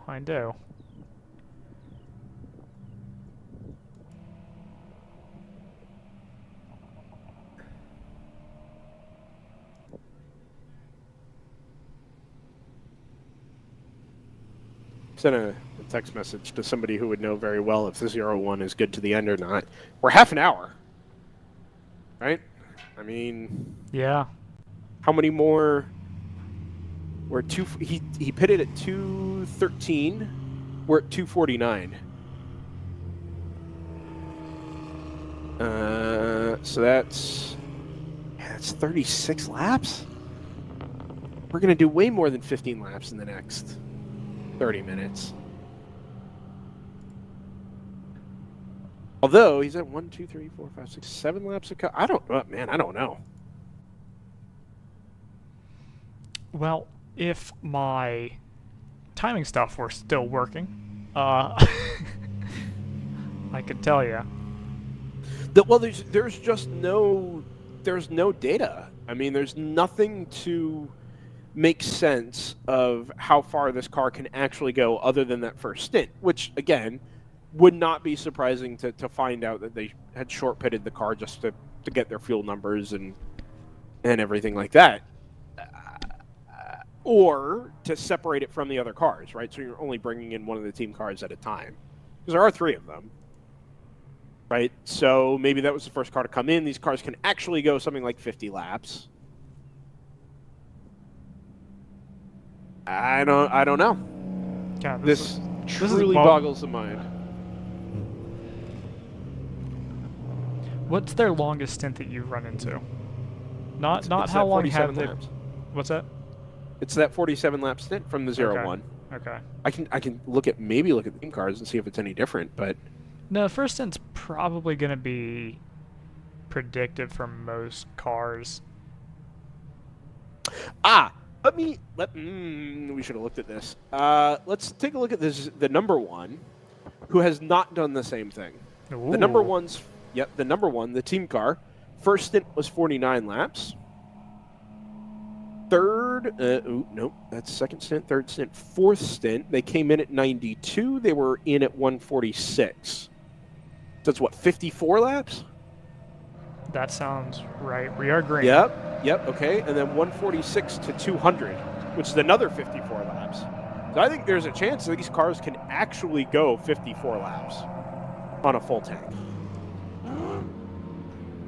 Which, again, is really close, but might be enough to push them over the edge. Yeah, I mean, the idea that they're pushing it that close is a little surprising to me. But so they must know. It would explain them straight up not pitting.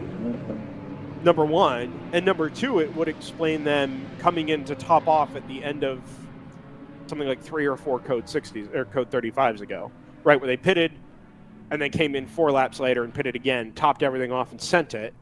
That may be because that was the lap that got them into their window. And from here, since then, we've had something like 10 laps of code 35, right, which might be just enough to get them home. I don't know. It really is. It's not baffling, but this makes a little more sense. Knowing that the team car has been unbaffling. 54 laps. Right. The team car has gone 54. If there's a chance the 0-1 can do it as well, then maybe this is still in play here. But we didn't have evidence of that until... And this car has shown no evidence of that over the last little while here. 19.9 seconds is the gap, by the way. Which means that during all that, the GTR BMW actually picked up something like 6 seconds? Because I think we were at 26 when the 0-1 or when the number 1 stopped on track. The thing that would be interesting from the 0-1's perspective is obviously you don't have to fill the car up, right, to get it there. Is there any benefit in a code purple situation? Code pink? I think we go code pink. Code right? 35. Sure. Is what it's called. Okay. I mean, you've got 20 seconds as a buffer. Is there any world in which you say, well, I'll happily give up 10 of those for, I don't know, how much could you get in? Maybe a gallon or 2 and lose up 10 seconds. You basically do a splash and dash, but you're obviously not losing the entire length of the pit lane. You're just losing the time it takes you to stop, take that fuel, and leave. If they did, that mode actually is going to slow you down. That mindset is going to slow you. You know what I mean?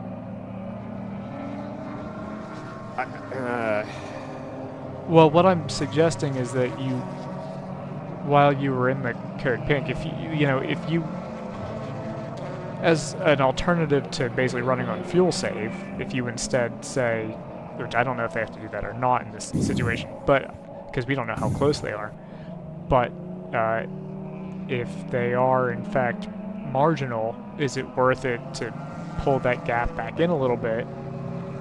Now we're close. Allow that gap to close up a little bit just to give yourself safety margin. I don't know how much you can save running around slightly slower than 35 miles an hour. You know, your big fuel saving is going to come from from a lift and coast type of situation. No. I'm saying you give yourself margin by coming into pit. Oh. Yeah, it's possible, but they didn't, as far as we can tell, right? Yeah. No. I'm not saying what they should have done. I'm just trying to get a handle on what do we think their options were. I don't know. Because the option B is not take a fuel load of fuel, right? The option B is give yourself an extra gallon or two to give yourself maybe 5-10 minutes of buffer of safety margin on fuel. I mean, we did see the difference. It just even to come in and put 4 laps of fuel in under code 35 was 13 seconds. And it's 13 seconds under code 35. So the distance on a green flag track is maybe 5 seconds, 4 or 5 seconds, you know? Mm-hmm. And you're still out in front by 20 or 25 seconds. That's nothing, especially if it means you can go absolutely, you know, hammer and tongs to the end and not really have to think twice about your fuel situation. Again, for all we know, they've had this thing locked up on fuel since they made that stop, and they knew it. And they're like, yep, nope, we're just going to ride this out to the end. We've got everything we need. Driver's good to go. Fuel's good to go. And whatever GTR has to do, that's their problem. The other that's the only other thing I can think of. The other dimension to think about is the 99 appears to have a little more ultimate pace than the 01 does. It does. If you're the 01, are you thinking, I mean, that's just taking 15 minutes off the clock in terms of time for the 99 to run us down? Yeah, I mean, that's true, but it would have taken 15 minutes off the clock if they had come in and put 4 or 5 laps worth of fuel in the car anyway. No. I'm just saying, I mean? as a second dimension, not related to the not related to the fuel, but just like, is that something? You know, when that comes out, are you saying, well, it obviously not great that the team car has broken down or had whatever happened to it? It'd be nice to finally get some clarification on what happened there. But in addition, are you thinking, well, thank goodness we don't have to be running flat out for these 15 minutes to try to preserve that gap, because obviously Code 35 will do that for us now.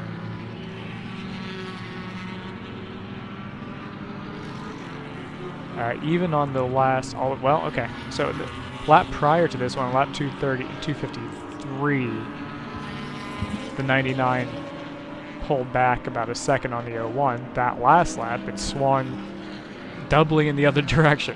So the 01's pulled out the gap to 21.5 seconds. So, you know, that's not a fuel save time. No, not at all. And this has been the most interesting part about it, right? The 99, like you say, it does have the ultimate pace compared to the 01. It has. We've seen it in sort of the, let's say, 3 hours left to an hour and a half left range, where it was consistently the fastest thing on track. Whereas what we find ourselves in now is it's actually just matching basically what the 01 does. There's really not a whole lot to take there. It's not picking up anything in traffic. It's really not picking anything up in clear air, and everything just hovers around this 18 to 25 second range. Yeah. And I don't know whether maybe the 99 sort of ran its tires off, pushing earlier when it thought it was building up a margin, and things changed with all the Code 35. I'm really not sure. I'm going to come across the line here, actually.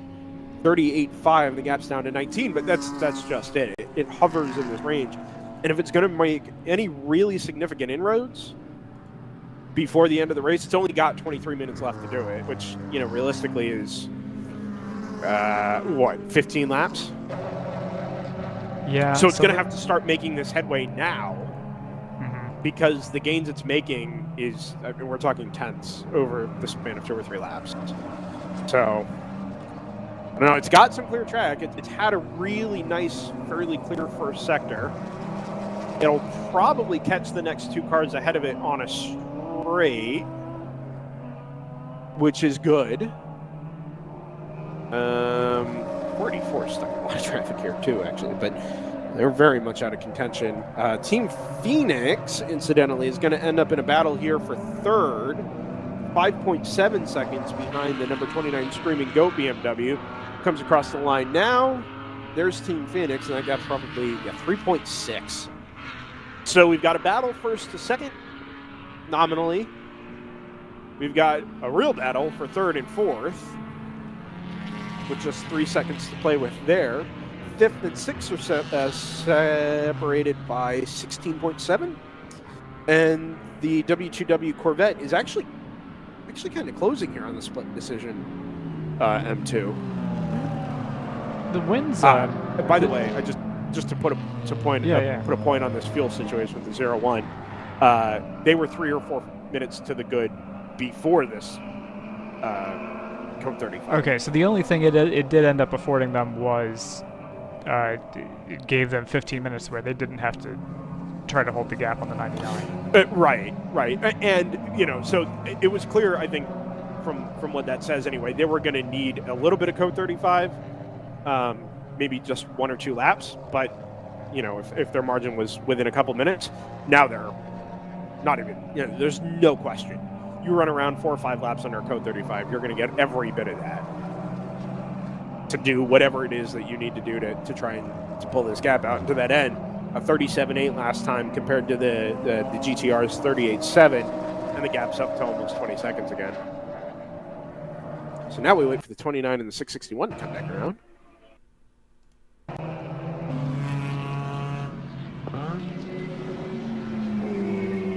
.9, 661 is probably about 2.8.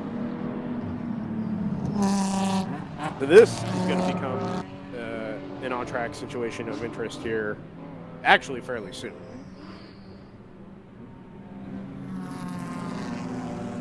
A reminder as we enter the last 20 minutes of the World Racing League at Barber, the first 9-hour race of the weekend, that this is DriversEye Live.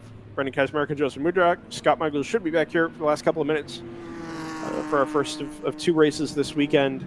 Thanks everybody for joining us and putting up with our technical challenges that sort of crept up out of nowhere. Stretching a lot of things here at the moment, but it's all being held together reasonably well. We only need another 20 minutes out of it, so at least for today. Hopefully we'll be back a little stronger tomorrow. In any case, we have had a fantastic race. In the last 2.5 to 3 hours have really delivered on what you would expect at the end of a day-long endurance race. It's played out organically, naturally. There's been all sorts of questions for us to answer regarding, fuel situations, regarding strategy on track, strategy under Code 35, all kinds of just little question marks that pop up over the course of these last couple hours as things start to fall into place, and we get a sense of what the race is going to afford us. It's been really enthralling. Some of the lower classes, GP1, 2, and 3, maybe just lacking a little bit of depth here this weekend, but we expect that to be back from Mid-Ohio and for them to deliver just the same as we've seen at the top, sort of 5 or 6 spots in GTO today. Brendan, a thought occurs. Go for it.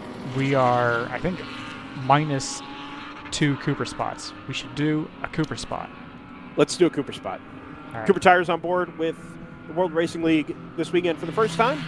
Be on for 2021 at least. Hopefully we'll be able to speak to somebody tomorrow. In the meantime, here's an ad. Hey, your Uncle Cooper here. Once upon a time, there was a girl named Goldie, my niece, your cousin, and Goldie didn't know which tires were right for her.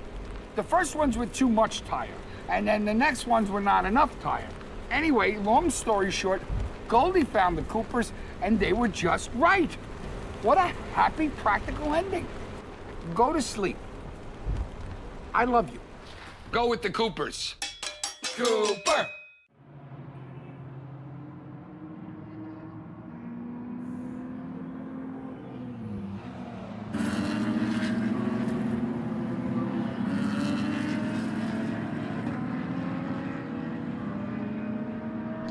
Isn't it just incredible how that ad can look when it's not hamstrung by the worst piece of hardware on the planet?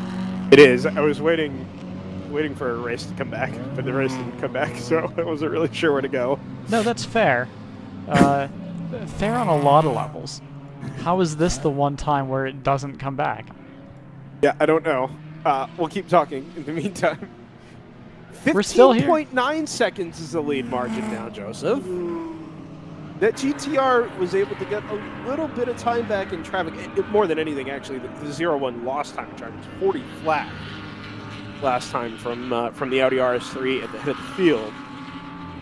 Screaming Goat is now down to a 2.3 second margin.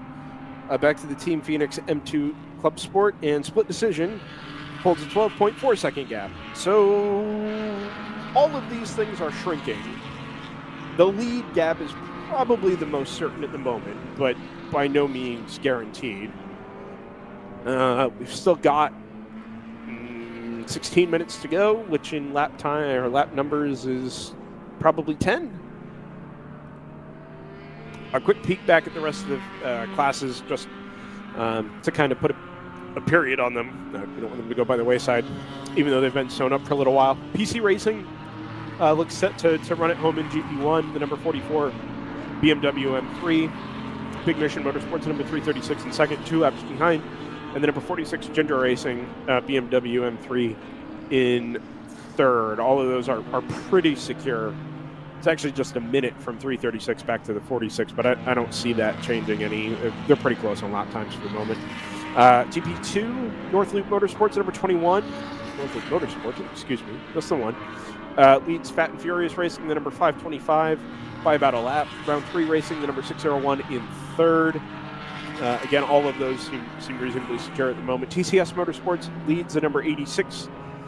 Toyota 86, 3 fast guys, Denny by a lap. That's not going anywhere either. They hold a 4-lap margin over the number 8494 Motorsports Lexus 300 IS. So really anything in the top 5 in any of these other classes are pretty well decided, as long as nobody ends up stricken out by the side of the track. Knock on wood.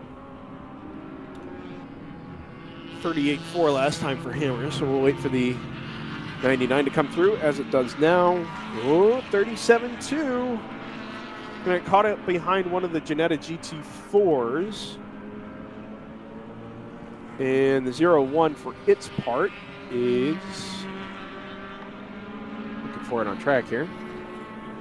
It's picking its way through a Boxster. It's got the Chattanooga Tourenwagen BMW up in front of it in GP2.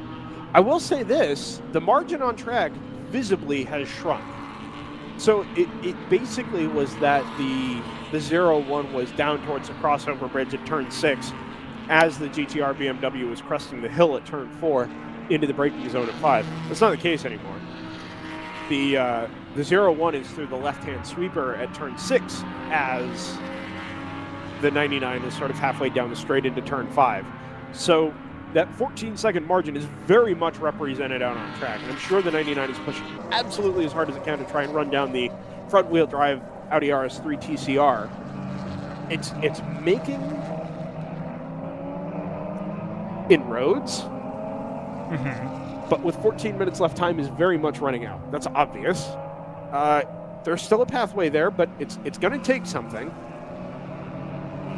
Oh my gosh, so much traffic, and the 0-1 is stuck right in the middle of it. 3 wide down the front straightaway. He clears 2 of the will to win Porsche Caymans, gets stuck behind an MX-5 and its M2 Club Sport from Team ACP Tangerine Associates at turn 1. It's a clear lap for the 99, and the gap is under 10 seconds.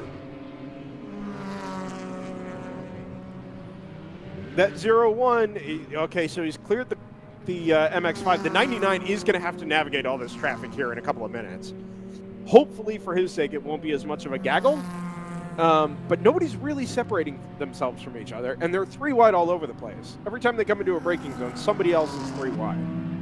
So there's probably, let's see here, 1, 2, 3, 4, 5, 6, 7, 8 cars to pick off for the 99 that the 0-1 is already through. So if he's going to lose time relative to the 0-1, it's going to be this lap, and it's going to be the next lap. So this is what we need to keep an eye on racehero.io. If you're not following along already, why not? You've got 12 more minutes. Realistically, probably about 8 laps.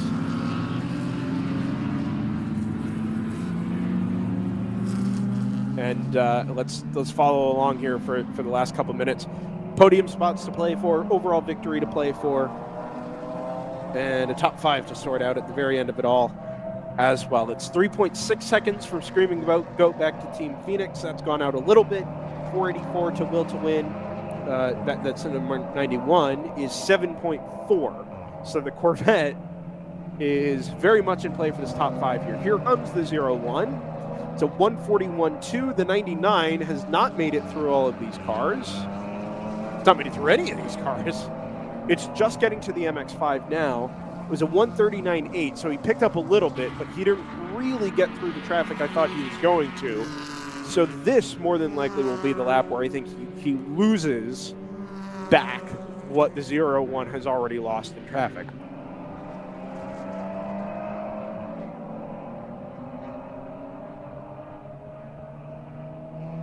You see it on screen. That's the black Audi TCR headed up through turn 6, disappearing out of sight now.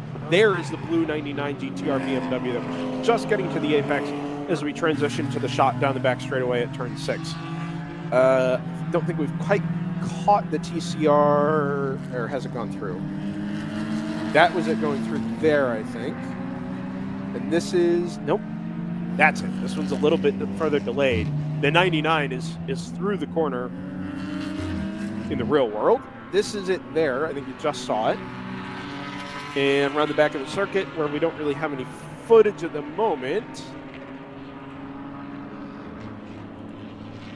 We will wait for the 2 cars to appear. 99 still very, not tentative in traffic, just not making the progress I thought he would. They're around the last couple of corners at the moment. The leader will exit turn 15, 17, depending on who you ask. Down the front straightaway, lights ablaze and flashing on the number 550 car on the brakes into turn 1. It's a 137.8, and the GTR BMW 138.1. So he loses a little bit of time back. He's still pushing hard, but if you're not gaining time every lap, it just really blows out the number of seconds you need to gain on the ensuing laps. We're under 10 minutes to go in the first race of 2 this weekend from Barber Motorsports Park, second race week in the World Racing League season for 2021. Thanks everybody for being with us. There's a car in the gravel trap at turn 5. It is, I'm not sure who that is actually. It's a Honda Civic, I think the 178.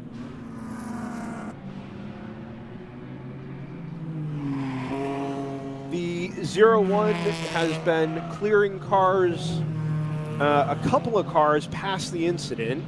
I'm not sure. Oh, there is a green flag there at turn 6. Okay. I was a little concerned that he had been passing under yellow, trying to take advantage down the long straightaway, but there is a flag between 5 and 7. So that kind of puts that to rest. Everything was clean and green through there.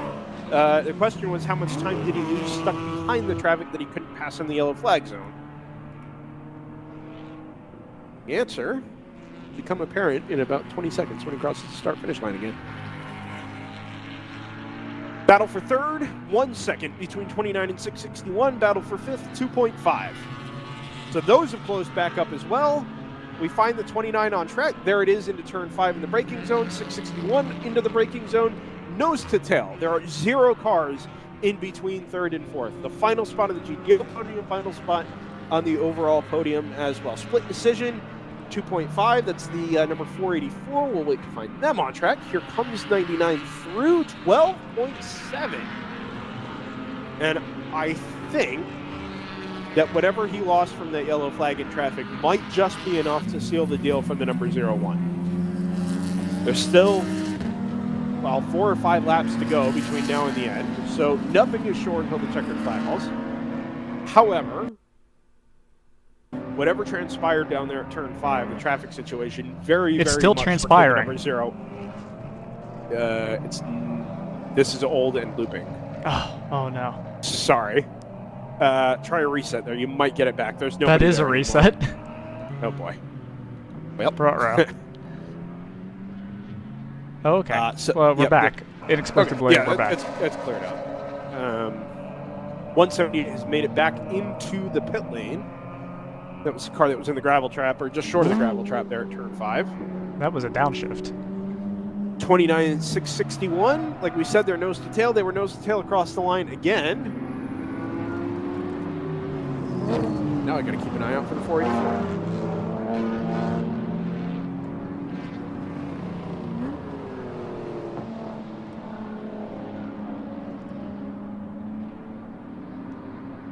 Oh, we have timing back. Yeah.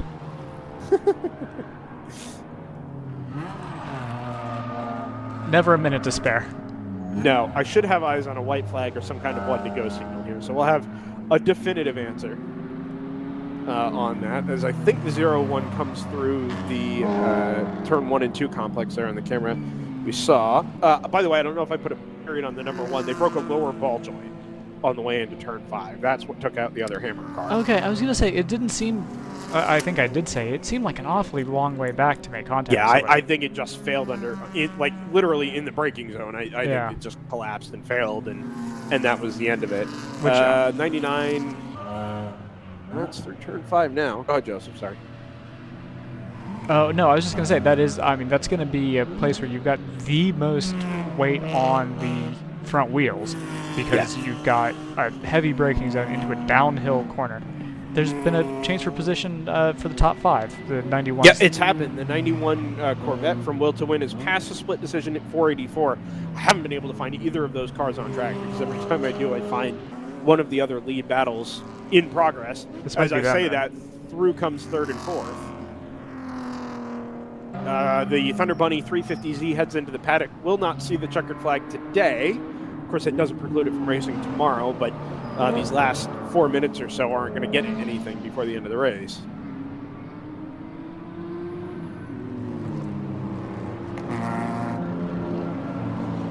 $265 laps completed today, over 9 hours. We won't get near that tomorrow, just by virtue of the fact that we're racing for 2 fewer hours. Unless there's exactly 0 code 35s. I'm not sure even that's going to be... Well, I don't know. I can't imagine we lost 2 hours worth of actual racing time. The 99 is still pressing on. It's a 1:38.4 last time around. The gap's back down to 11 seconds, but we are under 3... Well, we're under 4 minutes anyway, and I think you've got to press on if you're the 99, but it should be enough for Hammer Motorsports to be able to, everything being the same, pick up a win in the 3rd race of the 2021 season for the World Racing League. Second weekend, of course. Ooh, there's contact at turn 1. That was the the green Mustang, 716. And one of the M2 Club Sports that I didn't catch a number on, sort of hip checked him at the apex by dive bombing him into turn 1. It's happened for 3rd. The 661 Phoenix M2 is ahead of the BMW M3 from Screaming Goat Motorsports. But that being the case, he's not gotten away. They came through about a quarter of a second apart, and I think by the time they crest the hill at turn 4, they're going to be nose to tail again. And if the 29 has any legs at all down the front straightaway, there's a chance he might. Oh, and he does. He's got a good run out of turn 4 down into the braking zone at turn 5. Not close enough to actually be able to make a pass, but I'll tell you what, any balk from that 661, even though the pass is done, and I think there's a chance that this 29 could still be in play for a podium here, he's not running away from him by any stretch of the imagination. Leaders come through again. It's down to 9.1, but we're under 3 minutes to go now. The 9-hour first race at Barber Motorsports Park. So have you got any further indication of how far the 01 can go? I heard you say it's good. It was good before the code 35 for its teammate. They were 3-4 minutes ahead. And Scott, the answer was that the team car was going 54 laps. The what car? The team car was going 54 laps. Right. Oh dear, there is an 85 MX-5 in the gravel trap at turn 11. Sideways in the inside gravel trap at turn 11 at the bottom of the compression. And I fear, well, they may handle this under a local yellow and go get it after the end of the race. There's no time to even recover it anyway. Vigorously waving, unless they wanted to neutralize the track. And there's a Sputtin 34 Hitman racing car at the exit of turn 5. And there's a Will to Win stopping, Porsche Cayman stopping on the run into turn 9. What on earth is happening? I'll say this. The one thing this is going to create in the last minute is a lot of opportunities for passing under yellow. So everybody that's involved, especially here, is going to really have to be on their toes about how they deal with traffic and where these yellow flags start and end. Yeah, you see the waving yellow, you see the blue car spun to the inside of Yeah, there's a standing 5C. yellow before that. It's 983 as the Porsche stopped on the run into turn 9. A white flag is out at start, which means the leader has begun his, well, either that or it means that they've put a, oh no, one finger is in the air. There is one lap to go. So the leader has begun his final lap. I look for the 0-1 out on track. Teams are approaching the pit wall to welcome their cars home. Well, most of them anyway, because I fear that 1 or 2 may not actually make it there. Let's take a look at the final swarms. corner. I don't see a checkered flag in hand just yet. Still waving a white. The gap is going to be really small. It is. 99 was 4 seconds faster on the last lap, and it's 5 seconds behind. It is. I don't see the 0-1 on track. Some of this is owing to having cars littered around the track in the closing seconds here.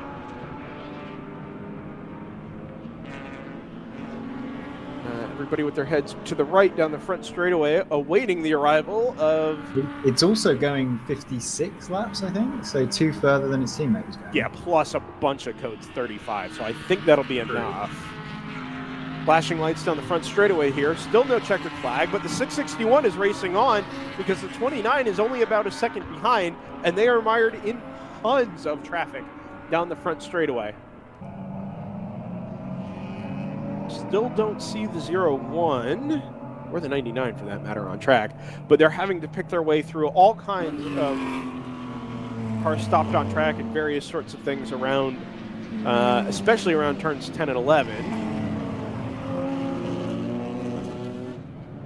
And we await the arrival of a race-winning Hammer Motorsport Audi TCR. It's through the final corner, across the start-finish line, and after 9 hours of racing, by a margin of 2.5 seconds, the number 01 Hammer Motorsports Audi RS3 LMS TCR takes home the first of 2 races at Barber Motorsports Park. That 99 left absolutely nothing on the table for second. The Team GTR BMW in those last 3 laps brought the gap down from, what, 10, 11 seconds? Right down to 2.5?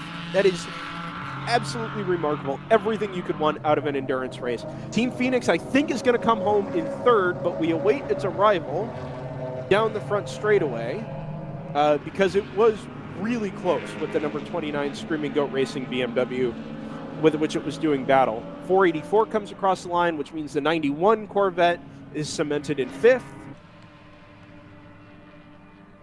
And there is the 661. So this is going to be a little bit of a bigger gap, something like 4 or 5 seconds, but the end result is a podium for Team Phoenix. Overall in GTO, the number 661 M2 Club Sport is going to round out our first podium of the weekend here at Barber Motorsports Park. These cars come through to take their checkered flag. GP1, PC Racing, we had mentioned it about 15 minutes ago. They end up holding on for the GP1 class victory. Big Mission Motorsports in 2nd. Ginger Racing, number 46, takes home 3rd. GP2, North Loop Motorsport, by 1 minute and 13 seconds over Fat and Furious Racing. Never really in doubt over the last hour or so. Round 3 Racing rounds out the podium in GP2 as well. Not at all the GP2 battle we saw earlier in the day, but nevertheless, congrats to the podium there. GP3, TCS Motorsports, wins by 1 minute and 4 seconds over 3 Fast Guys and Denny, who did a really nice job to try and bring that margin down over the, let's say, last 3 hours or so when this lead battle was still in play. In the end, they come up about a minute short, but well ahead of the 9-4 Motorsports number 84, Lexus IS 300. I can't tell you exactly how many cars we got home today. We started 66, as we know. But all the salmon is going in Race Hero because everybody's taking the checkered flag. I can give you an indication. Yep. I don't know how correct a assessment this is, but it looks like about 2/3 of GTO came home. Same for GP3. The lion's share of GP2 came home, it looks like. I only see about 2 missing from that. And Just then very delayed. And then GP1 is, I only see about a handful missing from that class, too. All right, so let's ballpark it 45 to 50. Does that feel right based on how many? No, that's about right. Okay. I mean, there are 38 cars before you start getting to the point where there are big chunks of lap between everyone. So then obviously adding 7 or 8 sort of stragglers who had big delays after that sounds about right. And there are going to be a few cars, like I can see, I've got all my Tamron still here, but there are a few cars that are white, which presumably means they are running, who are like 122 laps down. Yes, right. I'm not really counting them.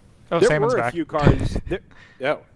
Except it now applies to everybody. Now it's new. Yeah. There were a few cars that did make it out for the end. We saw the 350Z from Thunder Bunny bail for the paddock with about 8 to 10 minutes to go. It wasn't going to get anything out of running these last couple laps. Pivot this just a little bit. We don't need to delve into the specifics as the 01 Hammer RS3 stops literally right underneath the booth here. GTR is going to pull it behind it. Anyway, point being, there are still points awarded today, right? I mean, this isn't just, okay, Right, we're not yeah. at USEC, we're not awarding championships, we're not having to do all the permutations that go with all of that. But this is round 2 of a championship. Never too early to start thinking about points. Not necessarily change the way you race, but it does matter. And by all accounts, Hammer is going to be here for a full season. GTR will be running for a championship as well, I'm sure. There are plenty of cars littered throughout the field that, okay, even if we didn't get the result, these are still points towards the championship. We're going to have drops later in the year. There's every chance that all of these points are going to matter between now and when we get to the end of the U.S. Endurance Championship in 9 months' time. Yeah, I was thinking about that too, and thinking especially about, we mentioned Team GTR is that sort of perennial, sort of, I don't know if you call it tortoise and hare, but they always seem to, they're very persistent. They always seem to be there, and that's definitely how GTO seems like it's going to play out, or at least how their campaign in GTO is going to play out. There's a few cars that we saw at USEC, a few cars that we didn't, obviously, but it shouldn't really be a surprise to anybody that the teams that have the equipment to campaign full seasons tend to do pretty well in individual events, and that's what we see in at least GP1 and in GTO, so the two kind of faster classes. GP2 and GP3 kind of a little more wild card, so it'll be interesting to see how that plays out as the season progresses. I can tell you, just based on what I see here, out of the 01, it looks like Jason Riker brought that car home. Now, he was entered against the 02. No problems with moving drivers across cars inside the same stable. Kind of a fairly young guy, actually, piloting a TCR home to a race win. He's actually pulled up next to the 99 here at the start-finish end of things. Over and shakes the hand of the driver of the 99, who is all too happy to share it with him, which is really cool. Having a nice little chat about running each other down at the end of the race, and I'm sure the strategy calls that went into all this. But 2 enormous smiles on both their faces. Even for GTR to come home second, you could tell, I think both of them really enjoyed that. It's not often in endurance racing that you get absolute maximum pressure all the way to a checkered flag, especially in, never mind a 3-4 hour endurance race. This is, twice that. We've run literally from sun up to sundown, and all the way the last hour or two was really high pressure stuff for both these guys, and they and their teammates for that matter did just phenomenal jobs. Interesting thing I've noticed looking through the timing at the end is that I've gone through the top 8 cars, and you get to 8th place before you find a car that was in the top 5 during the first hour. So the first 7 cars all came from quite a long way back to finish where they did. In particular, obviously, Screaming Goat Racing in the first hour they were outside the top 40 for the first 5 or 6 laps. Hammer Motorsport came from 18th, is where they were running throughout most of the first sort of 5 laps, and then they moved up to 14th towards the end of lap 15, and still they were hanging around at about 11th for most of the first hour. So it'd be really interesting to see how these guys, like early on in the race, they'd be forgiven for thinking they had no chance of it, sitting between 10th and 15th place, came through nicely. Yeah, I mean, I think it goes to sort of reiterate the point that, endurance races are races to the checkered flag. I mean, the idea that, once you get to a certain point, your finishing position is locked in. That does happen sometimes, and everybody just runs clean to the end. But, it's just as possible that something happens in front of you to one of your competitors, and all of a sudden, instead of sitting 5th or 10th, you're, battling for a podium through, just clicking laps on your own and running the best race you possibly can.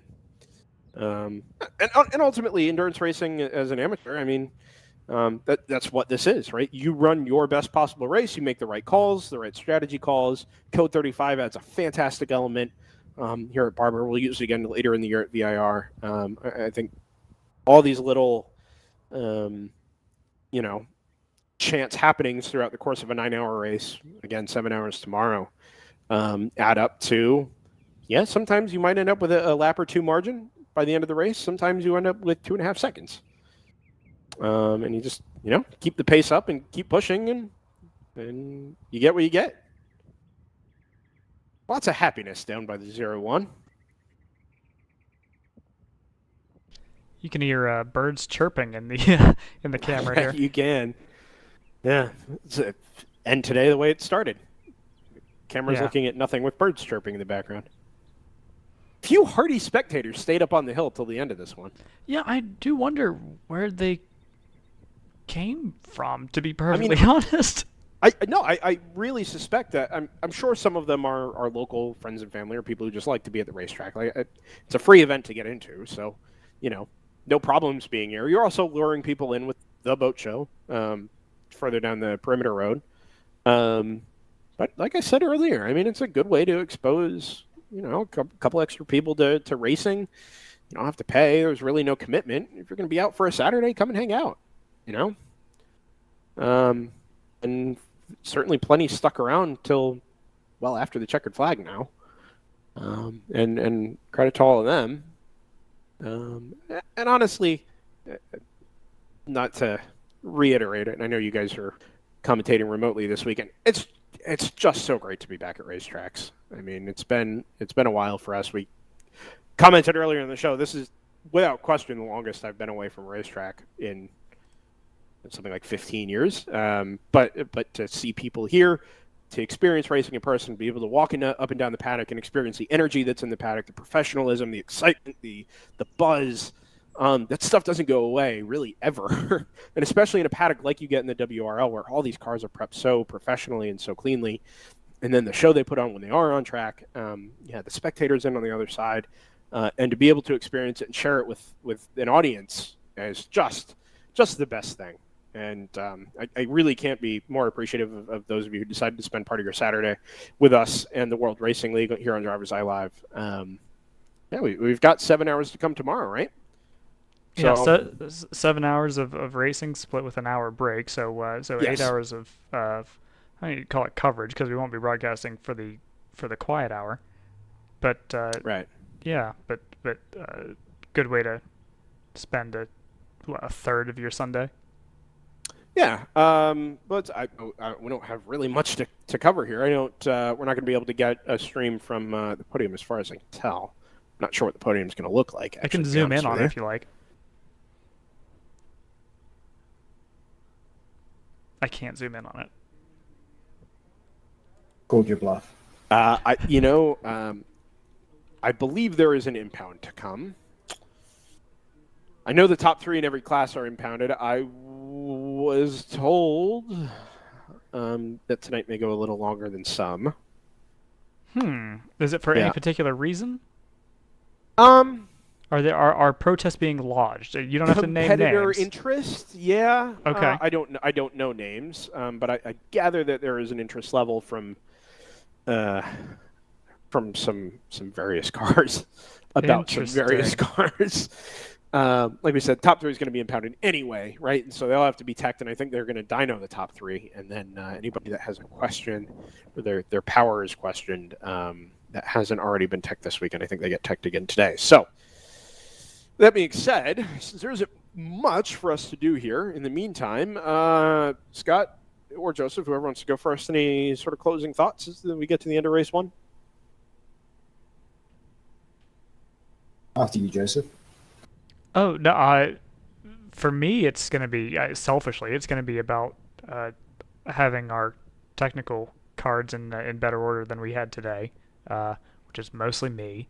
But no, I think today was a good. It feels weird to call a 9-hour race and a 7-hour race pairing a endurance and sprint race. But it'll be a little interesting to see if the dynamic shifts at all. There's obviously going to be, as we said, a 1-hour-long red flag in the middle that we've already planned for. So yeah, it'll be curious to see of the cars that are able to take the green tomorrow, how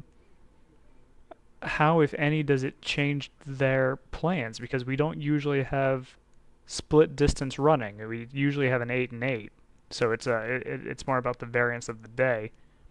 Tomorrow it'll be about the variance of the weekend, and does that reduction in race distance by 2 hours mean anything to anybody, or will it just be chugging along and it's actually just 2 hours fewer for people to get into trouble and break things? Yeah, for me, it's been my first experience with WRL, which it's been really enjoyable.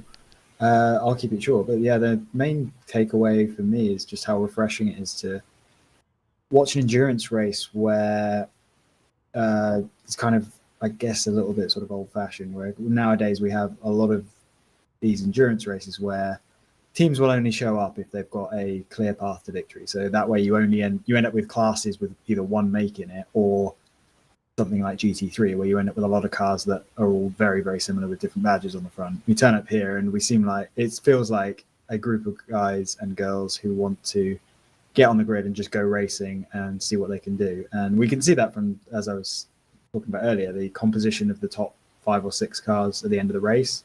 Not one of those cars was anywhere near the top 5 for the first hour. So those teams they jumped into the race, they set their pace, they got about doing what they could do best and tried to perform. And those were the teams that over 9 hours performed and ended up with the best results. And it's refreshing to see a race where there is that development, where there are a variety of teams going about things in a different way. Obviously, some of that is part of the randomness of amateur racing versus professional racing. But yeah, I really, really enjoyed the process of getting from the start to the end of this one and seeing how the teams went about doing their business, and we had some great racing. Yeah, I mean, Scott, it was, I think, inevitable that you were going to take a focus on the endurance racing aspect relative to what you might see on a professional endurance racing weekend, and I think that sentiment would be echoed by many, many endurance racing fans, certainly of the classical variety. For me, it's consistency. I mean, this is now our 4th World Racing League weekend, and it feels like at least one race out of every weekend we end up calling a finish like what we saw today. Maybe it's not 2.5 seconds, maybe it's not always for the win, but you know what? The end result is that at some stage you're going to end up tracking 2 cars down literally in the dying minutes of a race for a position that matters. And I think there's a fair play to everybody at WRL, the competitors, the organizers, the tech, everybody that's involved in pulling these races off, that we get to do this and talk about these kinds of races on a consistent basis. This type of racing, like Scott said, it still exists out there. It's refreshing. It's exciting. It's so cool to watch and be able to follow in a way that's meaningful to us, and hope we get to share with an audience that also cares very much about it. Again, hopefully our technical situation is a little improved tomorrow, and I see no reason it wouldn't be. But, we're going to get to do it again tomorrow. There's every chance we're going to be able to do it again later in the year. And I hope that we can bring more and more people to a place where they get to follow this kind of racing and maybe come out and do it themselves. At the very least, go find it and experience it a little bit, even as just a spectator or an interested party. So with that being said, 9 hours today, 7 hours tomorrow. No reason it shouldn't be just as exciting as we saw for the last sort of 9.5 today. I really appreciate everybody being along for the ride on DriversEye Live. It's going to be a late night with some impounds down here in front of us on the pit lane, but we'll see what the situation is by the time we get back to you tomorrow morning, 7:45 Central, 8:45 Eastern. We'll run through to 11 o'clock, shut things down for an hour, and then another 4 hours after that, back up at noon to bring it home to the final checkered flag here from Barber. It has been an absolute joy on this Saturday to share it with you guys, and to Joseph and Scott as well, everybody in WRL Race Control for everything they've done for us over the course of the last day, and plenty more to come tomorrow. So we will see you all 7:45 a.m. Central Time back here, WRL Facebook, WRL YouTube, DriversEye Live Facebook. We'll get to do it again. So my thanks to everybody, and we will see you bright and early on Sunday morning.